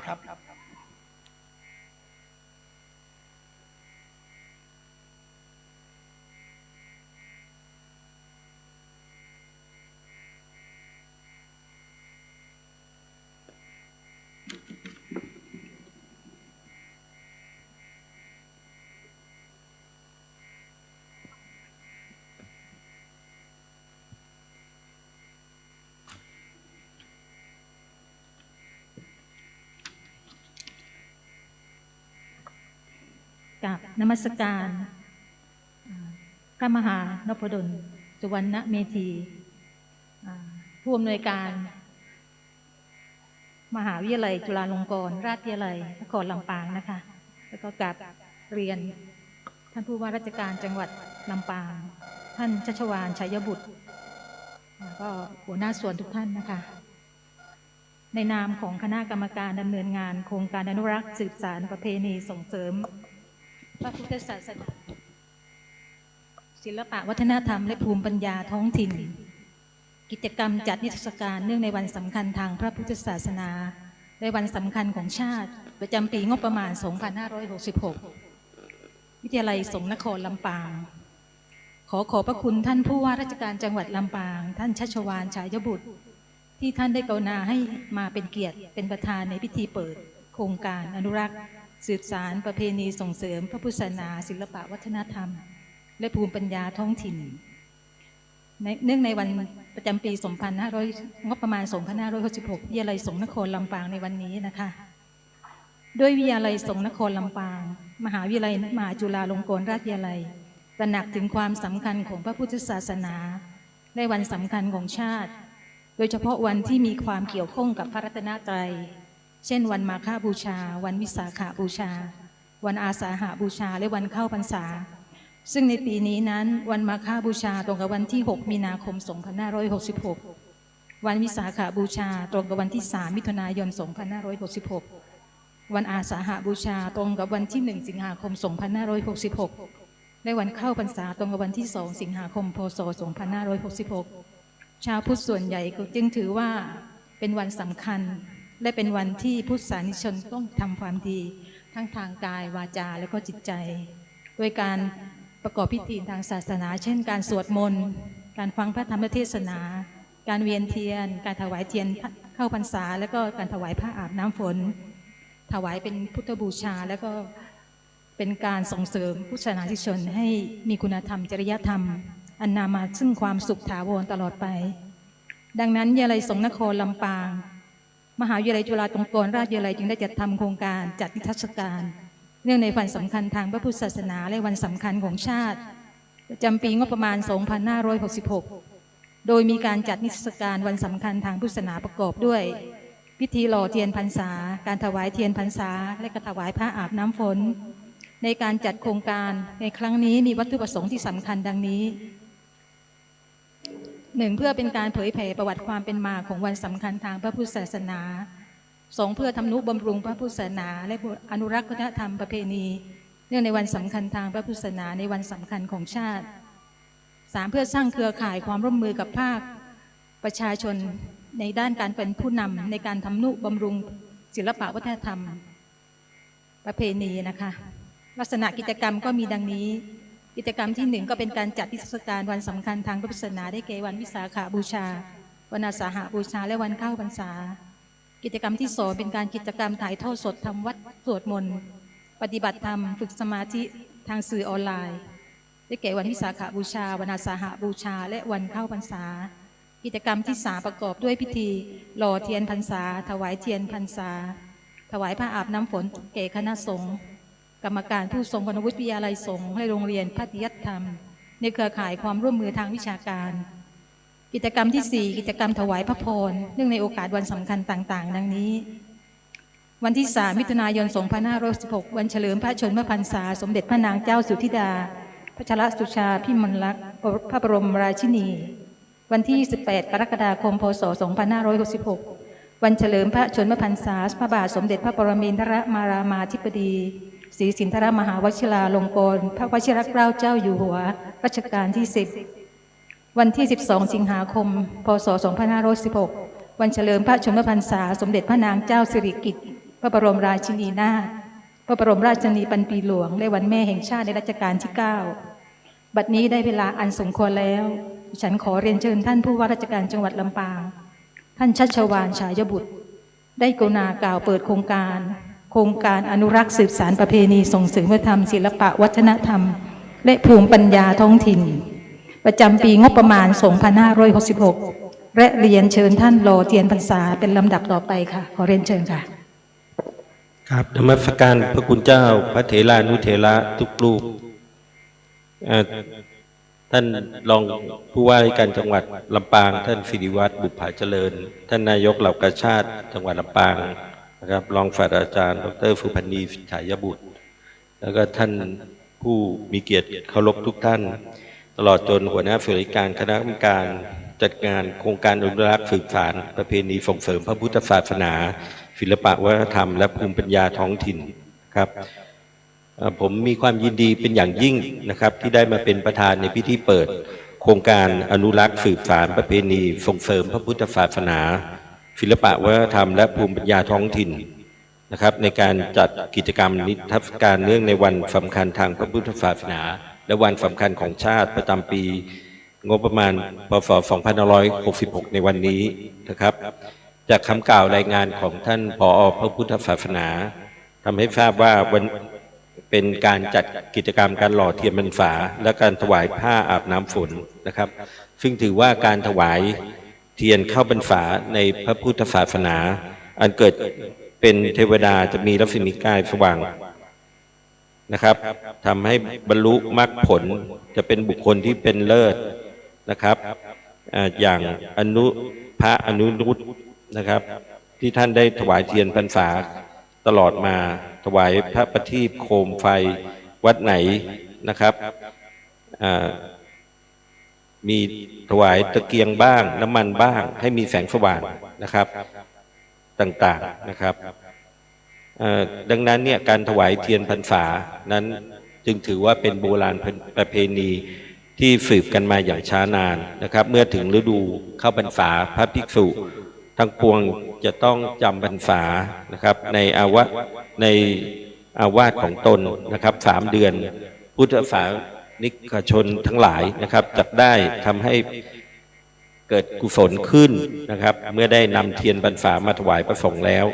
ท่านจะได้จุดบูชาต่อหน้าพระประธานในพระอุโบสถส่งผลให้กับผู้ถวายย่อมได้รับอานิสงส์คือทำให้เกิดปัญญาทั้งชาตินี้และชาติหน้าเปรียบเสมือนแสงสว่างแห่งเทียนทำให้สว่างไสวรุ่งเรืองผู้ถวายย่อมทำให้เกิดความรุ่งเรืองด้วยลาภยศและสรรเสริญทำให้คลี่คลายเรื่องราวต่างๆที่เป็นปัญหาร้ายให้กลายเป็นดีได้เจริญไปด้วยมิตรและบริวารนะครับเป็นที่รักของมนุษย์และเทวดาทั้งหลายและเมื่อจากโลกนี้ไปแล้วย่อมมีกายทิพย์อันสว่างไสวซึ่งจะนำไปสู่สุขติสวรรค์และถ้าหากมีบารมีมากพอย่อมทำให้เกิดดวงตาจักษุคือปัญญารู้แจ้งสู่พระนิพพานนะครับในนามของจังหวัดลำปางขอขอบคุณวิทยาลัยสงฆ์นครลำปางมหาวิทยาลัยมหาจุฬาลงกรณราชวิทยาลัยหัวหน้าส่วนราชการองค์กรปกครองส่วนท้องถิ่นกำนันผู้ใหญ่บ้านในเขตอำเภอเกาะคาสถานศึกษาภาคเอกชนภาคประชาชนและองค์กรสมาคมต่างๆตลอดจนพุทธบริษัทนะครับเครือข่ายวิทยุคลื่นสีขาวเพื่อชาวประชาภาคเหนือและขอบคุณวิทยุเพื่อการศึกษาวิทยาลัยนครลำปางนะครับ 106.5 เมกะเฮิรตซ์นะครับและเครือข่ายอื่นๆต่างๆตลอดจนผู้ที่ได้เดินทางมานะครับทั้งเชียงใหม่ลำพูนนะครับและในส่วนของลำปางเองนะครับบัดนี้ได้เวลาสมควรแล้วก็ผมขอเปิดโครงการจัดงานบุญตั้งธรรมหลวงเวียงละกรจังหวัดลำปางนะครับครั้งที่ 18 ประจำปีงบประมาณและขออวยพรให้การจัดงานนะครับดำเนินไปได้ด้วยความเรียบร้อยบรรลุวัตถุประสงค์ที่วางไว้ทุกประการครับขอบคุณครับในนามคณะผู้บริหารผู้เข้าร่วมกิจกรรมโครงการอนุรักษ์สืบสานประเพณีส่งเสริมพระพุทธศาสนาศิลปะวัฒนธรรมและภูมิปัญญาท้องถิ่นกราบขอบพระคุณในความกรุณาของท่านผู้ว่าราชการจังหวัดลำปางที่ได้เดินทางมาเป็นประธานในพิธีฝ่าย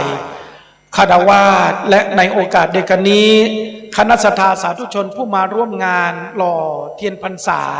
ณวิเลยสงฆ์นครลำปางท่านได้เตรียมเทียน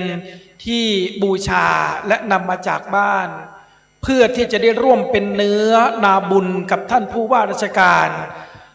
หัวหน้าส่วนราชการจังหวัดลำปางจะเป็นภาพบรรยากาศอีกครั้งหนึ่งอีกปีหนึ่งที่เวียนมาบรรจบเราจะได้หล่อเทียนพรรษาไปพร้อมๆกับท่านผู้ว่าราชการจังหวัดลำปางในโอกาสนี้ขออนุญาตเรียนเชิญท่านผู้ว่าราชการจังหวัดลำปางครับได้นำพุทธศาสนิกชนพุทธบริษัทคณะศรัทธาสาธุชนผู้มาร่วมงานหล่อเทียนพรรษาตามลำดับโดยมีท่านผู้ว่าราชการจังหวัดลำปางท่านรองศาสตราจารย์ดร.คุณนายสุพรรณีชัยบุตรนายกเหล่ากาชาดจังหวัดลำปางท่านรองศิริวัฒน์บุภาเจริญรองผู้ว่าราชการจังหวัดลำปางท่านอาจารย์ดร.ทัศนีคอนเมธวัฒนธรรมจังหวัดลำปางท่านผอ.สาลินีทองเพชรผู้อำนวยการสำนักงานพุทธศาสนาท่านพลศรีสุวิสิทธิ์อาสาอดีตผู้ช่วยผู้ว่าการไฟฟ้าฝ่ายผลิตแห่งประเทศไทยคุณสันฤทัยสุวิสิทธิ์อาสาพันโทชูเกียรติมีโฉมคุณบุญส่งอาจารย์เบญจมาศพนิชพันธ์นายกพุทธสมาคมจังหวัดลำปางขอเรียนเชิญครับอาจารย์ดร.จุฑามาศเดชประทุมผู้อำนวยการนายกอุปสมาคมจังหวัดลำปางครับพอทิพกรสุริกันครับตโนเอวังตวังวิชัยโยโอหิชัยยะสุชัยยะมังคะเลอปาระจิตาปันลังเกสีเสปะทวิโป กะเลอภิเสเกสัพพพุทธานังอาคาปะโตปะโมทติสุนาคาตังสุมากาลังสุปภาตังสุโหติตังสุขันโนสุโมโหโตจะสุเยทังปามาจะริสุปาทาคินังกายกะมังวาจากัมมังปาทาคินังปาทาคินังมโนกะมังปณิทิเตปาทาคินาปาทาคินานิกะโตวะนาลพันธาเทปาทาคิเนชยันตัวโพธิยาโมเลสกยานางนันทิวาตโนเอวังตาวังวิชัยโยโหอิชัยยะสุชัยมังคะเลอปาราชิตาปันลังเกสีเสปาทวิโปภะเลอภิเสเกสัพพพุทธานังอาคาปะโตปะโมทติสุนาคาตังสุมังคะลังสุปภาตังสุโหติตังสุขันโนสุโมโตจะสุเยทังภามาจาริสุปาทาคินังกายกรรมังวาจากรรมังปาทาคินังปาทาคินังมโนกรรมปณิทิเตปาทาคินาปาทาคินานิกะโตวานัลลภะทาเทปาทาคิเนชยันตัวโพธิยาโมเลสกยานางนันทิวาตโนเอวังตาวะพิชัยโยโหหิชัยยาสุชัยยามะกะเลอปาราชิตาปันลังเกสีเสปาทวิโปคะเลอภิเสเกสัพพพุทธานังอาคาปะโตปะโมทติสุนาคาตาสุมังคะลังสุปภาตังสุโหติตังสุขันโนสุโมโหโตจะสุเยทังภามาจาริสุปาทาคินังกายกรรมังวากรรมังปาทาคินังปาทาคินังมโนกรรมังปณิทิปาทาคินาปาทาคินานิกะตวานัลลภะทาเทปาทาคิเนชยันตัวโพธิยาโมเลสกยานางนันทิวาตโนเอวังตาวังวิชัยโยโหหิชัยยาสุชัยมังคะเลอปาราชิตาปันลังเกสีเสปาทวิโปคะเลอภิเสเกสัพพพุทธานังอาภาปะโมทติสุนาคาตังสุมังคะลังสุปภาตังสุโหติตังสุขันโนสุโมโหโตจะสุเยทังภามาจาริสุปาทาคินังกายกรรมังวาจากรรมังปาทาคินังปาทาคินังมโนกรรมปณิทิเตปาทาคินังปาทา าคินานิกาตวานารพันธาเทปทาจิเนชยันตัวโพธิยาโมเลสกยานังนาทิวัตโนเอวังตาวะวิชัยโยโหหิชัยยะสุชัยยะมังคะเลอภราชิตาปะลังเกสีเสปะทวิโปคะเลอภิเสกเอสัพพพุทธานะอาคาปะโตปะโมทติสุนาคาตังสุภาคานังสุภาภาตังสุโหทิตาสุขโนสุโมโทจะสุเยธาพระมาจาริสุปาทากินังกายกรรมังวามังปะทากินังปะทากินังมโนกรรมปณิทิเตปะทากินาปะทากินานิกาตวานาลาพันธาเตปะทากิเนเป็นความตั้งใจของคณะศรัทธาที่อยากจะมาร่วมเป็นเนื้อนาบุญกับท่านผู้ว่าราชการจังหวัดลำปางท่านเดินทางมาจากจังหวัดเชียงใหม่จังหวัดลำพูนจังหวัดแพร่ทั่วภาคเหนือนะครับภาพที่ท่านเห็นอยู่นี้เป็นบรรยากาศที่เราท่านทั้งหลายได้มาเป็นเนื้อนาบุญเป็นพุทธมามกะถวายตนในพระพุทธศาสนาอัตลักษณ์วัฒนธรรมประเพณีอันดีงามได้มาหล่อเทียนกับพ่อเมืองจังหวัดลำปางอนุโมทนาสาธุการกับท่านด้วยนะครับที่เดินทางมาจากต่างจังหวัดทั่วภาคเหนือครับท่านผู้ว่าครับมาตั้งแต่6 โมงเช้าล่ะครับ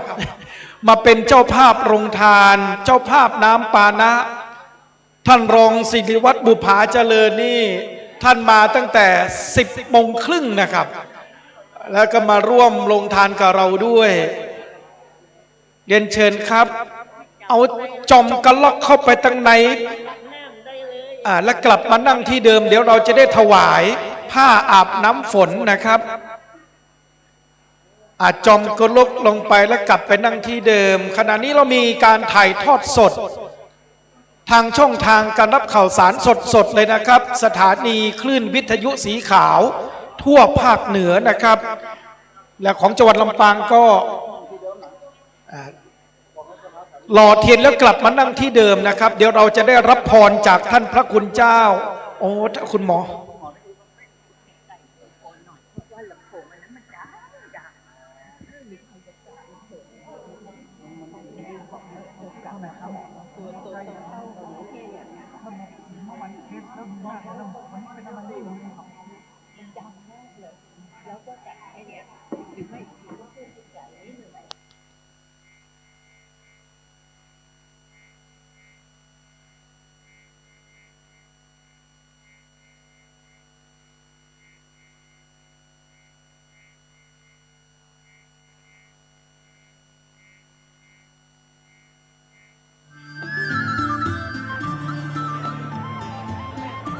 ขอเวลาอีกสักประมาณ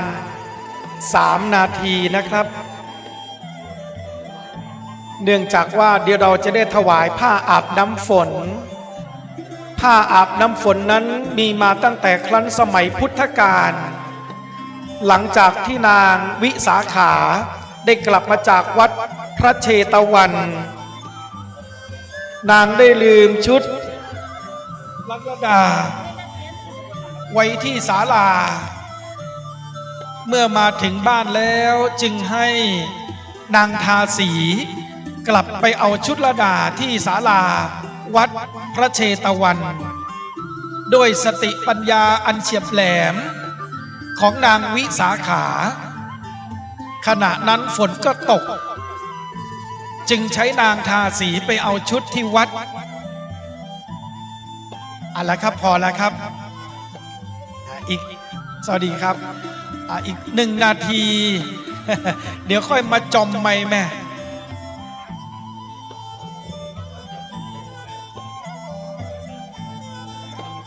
อย่าเพิ่งรีบกลับนะครับอย่าเพิ่งไปไหนนะครับตอนนี้ท่านออกโทรทัศน์ทีวีไปทั่วโลกนะครับทางช่องทางการรับข่าวสารทางเพจทางเฟซบุ๊กไลฟ์ของวิทยาสงฆ์นครลำปาง YouTube ไลฟ์วิทยาสงฆ์นครลำปางและสถานีวิทยุ FM 106.50 เมกะเฮิรตซ์และสถานีวิทยุภาคีเครือข่ายทั่วภาคเหนือเต็มแล้วครับเต็มแล้วนะครับตอนนี้เทียนของท่านผู้ว่าเต็มแล้วเอาละครับนั่งประจำที่ขออนุญาตเรียนเชิญทุกท่านได้สำรวมจิตสำรวมใจตั้งอกตั้งใจนะครับที่จะได้กล่าวถวายผ้าอาบน้ำฝนนะครับ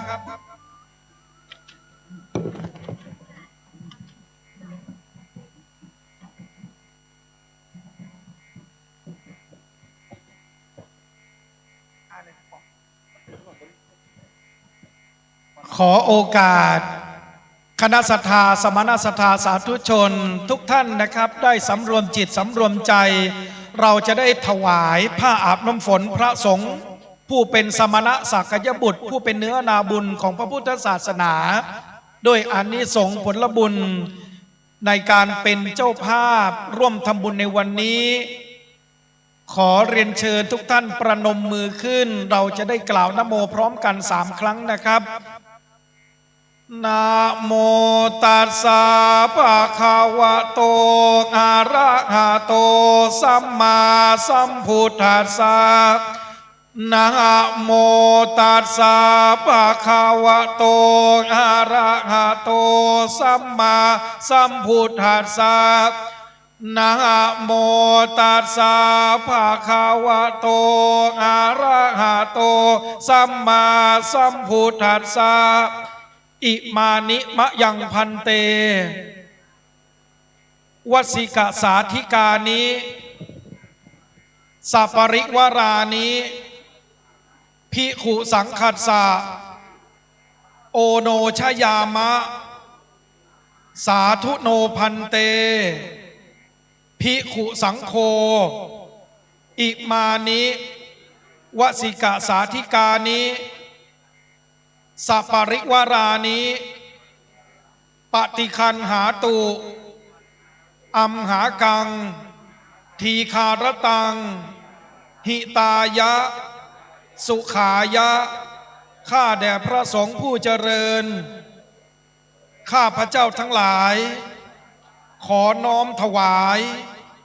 ผ้าอาบน้ำฝนกับบริวารทั้งหลายเหล่านี้แด่พระภิกษุสงฆ์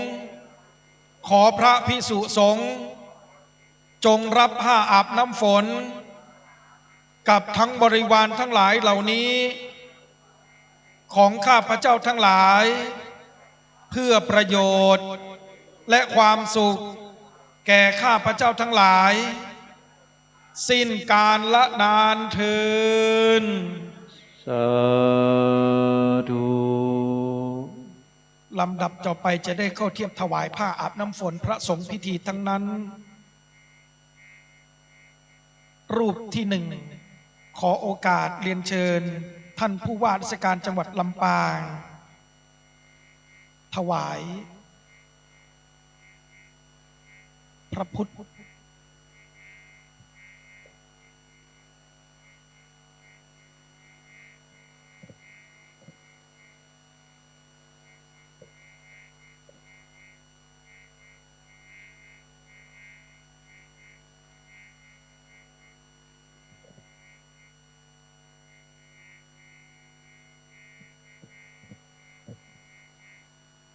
ลำดับต่อไป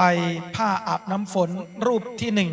1ขออนุญาตเรียนเชิญรองศาสตราจารย์ดร.คุณนายสุพันนีฉายบุตรนายกเหล่ากาชาติจังหวัดลำปางรูปที่2ขอเรียนเชิญท่านรองศิลวัฒน์บุปผาเจริญรองผู้ว่าราชการจังหวัดลำปางรูปที่3ขอเรียนเชิญดร.ทัศนีคอนเนตวัฒนธรรมจังหวัดลำปางรูปที่4 ขอเรียนเชิญท่านผอ.สาลินีทองเพชรผู้อำนวยการสำนักงานพุทธศาสนาจังหวัดลำปางรูปที่5ขอเรียนเชิญศาสตราจารย์แพทย์หญิงสยมพรสิรินาวินรูปที่6ขอเรียนเชิญอาจารย์เบญจมาศพานิชพันธ์นายกพุทธสมาคมจังหวัดลำปางรูปที่7ขอเรียนเชิญท่านรองพลศรีสุวิสิทธิ์อาสาอดีตรองผู้ว่าการไฟฟ้าแห่งประเทศไทยรูปที่8ขอเรียนเชิญพันโทชูเกียรติมีโฉมรูปที่9ขอเรียนเชิญคุณนายสันฤทัยสุวิสิทธิ์อาสา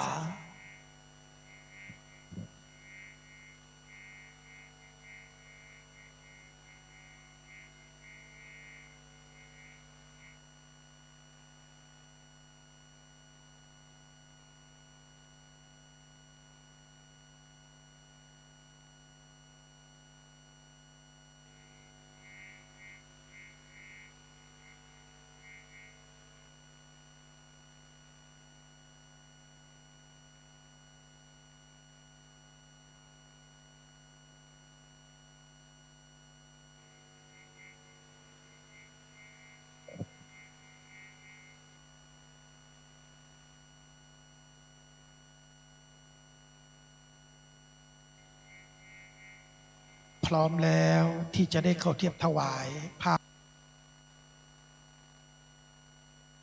อาบน้ำฝนพระ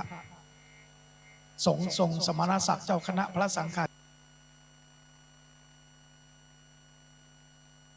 ธิการทั้ง9รูปสาธุ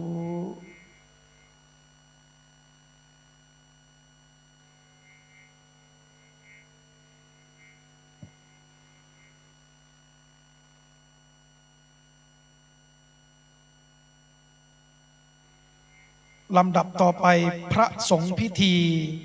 ผู้ช่วยศาสตราจารย์พระครูโสพลวีรบัณฑิตประธานหลักสูตรพุทธศาสตร์บัณฑิตวิเลยสงฆ์นครลำปางจะได้นำพระสงฆ์พิธีนั้นอนุโมทนาเป็นลำดับต่อไปกล่าวกราบนิมนต์ด้วยความเคารพอย่างสูง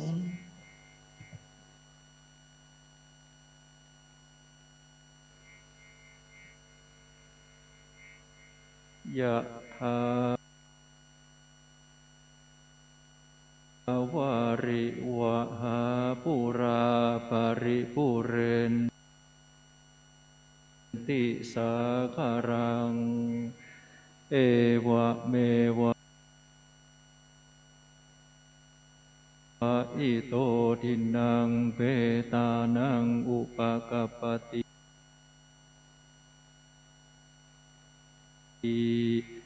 อิชิตังปะทิตังตุมหัง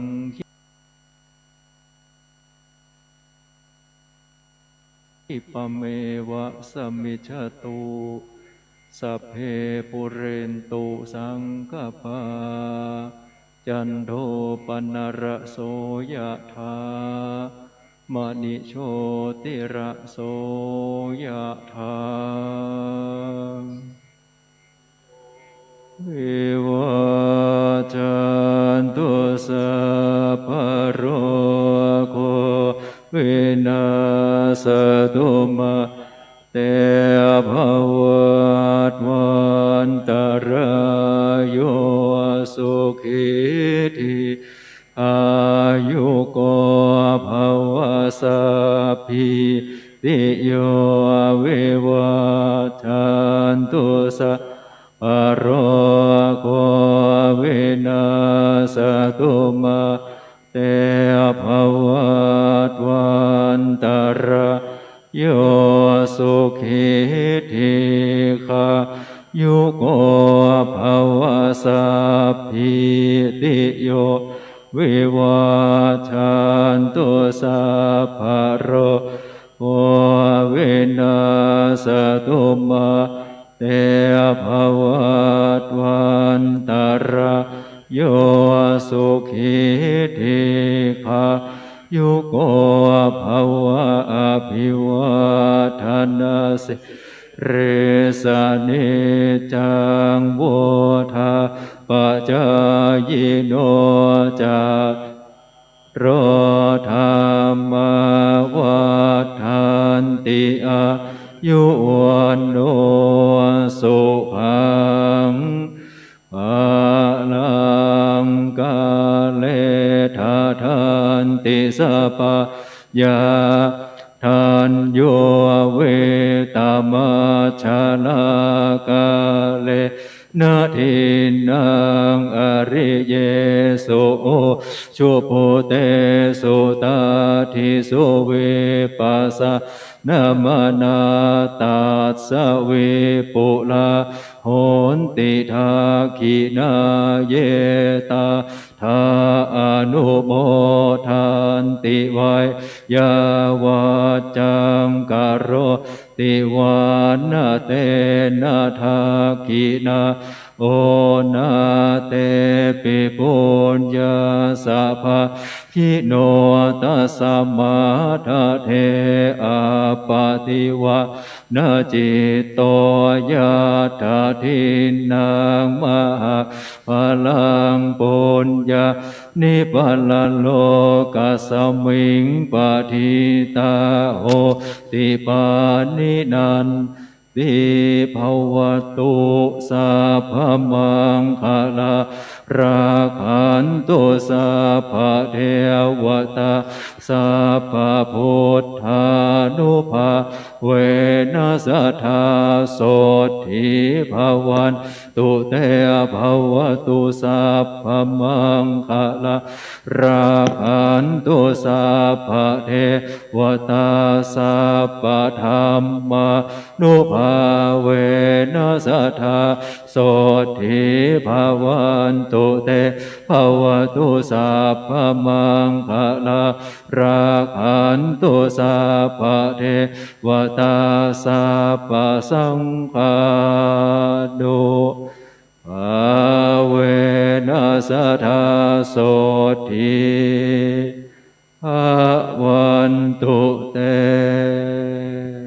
บัดนี้พิธีทางด้านศาสนาได้สำเร็จลุล่วงบัวละมวลแล้วลำดับต่อไปจะได้กล่าวลาพระรัตนตรัยเพื่อเป็นสิริมังคละมงคลขอโอกาสเรียนเชิญทุกคนทุกท่านผู้มาร่วมงานประนมมือขึ้นครับเราจะได้กล่าวลาพระรัตนตรัยไปพร้อมๆกันครับอะระหังสัมมาสัมพุทโธภะคะวาพุทธังภะคะวันตังอภิวาเทมิสวากขาโตภะคะวะตาธัมโมธัมมังนามัสสามิสุปฏิปันโนภะคะวะโตสาวกสังโฆสังฆังนะมามิลำดับต่อไปขอโอกาสเรียนเชิญท่านผู้ว่าราชการจังหวัดลำปางท่านชัชวาล ฉายบุตรได้เข้ารับของที่ระลึกจากวิเลยสงฆ์นครลำปางโดยอาจารย์พระมหานพดลสุวรรณเมธีผู้อำนวยการวิเลยสงฆ์นครลำปางเป็นพระเจ้าแก้วมรกตพระคู่บ้านคู่เมืองนครลำปางของเรานะครับและก็ขออนุญาตเรียนเชิญรองศาสตราจารย์ดร.คุณนายสุพนีฉายบุตรผู้เป็นเนื้อนาบุญครับเข้ารับพระแก้วมรกตนะครับจากผู้อำนวยการวิเลยสงฆ์นครลำปางนะครับ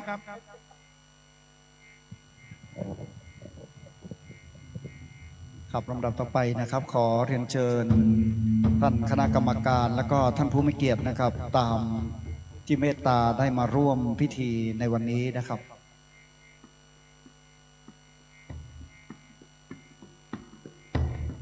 ครับของที่ระลึกนะครับท่านอาจารย์เมตตา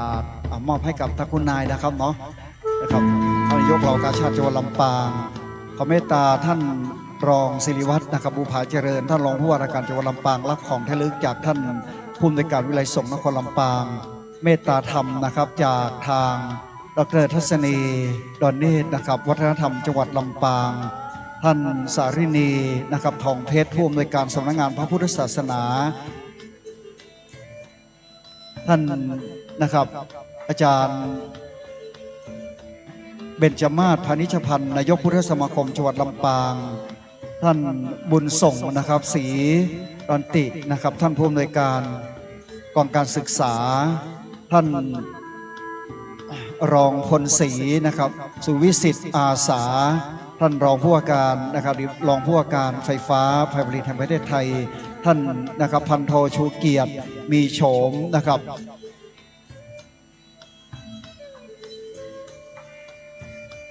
ท่านนายกนะครับนักจัดรายการจังหวัดลำปาง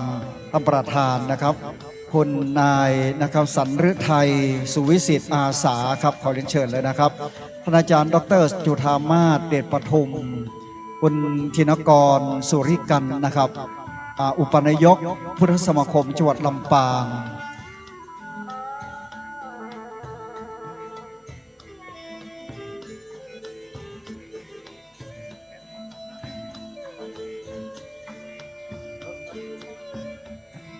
ครับขอเรียนเชิญนะครับพุทธศาสนิกชนแล้วครับเข้าคิวเลย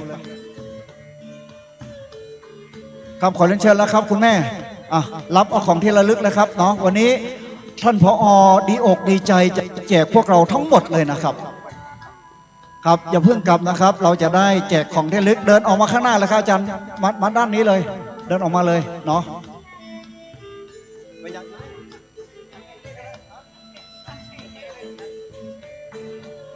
ขอนิมนต์ดีเจนพระสงฆ์ทั้งหมดเลยนะครับร่วมกันช่วยกันแจกเนาะนิมนต์เลยครับขอนะครับลุกมายืนเลยนิมนต์แล้วครับดีเจทั้งหลายนะครับท่านพี่นักจัดรายการทุกรูป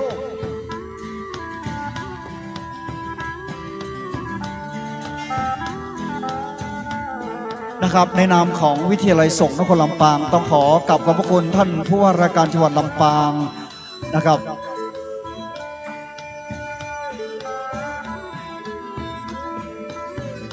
ครับท่าน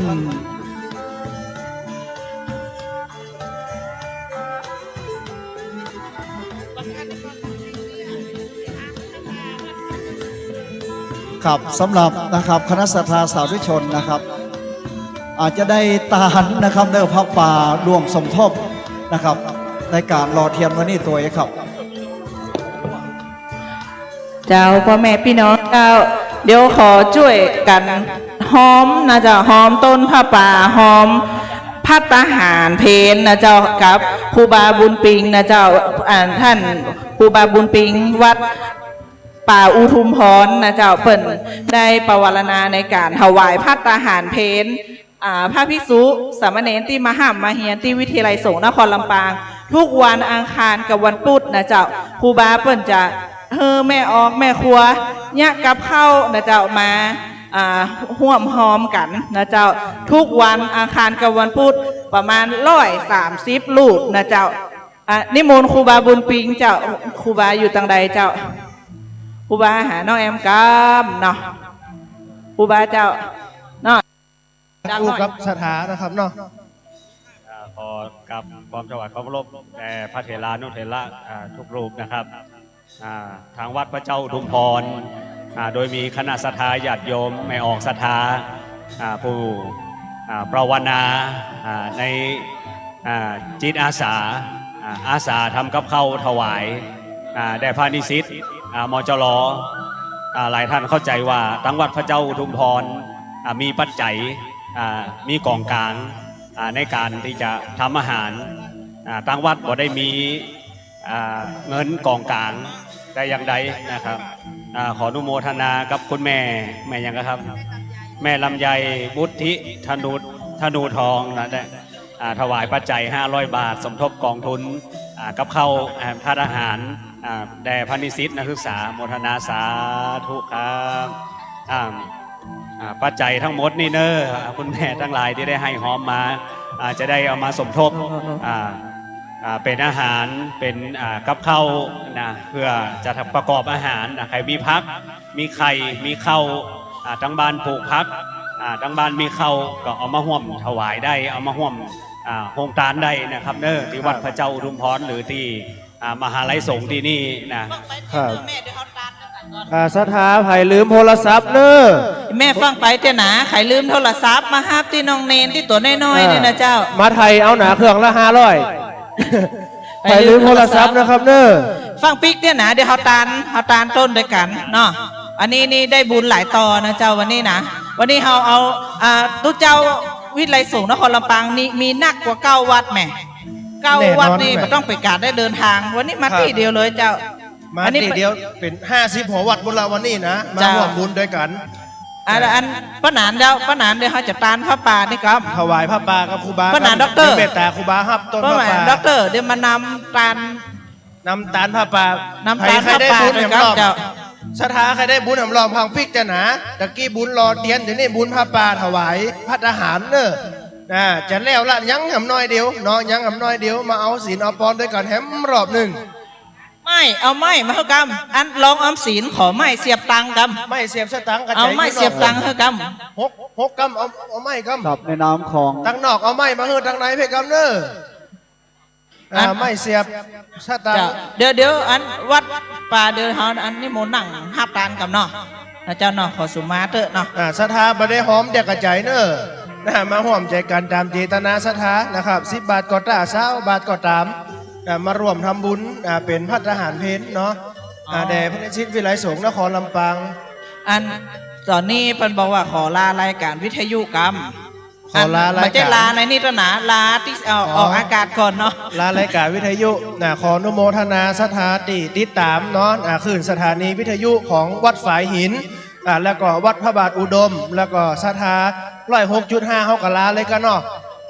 106.50เนาะของวิไลสงฆ์นครลำปางของเขาที่ได้ติดตามลำโดยมาถึงณเวลานี้เนาะจากตั้งแต่ตี 5พดบเดียวกับเกือบ 2-3 โมงเนาะขออานิสงส์ผลบุญตันกับศรัทธาพี่น้องที่ร่วมฟังรายการอยู่ยังบ้านเนาะเพื่อพบปะแต่ความสุขวันนี้เขาได้ร่วมบุญอีเมสอนุโมทนาทานอยู่ที่บ้านก็เป็นบุญเป็นกุศลก็อีเมละเนาะบ่ได้มาแต่ทรงจิตทรงใจทรงแรงบันดาลใจมาร่วมทำบุญวันนี้ก็ต้องขออนุโมทนาบุญบุญรักษาเทวดาคุ้มครองเหมือนกันจุผู้จุคนนะครับเนออายุวันโนสุขังปะลังอันนั้นลาวิทยุแล้วปิกมาอูนี่ต่ออนุโมทนาเจ้าหลวงพ่อพระครูอุดมศิริทัศน์น้องเน้นท่านเจ้าวาดวัดศรีภูมิมานะครับร่วมรอเตียนกับวิไลสงฆ์นครลำปางกับในความเมตตาธรรมของท่านพระอาจารย์ได้ความเคารพอย่างสูงที่แม่รวมเพศเลยก็ได้อันครับวันนี้ทางเอาเก้าอี้มาให้นั่งหน่อยอุดมศิริทัศน์นะครับเนาะเจ้าวาดวัดศรีภูมิมานะครับเจ้าคณะตำบลหัวฝายได้มาร่วมเป็นน้ำ